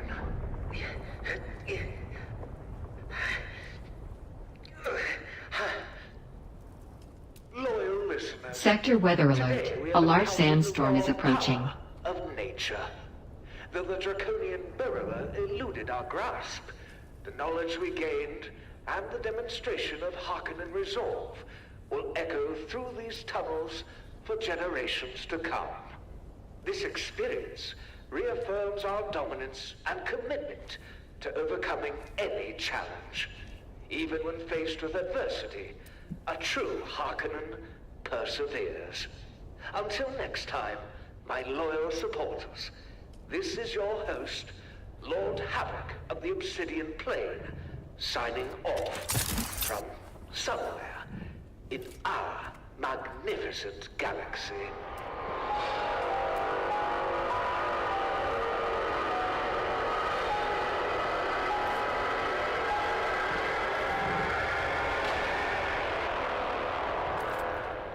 Sector weather alert. A large sandstorm is approaching.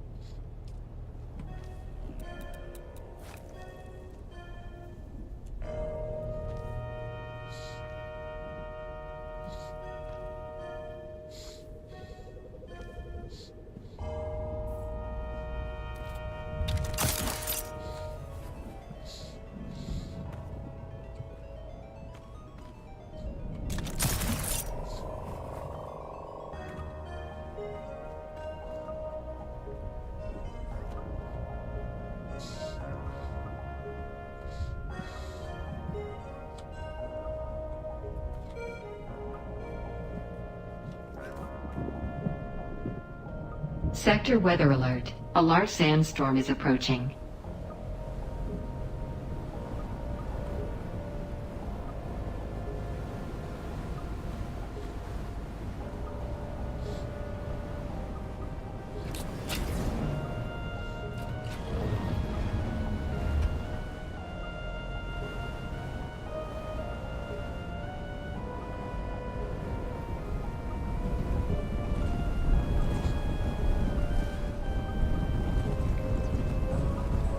For a long time I thought that thing on top of the buggy is a bent metal. It felt like a aluminum or steel kind of thingies, like a bent shape. And when I saw it like flapping around in the storm, I thought, oh, it's a wrap protecting something underneath it, which is kind of cool, you know. That thing has an animation.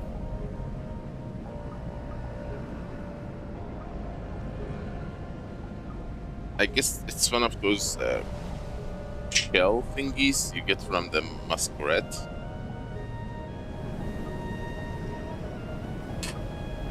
I do love those tiny details in games. I said it before and I will say it again. Immersion is everything in any game.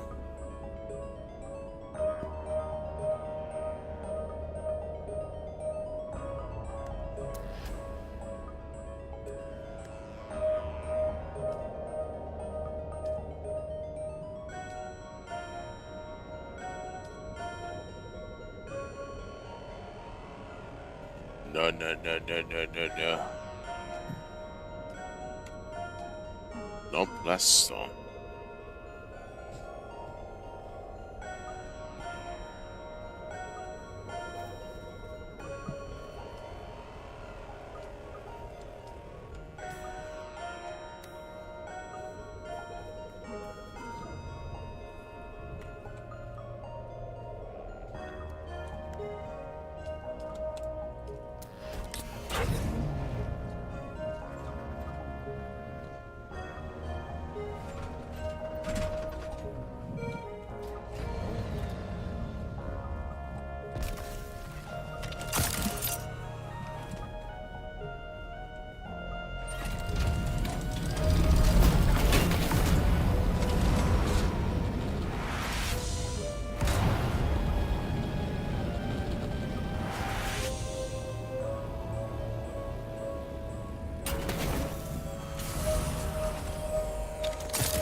Ah, terrorists.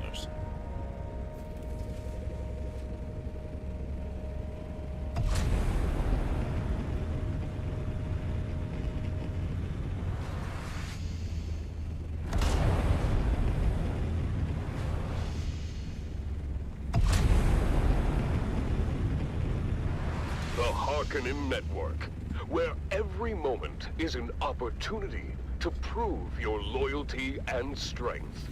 Strength through loyalty.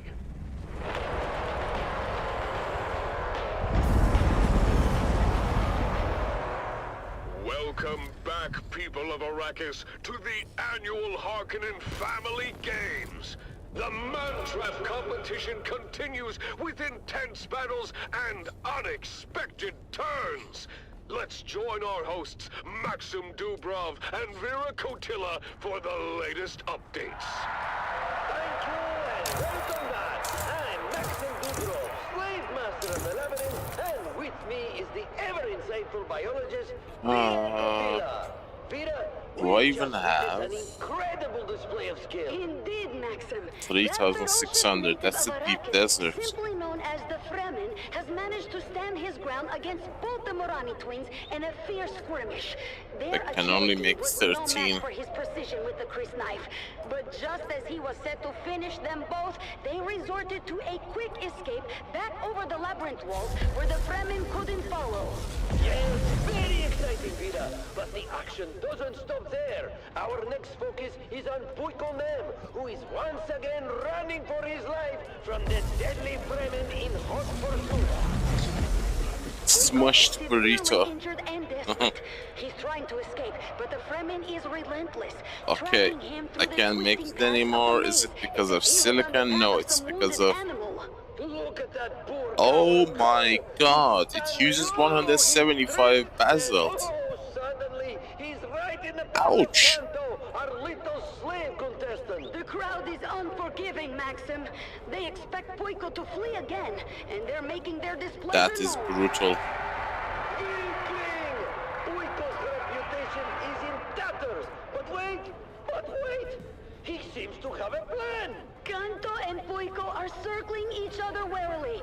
Puiko, despite being more experienced and physically stronger, is severely wounded and, of course, known for his spinelessness. Kanto, on the other hand, seems cautious but determined. You can see the fear in Puiko's eyes. He is calculating, looking for a way out. But Kanto is not giving him any easy options.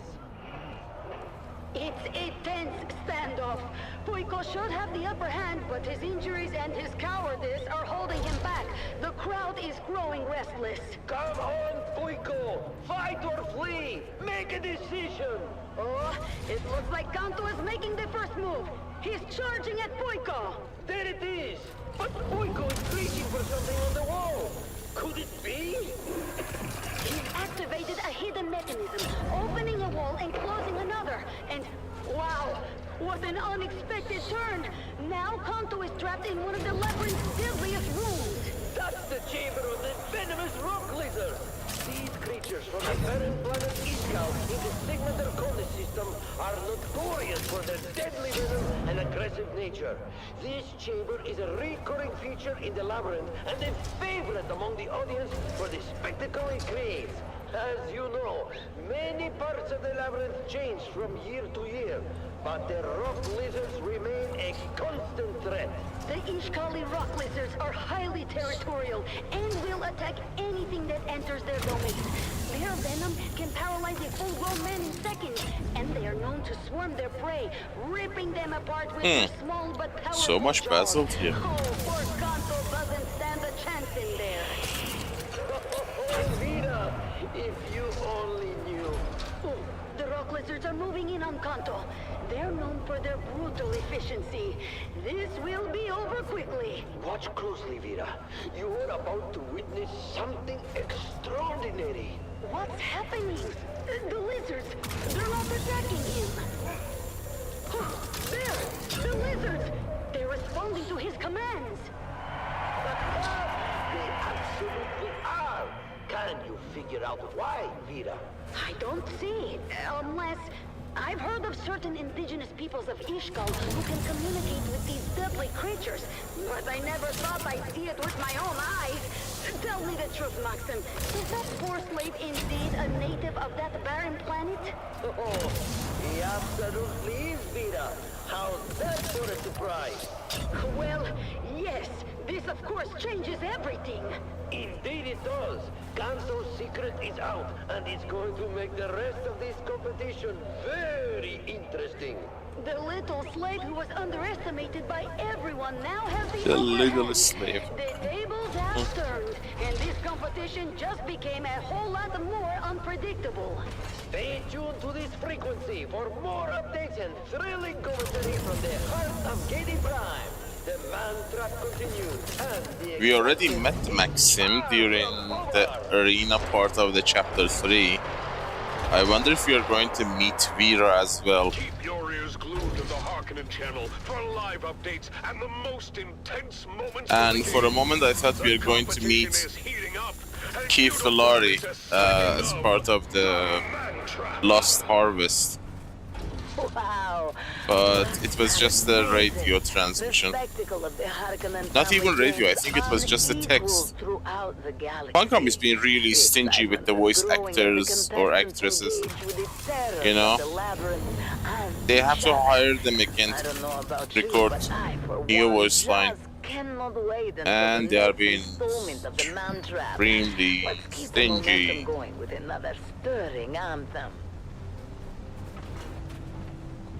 I swear, if I was like in a place like you guys, normal life and everything was normal, income was normal, I would pay monthly $10 subscription for the Communinet alone, just to get the radio station updated every month.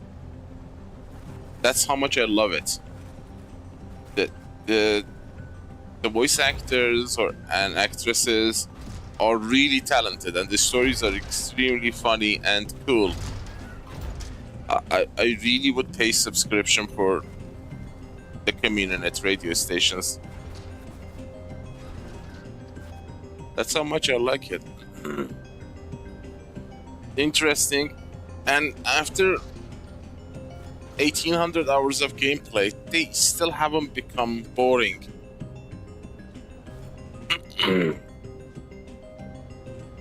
It felt fresh. It feels fresh. I mean, oh god, I really thought Funcom would actually update it by now. They did update it, but the update is so tiny. Just a little bit added to the Spice Dune man station. Remember that? Harvester radio. Just like a 20-30 minutes added to that.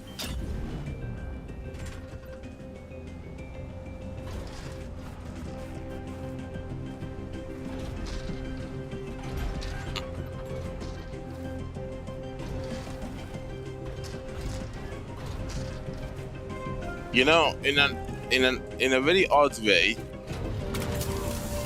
the stories that happen there bring life to the game, you know?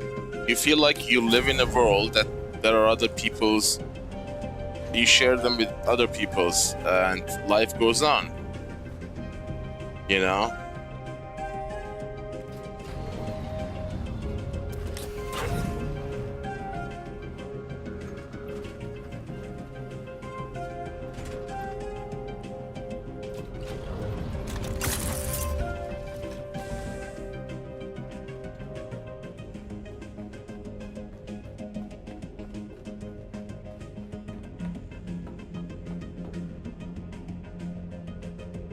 Well, I've been waiting 15 years for those good things to happen.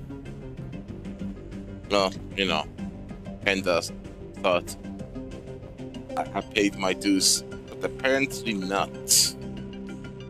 Because I'm still trapped here.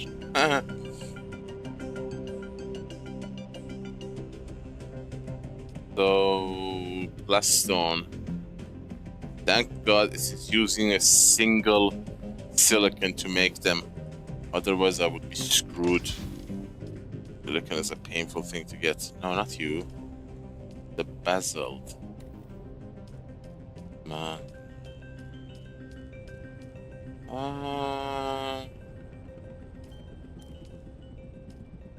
There.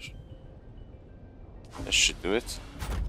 You are listening to frequency 152.6, the voice of House Harkonnen. We are Arrakis. Now witness as the dark and tangled truths of House Atreides are revealed by the Convert. Greetings, Truth Seeker. I am the Convert. Once a high-ranking advisor to the Atreides regime, I have since escaped and live under the protection of our good Baron. I cannot divulge my name, but it feels like millions still trapped in House Atreides. I am not This should allow us to go to I only offer you questions. Keys second that floor. you can use to unlock your own truth. Today's question: what is the price of loyalty? Consider the loyal soldiers of House Atreides. They fight, they die, they sacrifice everything for their Duke. But what do they gain in return? A pat on the back, a word of praise, a posthumous medal. This is a good thing. I'm in a server with 75% production speed. And if I finish this base and enter a server next week that has like 25% reduction in the resources needed, I can recuperate a lot of these annoying resources like silicon, blaststone, jasmine. Ask yourself, dear listener, what does the Duke truly value? Is it the lives of his soldiers? Or the power he wields through their obedience? Why does he send them to die on distant sands, fighting battles that serve only to consolidate his own power? You can do it. Now reflect on the lives of the Harkonnen soldiers. They too fight and die, but they do so with the understanding of their role in a grander scheme. They are not deceived by false promises of glory. Give me torque. There we go. Dear listener, ponder this. Is it better to live as a pawn in a game of deception, or to fight knowing the true nature of the beast you serve? What is the true cost of loyalty, and who truly benefits from it? Follow these questions to their ultimate conclusion, dear listener, and you may just find your truth.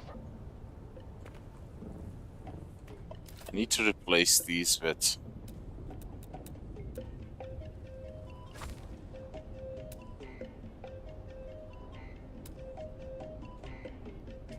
this one? No. I think only two water shippers have that building piece. This one. Rond. No one else has this one.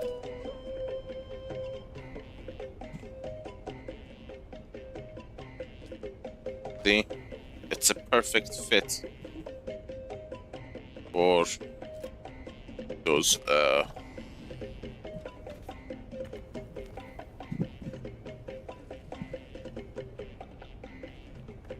corner pieces.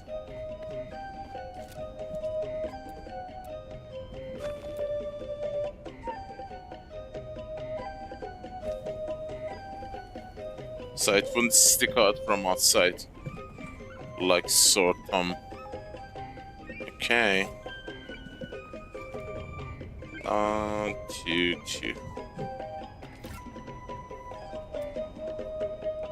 Caladan. When is the release date for the Dune Prophecy? The Harkonnen Network. It should have been released by now, Season 2. Opportunity to prove your loyalty and strength. Strength through loyalty. I like Tula in that show. Poor Tula. Her hateful sister. I mean, she really has a hateful character. I mean, her normal face is like, when you look at her, you feel like this being hates every single pixel of the universe. So weird. I've never seen anyone with that kind of a hateful look. Which makes her the perfect actress for the Bene Gesserit role, the Reverend Mother.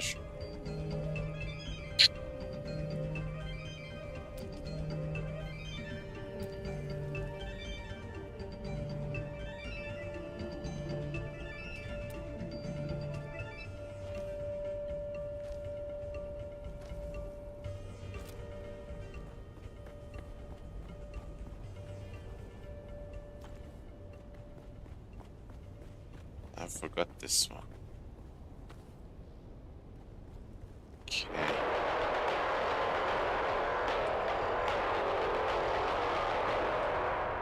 Welcome back, people of Arrakis, to the Harkonnen Family Games.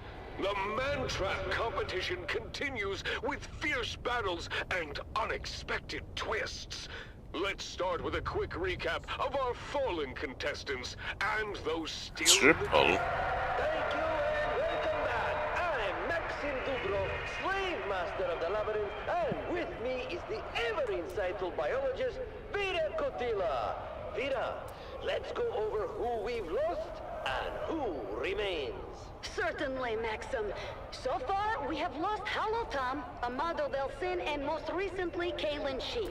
The remaining contestants are the Fremen, Puiko Nem, the slave called Kanto, who just surprised everyone by taking control of the rock lizards from his native planet of Ishkal, of course, the twins Morani, and the enigmatic Grey Lady. That's right, Vera. The Grey Lady remains a mystery. She is the only contestant who hasn't been in a direct confrontation yet. Oh, where should we put the stairs? Helping her avoid danger. I would say... Her ability to navigate the labyrinth come up without here. engaging in combat is certainly impressive. The Fremen, meanwhile, has just scared away the twins Morani, but now faces a new challenge. Yes, to proceed, the Fremen must cross the bottomless chasm where Kalen Sheaf previously fell. This is no easy task, even for a skilled warrior like him. Puiko Nem has managed to buy himself some time by altering the walls of the labyrinth, keeping himself temporarily out of danger. But his cowardice is becoming ever more apparent. And then there's Kanto, moving through the labyrinth with his pack of rock lizards. He is truly a force to be reckoned with. Indeed, Maxim. But now, something unexpected is happening. Look, up from the chasm, someone is climbing. Unbelievable! It's Kalen Sheaf! She must have survived the fall and fought her way back up! What incredible determination! She's badly injured, but she's not giving up. She's coming up behind the Fremen, who's balancing on those narrow pillars to cross the chasm. She's attacking him! But look at the Fremen's reflexes! He ducks, spins, and... Is it bedtime, Sergio? He's done it! Well, the Fremen has reacted with almost supernatural speed. I'm gonna do the same with his knife. before the server restarts. She's truly dead. An impressive display from the Fremen. Sheaf is out of the game for Perfect. good now. But look, Maxim, a new passage is opening unexpectedly. And no, not perfect. Damn it. What did I miss? With the Grey Lady. What a turn of events! Puiko, already wounded and desperate, now stands against the inscrutable Grey Lady. How will this confrontation end? We'll have to wait until the next episode to find out. Stay tuned, people of Arrakis, for more thrilling updates and commentary from the heart of Gedi Prime. Well, thank you. Go get some beauty sleep and recharge. The competition is I'm gonna do the same. You won't want to miss what happens next in The Man-Trap. and I hope to see you tomorrow. Well, it's tomorrow already for me, so in like, let's say 12 hours. Obedient slaves in your social circle? Look no further than the Halil Trading Company, where every Maula is picked fresh from the wild and domesticated to perform even the most demanding and demeaning task. I'm not happy with Whether you this. use them for mining, construction, or for your It pleasure, goes to we the... have the slave for you. Speak to the slave master in Harko village. You're listening to the Harkonnen Network, where every second counts in our pursuit of greatness. Yeah, let me define where is the comfortable location for me. Remember, dear listeners, every action you take is a step towards greatness. 1, 2. Stay tuned for more programs and music throughout the day, and let the might of House Harkonnen guide you in all you do. Let's keep the energy high with some rousing music. Okay, 2. I don't know. Maybe 3. That will push the stairs way back.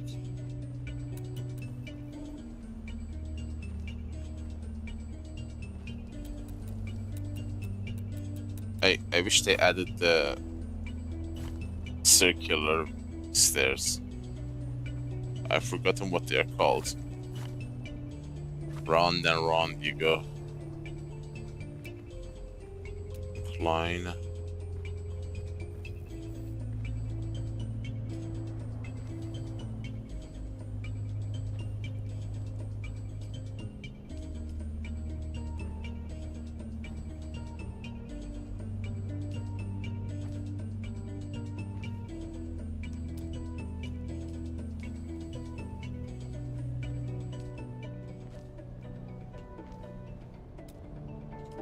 Yeah, it's shoving it to the wall.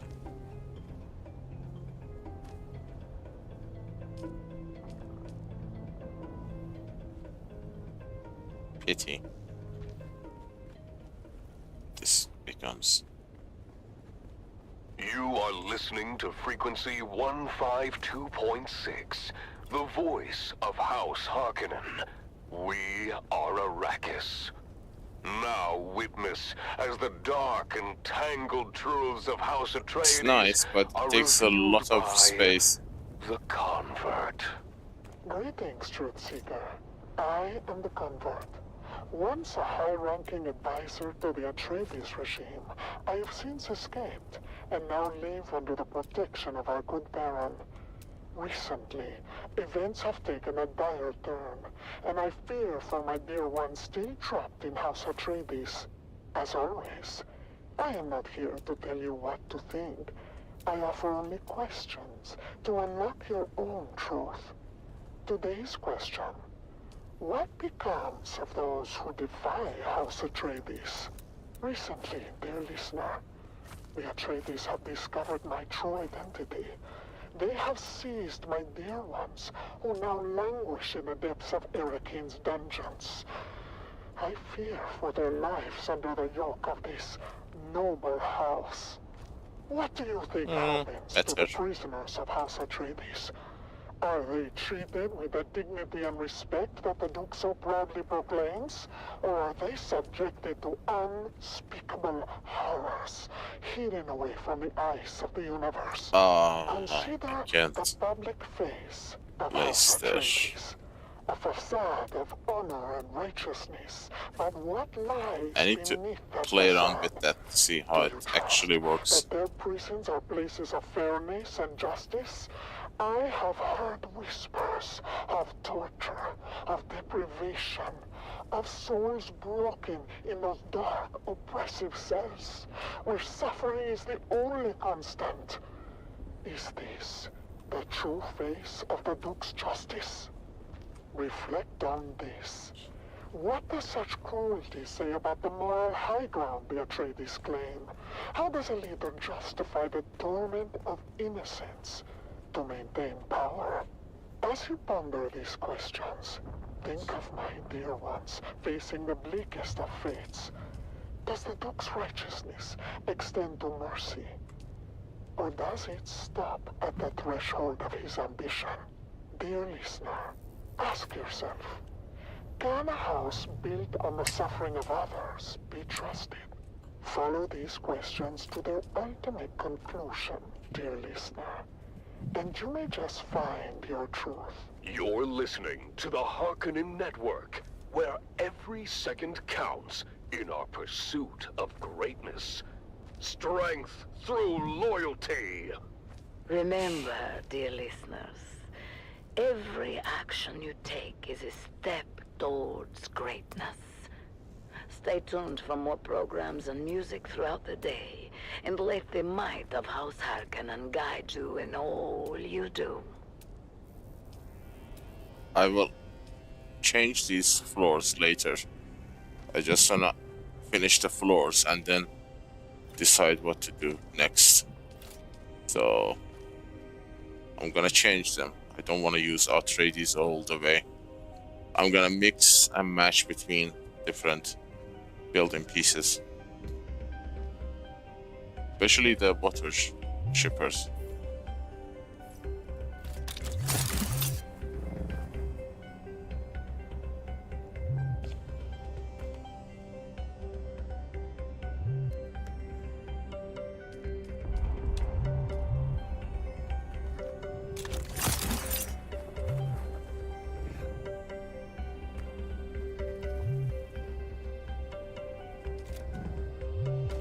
Can I finish it in 3 minutes?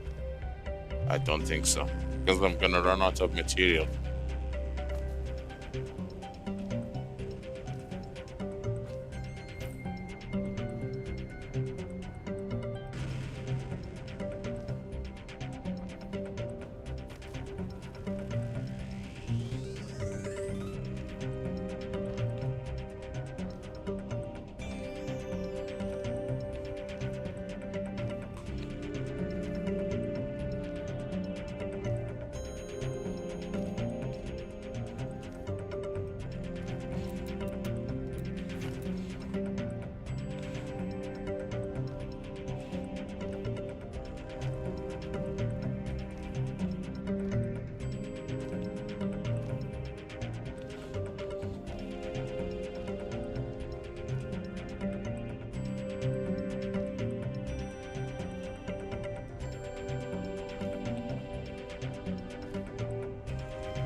Darn it.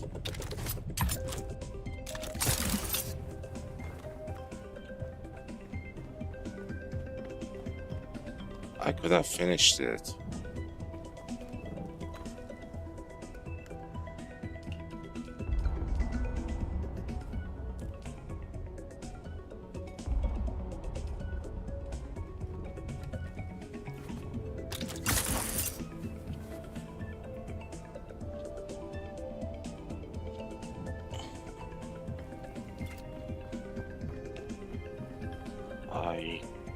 I have a long way to go, Ben.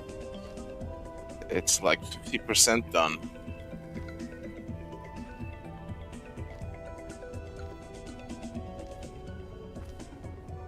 This is just the second floor, technically.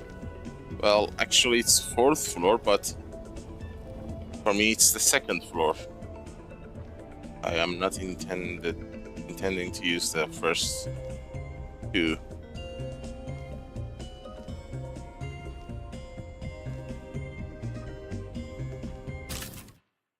That was 30 seconds left. That wasn't fair. I could have finished in 30 seconds. It cut off faster. Then the 30 seconds.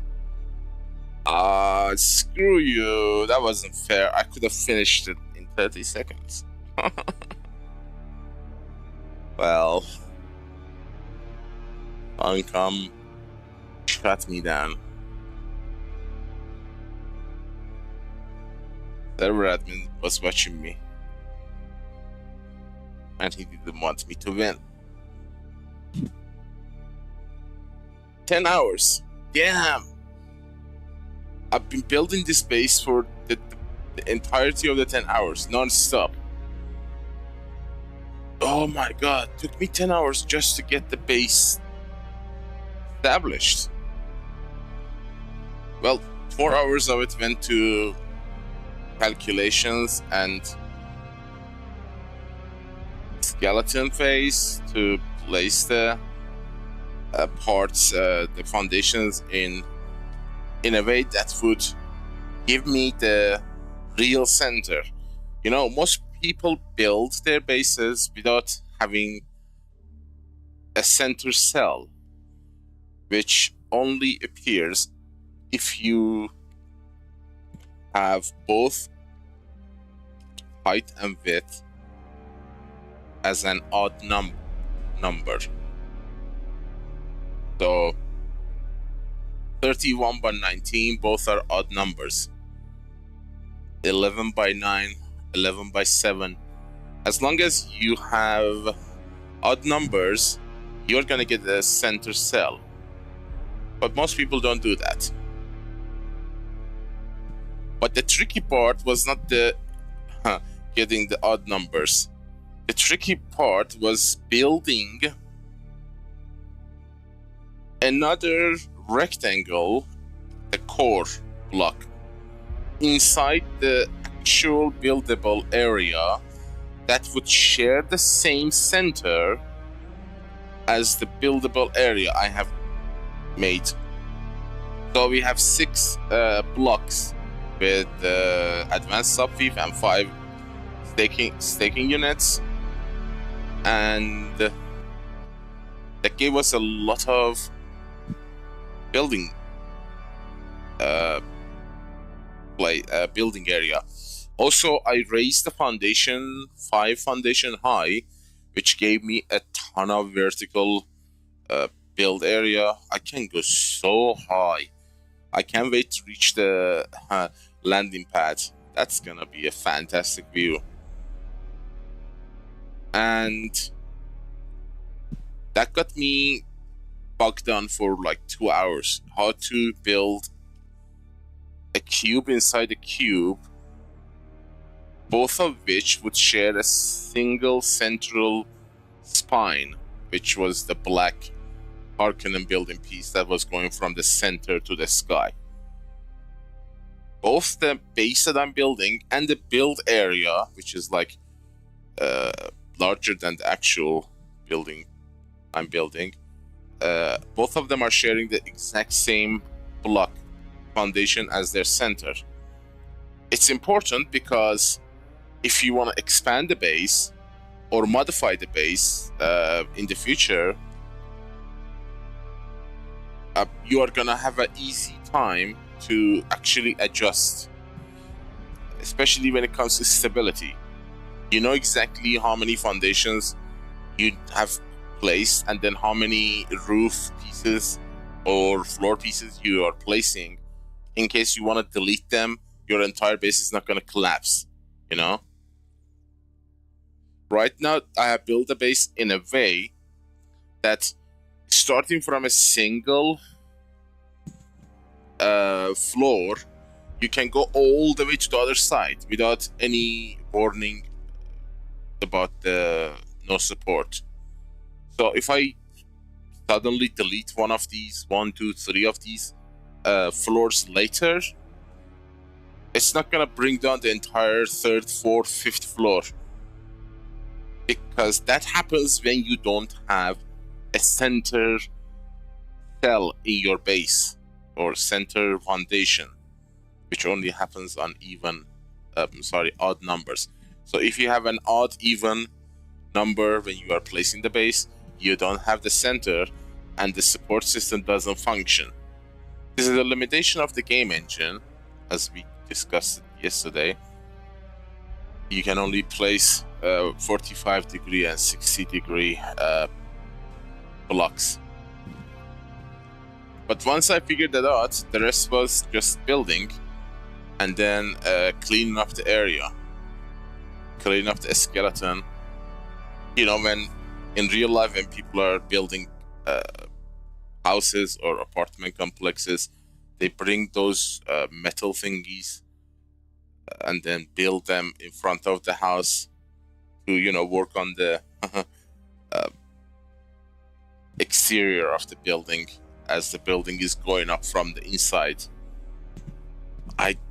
Scaffolding. There you go.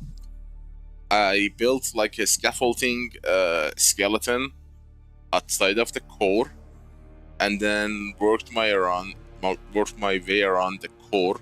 And when I had the core exactly where I wanted and stabilized the foundations, I got rid of the scaffolding little by little and then started to build the actual base. I have like few foundations, as you saw, all around the base. Those are markers.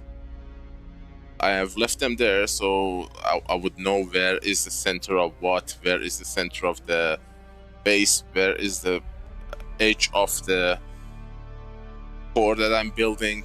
That's gonna be helpful later in case the third, maybe fourth and fifth floor, because I'm gonna expand the fourth and fifth beyond the core. I'm gonna go like 5 foundations forward on each side, and I think it's gonna support. But in the event that we might have you know, no support warning happening, we have to build pillars.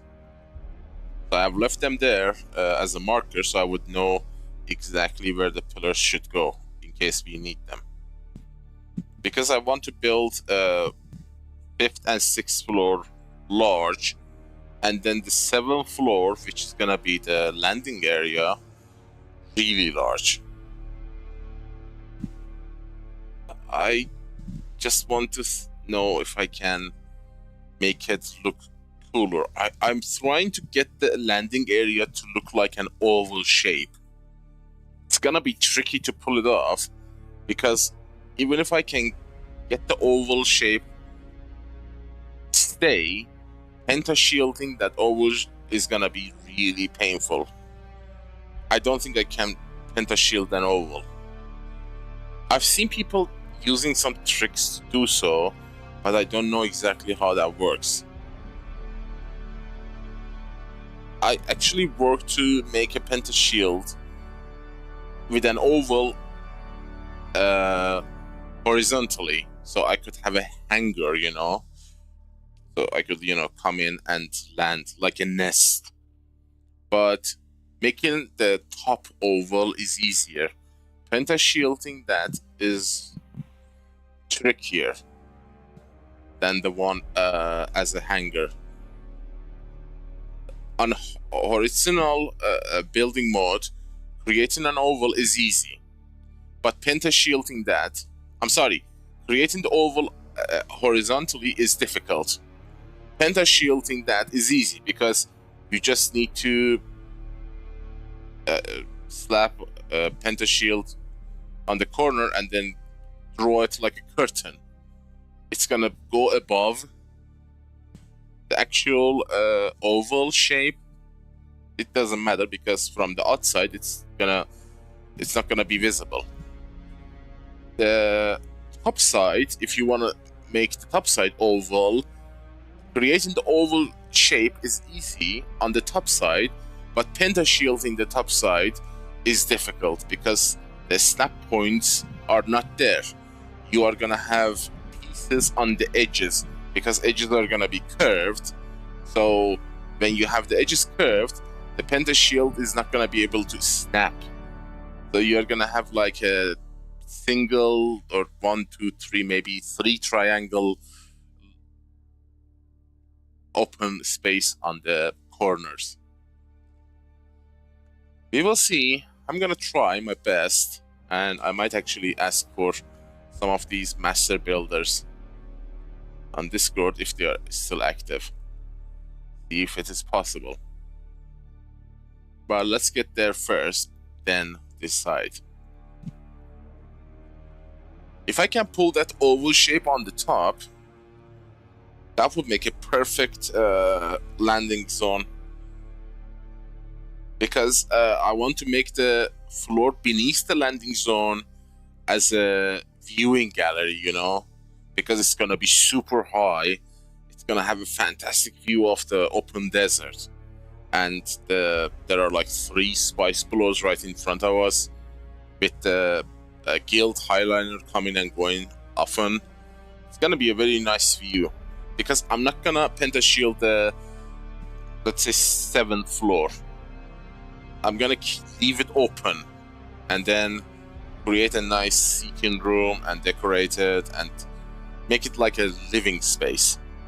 It's gonna be huge, but half of it, like in the front, I'm gonna create a porch outside and then bring it inside and create a nice seating area, and then use those decorations, especially the one that they gave us as an anniversary gift. What was it called?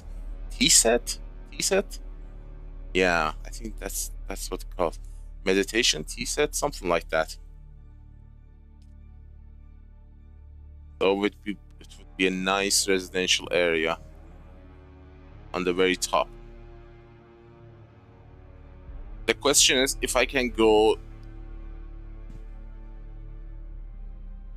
you know, far outside of the building area, floor it, and then use triangles to create a curve as a porch. The one I did at the 2nd floor of the base, I create the porch, but that's a small one. The one I want to build on the very top, it's gonna be like 4 times the size.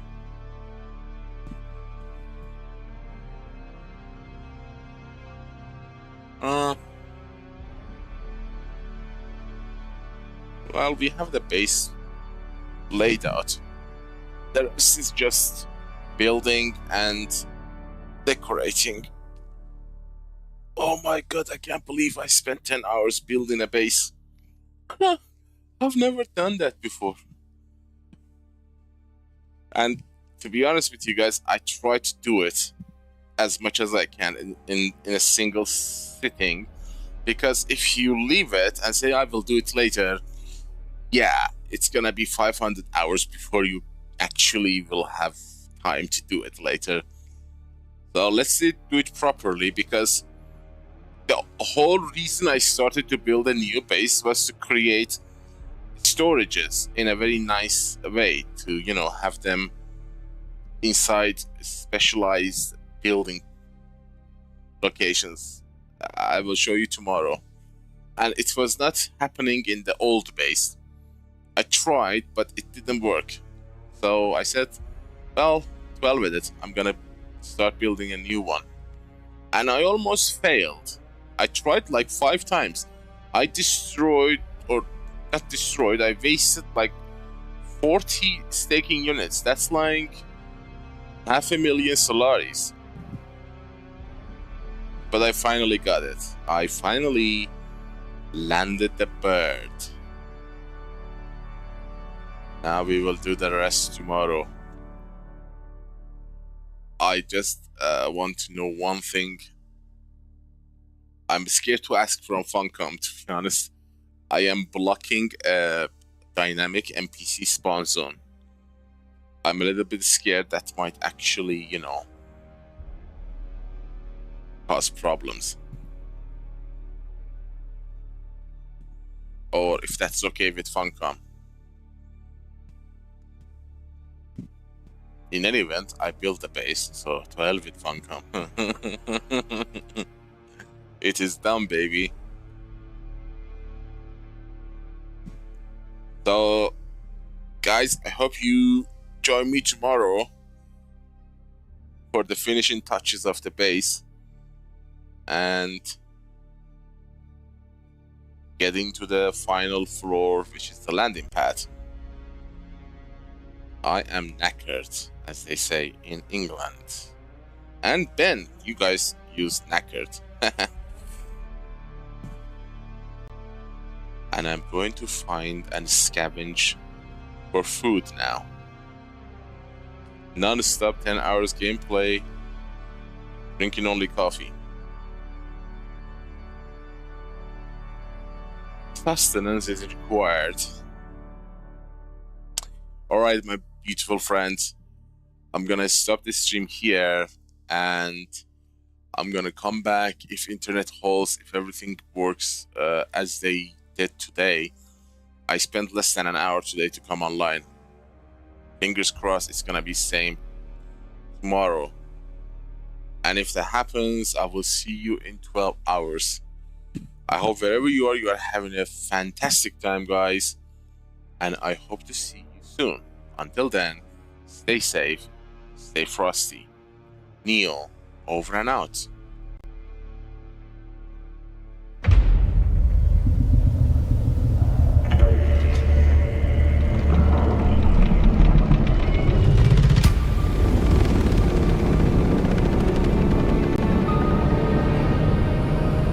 The past has you. You think that who you were defines who you are. That's the trap. You are somebody.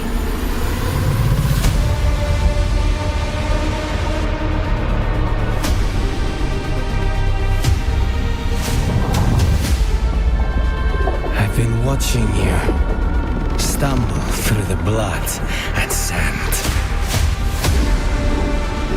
You are the hidden hand. You hide in the future and the past. Arrakis is the key. You have one task. Find the Fremen. Feels like we always end up here. You bleeding to further our cause.